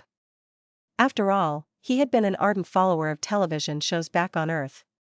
"Of course, if it wasn't for the maintenance of my image, I'd rather go to a bar and play billiards. Yes, renting a venue for tennis isn't a bad choice. That can be considered as it's a leisure sport for the middle class. With my current fitness, as long as I don't encounter other Beyonders, I should be able to handle most opponents easily. Forget it, it can only be a passing thought for now. I still have to reinvestigate the figures associated with Lanitas in the morning, go for combat training in the afternoon, and search for the house with the red chimney in the evening before returning home. I sure am a busy man. Klein tried to remain optimistic. Noticing that Benson was inclined towards his suggestion while Melissa was still a little hesitant, Klein smiled as he added, I heard that the most popular supporting cast in The Return of the Count is a genius mechanic. Alright, we do have to see a play at a large theater once in our lives. Melissa pouted and nodded her head grudgingly, but there was now a sparkle in her eyes. Klein was about to respond when he heard a buzzing in his ears. He became dizzy for a few seconds. Someone is praying to me. He supported his back with his right hand and chuckled. Then I shall wait patiently for the tickets to go on sale. Alright, I'll be returning to my bedroom to write up a report. We also have to plunge into the sea of knowledge and hope that we don't drown. Benson let out a self-deprecating laugh as he returned to the dining room with Melissa. Klein went to the second floor and locked the door to his room. He sealed the room with a wall of spirituality, then he took 4 steps counterclockwise as he recited the incantations, returning to the world above the gray fog. His figure suddenly appeared at the seat of honor in the magnificent palace fit for a giant. A pulsing crimson star reflected in his eyes. Klein lifted his right hand and extended his spirituality, establishing a connection with the star representing justice. With a boom, he saw a blurred, distorted image. He saw Miss Justice in a long beige regal dress sitting on a chair in a dark corner. Her head was bowed, her hands clasped. At the same time, her still nascent and nervous voice stacked in an illusory manner, reverberating around the space, the fool that doesn't belong to this era. You are the mysterious ruler above the gray fog. You are the king of yellow and black who wields good luck. I pray for your attention. I pray for you to listen. I'm at a ball held by Duke Negan and encountered someone who's suspected to be Kalangos. He is disguising himself as Baron Grammar, and his motives are unclear. I noticed today that some of the details regarding Baron Grammar were a little different than usual. This made me recall the appearance-altering beyonder power that Kalangos' mystical item has. Klein listened seriously and carefully interpreted what was happening. Finally, he understood what Miss Justice was describing. Kalangos has actually used the special powers of creeping hunger to infiltrate Duke Negan's ball. But Kalangos probably didn't expect that one of the ladies at the ball is a spectator who has committed the mannerisms of Baron Grammar to memory. Hence, he doesn't realize that he's been exposed. What does Kalangos want? And what should I do? I've tried conducting the sacrificial ritual without spirituality-infused materials over the past 2 days and realized that I can create something like the Door of Summoning, but I'm unable to open it. I was going to find some time to purchase some materials with spirituality in the underground market to prepare for my second experiment. Miss Justice definitely wouldn't have spirituality-infused materials when she's attending a ball. Klein thought for more than 10 seconds before beginning his response to Justice's prayer. In a small prayer room in Duke Negan's mansion, Audrey repeated her prayers a few times before finally stopping. She tidied her clothes and walked quickly to the door. She knew that she couldn't be gone for too long because her parents would worry about her and thus misjudge the situation. It would cause them to react in the wrong way. Standing behind the door, Audrey took a deep breath, extended her right hand which was covered in a white-veiled glove, and released the lock with a wary heart. After leaving the small prayer room, she followed the path back to the dining hall. She saw the figures holding wine glasses and plates get closer when her vision suddenly turned blurry. She realized that an illusory fog was spreading into the surroundings. In the middle of the thick wide fog was an ancient chair, and atop the chair was a mysterious presence that seemed to overlook everything. Mr. Fool! Audrey almost shouted in pleasant surprise. She then heard a deep, familiar voice, I'm aware. The voice reverberated around the space as the fog vanished. Audrey's vision was still filled with images of the long tables of food and wine, as well as the bustling sights of interacting guests. The worry and unease in her heart vanished as she subconsciously straightened her back and entered the dining hall with light steps. She walked toward the recreation room in the dining hall. In the magnificent palace in the world of fog. Klein started to think about how to convey the message to the hanged man after finishing his reply to Miss Justice. I cannot just repeat the description to him since it undermines my authority. After all, what mysterious existence would personally take on the role of a messenger? He deliberated for nearly a minute before an idea came to him. He conjured the scene of Miss Justice praying and transformed it into something akin to a movie scene with the faces mosaicked and censored. He then extended his hand and tapped, launching the scene into the crimson star representing the hanged man. Backland, Sherwood Backland. At the Holy Wind Cathedral. The hanged man, Alger Wilson, was going through the investigation reports in a simple room, trying to find traces of Rear Admiral Hurricane Kalangos. Near his right hand was a stack of paper filled with many contorted symbols. Just as Alger was leaning back in his chair and rubbing his eyes, he saw his field of vision turn blurry. His line of sight was filled with thick, gray fog. There was an ancient chair which seemed to exist eternally, deep within the endless fog.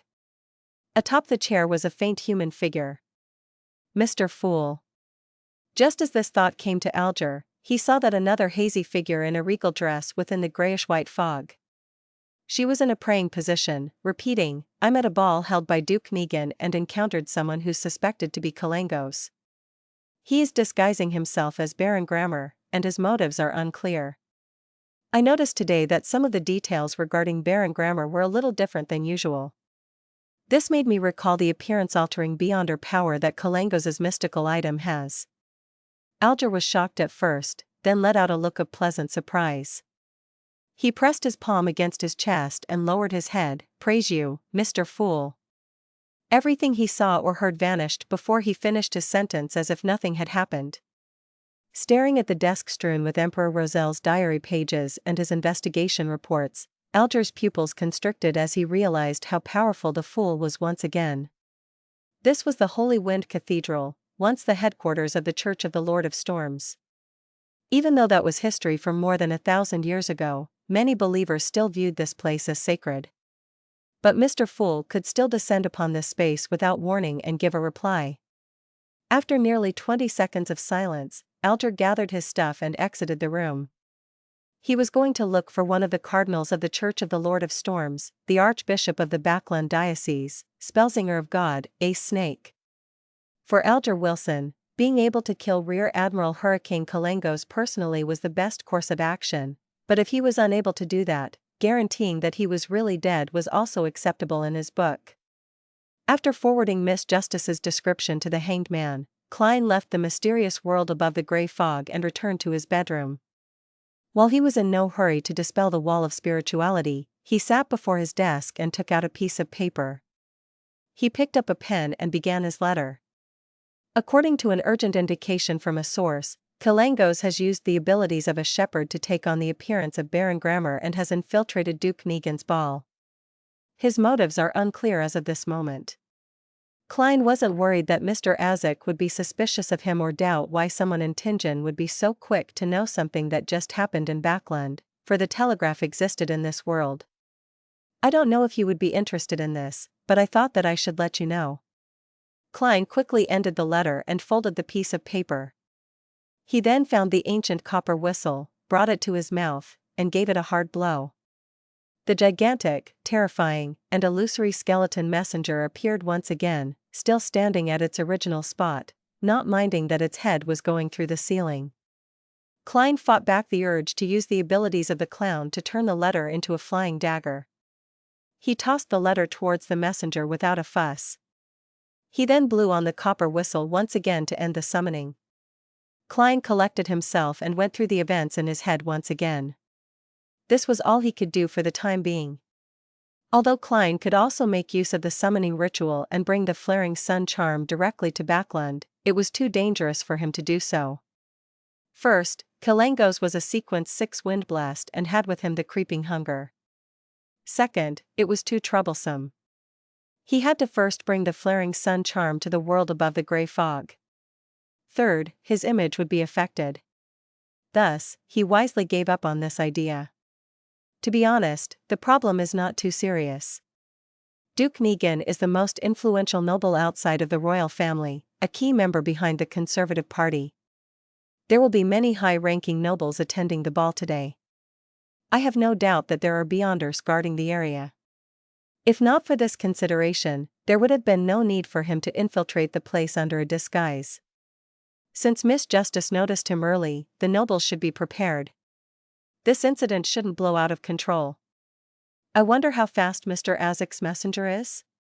If it travels through the spirit world, Mr. Azik could still likely make it in time for the main course, but if it's as slow as Madame Daly's messenger, then he might only read about the incident in tomorrow's paper. Klein nodded indiscernibly and tossed this incident to the back of his head. After all, there was nothing more that he could do.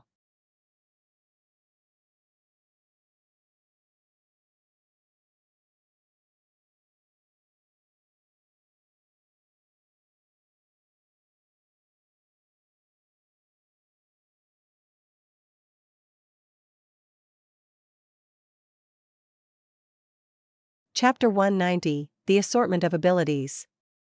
In Duke Negan's mansion, in the dancing hall. Disguised as Baron Grammar, Kalangos held a glass of blood-red Ormer grape wine and casually stood behind the railing on the winding corridor on the second floor. He overlooked the people on the dance floor and enjoyed the view of the glamorously dressed ladies. However, there was no lust in his eyes, they were as calm as a frozen lake. From the corner of his eyes, he stole glances at the hanging chandelier and the nearby Duke Negan, who was looking at the beautiful figures passing by. The Duke was wearing a well-ironed navy uniform with red ribbons attached to the medals on his shoulders. He preferred to wear his military uniform on formal occasions, in remembrance of his decades of illustrious service while in the military. However, he had put on much weight since then. His once sharp gray eyes had been left turbid and filled with desire. However, he took good care of himself, as the wrinkles at the corners of his eyes, lips, and forehead were faint, and his black hair was still thick and luxuriant. That was Palace Negan, the current Duke Negan, the main supporter of the Conservative Party, the brother of Prime Minister Aguisid, one of the richest and most powerful men in the Lone Kingdom. At the same time, he was also the reason why Kalangos had sneaked into Backland. The thought of assassinating such an important figure makes me shiver in excitement. Kalangos retracted his gaze and closed his eyes. He was willing to accept the commission because he had been offered a sufficiently attractive price, and it was also because Kalangos loved adventure and enjoyed taking on difficult challenges. If this assassination is successful, my fame will spread across the northern and southern continents, placing me above the four kings. And I'll receive a card which contains the mystery of God that the Emperor Roselle created. Kalangos suppressed his excitement and lowered his head to examine his left hand. Creeping hunger had become transparent. It was impossible to tell that Baron Grammar was wearing a glove via the naked eye or through contact. This is such a magical item. If it wasn't for this, a Sequence 6 like me wouldn't have achieved the rank of Pirate Admiral. Thoughts flashed through his mind as bouts of regret surged within Kalangos. In his years as a pirate, he had seen and interacted with many Beyonders. Among them were members of the Aurora Order who enjoyed adventuring at the ends of the Sonia Sea. So, he knew that creeping hunger was still rather different from a real shepherd. Firstly, the speed of switching states was too slow. It required at least a second, but a real shepherd could switch instantly. Secondly, the controlled soul could only use 1 to 3 abilities before the person died. As for what abilities could be used and how powerful they were, that all depended on luck. On the other hand, a real shepherd could decide on the 3 abilities. They didn't have to gamble like they were at a casino.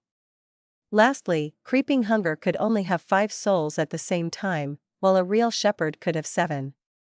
Of course, both had the same restriction, which was that they could only control 1 soul at a time, and they could only use the soul's corresponding Beyonder powers and their own Beyonder powers.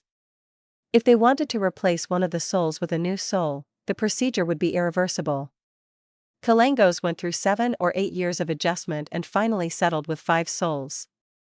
Their abilities complemented one another and made their owner very terrifying. Because of the constant adjustments and experimentation that he did over the years, there were rumors among the pirates that claimed that Rear Admiral Hurricane was omnipotent. During the ardent dance music, Kalangos rehearsed the subsequent actions he would take in his mind. He sighed with regret in his heart. It's a pity that I didn't find the traveler over the past few days. Otherwise, I wouldn't have to worry about anything tonight. If he had captured the woman that was most likely a traveler, Kalangos wouldn't have hesitated to feed one of the 5 souls that he was grazing to the creeping hunger. To him, a traveler's ability would be invaluable. Kalangos stole a glance at the huge crystal chandelier hanging from the rooftop and decided to wait no longer.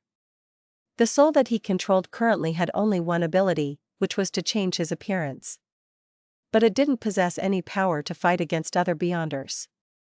However, the transformation ability was still very useful, and Kalangos hadn't been willing to replace it with something else all this time. The good thing was that no matter which soul he controlled, Kalangos could use his wind-blessed Beyonder powers at the same time. Finally, he acted as though his gaze was locking onto the curvy figure of a noble's wife before he swept it towards Duke Negan and all the gentlemen around him. Duke Negan is a staunch follower of the Lord of Storms, and he is a key figure in the influence the Church of the Lord of Storms has on politics. There must be a Beyonder from the Church of the Lord of Storms beside him who's protecting him. Although the Negan family isn't an ancient 1,000-year-old family, he's one of the wealthiest and powerful men in the kingdom. He's definitely searched for sequence potion formulas in secret or hired Beyonders. Kalangos' thoughts surged. He mentally eliminated gentlemen who were nobles and officers before locking his eyes on the man who was constantly beside Duke Negan. The man was brown-haired, blue-eyed, and wearing a black tuxedo. He was almost expressionless while he remained vigilant of his surroundings constantly. Kalangos nodded indiscernibly and pressed his right hand forward slightly. Whoosh! A sudden gust of wind swept in the area above the dance floor, extinguishing the chandelier's candles. At the moment between light and darkness, while everyone's attention was drawn away, a few wind blades slashed at the same spot on a metal chain supporting the crystal chandelier guised among the gusts of wind. Creak! With a harsh, shattering noise, the huge crystal chandelier plummeted straight to the dance floor. It made a loud crash, and people screamed in surprise. Shards of debris flew, cutting guests and leaving them screaming in pain and fear. The darkened hall was suddenly full of opportunities. Kalangos' glove squirmed and changed, condensing into a golden surface. His expression was imposing and his eyes saw through the darkness as he fixed his gaze onto the man next to Duke Negan. Suddenly, Kalangos' eyes shone like lightning. The Beyonder who was in charge of protecting Duke Negan suddenly let out a tragic scream and fell on the ground holding his head. He rolled around and struggled. With a swoosh, Kalangos' figure dashed through the darkness and charged at Duke Negan. However, in the deep recesses of his eyes, it reflected his target who didn't show any signs of panic. It was of utmost confidence. Duke Negan's plump figure stood erect on the spot and observed the incoming assassin as if he were looking down on him. He lifted his right hand and pushed forward. He murmured in ancient Hermes, "Imprison." In silence, Kalangos suddenly stopped. He was suddenly surrounded by a transparent wall, something that wrapped around him like a sticky liquid. It made him seem like an insect in amber, or a prisoner in prison. The leader of the Conservative Party nobles, the hereditary Duke Pallas Negan, was a Beyonder himself, a very strong Beyonder. Duke Negan spoke in a low voice again and waved his right hand. Flog. Pa. Pa. Kalangos seemed to be whipped by a shapeless whip. His clothing tore from the whipping as his skin was lacerated, revealing white bone. Then, Duke Negan leaned forward and held his right first. He declared in an imposing manner, "Death." Pa. His arm waved as his entire body slammed into Kalangos' head with numerous afterimages. His fist had struck his target's head in an unavoidable manner. Gotcha. Kalangos' head shattered, but the surroundings shattered as well. Duke Negan remained standing at his original spot. It was just a dream. It was unknown when the pirate admiral had already switched his ability and entered the nightmare state. Unlike an ordinary nightmare, he could still move his body after he dragged people into a dream. Kalangos stealthily appeared behind Duke Negan, and his cold gaze locked onto the Duke. Wrapped with high-speed spiraling winds, his right fist stabbed into the target's vest like a sharp blade. Whoosh! Amidst the howling of the wind, Kalangos's right fist punched straight through Duke Negan's body and through his heart. But Duke Negan's figure rapidly turned transparent, just like a soul that was summoned. After the nearly formless figure dissipated, Duke Negan appeared before the French door on the other side of the winding corridor. He wore a scrutinizing smile. Another Beyonder. They prepared ahead of time? To lay an ambush for me? How is that possible? Although Kalangos was unwilling to accept this fact, he dealt with it calmly. The glove on his left hand squirmed and took on the form of dark golden scales. His irises grew pale and became vertical. Then, a shapeless wave swept from every direction. Ladies and gentlemen were thrown into a state of uncontrollable fear at the same time. They left their hiding places and ran around aimlessly. The scene became chaotic. The Beyonders didn't dare to act recklessly as they were worried they might hurt their relatives and friends. Seizing the opportunity, Kalangos ran quickly as hurricanes whirled around him.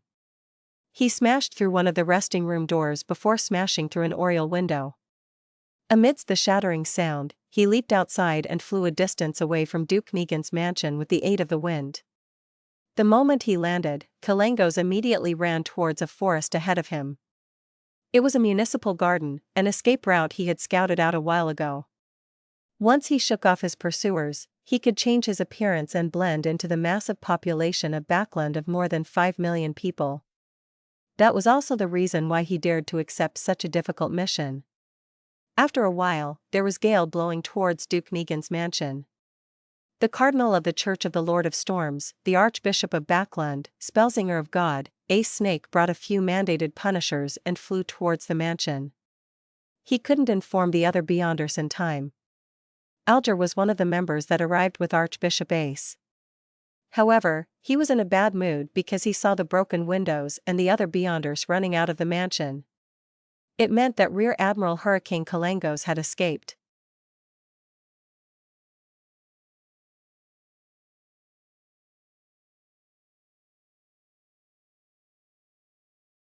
Chapter 191, Unclear Motives.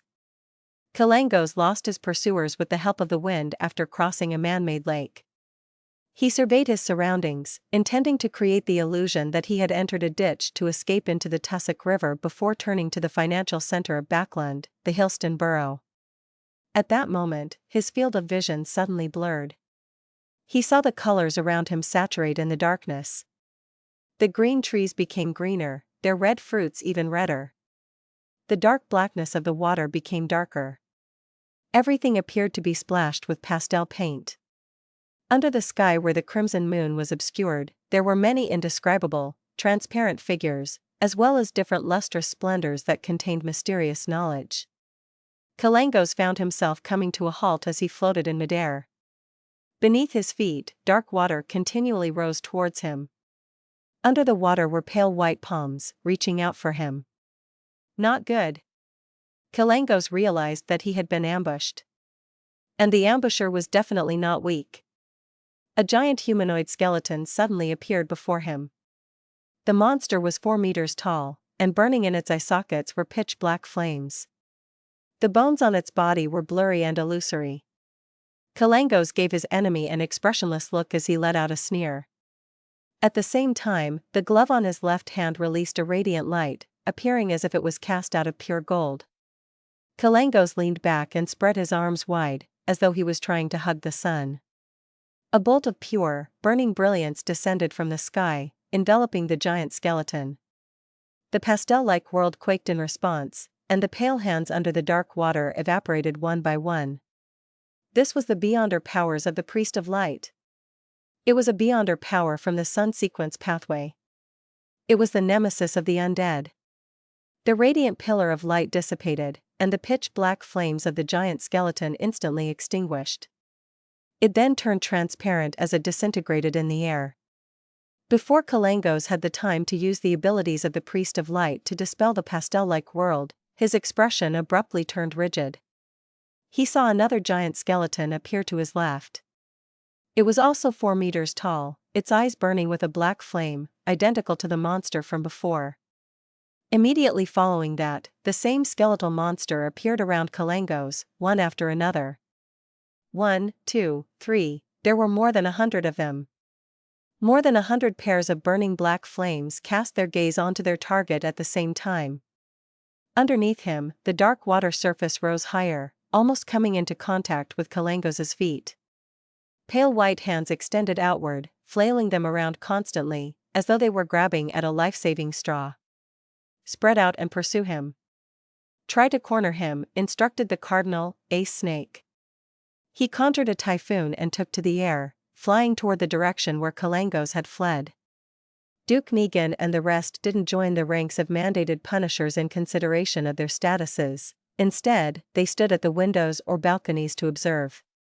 It was also at this moment when the ordinary nobles who were running around frantically slowly calmed down. Due to the darkness and the undulating shouts, they were unsure of what exactly happened. All they knew was that Duke Negan might have encountered an assassin. Alger Wilson clenched his jaw and ran out of Duke Negan's mansion, following the path of the municipal garden into the Hillston borough. He wasn't willing to miss this opportunity, no matter how small the hope was.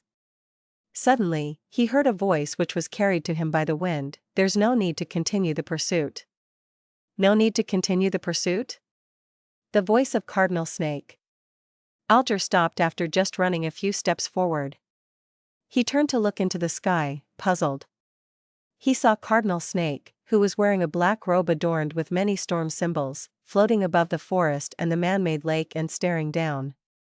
Alger creased his brows and sped over to where the cardinal was without considering the reason. As he neared his position, he made use of his seafarer abilities to get a clearer look. The spellsinger of God showed no expression, but his posture made it evident that he was serious. His exposed white hair that peeked out from under his black hat swayed with the wind, accentuating his stern silver eyes. Alger retracted his gaze and ran out of the forest. The scene of the calm pond reflecting the crimson moonlight suddenly appeared in his eyes. On the pond's surface, a tall figure was floating near the bank. That figure had a unique wide jaw, his brown hair was tied in a ponytail. His dark green eyes were cold, yet blank. Kalangos. Rear Admiral Hurricane Kalangos. Alger was taken aback at first, then he felt both surprise and joy. He couldn't believe his eyes. And even suspected that the darkness was causing him to hallucinate. Before he could react, he suddenly saw Kalangos' face rot rapidly. It oozed a yellow-green liquid, his flesh peeling off piece by piece. Pat. Pat. Pat. All that was left of Kalangos' face was a skull. His two vacant eyeballs fell from their sockets and onto the ground beside the lake.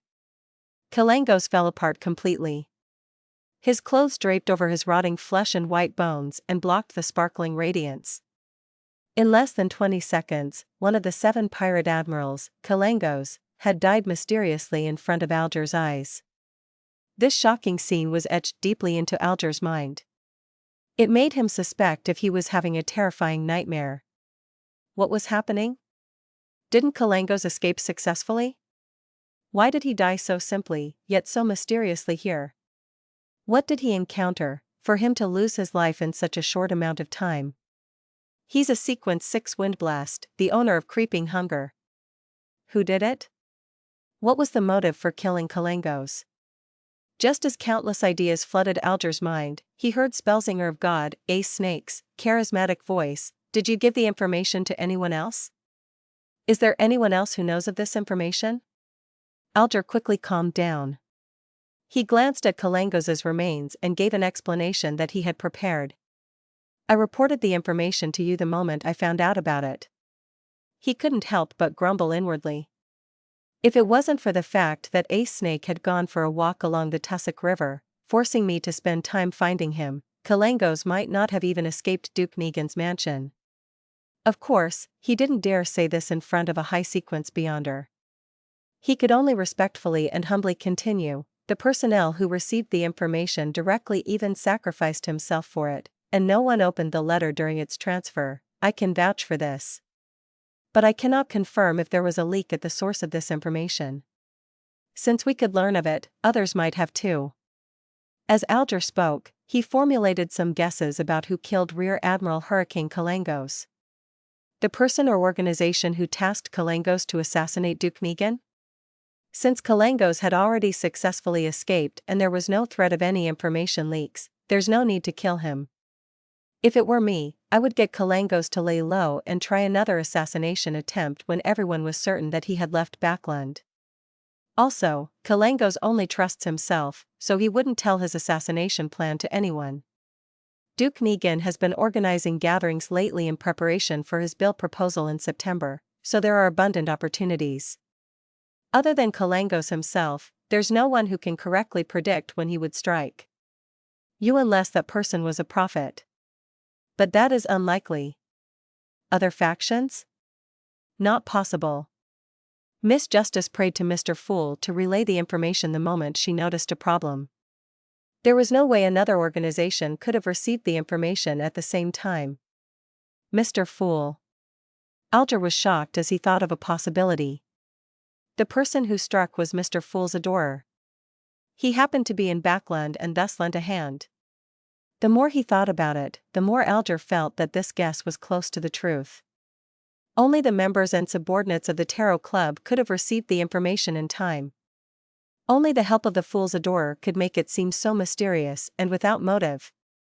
Just as he was immersed in his thoughts, Cardinal Snake fell silent for a moment. He told the rest of the mandated punishers who were making their way over, Kalangos is dead. A high sequence beyonder, or someone who used a sealed artifact of a similar level killed him. But this is rather dangerous and highly unlikely. After a preliminary analysis, I believe that the high sequence beyonder is of the pathway of death, perhaps a member of the numinous episcopate, but not someone I know of. There's also the possibility of it being a member of another secret organization. The motive is unclear. The numinous episcopate originated from the southern continent. Legend has it that it was first formed by a descendant of Death in an attempt to revive Death. They were nearly eradicated after the southern continent was colonized, but they stubbornly survived and spread toward the countries of the northern continent. A high sequence beyonder. Yes, only a high sequence beyonder could kill Kalangos in such a short amount of time. Just a mere adorer of Mr. Fool is already at such a high sequence. That's a demigod. Alger once again looked at the pile of flesh and bone. He felt dissociated from everything as if he had lost all his emotion. He stood there in a daze, watching everything. If I happened to betray Mr. Fool one day. He suddenly had such a thought. Immediately, the terrifying scene of Kalangos rapidly rotting appeared in his mind. Alger couldn't help but shiver and lower his head. At the same time, he relaxed. Since he couldn't escape or fight back, then he could only choose to be loyal. Phew. With Kalangos dead, no one can threaten me with that secret anymore. He exhaled, his worries completely vanishing. In Duke Negan's mansion, Audrey Hall, who was discussing the assassination with her mother and the other nobles, saw her father appear at the door. She found an excuse and left the resting room for the balcony at the main hall. Father, is something wrong?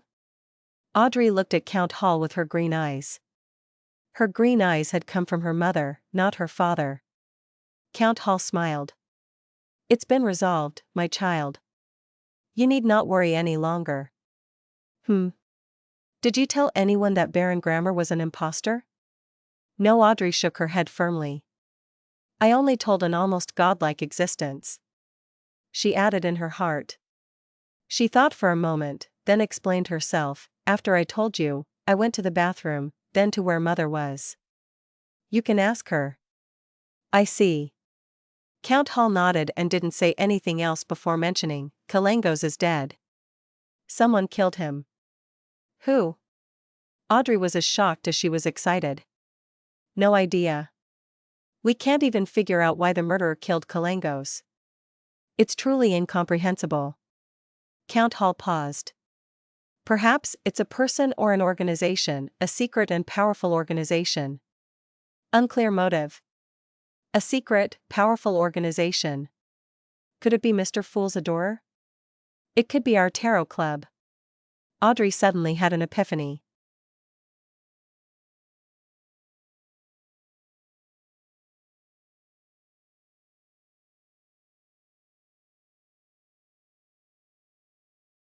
Chapter 192, Attention.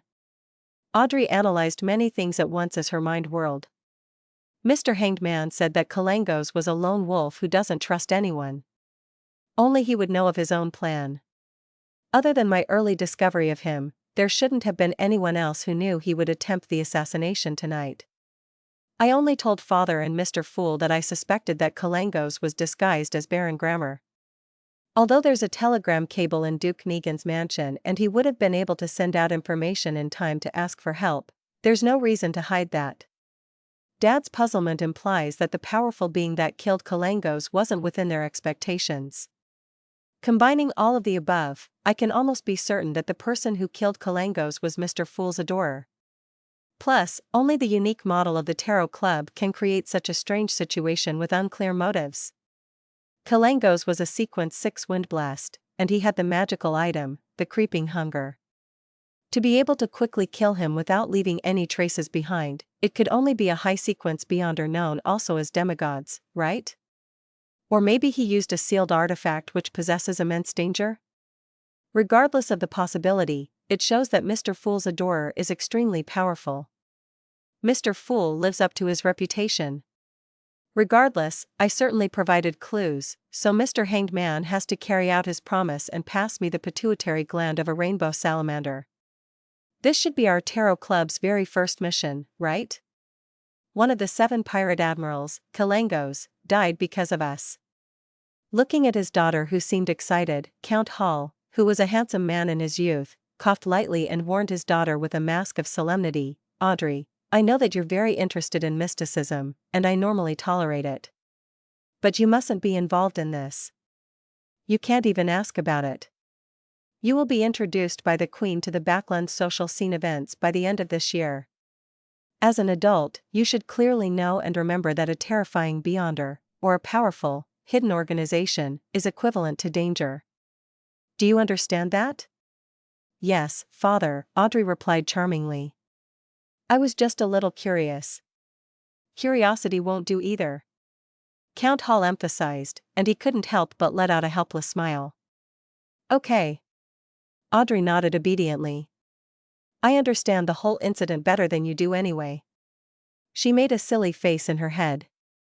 Count Hall thought and said with a gentle smile, "Regardless, you are the heroine tonight, the savior of Duke Negan. Half of the reason why Kalangos is dead is partially because of you, and it's the same with the bounty. Of course, if there's no one that admits to killing Kalangos and comes to receive the bounty, the remaining half of it will be yours too. Added together, it will be £10,000 in total." The bounty set up by the Intis Republic, the Fasak Empire, and other countries and organizations could be received as well. After conversion, there should be about £20,000 in total. Duke Negan promised that he would give you his holiday estate at Desi Bay as a gift. It includes a huge rubber tree plantation. I don't know the annual profit exactly, but it definitely won't be low. He spent £8,000 to buy it back then and later, even built a house and purchased good quality seeds for planting. Audrey, who already had an inheritance of £300,000, was considered rich. However, a reward that was almost £40,000 was still a huge amount of income. Many noble ladies wouldn't even receive such a figure as a dowry. In an allied marriage of a noble and a businessman in August, Miss Mary Oldbury, the daughter of a millionaire, only had an £80,000 dowry. "I never considered the bounty," Audrey muttered inwardly. Suddenly, she thought of something. If she were to receive the bounty and her name spread, the Hanged Man could easily find out who Justice was. This can't happen. As a member of the Tarot Club, I have to maintain a sense of mystery. Audrey looked towards her dad and reorganized her words. "Dad, I'm a little worried." "Why? What happened?" Count Hall asked in concern. "If it were to spread that I found out that Kalangos was disguised as Baron Grammar, I'm afraid that his underlings would take revenge on me. I'm afraid that whoever instructed Kalangos to assassinate Duke Negan would target me." Audrey tried to make herself seem pitiful, weak, and helpless. "I'll hire someone to protect you," Count Hall replied. Then, he nodded faintly and said, "There's really no need for you to take such a risk. Plus, the person that killed Kalangos took the creeping hunger. Of course, to a high-sequence beyonder, that wouldn't be a strong enough motive for interfering.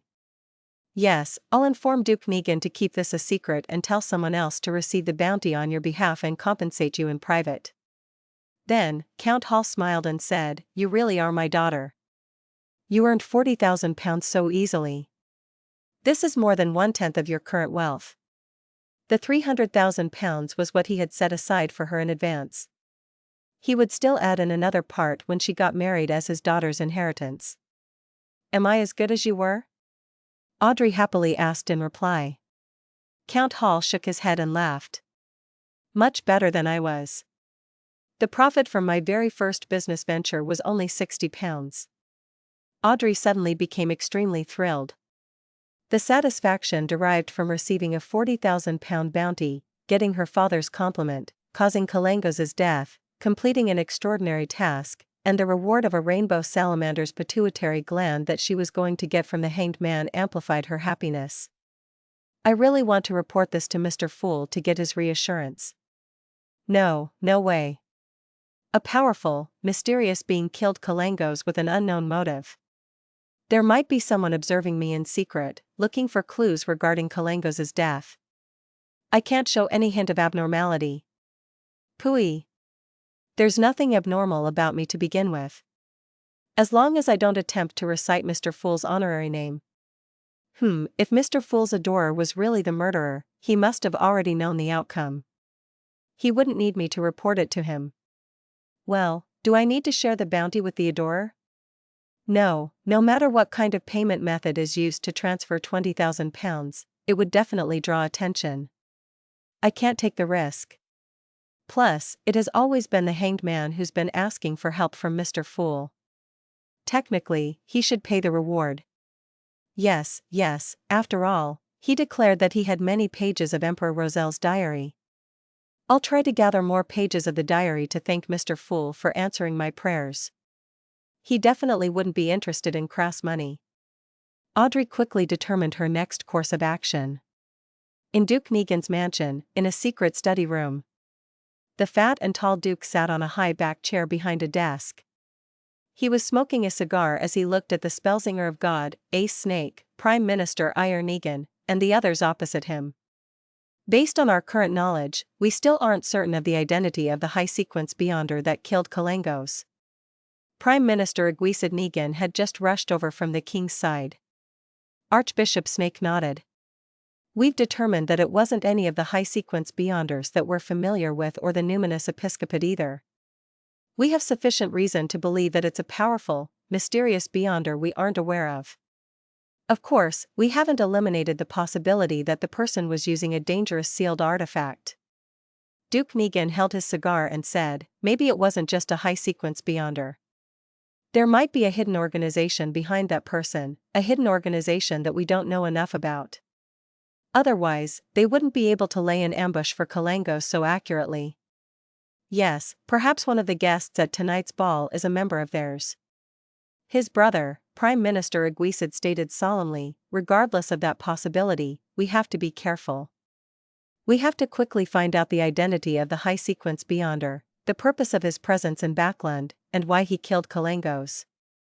A high-sequence beyonder that they didn't know about, who wandering in Backland, was sufficient to draw attention from the government and 3 major churches. Although a Sequence 4 or Sequence 3 beyonder might not be able to withstand the cannon attacks of their warships, there was no need for them to experience a frontal assault. They possessed too much of a mysterious power.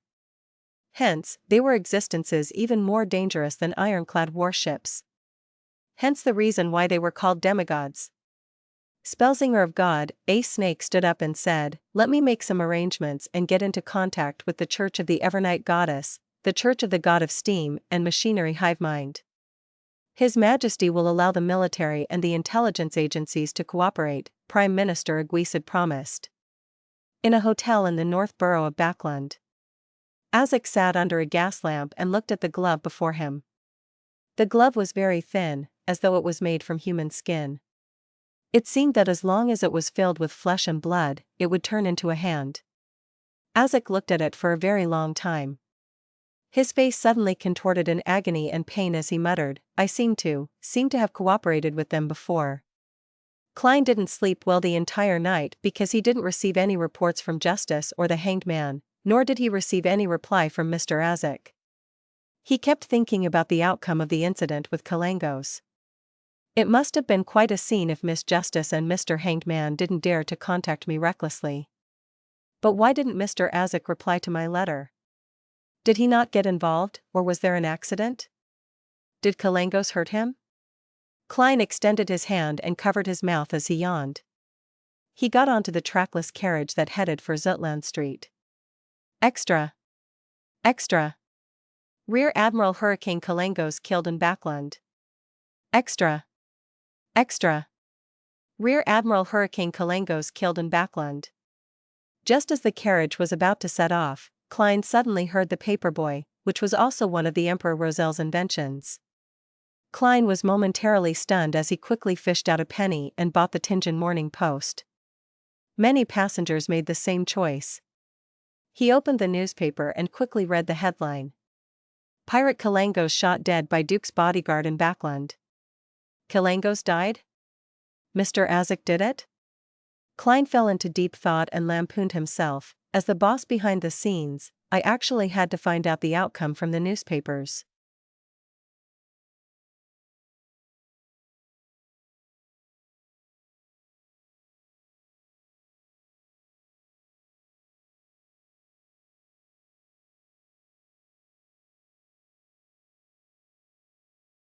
Chapter 193, Coming to a Close. The article covering what happened to Kalangos wasn't long, and all it stated was the time, place, people involved, and the outcome.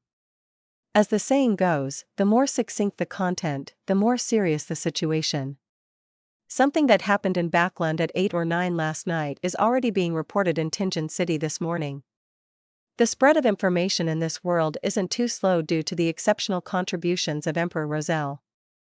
It must have been one of the nobles or ministers who attended the ball who leaked this information to some reporter. Then that reporter used the telegraph to send this sensational news to the news companies in various counties. The morning papers are usually drafted at night and printed after midnight before being distributed in the morning. There was just enough time to make changes and publish this article. Just based on this news, the Tingen Morning Post would be able to sell an extra 1,000 copies. And that's only considering just this city. Klein's thoughts became more and more distracted before finally calming down. Since Rear Admiral Hurricane Kalangos is dead, that means that even if Mr. Azik is injured, it wouldn't be too serious. If it was serious, he definitely would have been captured by the mandated punishers or Duke Negan's Beyonder bodyguards that were in pursuit of Kalangos. And when facing such a situation, Miss Justice and Mr. Hanged Man would definitely try their best to report it to me. The latter not happening is enough to indicate that everything is under control. Yes, if Mr. Azik doesn't give me a reply, or if Miss Justice and Mr. Hanged Man do not pray to me by tonight, I'll blow the copper whistle once again to summon the messenger and send over a letter of inquiry. Relaxing, Klein shifted his attention away from the newspaper, then he surveyed the public carriage. Most of the people who could afford transport like this could read, and under the influence of the term extra, many had bought the Tingen Morning Post.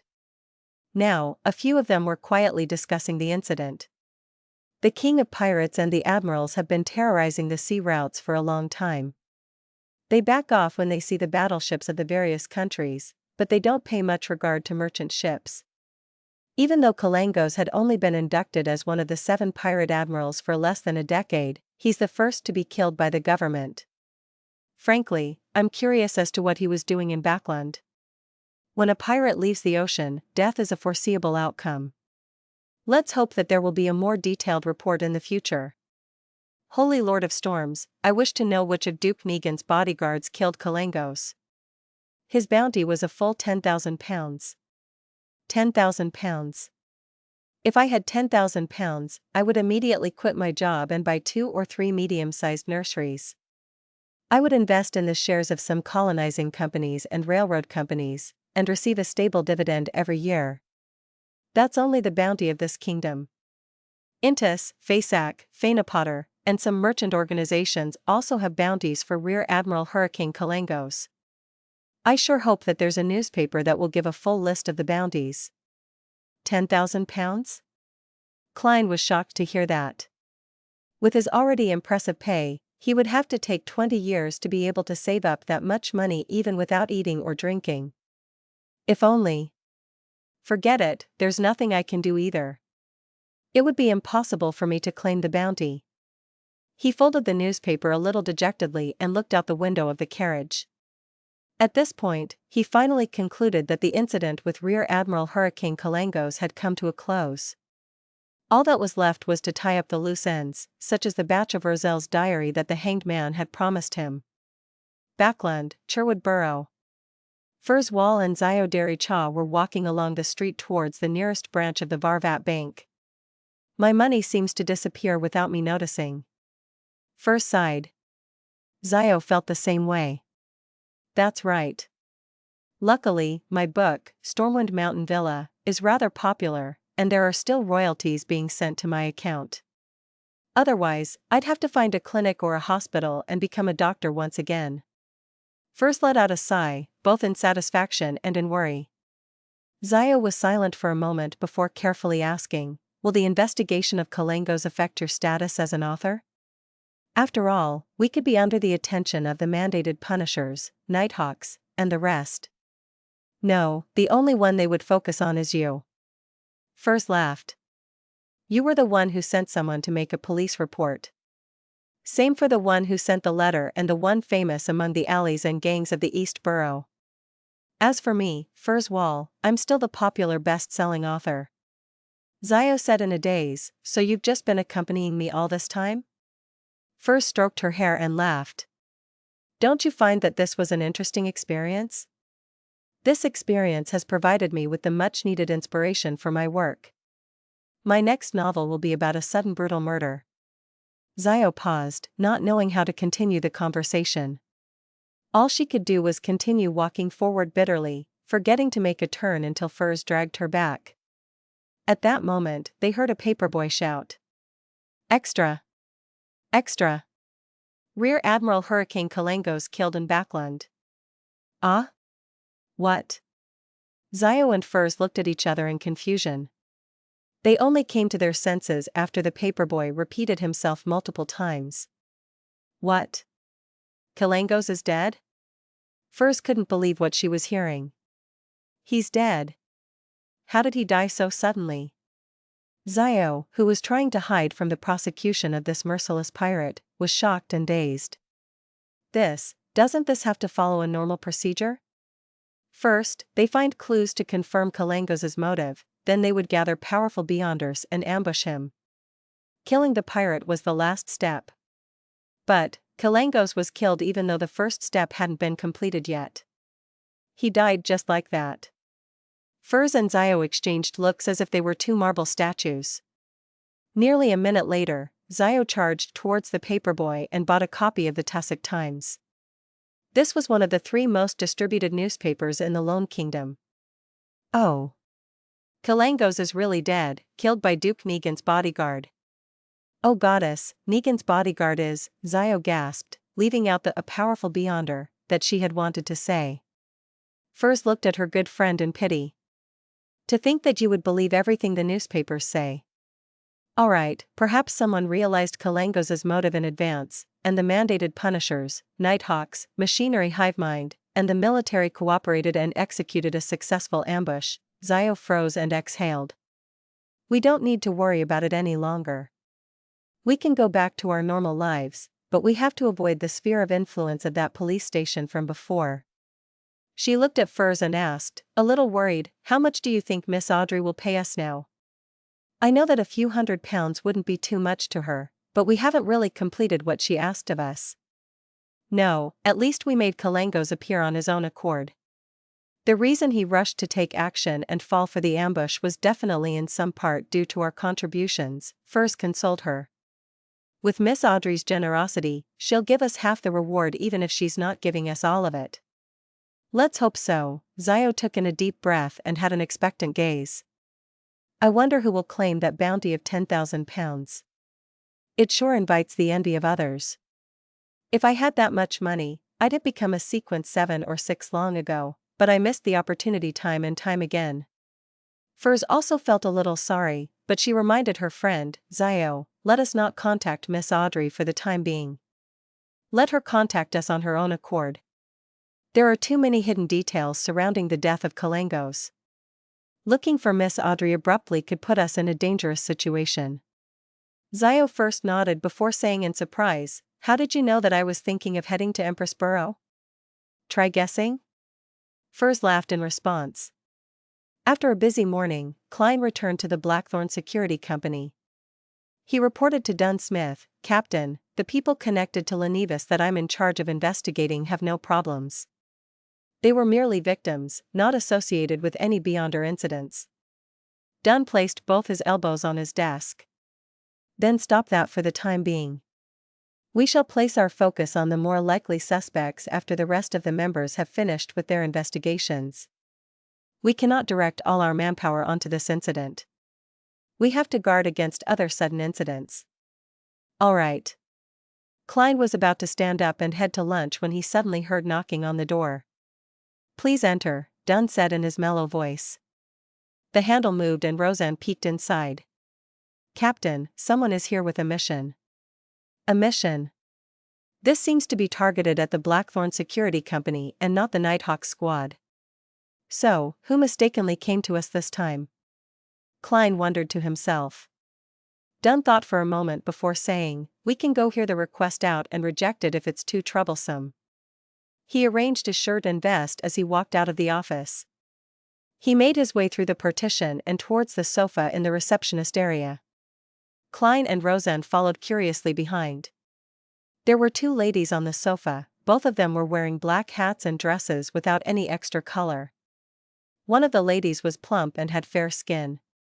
Her face was completely obscured by the black veil of her hat. Klein felt a sense of familiarity when he saw her, as though he had seen her somewhere before.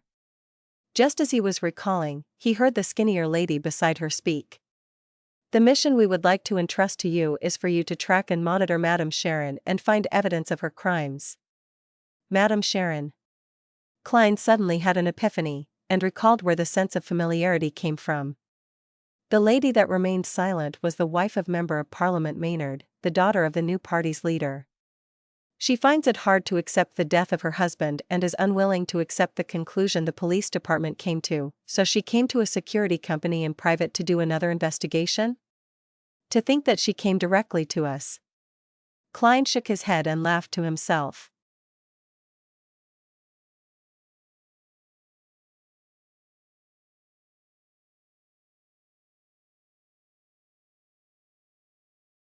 Chapter 194, Infiltration.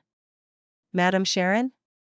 Dunn obviously knew of Baron Coe's widow, a famous socialite in Tingen. Maynard's wife turned her head to shoot a glance at the scrawny lady who came with her to the Blackthorn Security Company, but she didn't speak for herself. The scrawny lady in the black dress and hat weighed her words before she spoke. Yes, Madame Sharon, the wife of the deceased Baron Coe. She stammered, then suddenly spat in anger, she's AB*TCH. Upon hearing her curse, Klein suddenly recalled the porno that he had seen and Madame Sharon's behavior, which appeared nervous on the surface but was calm deep down. That made him believe the rumors about her, and he felt sorry for the deceased old baron. It's not like Madame Sharon can't remarry. But her loose behavior really makes the old baron's grave a perfect nesting ground for cuckoos. Dunn didn't have much of a change in his facial expression. He sat on the sofa opposite and said with his mellow voice, but that doesn't make her a criminal. You know clearly, and I know it clearly too. Madame Sharon is very influential in Tingen. If we were to follow her and monitor her, there could be very serious consequences for us. She's a criminal, the scrawny lady said angrily. She caused my brother's death, but those lovers of hers pressured the police department and made them pronounce that my brother died of excessive drinking and continuous indulgence in sexual pleasure. They are all criminals. Those. Klein realized that the scrawny lady was Maynard's sister while feeling sorry for the old baron once again. That's right, for such a scandal, she would definitely not send a maidservant here. It's better if the request is made by family. He nodded his head in enlightenment. Mrs. Maynard patted the back of the scrawny woman's hand and added with a deep yet cold voice, "She's a criminal. If you suffer any damages because of this, I will compensate you for your losses." That tone. She lives up to her identity as the daughter of the new party's head. If the police department wasn't very confident with the result of my mediumship ritual, I'm afraid they would have submitted under her pressure. Klein lampooned inwardly. Dunn was silent for nearly 20 seconds before he said, "All right. I have another question. Why do you seem to be so certain that we would find something?" The scrawny lady nodded and said, "The tobacco merchant, Vicroy, introduced us here. He said that you're the cream of the crop in this industry and can complete missions that others aren't capable of completing." The tobacco merchant Vicroy. Who's he? Klein looked at Captain subconsciously and noticed that Dunn Smith looked really confused. I'm so silly, why did I hope for Captain to remember something like this? After all, even I don't quite remember. He sighed. The scrawny lady saw that the two elite mercenaries looked confused, so she added, "You saved his kidnapped son." "Oh, him. That kidnap case led me to the discovery of the Antigonus family's notebook." Klein was suddenly enlightened. Dunn nodded slightly and said, "I understand." Upon seeing this, the scrawny woman laid out her offer, "You are to tail and monitor TH for 2 weeks. Even if you don't find any evidence of her crime, you have to take note of who visited her and who she visited. We will pay £50 for this. And if you find evidence of her crimes, we would pay another additional £200. That's a large sum of money." When Klein suddenly recalled that he had only spent £7 to hire Detective Henry to gather so much information about red chimney houses, he became a little ashamed. Dunn thought for a moment before saying, "No problem, we can sign the contract now. You'll have to pay a deposit of £20 up front. Captain, we're really lacking in manpower right now. There's the huge case regarding Lenevis." Klein didn't expect Dunn Smith to accept the mission, although he, himself, was quite keen on accepting it. Mrs. Maynard nodded slightly and said, "No problem. I believe in you. Please don't disappoint me." Dunn smiled but kept quiet. He turned his head and told Roseanne, "Please write up a contract." When the contract was signed and the deposit was paid, Dunn watched Mrs. Maynard and the scrawny lady leave the Blackthorn Security Company. He then looked sideways at Klein and said, "This mission will be yours." "Huh?" Klein looked confused. Dunn smiled and said, "Didn't you want to learn tailing techniques and monitoring skills? This is a great opportunity. It also turns out that you're done with your part in the Lenevis case." All right, Klein didn't reject the assignment. Just as he accepted, his mind began whirling quickly. According to the rules, half of the mission's commission is handed to Mrs. Oriana as additional funding for the team. The remaining would be split among the involved members. However, it seems like I'm the only one handling the case. Regardless of whether the investigation succeeds, there will be at least £25 of income. On top of that, I'll receive my usual weekly pay. If I really could find some clues, I could even receive £125. Captain is a wise man. Dunn stole a glance at him and said, "Learn the tailing techniques and monitoring skills from Leonard and Fry in the morning, and put your combat training on hold for this week." "Yes. I think you're quite well trained already, so I'll send someone to inform Gawain." "Learn tailing techniques and monitoring skills from Leonard and Fry? That doesn't seem very reliable." Klein was stunned. He could imagine Leonard using only one method, which was playing his Phaenopotter lute while singing melodious poetry. Then, he would probably seduce Madame Sharon to bed in order to monitor her up close. As for Fry, he had a unique air to him. He was cold and gloomy, so no matter where he went, he would catch the attention of others. How could such people make good spies? As his thoughts churned, Klein replied seriously, "All right." Dunn nodded slightly and walked towards the partition. Suddenly, he paused, turned around, and hesitated before he spoke. Do you remember the tobacco merchant? What was the kidnapping about? So you didn't remember anything or understood anything. Why were you acting so staid and confident? Klein face-bombed. Based on Leonard's guidance, Klein wasn't in a hurry to tail Madame Sharon, even though he knew that she stayed on Osna Street in the East Borough. Until you know the target's routine, you can't tail your target recklessly. Plus, monitoring alone makes it difficult to take note of everything. Unless you don't eat, drink, sleep, and go home, Leonard had said. Hence, Klein followed his suggestion and found one of the Triad bosses in the Hound pub and spent £5 to get his underlings to monitor Madame Sharon and record her daily routine. Luckily, this can be reimbursed. Why does it feel like I'm subcontracting? On Friday afternoon, Klein received the investigation report from the Triad boss. Calling it an investigation report was an obvious insult to professional detectives. Not one of the Triad boss's underlings was literate. They relied on drawings and symbols, which was then interpreted and organized by their semi-literate boss who had attended Sunday school for a year. Klein got a headache just from reading it and took quite a while to finish reading the report. According to the surveillance, Madame Sharon seldom leaves her place recently. There aren't many guests who visit either. She might be affected by Maynard's death. Those Triad underlings are quite capable. They even gathered information from Madame Sharon's maidservant. She will be attending the Conservative Party's banquet tonight. She might return home quite late, or maybe not return. This is an opportunity for me to put theory into practice. Klein quickly decided to sneak into Madame Sharon's house and search through it. With his duties regarding the Leonidas case over, the temporary suspension of combat training, and the end of the Kalangos incident, Klein only had two matters on hand. One was to investigate the Red Chimney houses, and the second was following and monitoring Madame Sharon. In other words, he was relatively free. 2 days ago, he had received Mr. Azik's reply. There was only one sentence on the letter. I obtained the creeping hunger and recalled something. Klein had finally confirmed that it was Mr. Azik who killed Kalangos and that this amnesiac teacher of his who had a long life was a high-sequence beyonder. However, he didn't dare ask him what he had recalled with the aid of the creeping hunger. Azik obviously didn't want to talk about it. If he was willing to share, he would have described it directly in the letter.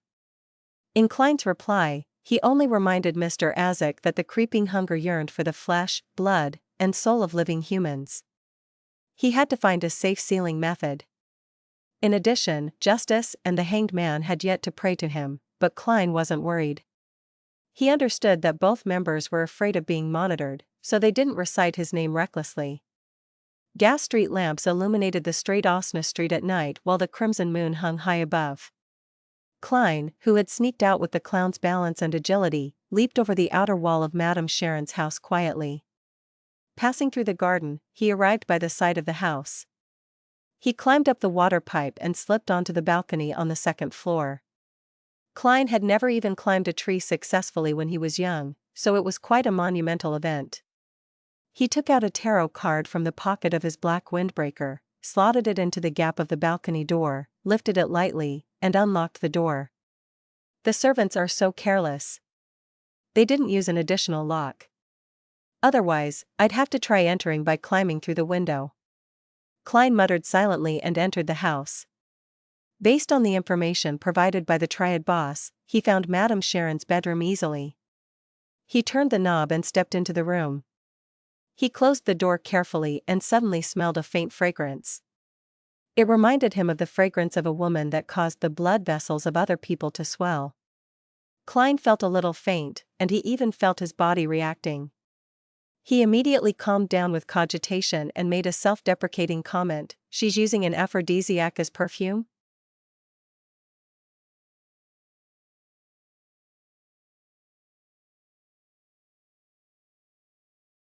Chapter 195, Lockpicking Expert, Klein. A few seconds later, Klein activated his spirit vision and surveyed the room, only to find how extravagantly decorated Madame Sharon's room was. In a spacious area with a cloakroom that was ajar, there was a thick carpet, a blanket made with goose feathers, a makeup table strewn with skincare products and cosmetics, a dazzling array of jewelry, thin clothing and socks thrown over the rocking chair, and multiple decorative items adorned with gold silk. All of these entered Klein's field of vision. What attracted Klein's attention the most was an unfinished oil painting. On the painting was the naked figure of Madame Sharon herself, her brown hair like a waterfall, her eyes like an innocent deer's, pure and limpid. But her curved eyebrows, sharp nose, and tender lips accentuated her form as a mature female. The two qualities fused together despite the contradiction, releasing an alarming temptation. Klein only gave a cursory glance at the area under the neck for a moment. He wasn't trying to be gentlemanly. After all, he had already seen the porno, so why would he have scruples over a picture? His attention had been grabbed by the pastels, palettes, and paintbrushes beside the painting, as well as a full-length silver-coated mirror. This combination and their placement relative to each other gave Klein a weird thought that the painter was Madame Sharon herself, and not some artist she had seduced. A beautiful woman with a great figure, flirtatious yet innocent, stripping and drawing herself while looking in the mirror to chronicle her beauty. It feels a little odd. Is Madame Sharon narcissistic? Klein gulped silently and retracted his gaze. He started to search for possible evidence of her crimes. Following Leonard's and Fry's instructions, he kept his black gloves on as he searched.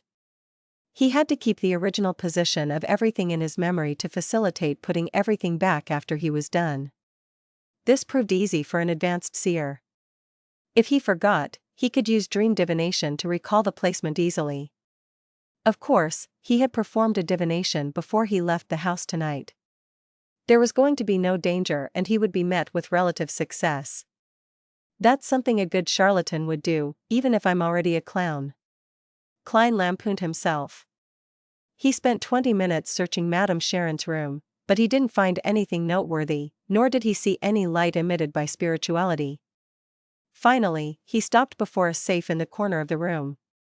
The steel safe was a meter tall, thick and heavy. It gave the impression that it was unusually sturdy, as if it could only be opened using explosives. This sure is a characteristic of the age of steam. There must be complicated machinery within the safe. Klein tried to open the safe but failed miserably. He left the safe for last. He took off his left glove and unwound the topaz dangling on his left wrist. Grabbing the silver chain and allowing the pendulum to fall, Klein dispelled the excitement that the fragrance in the room gave him and entered a state of cogitation. His eyes turned dark as he chanted to himself, "There is a secret room or hidden partition in this room. There is a secret room or hidden partition in this room." After reciting it 7 times, Klein's eyes regained their normal color. He looked at the dangling topaz, which was turning counterclockwise. It was a negative result.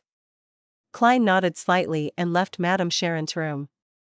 According to the process from before, he went through the study, the living room, the greenhouse, and other parts of the house, but he didn't find any clues of value.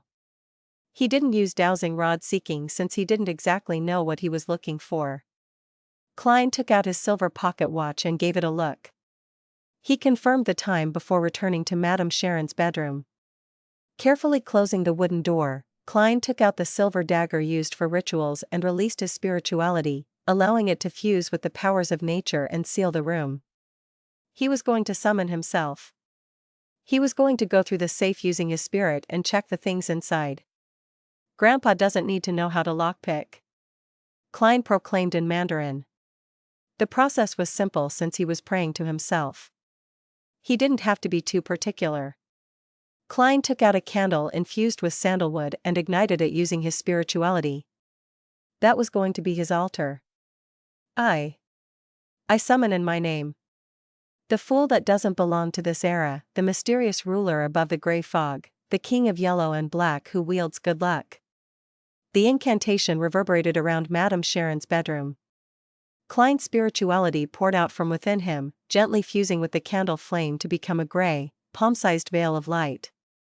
He then took 4 steps counterclockwise, made his way through the mad ravings, and into the world above the gray fog.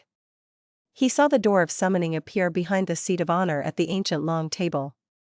Klein was about to react when he froze. I should perform a divination to see if I can discover any clues since I'm already here. Here, as well as removing any interference, my powers are also significantly boosted. Also, because of where I am now, performing a divination is akin to using an object Madame Sharon brings around with her every day. He sat down and conjured a fountain pen and goatskin. What should I divine? Klein slipped into deep thought. Is there anything wrong with Madame Sharon? No, everyone makes mistakes, there would be something wrong with anyone.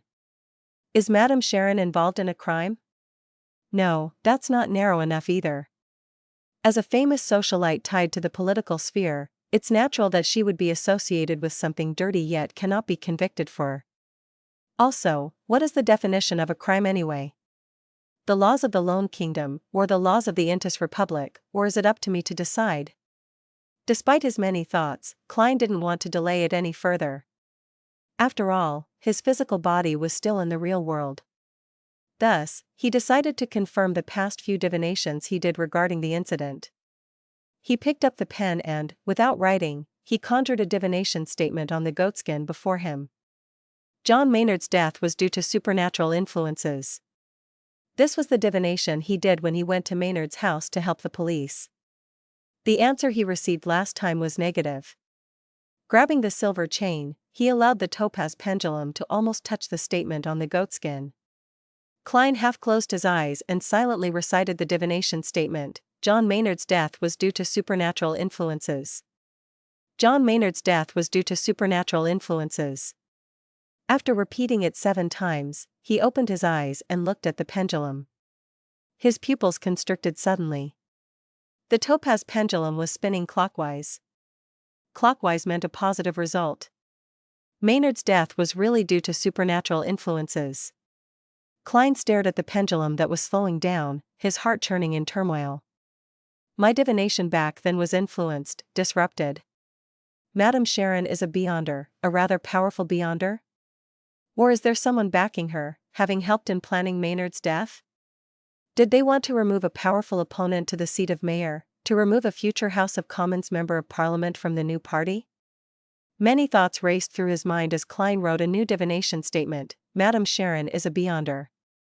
He recited the statement 7 times, still using the pendulum technique. Klein used the location he was at, as well as the information he knew regarding Madame Sharon, to complete the divination. He saw an answer. The answer was the clockwise rotation of the topaz pendulum. The answer was yes. Madame Sharon is a beyonder. Klein's nerves tensed.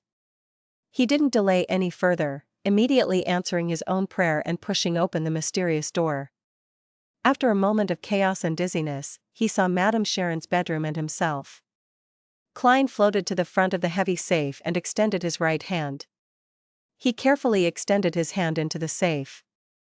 Since Madame Sharon was a beyonder, he had to be wary of traps in the safe.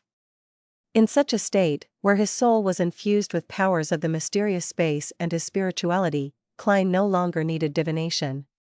He would receive a warning when he was approaching something dangerous. A large portion of divination was obtaining revelations by allowing one's astral projection to roam in the spirit world.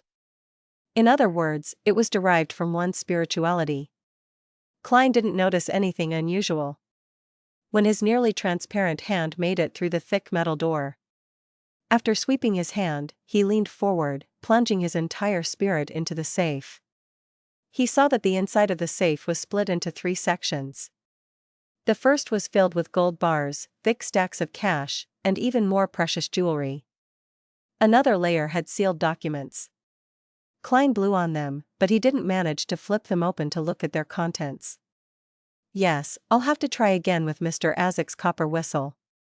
Klein had experimented with it previously. When he enveloped the flaring sun charm or Azik's copper whistle with his spirit, both the items were able to make it through obstacles, as if becoming illusory items themselves. The bottommost layer of the safe was rather strange. There was only a black and white photo there. On the photo was a suave young man. Madame Sharon's past lover? Were they forcefully broken apart, and Madame Sharon having no choice but to marry the old baron and, thus, embarked on her path of debauchery by entering the beds of multiple men? But deep in her heart, she still harbors a pure space. Every night, when it's quiet, she takes out this photo and strokes it with tears on her face. Klein instantly imagined the plot of a great romantic tragedy. But the more he looked at it, the more something seemed amiss. The young man in the photo seemed, perhaps, a little too much like Madame Sharon. Madame Sharon's brother? She's a beyonder. F***K, could she also be of the Demoness pathway? The same as instigator Trissy. Klein suddenly had a stroke of inspiration which scared himself. Could the reason Trissy stayed in Tingen this long be because her partner was here? Klein observed the photo closely, realizing that the young man looked remarkably like Madame Sharon. His nearly transparent face grimaced in pain. He could no longer view that porno the same way as before. Collecting himself, Klein felt for the corners of the safe to see if they hid anything. Even though he couldn't pick up any papers in his current state, passing through objects was a different feeling from passing through the air. The feeling was also different when passing through objects of different densities. In his search, Klein suddenly froze. He found an empty space on the side of the safe facing the wall, a hidden compartment. After confirming that there was no danger, Klein made his way inside. What entered his field of vision were ointments, fragrances, powdered herbs, and other objects. The centerpiece was a statue of a god that took the form of a skeleton. The statue was about the size of a palm, and probably of a beautiful girl. It had long hair all the way to its heels, each strand of hair was thick and clear, like a venomous snake. Situated at the tip of every strand of hair was an eye, some closed, others open. Klein was shocked. He caught a whiff of an evil scent and hurried out of the hidden compartment. He now understood why his divination for any secret rooms or partitions in the room had failed.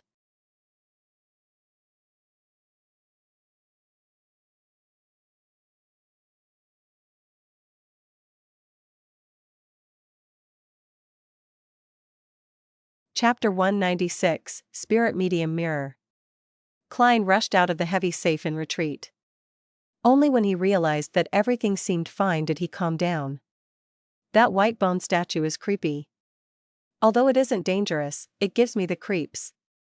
Could it be the so-called primordial Demoness? An evil god like the hidden sage, the dark side of the universe, or the true creator? Klein recalled his hunches about Madame Sharon, and he suddenly understood what existence the white bone statue might represent. Just as he thought, his spirituality stirred as an ominous premonition gripped him. Klein quickly flew next to the window with complicated patterns and looked at the road outside. He saw a carriage driving towards the front gate under the light of the gas street lamps.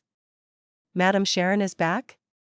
There was a tug at his heartstrings as he finally understood the source of his ominous premonition. Taking into consideration that Trissy only became a woman after Sequence 8 instigator, Madame Sharon was most likely a Sequence 7. And since Madame Sharon has been active in Tingen's social circles for many years, she was most likely much stronger than Trissy. Klein didn't dare to take the risk of relying on his flaring sun charm and Azik's copper whistle. Instead, he made the wise decision to leave. He had a limited number of charms. Plus, he didn't know when he would be able to get the sealed artifact, mutated sun's sacred emblem, out again. Hence, if it wasn't a desperate situation, Klein didn't want to waste his most powerful charms. He would also have the issue of explaining himself if he were to use it. I can't just tell Dunn that a kind expert had happened to pass by and helped me, right? As for why he didn't want to use Azik's copper whistle, it was because Klein wasn't sure if the messenger that was summoned had the ability to fight. What if it just looked strong but only knew how to send letters? With what I discovered earlier, it should be sufficient for the Nighthawk squad to take action. Why should I fight against Madame Sharon alone? We can totally gank her. Klein emphasized inwardly and ended his summoning. With a whoosh, he returned to the world above the gray fog. He then quickly wrapped himself in spirituality and stimulated a rapid descent to return to his body in reality. He quickly put out the flame and put away the candle. He removed the wall of spirituality and left Madame Sharon's bedroom. He took the same path back, but he didn't have the time to reset the bolt on the balcony door. Sliding down the water pipe, Klein climbed over the wall which was opposite the entrance of the house. He remained hidden until he reached the neighboring street. Then, he hired the expensive night carriage to Zutland Street. Madame Sharon, who looked beautiful in her black dress, slowly walked to the second floor. She dismissed her maidservants and opened the door to her bedroom. Her pure clear eyes suddenly concentrated and reflected fine threads that were almost transparent and unnoticeable. They didn't possess the luster of spirituality, they were like human hair that was pathologically changed. If one didn't already know of their existence or have a pair of very special eyes, they wouldn't notice the strands. All those fine threads had torn and fallen to the ground. Madame Sharon squinted her eyes and directed her focus onto the thick gray metal safe. 36, Zutland Street, the Blackthorn Security Company. Dunn was reading the newspaper casually with his legs crossed. He looked at Klein, who appeared before his office door with a strange expression. He sighed and said, "Weren't you supposed to slip into Madame Sharon's house to do an initial search? Did you encounter some sort of problem?" Klein nodded seriously and said, "Yes, I suspect that Madame Sharon is a member of the Demoness sect." "A member of the Demoness sect?" Dunn lowered the newspaper and ruminated over the words. He then asked seriously, "What did you discover?"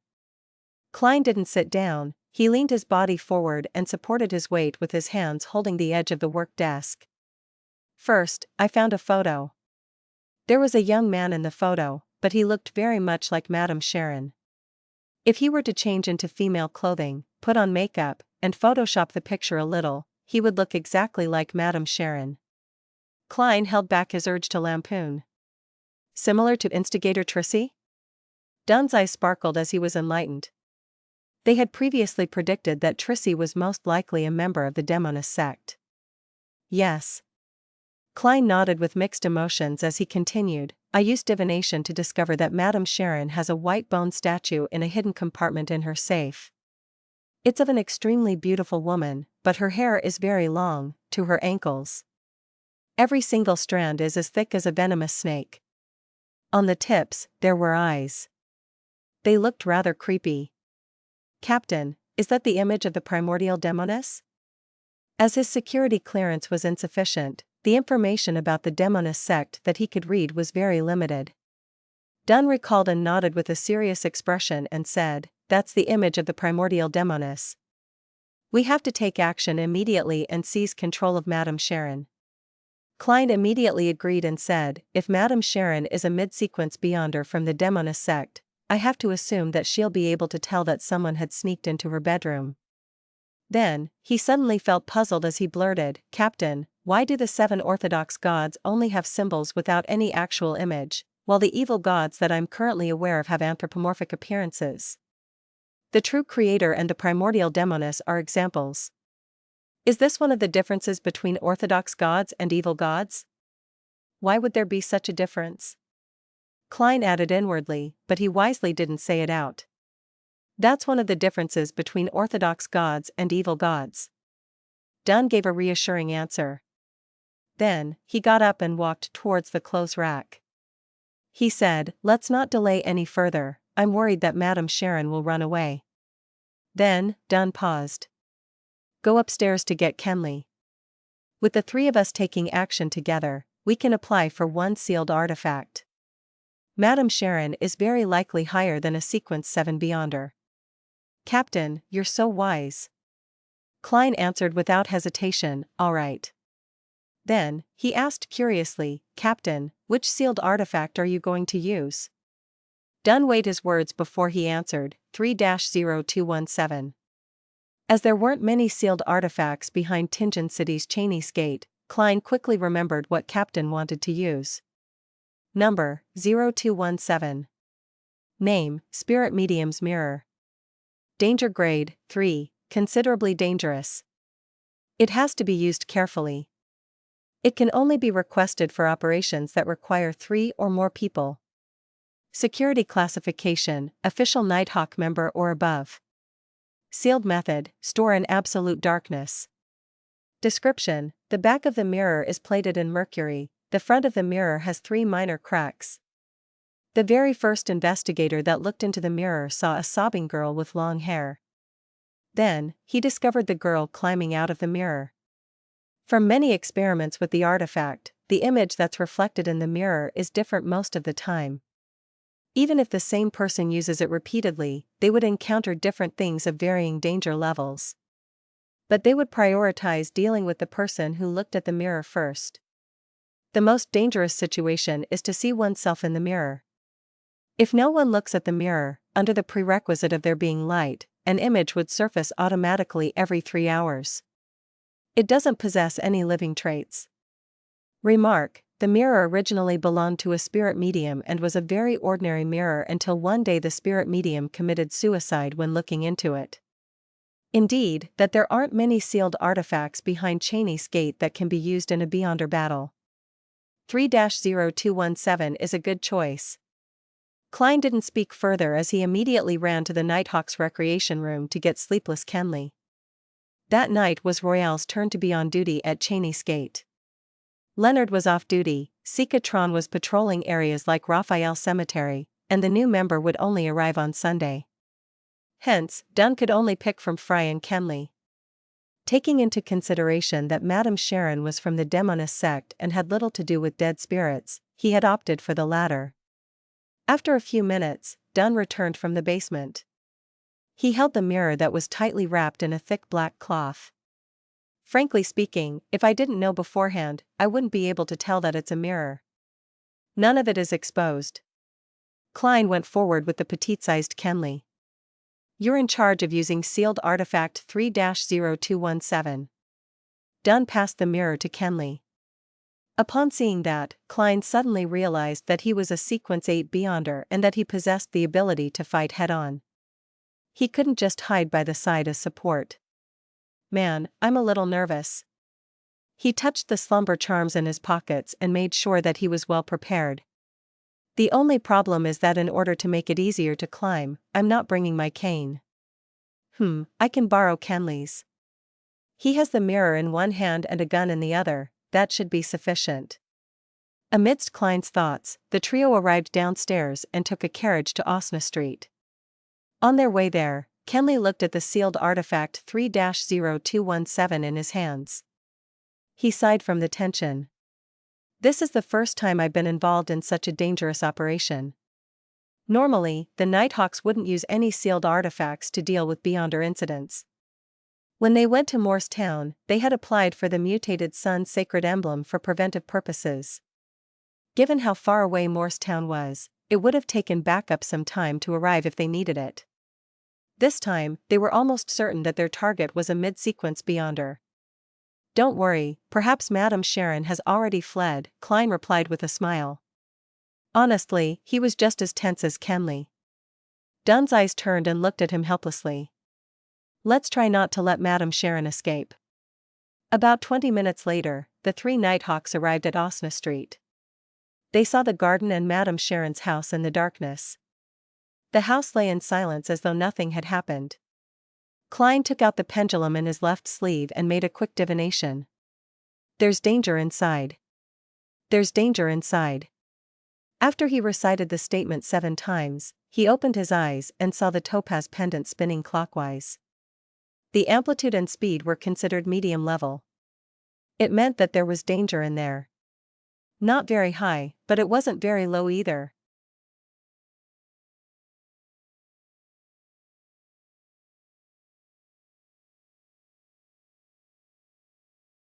Chapter 197, Operation.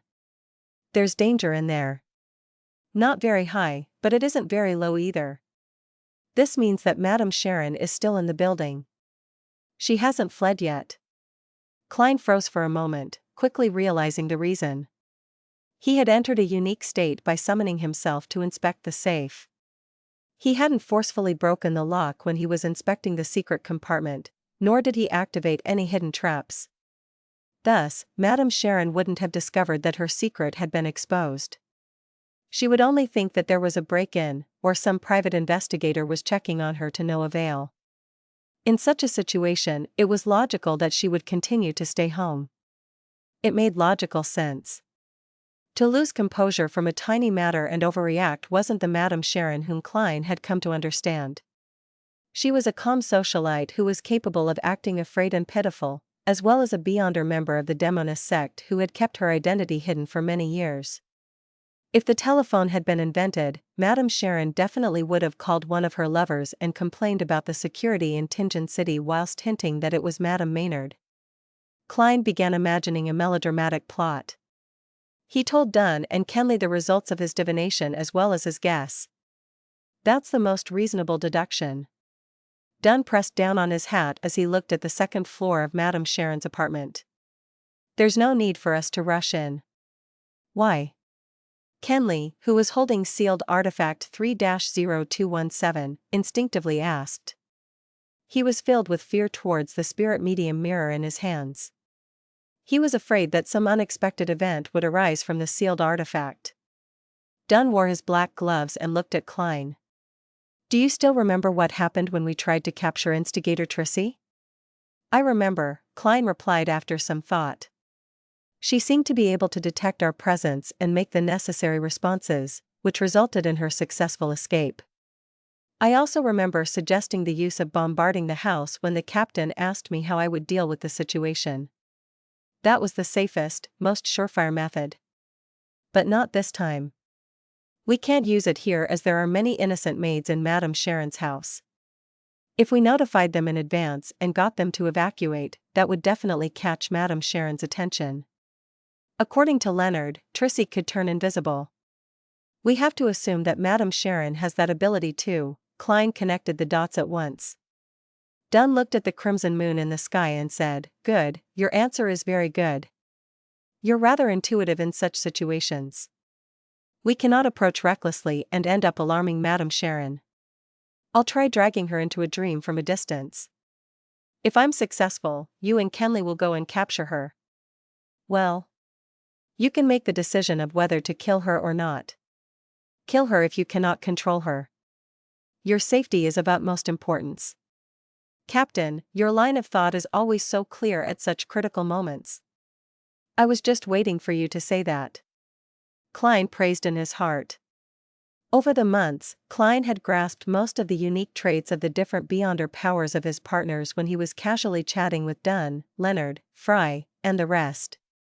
Amongst those, Dunn Smith, who was a nightmare, could freely enter the dreams of a sleeping person even though he was at home or at the Blackthorn Security Company. But how he did it was a secret of his own sequence, and Klein didn't ask about it too deeply. The ability to drag someone into a dream had a limited range and was normally used during direct confrontations. But Klein had once heard the captain say that the ability also had a certain effect when used within a 100-meter radius. But he needed time to complete the process.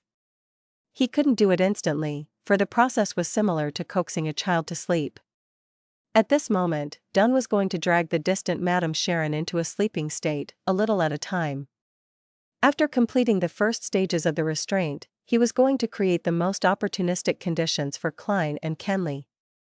All right. Kenley was also rather accepting of the captain's plan. Without any more chatter, Dunn leaned on the corner of a wall and shut his eyes. He put his hands together and lowered his head.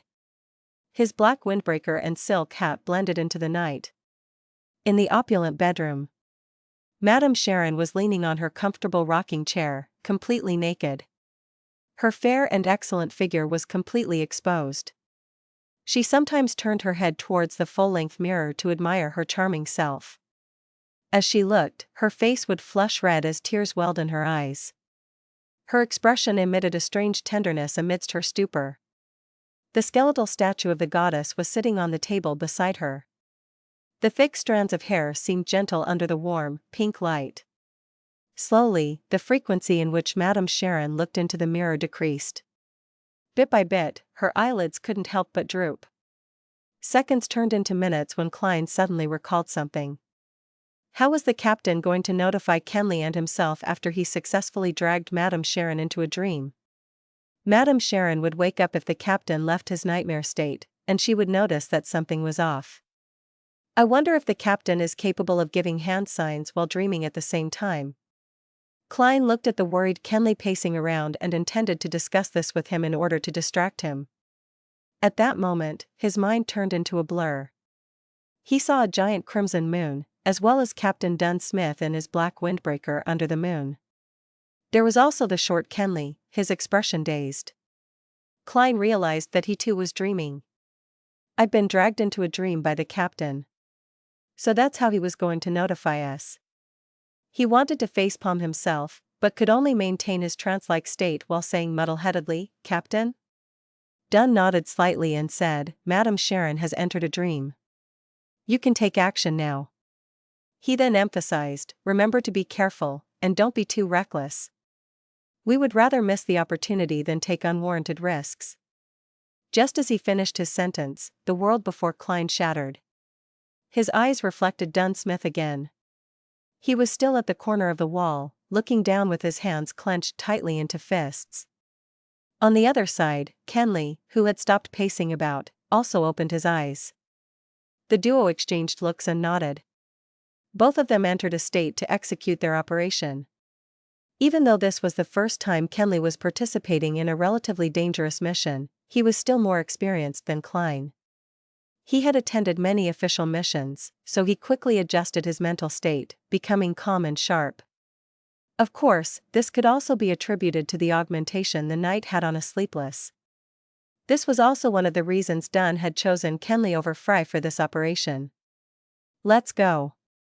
As a Sequence 8, Klein took on the role of the leader, signaling for his partner to follow. Kenley didn't object. He gripped the tightly wrapped mirror and softened his footsteps as he followed. Klein led him to the place where he scaled the wall previously. He grabbed onto the crevices of the wall and made it to the top of the wall with little effort. He maintained his ridiculous sense of balance and turned around, bending down and grabbing the spirit medium mirror Kenley had tossed over. The moment he touched the mirror, Klein felt his spiritual perception tighten suddenly. It was as if what was covered by the black cloth wasn't a mirror, but a door to some unknown, dangerous alternate world. Indeed, any item that requires sealing has some malefic side to it. Klein internally muttered to himself wistfully as he watched Kenley scale the wall. In order to facilitate movement, Kenley had placed his cane beside Dunn. Klein didn't dwell on that matter. After making their way through the garden to the side of the building, he climbed the pipe up to the balcony of the second floor, just as he did before. He then hung naturally from his feet, allowing his body to fall, once again taking sealed artifact 3-0271. Kenley looked at him, puzzled. But immediately, he nodded his head in enlightenment. At that moment, Klein was shocked by his own actions.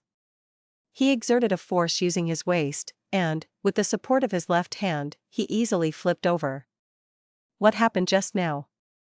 Why did I move like that? It felt so natural. Is that an ability of the clown? He thought back and felt that he was able to better display the unique characteristics of a clown in actual practice.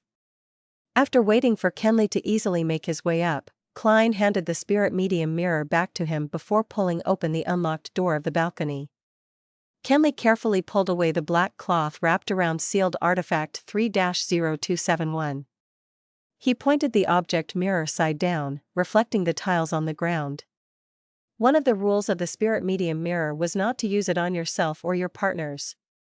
After putting away the black cloth, Kenley took out his revolver and followed behind Klein. They made their way past the corridor towards Madame Sharon's bedroom, their footsteps light. Klein wielded his readied revolver, and, while activating his spirit vision, he reached out for the door handle with his left hand. He didn't dare to be careless since his divination told him that there would be danger present. The reason why he didn't make another quick divination was that he knew the presence of the primordial Demoness statue in the room. At this distance, his divination would definitely be interrupted. He knew that there was no way for him to get a clear answer without relying on the gray fog's obstruction. Furthermore, with Kenley beside him, there was no way for him to enter that mysterious space. After pushing open the door, what entered Klein and Kenley's field of vision was the warm light from the gas lamp. Then, they saw Madame Sharon slumped over her chair, as well as her alluring body. However, Madame Sharon wasn't asleep. She was reclined in her chair with a faint smile across her mouth, looking straight at her two visitors. Instinctively, Kenley flipped his palm and pointed the spirit medium mirror at Madame Sharon. Klein first froze, then exclaimed, "No." He clearly remembered that there was a full-length mirror on the other side of the chair. But it wasn't there now. The spirit medium mirror had locked onto Madame Sharon in just a second. But that image of Madame Sharon became blurry before turning into a full-length mirror. Kenley looked at himself in the mirror and also sealed artifact 3-0271 reflecting his own image. A figure instantly appeared within the spirit medium mirror. It was an expressionless, sinister image of Kenley himself. Klein felt his limbs turn rigid as if he had been entangled by invisible threads. An elegant figure appeared beside the full-length mirror. It was Madame Sharon, wearing a nightgown. She glanced at the two intruders and chuckled. "If it wasn't for the fact that the statue happened to be beside me, I should be deep asleep now, waiting for you to wake me up with a kiss." At that moment, Klein suddenly shouted a simple term in ancient Hermes, "Crimson." He had no idea when he dug his left palm into his pocket. He deftly flicked his fingers and tossed out a slumber charm.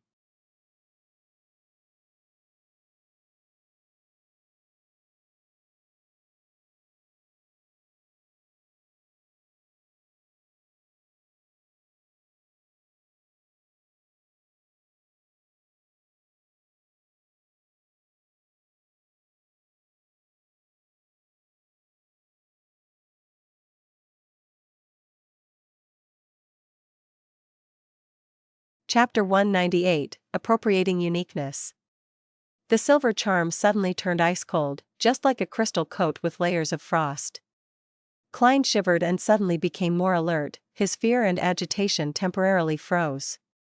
He quickly injected his spirituality into the charm and pushed the thin silver piece out of his pocket with his fingertip, causing it to drop to his feet. A crimson flame appeared in the air, and the sound of light, continuous explosions echoed in the room. A serene and deep feeling instantly emanated and engulfed most of the bedroom, including Madame Sharon, sleepless Kenley, and also Klein himself. The slumber charm was an item that didn't distinguish between the enemy and the caster. In most situations, using it meant throwing it at the enemy. That way, the caster would only be affected by the remnant shock waves, but not to the extent of failing to resist the temptation of falling into a deep sleep. But Klein's arms were entangled by countless invisible threads. He couldn't throw the charm, so he could only exchange Madame Sharon's slumber with his. But he had long considered such a situation and was prepared. This was because his body was unique, a uniqueness that was unlike most low-sequence beyonders. In that instant, Klein's eyelids closed and entered into deep sleep normally, while Madame Sharon and Kenley also appeared to slow down. Klein quickly realized that he was in a dream and rationally knew that he was sleeping. Whenever anything related to dream invasions or similar hypnotic effects were used on him, he could still maintain consciousness. He had discovered this when he was dealing with Dunn's nightmare powers, as well as when Daly was channeling his spirit. Gotcha! Klein tore out of the dream forcefully and woke up. He felt the countless threads binding his arms, legs, and body loosen.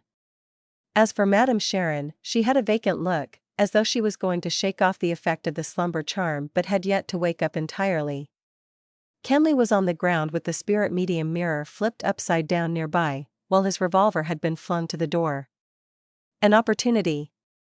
Klein seized the moment while the fine threads loosened. He took out his left hand and snapped his fingers. He lit up a faint blue spiritual flame and burned the countless fine threads before him.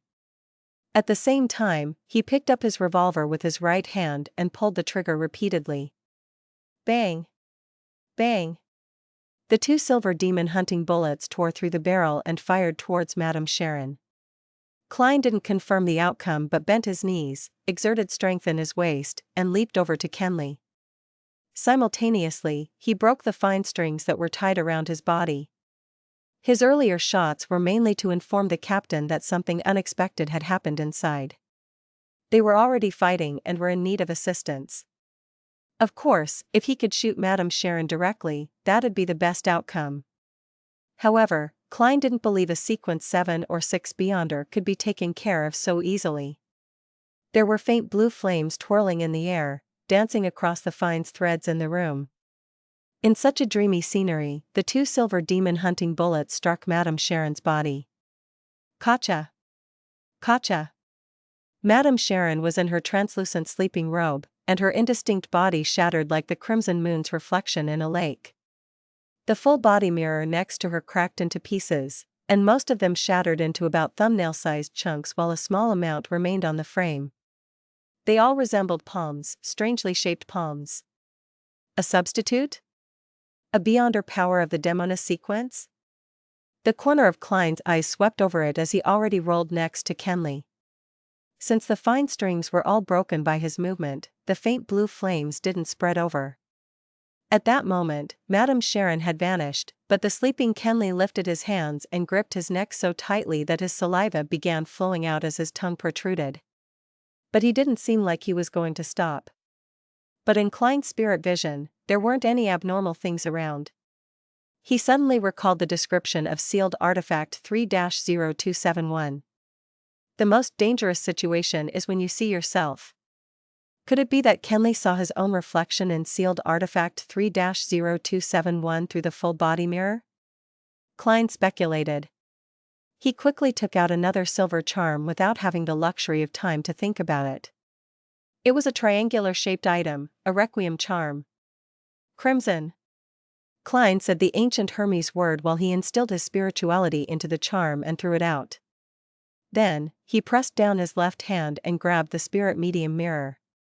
He used the corner of his eye to determine that the sealed artifact was facing downward so it wouldn't reflect himself. The triangular silver charm ignited into icy blue flames. The gentle and serene darkness blanketed Kenley and affected Klein himself. The nervous emotions dispersed in that instant. Kenley relaxed his hands on his throat, while Klein felt like he was standing before his oriel window at home, overlooking the quiet streets. His physical and mental state was at peace. That was exactly what Klein wanted. At that very moment, he entered an extremely serene state. He appeared to be the only person left in the entire world with nothing else in existence. Within this sense of calmness, he suddenly had a gut feeling in his mind. Madame Sharon is about to attack my right waist. That was the foresight ability of a clown in battle. Without any hesitation, Klein lifted the spirit medium mirror and rolled to his left. Just as he moved, a dagger, burning in dark flames, pierced the spot where he had stood earlier. Madame Sharon's figure was outlined once again. As he rolled, Klein suddenly lifted the spirit medium mirror and pointed it at Madame Sharon. Besides saving his teammate, his main goal when he got close to Kenley was to pick up the sealed artifact. Otherwise, he didn't believe that anything good would come out of waiting for the captain's reinforcements while being next to Madame Sharon. The flaring sun charm could be used to fight against a Beyonder, but the effect wouldn't be as significant as if it was used against a dead spirit. Plus, the other person wouldn't just stand there and wait for him to use a charm. If it really didn't work, Klein could only take the risk and use Azik's copper whistle. Regarding how he would explain it, he would think about it after he managed to stay alive. However, things developed better than Klein had predicted. Madame Sharon opted for assassination. She didn't interrupt his use of the requiem charm and the spirit medium mirror. Therefore, Klein had instantly formulated a simple plan. He didn't avoid the repercussions of the requiem charm but relied on it to enhance his foresight ability as a clown. Then, he seized the opportunity to dodge the attack while he used the spirit medium mirror to reflect the enemy. When Madame Sharon missed her strike, she immediately wanted to chase after her agile opponent who was rolling away. She suddenly saw a mirror with 3 cracks. The surface of the mirror rippled, and a woman's figure appeared. Her hair was black and thick, hanging low and blocking her face. Klein's left hand shook, and the spirit medium mirror glided on the carpet for a dozen centimeters with the front facing upwards. A pale hand extended out of the mirror, and a woman in a white bedsheet-like dress climbed out of the mirror quickly and pounced at Madame Sharon. Madame Sharon's expression became gloomy. There was a layer of darkness above her innocent brown eyes. Her surroundings ignited with 7 black flames. With a swoosh, a black flame flew out and hit the woman in the white dress. Whoosh! The woman caught on fire and wailed in pain. Very soon, she vanished into thin air. So. The black flames flew at Klein one after another like bullets. Klein's pupils constricted as he quickly rolled away. He didn't dare stay in that spot. However, his action of rolling gradually became slower because there seemed to be fine threads entangling him again. They slowed him down and affected his motion. It seemed like the nemesis of the clown's combat abilities. The black flames flew past Klein's face and fell onto Madame Sharon's bed. However, it didn't burn, seemingly effective on items with life or spirituality. Klein had yet to feel rejoice over his successful dodge when another premonition flashed through his head. He twisted his spine and changed his forward flip into a side roll. A transparent ice crystal suddenly appeared like a spear and stabbed into the carpet where Klein had originally intended to land. The white frost expanded and struck Klein, whose actions were affected by the fine threads. He suddenly shivered, and his body became stiff. Although he could still move, he was much slower. Madame Sharon had black flames surrounding her again, and there was a transparent ice spear that condensed in her hands. Klein didn't hesitate any further as he shoved his hand into his pocket and grabbed Azik's copper whistle. He. Just then, Kenley shook off the effect of the Requiem and slumber charms. He got up and looked towards Madame Sharon with a pair of vacant-looking eyes. His face seemed to be blanketed by a shadow, making him look silent yet creepy. Thud. Thud. Thud. Kenley leaped at Madame Sharon, who was the closest. Madame Sharon narrowed her eyes and shot the black flames surrounding her one after another at Kenley. Poof. Poof poof. The black flames disappeared like snowflakes and didn't have any effect. Klein was stunned at first, then he lifted the gun in his right hand and pulled the trigger while aiming at Madame Sharon. Bang! Madame Sharon dodged ahead of time and threw the frost spear towards Kenley, but it only penetrated his clothes and not his skin.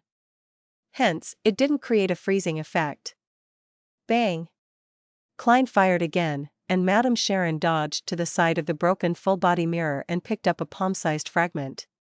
She continued to walk swiftly and dodged another bullet. She then used the irregular fragment to reflect Kenley as he leaped over at her. Right on the heels of that, Madame Sharon dodged to the side as she swiped the mirror with her palm, which was covered in black flames. At that moment, Klein had emptied his revolver. He had no choice but to throw it, letting the empty shells and revolver fall to the carpet. Just as he rolled over to pick up Kenley's revolver, he heard his teammate's tragic scream. Kenley stopped before bending over and vomiting. It was bile at first, then a red heart, followed by his lungs and stomach that were burning with black flames.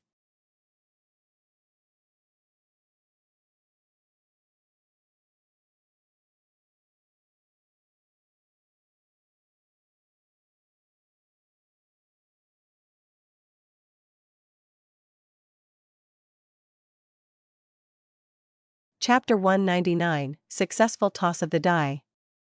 The beating heart, the yellowish-green liquid, the silently burning black flames, and the falling figure entered Klein's field of vision and etched themselves deeply into Klein's mind.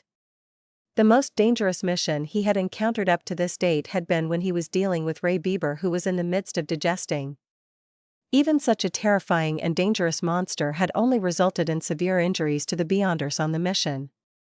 No one had to sacrifice their lives. The deaths of the Beyonders Klein had witnessed, including old Niels, were all due to them losing control. The murderer might be strange and indescribable or related to evil gods, but they had nothing to do with the missions they undertook. Now, he was looking at one of his partners being killed in action. The death was purely due to one mistake. Nighthawks were fighting against madness, but so were they also fighting against danger. There might never be an opportunity to make up for that one mistake. Klein's thoughts erupted with a boom. Apparently having taken a huge blow, he knelt down and lifted his right hand, firing successive shots at Madame Sharon. The silver demon-hunting bullets pierced through the invisible threads and shot towards her head and transparent sleeping gown. Suddenly, Madame Sharon appeared to be yanked in another direction by something, allowing her to successfully avoid Klein's manic shooting. Klein only managed to collect himself and regain the ability of rational thought when he finished firing the 5 bullets in his revolver, and the sound of the hammer striking an empty chamber entered his ears. His heart tightened. Without any time to reload, he tossed the revolver to the side and took out a stack of tarot cards. Pa! Madame Sharon's body moved to the side and saw a card fly past her, piercing deeply into the surface of the makeup table. She smiled, her beautiful brown eyes once again taking on a black luster. At that moment, her waterfall-like brown hair suddenly flailed into the air like it was lifted by an invisible force. Madame Sharon froze. She wanted to dodge, but she was too slow. Klein had tossed out a magician card, successfully pinning her hair to the wall. Pa! Madame Sharon forcefully tore away her hair and rolled forward, her body quickly vanishing from Klein's line of sight. She's turned invisible again. Klein had a tarot card between his fingers as he slowly turned around while being alert of his surroundings. Suddenly, he realized why Madame Sharon had to give up her attack, and why she had slowed down. If the situation had developed normally, Klein would have had no choice but to use Azik's copper whistle to deal with this terrifying Demoness. Yes. The captain must be around here somewhere. He felt a little excited. He looked around, his gaze instinctively falling on the window. At the same time, he made a judgment in his heart. Madame Sharon wants to flee.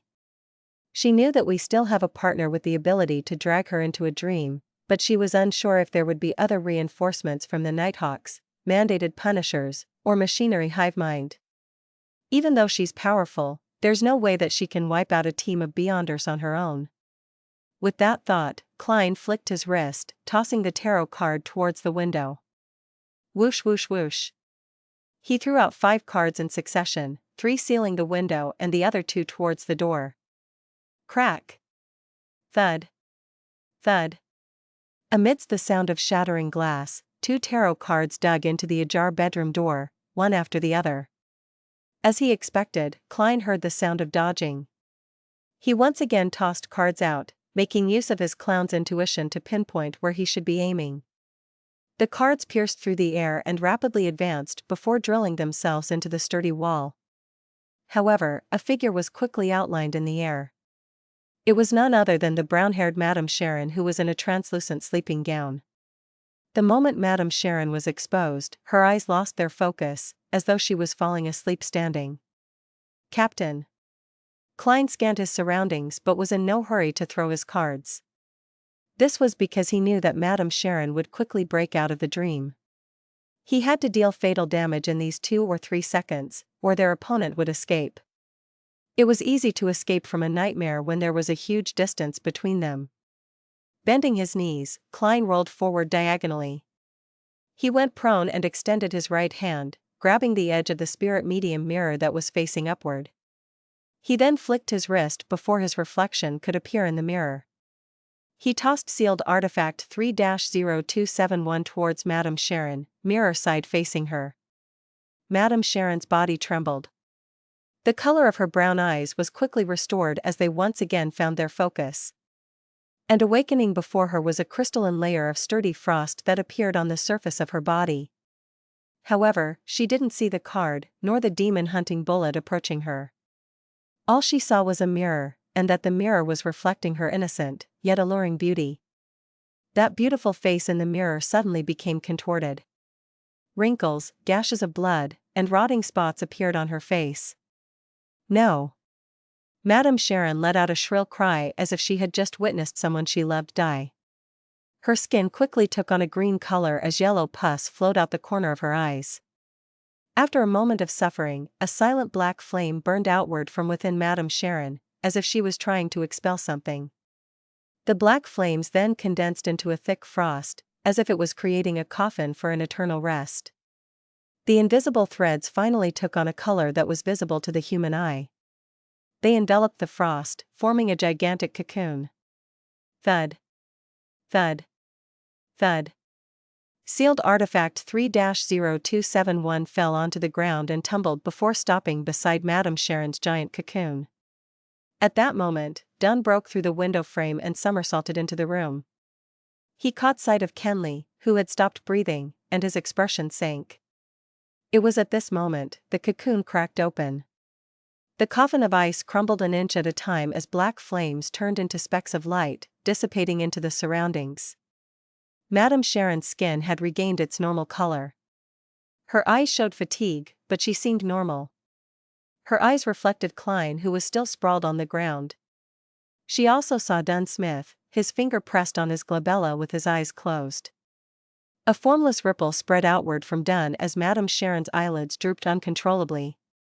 Under Dunn's windbreaker were writhing, snake-like objects. Klein knew that the captain couldn't restrain Madame Sharon for long, just like when they were previously fighting Monster Bieber. Klein rolled forward again, grabbed his revolver, the one he had previously tossed onto the carpet. He grabbed 3 demon-hunting bullets with his left hand and familiarity stuffed them into the round chambers. "Pa!" Klein closed the cylinder and stood up, taking aim at Madame Sharon with both hands on the gun. He aimed at the center of her forehead. Bang! He controlled his body with the abilities of the clown and pulled the trigger. The silver demon-hunting bullet pierced through the air, accurately hitting the fixed target. A bloody gash appeared between Madame Sharon's eyes, but the bullet seemed to tear through multiple layers of obstruction, causing it to lose the bulk of its power, rendering it unable to pierce through the target's skull. Klein fired another 2 shots without hesitation when he saw Madame Sharon suddenly open her eyes. Bang! Bang! A rain of blood splattered amidst white dots. The stunning beauty that was Madame Sharon had become a mutilated corpse that would incite nightmares in every man. She had long run out of substitutes to use. Phew! Phew! Klein lowered his arms and panted heavily. Madame Sharon, with only half her head left, slumped onto the ground. She still had an exceptional figure, her skin still white and tender. Dunn straightened himself up and opened his eyes. He, too, lowered his hand from his glabella, his face a little pale. He wasn't injured, but he looked as though he had lost a lot of blood. If it wasn't for the fact that she wanted to kill a few people before she tried to escape, if it wasn't for sealed artifact 3-0271 reflecting herself by chance, we probably would have only been able to injure her. Dunn slowly walked forward to Klein's side, his voice unusually low. If it wasn't for how unique I was, I would have died along with Kenley in the first 10 seconds of the battle. Klein turned to look at Kenley, who was silently lying on the black ash. He exhaled. "Captain, Kenley." "I know," Dunn replied with a raspy voice. "I made a mistake. I was fooled by Madame Sharon. I didn't expect her to secretly escape from the dream."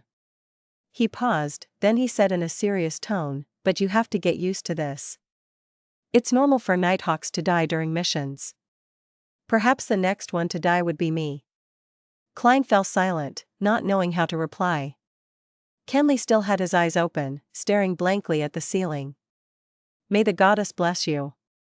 May you find true peace." Dunn walked over to Kenley's side and drew a crimson moon on his chest. He then squatted and closed his partner's eyes. "May the goddess bless you. May the serene night no longer harbor any danger or madness." Klein also drew the crimson moon as he prayed silently in his heart. A few seconds later, he forcefully retracted his gaze and asked in a heavy voice, "Captain, should I channel her spirit now?" Dunn nodded indiscernibly. "Don't attempt to ask about the primordial Demoness. That's very dangerous. I'll guard you and prevent any accidents from disturbing you." Klein didn't tarry. He took out the various ingredients and quickly set up an altar, starting the mediumship ritual. After reciting the incantations, he took a step back and used a dream divination. Madame Sharon's partners.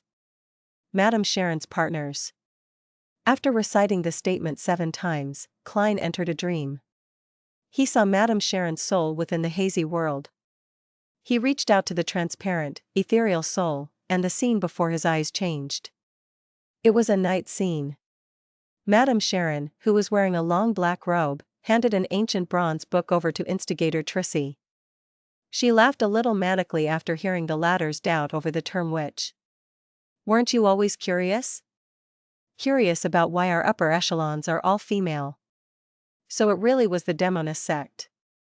Leonard's guess accurately matches the truth, he really does have a huge secret. The corresponding sequence 7 for assassin and instigator is witch? What a trap. Klein thought to himself. The scene immediately changed. Klein saw a vast hall with narrow windows all around the place, and a lady clad in a pure white robe. Her back was facing Madame Sharon as she said with a smile, "We can reach sainthood as long as we advance towards the primordial.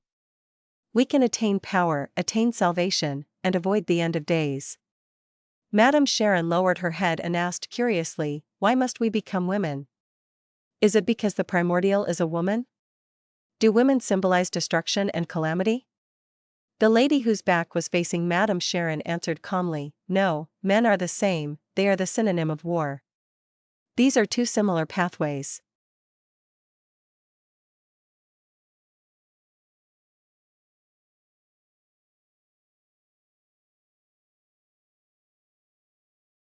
Chapter 200, The Demoness of Pleasure.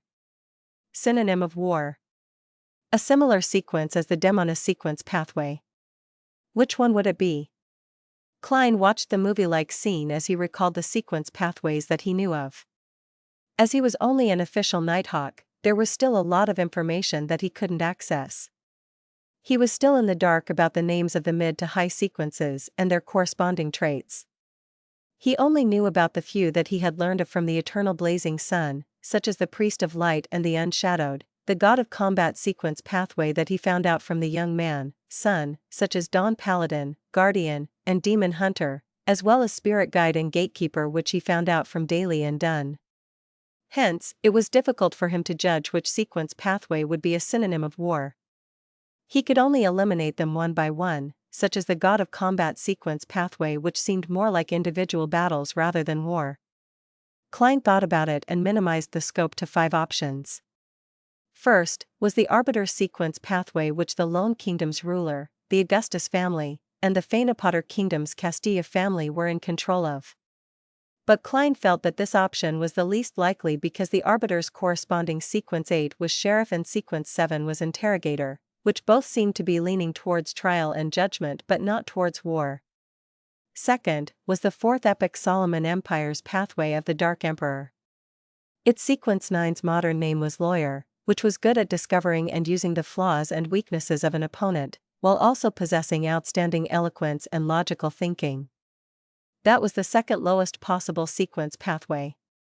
He suspected that the development of the sequence would make use of rules and walked in the shadow of order. Of course, war was also considered as one of the shadows of order. Third, was the Hunter sequence pathway that was in the control of the Faesac Empire's rulers, the Einhorn family, the Intis Republic's former royal family, the Sauron family, and also the hidden organization that only appeared in the last 200 to 300 years, the Iron and Blood Cross Order. Klein thought it was quite possible. The Nighthawk's confidential information described hunters as excellent trackers, outstanding trap masters, and superb hunters. The corresponding sequence 8 was Provoker, while sequence 7 was Pyromaniac. Both were partially associated with massacre and war. Fourth was the ancient organization Blood Sanctify sect that worshipped demons. They were in control of the criminal sequence pathway. From the sequence title itself, Klein felt that it had a high possibility. Fifth was the Rose School of Thought that was known for bloody rituals. They had the prisoner sequence pathway, and the reason was the same as the one before. Just as Klein was drowning in his own thoughts, the scene before him changed.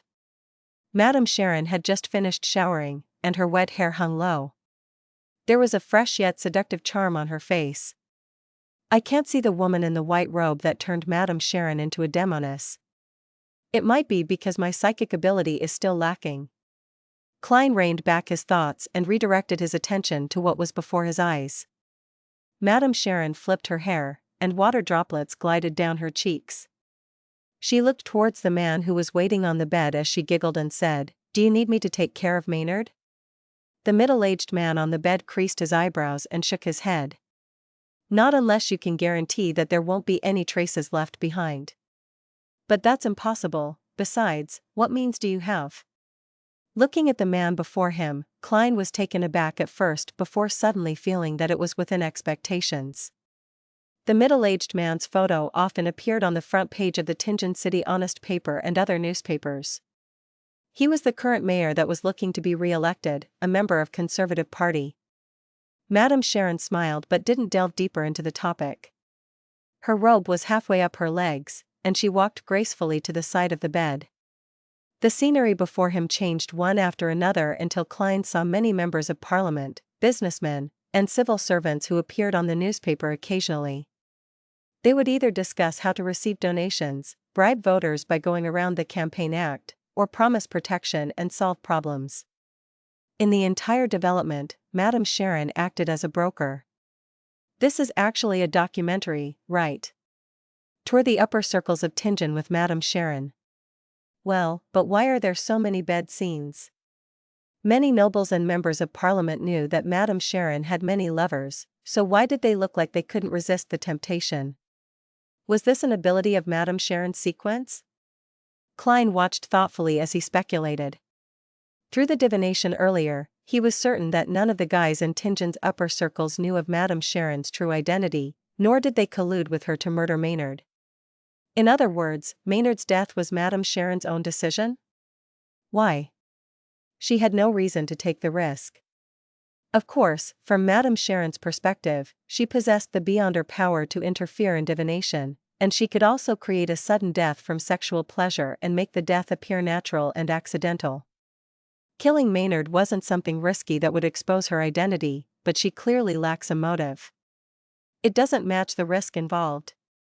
Could it be one of the requirements of her acting? But she could definitely find someone whose identity and status wasn't as sensitive. Then, the case wouldn't have fallen to the Nighthawks, mandated punishers, or the machinery hive mind. The most important point was that Madame Sharon should have been able to tell that Maynard's wife hated her and was extremely indignant. That made it highly likely that someone would be sent to investigate her, so why didn't she move those sensitive items like the white bone statue away? She could have buried it in the garden or something. Was she so confident in the security of her safe and its hidden compartment? Amidst his suspicion, Klein saw that Madame Sharon's spirit had yet to disperse. He seized the opportunity to do another dream divination. This time, his divination involved Madame Sharon's true motive for killing John Maynard. After he recited it in silence, Klein entered a dream once again and saw a new scene. Madame Sharon held a glass of red wine which resembled blood. In her loose sleeping gown, she was pacing back and forth in her room. Finally, she drank the rest of the wine in one gulp, as though she had decided on something. The scene dispersed quickly, leaving Klein even more confused since Maynard's death looked like Madame Sharon had volunteered to do it without anyone's instigation. That's weird, Klein muttered to himself and used another few divination statements. But the answers were no different. Seeing that Madame Sharon was growing transparent and illusory, signifying that she was going to disappear soon, Klein thought and made final contact with the dead spirit. Sequence potion formula of the Demoness pathway. Sequence potion formula of the Demoness pathway. Klein recited the new divination statement. With the aid of cogitation, he got into his dream very quickly. At first, he didn't want to do the divination because he felt that the Demoness pathway only spread disaster and created pain. Even if he obtained a corresponding potion formula, he was unwilling to sell it to anyone and indirectly become a murderer. Then, he recalled another matter from before. With his understanding of the spectator potion, he had been able to suspect and verify that Dax Turguderian was a member of the psychology alchemists. So, in order to better fight against the Demonesses in the future, he'd to learn more of the traits of their sequence pathway. Yes, after Hadeugen's death, Dax Turguderian has yet to contact me. I'm guessing the psychology alchemists sent some stronger members for an investigation, and he hasn't dared to make any moves. As Klein's thoughts flashed, he saw the dark hall again. He saw the woman in the holy white robe again. Madame Sharon hung her head low, and she could only see the other woman's legs, a pair of flawless legs. Soon, she heard a melodious voice. Pleasure, that is the name of the Sequence 6 potion, the goal that you are about to advance to. If you succeed, you'll be a Demoness of pleasure. When pleasure is irresistible and impossible to break away from, it's a form of agony. This is also a maxim that you have to live by. As long as you complete your advancement, besides the enhancement of your various abilities as a witch, you'll also become more beautiful, making you better at seduction and providing unforgettable pleasure to the same or opposite sex during lovemaking. You'll be able to make strange threads like a spider and utilize them. Immediately following that, an ancient silver book appeared before Madame Sharon. After it was opened, there was the formula and ingredients placed separately. Main ingredients: a pair of succubus eyes, an adult black widow spider silk gland. Supplementary ingredients: 100 milliliters of purified water, 5 drops of black jimsonweed juice, the complete remnants of a succubus's hair, 10 grams of phaenopotter fly powder, and 5 grams of real mummy ashes. The scene changed again. It was the same hall, the same long white robe, and the same woman with indistinguishable features. But now, the difference was that Madame Sharon had returned to her original state. She was now the young man in the picture from before. A melodious female voice reverberated in his ears. This is the name of the Sequence 7 potion, I'm sure you're surprised. Yes, I still can't believe it's called witch. Madame Sharon said in a rather agitated manner. Remember, if we want to get closer to the primordial, we have to be more and more like her. She's a woman, so we have to be women too, the melodious female voice replied. Either you give up or you accept. After you become a witch, you'll become a true woman, and your appearance and charm will be enhanced substantially. You'll have the ability to turn invisible and use substitutes. You'll gain a rudimentary mastery of various dark magic, you'll be skilled at disrupting the divination of others, and you'll also gain the favor of the black flame and icy frost. The main ingredients are every drop of an abyss demonic fish's blood and an agate peacock's egg. The supplementary ingredients are 80 milliliters of purified water, 5 drops of jimsonweed juice, 3 scales of a shadow lizard, and 10 drops of daffodil juice. Scenes continued to play, one after another, and Klein saw the instigator and assassin formula and understood their corresponding traits. Just as he wanted to continue the divination, Madame Sharon's spirit dispersed completely. Klein stopped the ritual and returned to reality. He packed up the ingredients, removed the wall of spirituality, and told Dunn Smith about the outcome of his mediumship without holding back any information. Then, he expressed his suspicions on Madame Sharon's murder of Maynard. Pleasure doesn't require her to kill anyone of a higher rank or position in society. We need to investigate where Madame Sharon has been over the past few years and understand her origins. We need to look for the dark hall that you saw. Of course, this will need to be reported to the Holy Cathedral, and they can assign investigators accordingly. We can't leave Tingen as we wish. Dunn nodded slightly and looked around. He said, go to the first floor, check if those servants are still in deep sleep. If anyone is awake, bring them over and make them sign a confidentiality contract as per protocol. I'll be in charge of the second floor. He found a black cloth and covered the sealed artifact 3-0271. Upon hearing that, Klein suddenly understood why the intense battle hadn't brought the servants over. The captain had sent them into a deep sleep from the very beginning. Klein's body was still cold and stiff. He had to slow down and move forward in very, very light steps. When he passed the bedroom door, he extended his hand and pulled out the 2 tarot cards at the door. He wiped them and put them back into his pocket. After he left the room, he walked towards the stairway. After taking a few steps, he suddenly thought of a question: how would he make sure that the person was in a deep sleep? Check with divination one by one? That'd be troublesome. The captain is a nightmare, he should be an expert in this. I'll have to ask him if he has any fast and simple methods. With this in mind, Klein turned around and walked towards the bedroom door, step by step, as he fought against the cold and stiffness in his body. Before he came close, he looked through the ajar door and saw the shattered pieces of the angled full-body mirror. There were still large shards of the mirror clinging to the frame, all the size of a palm. In the cracked mirror, Dunn Smith, in his black windbreaker, was kneeling beside Kenley's dead body, doing something. Suddenly, he lifted his head. His gray eyes were deep, and the corners of his lips were tainted with crimson blood. Crimson blood. Without thinking, Klein turned around, left the side of the door, and leaned his back against the wall.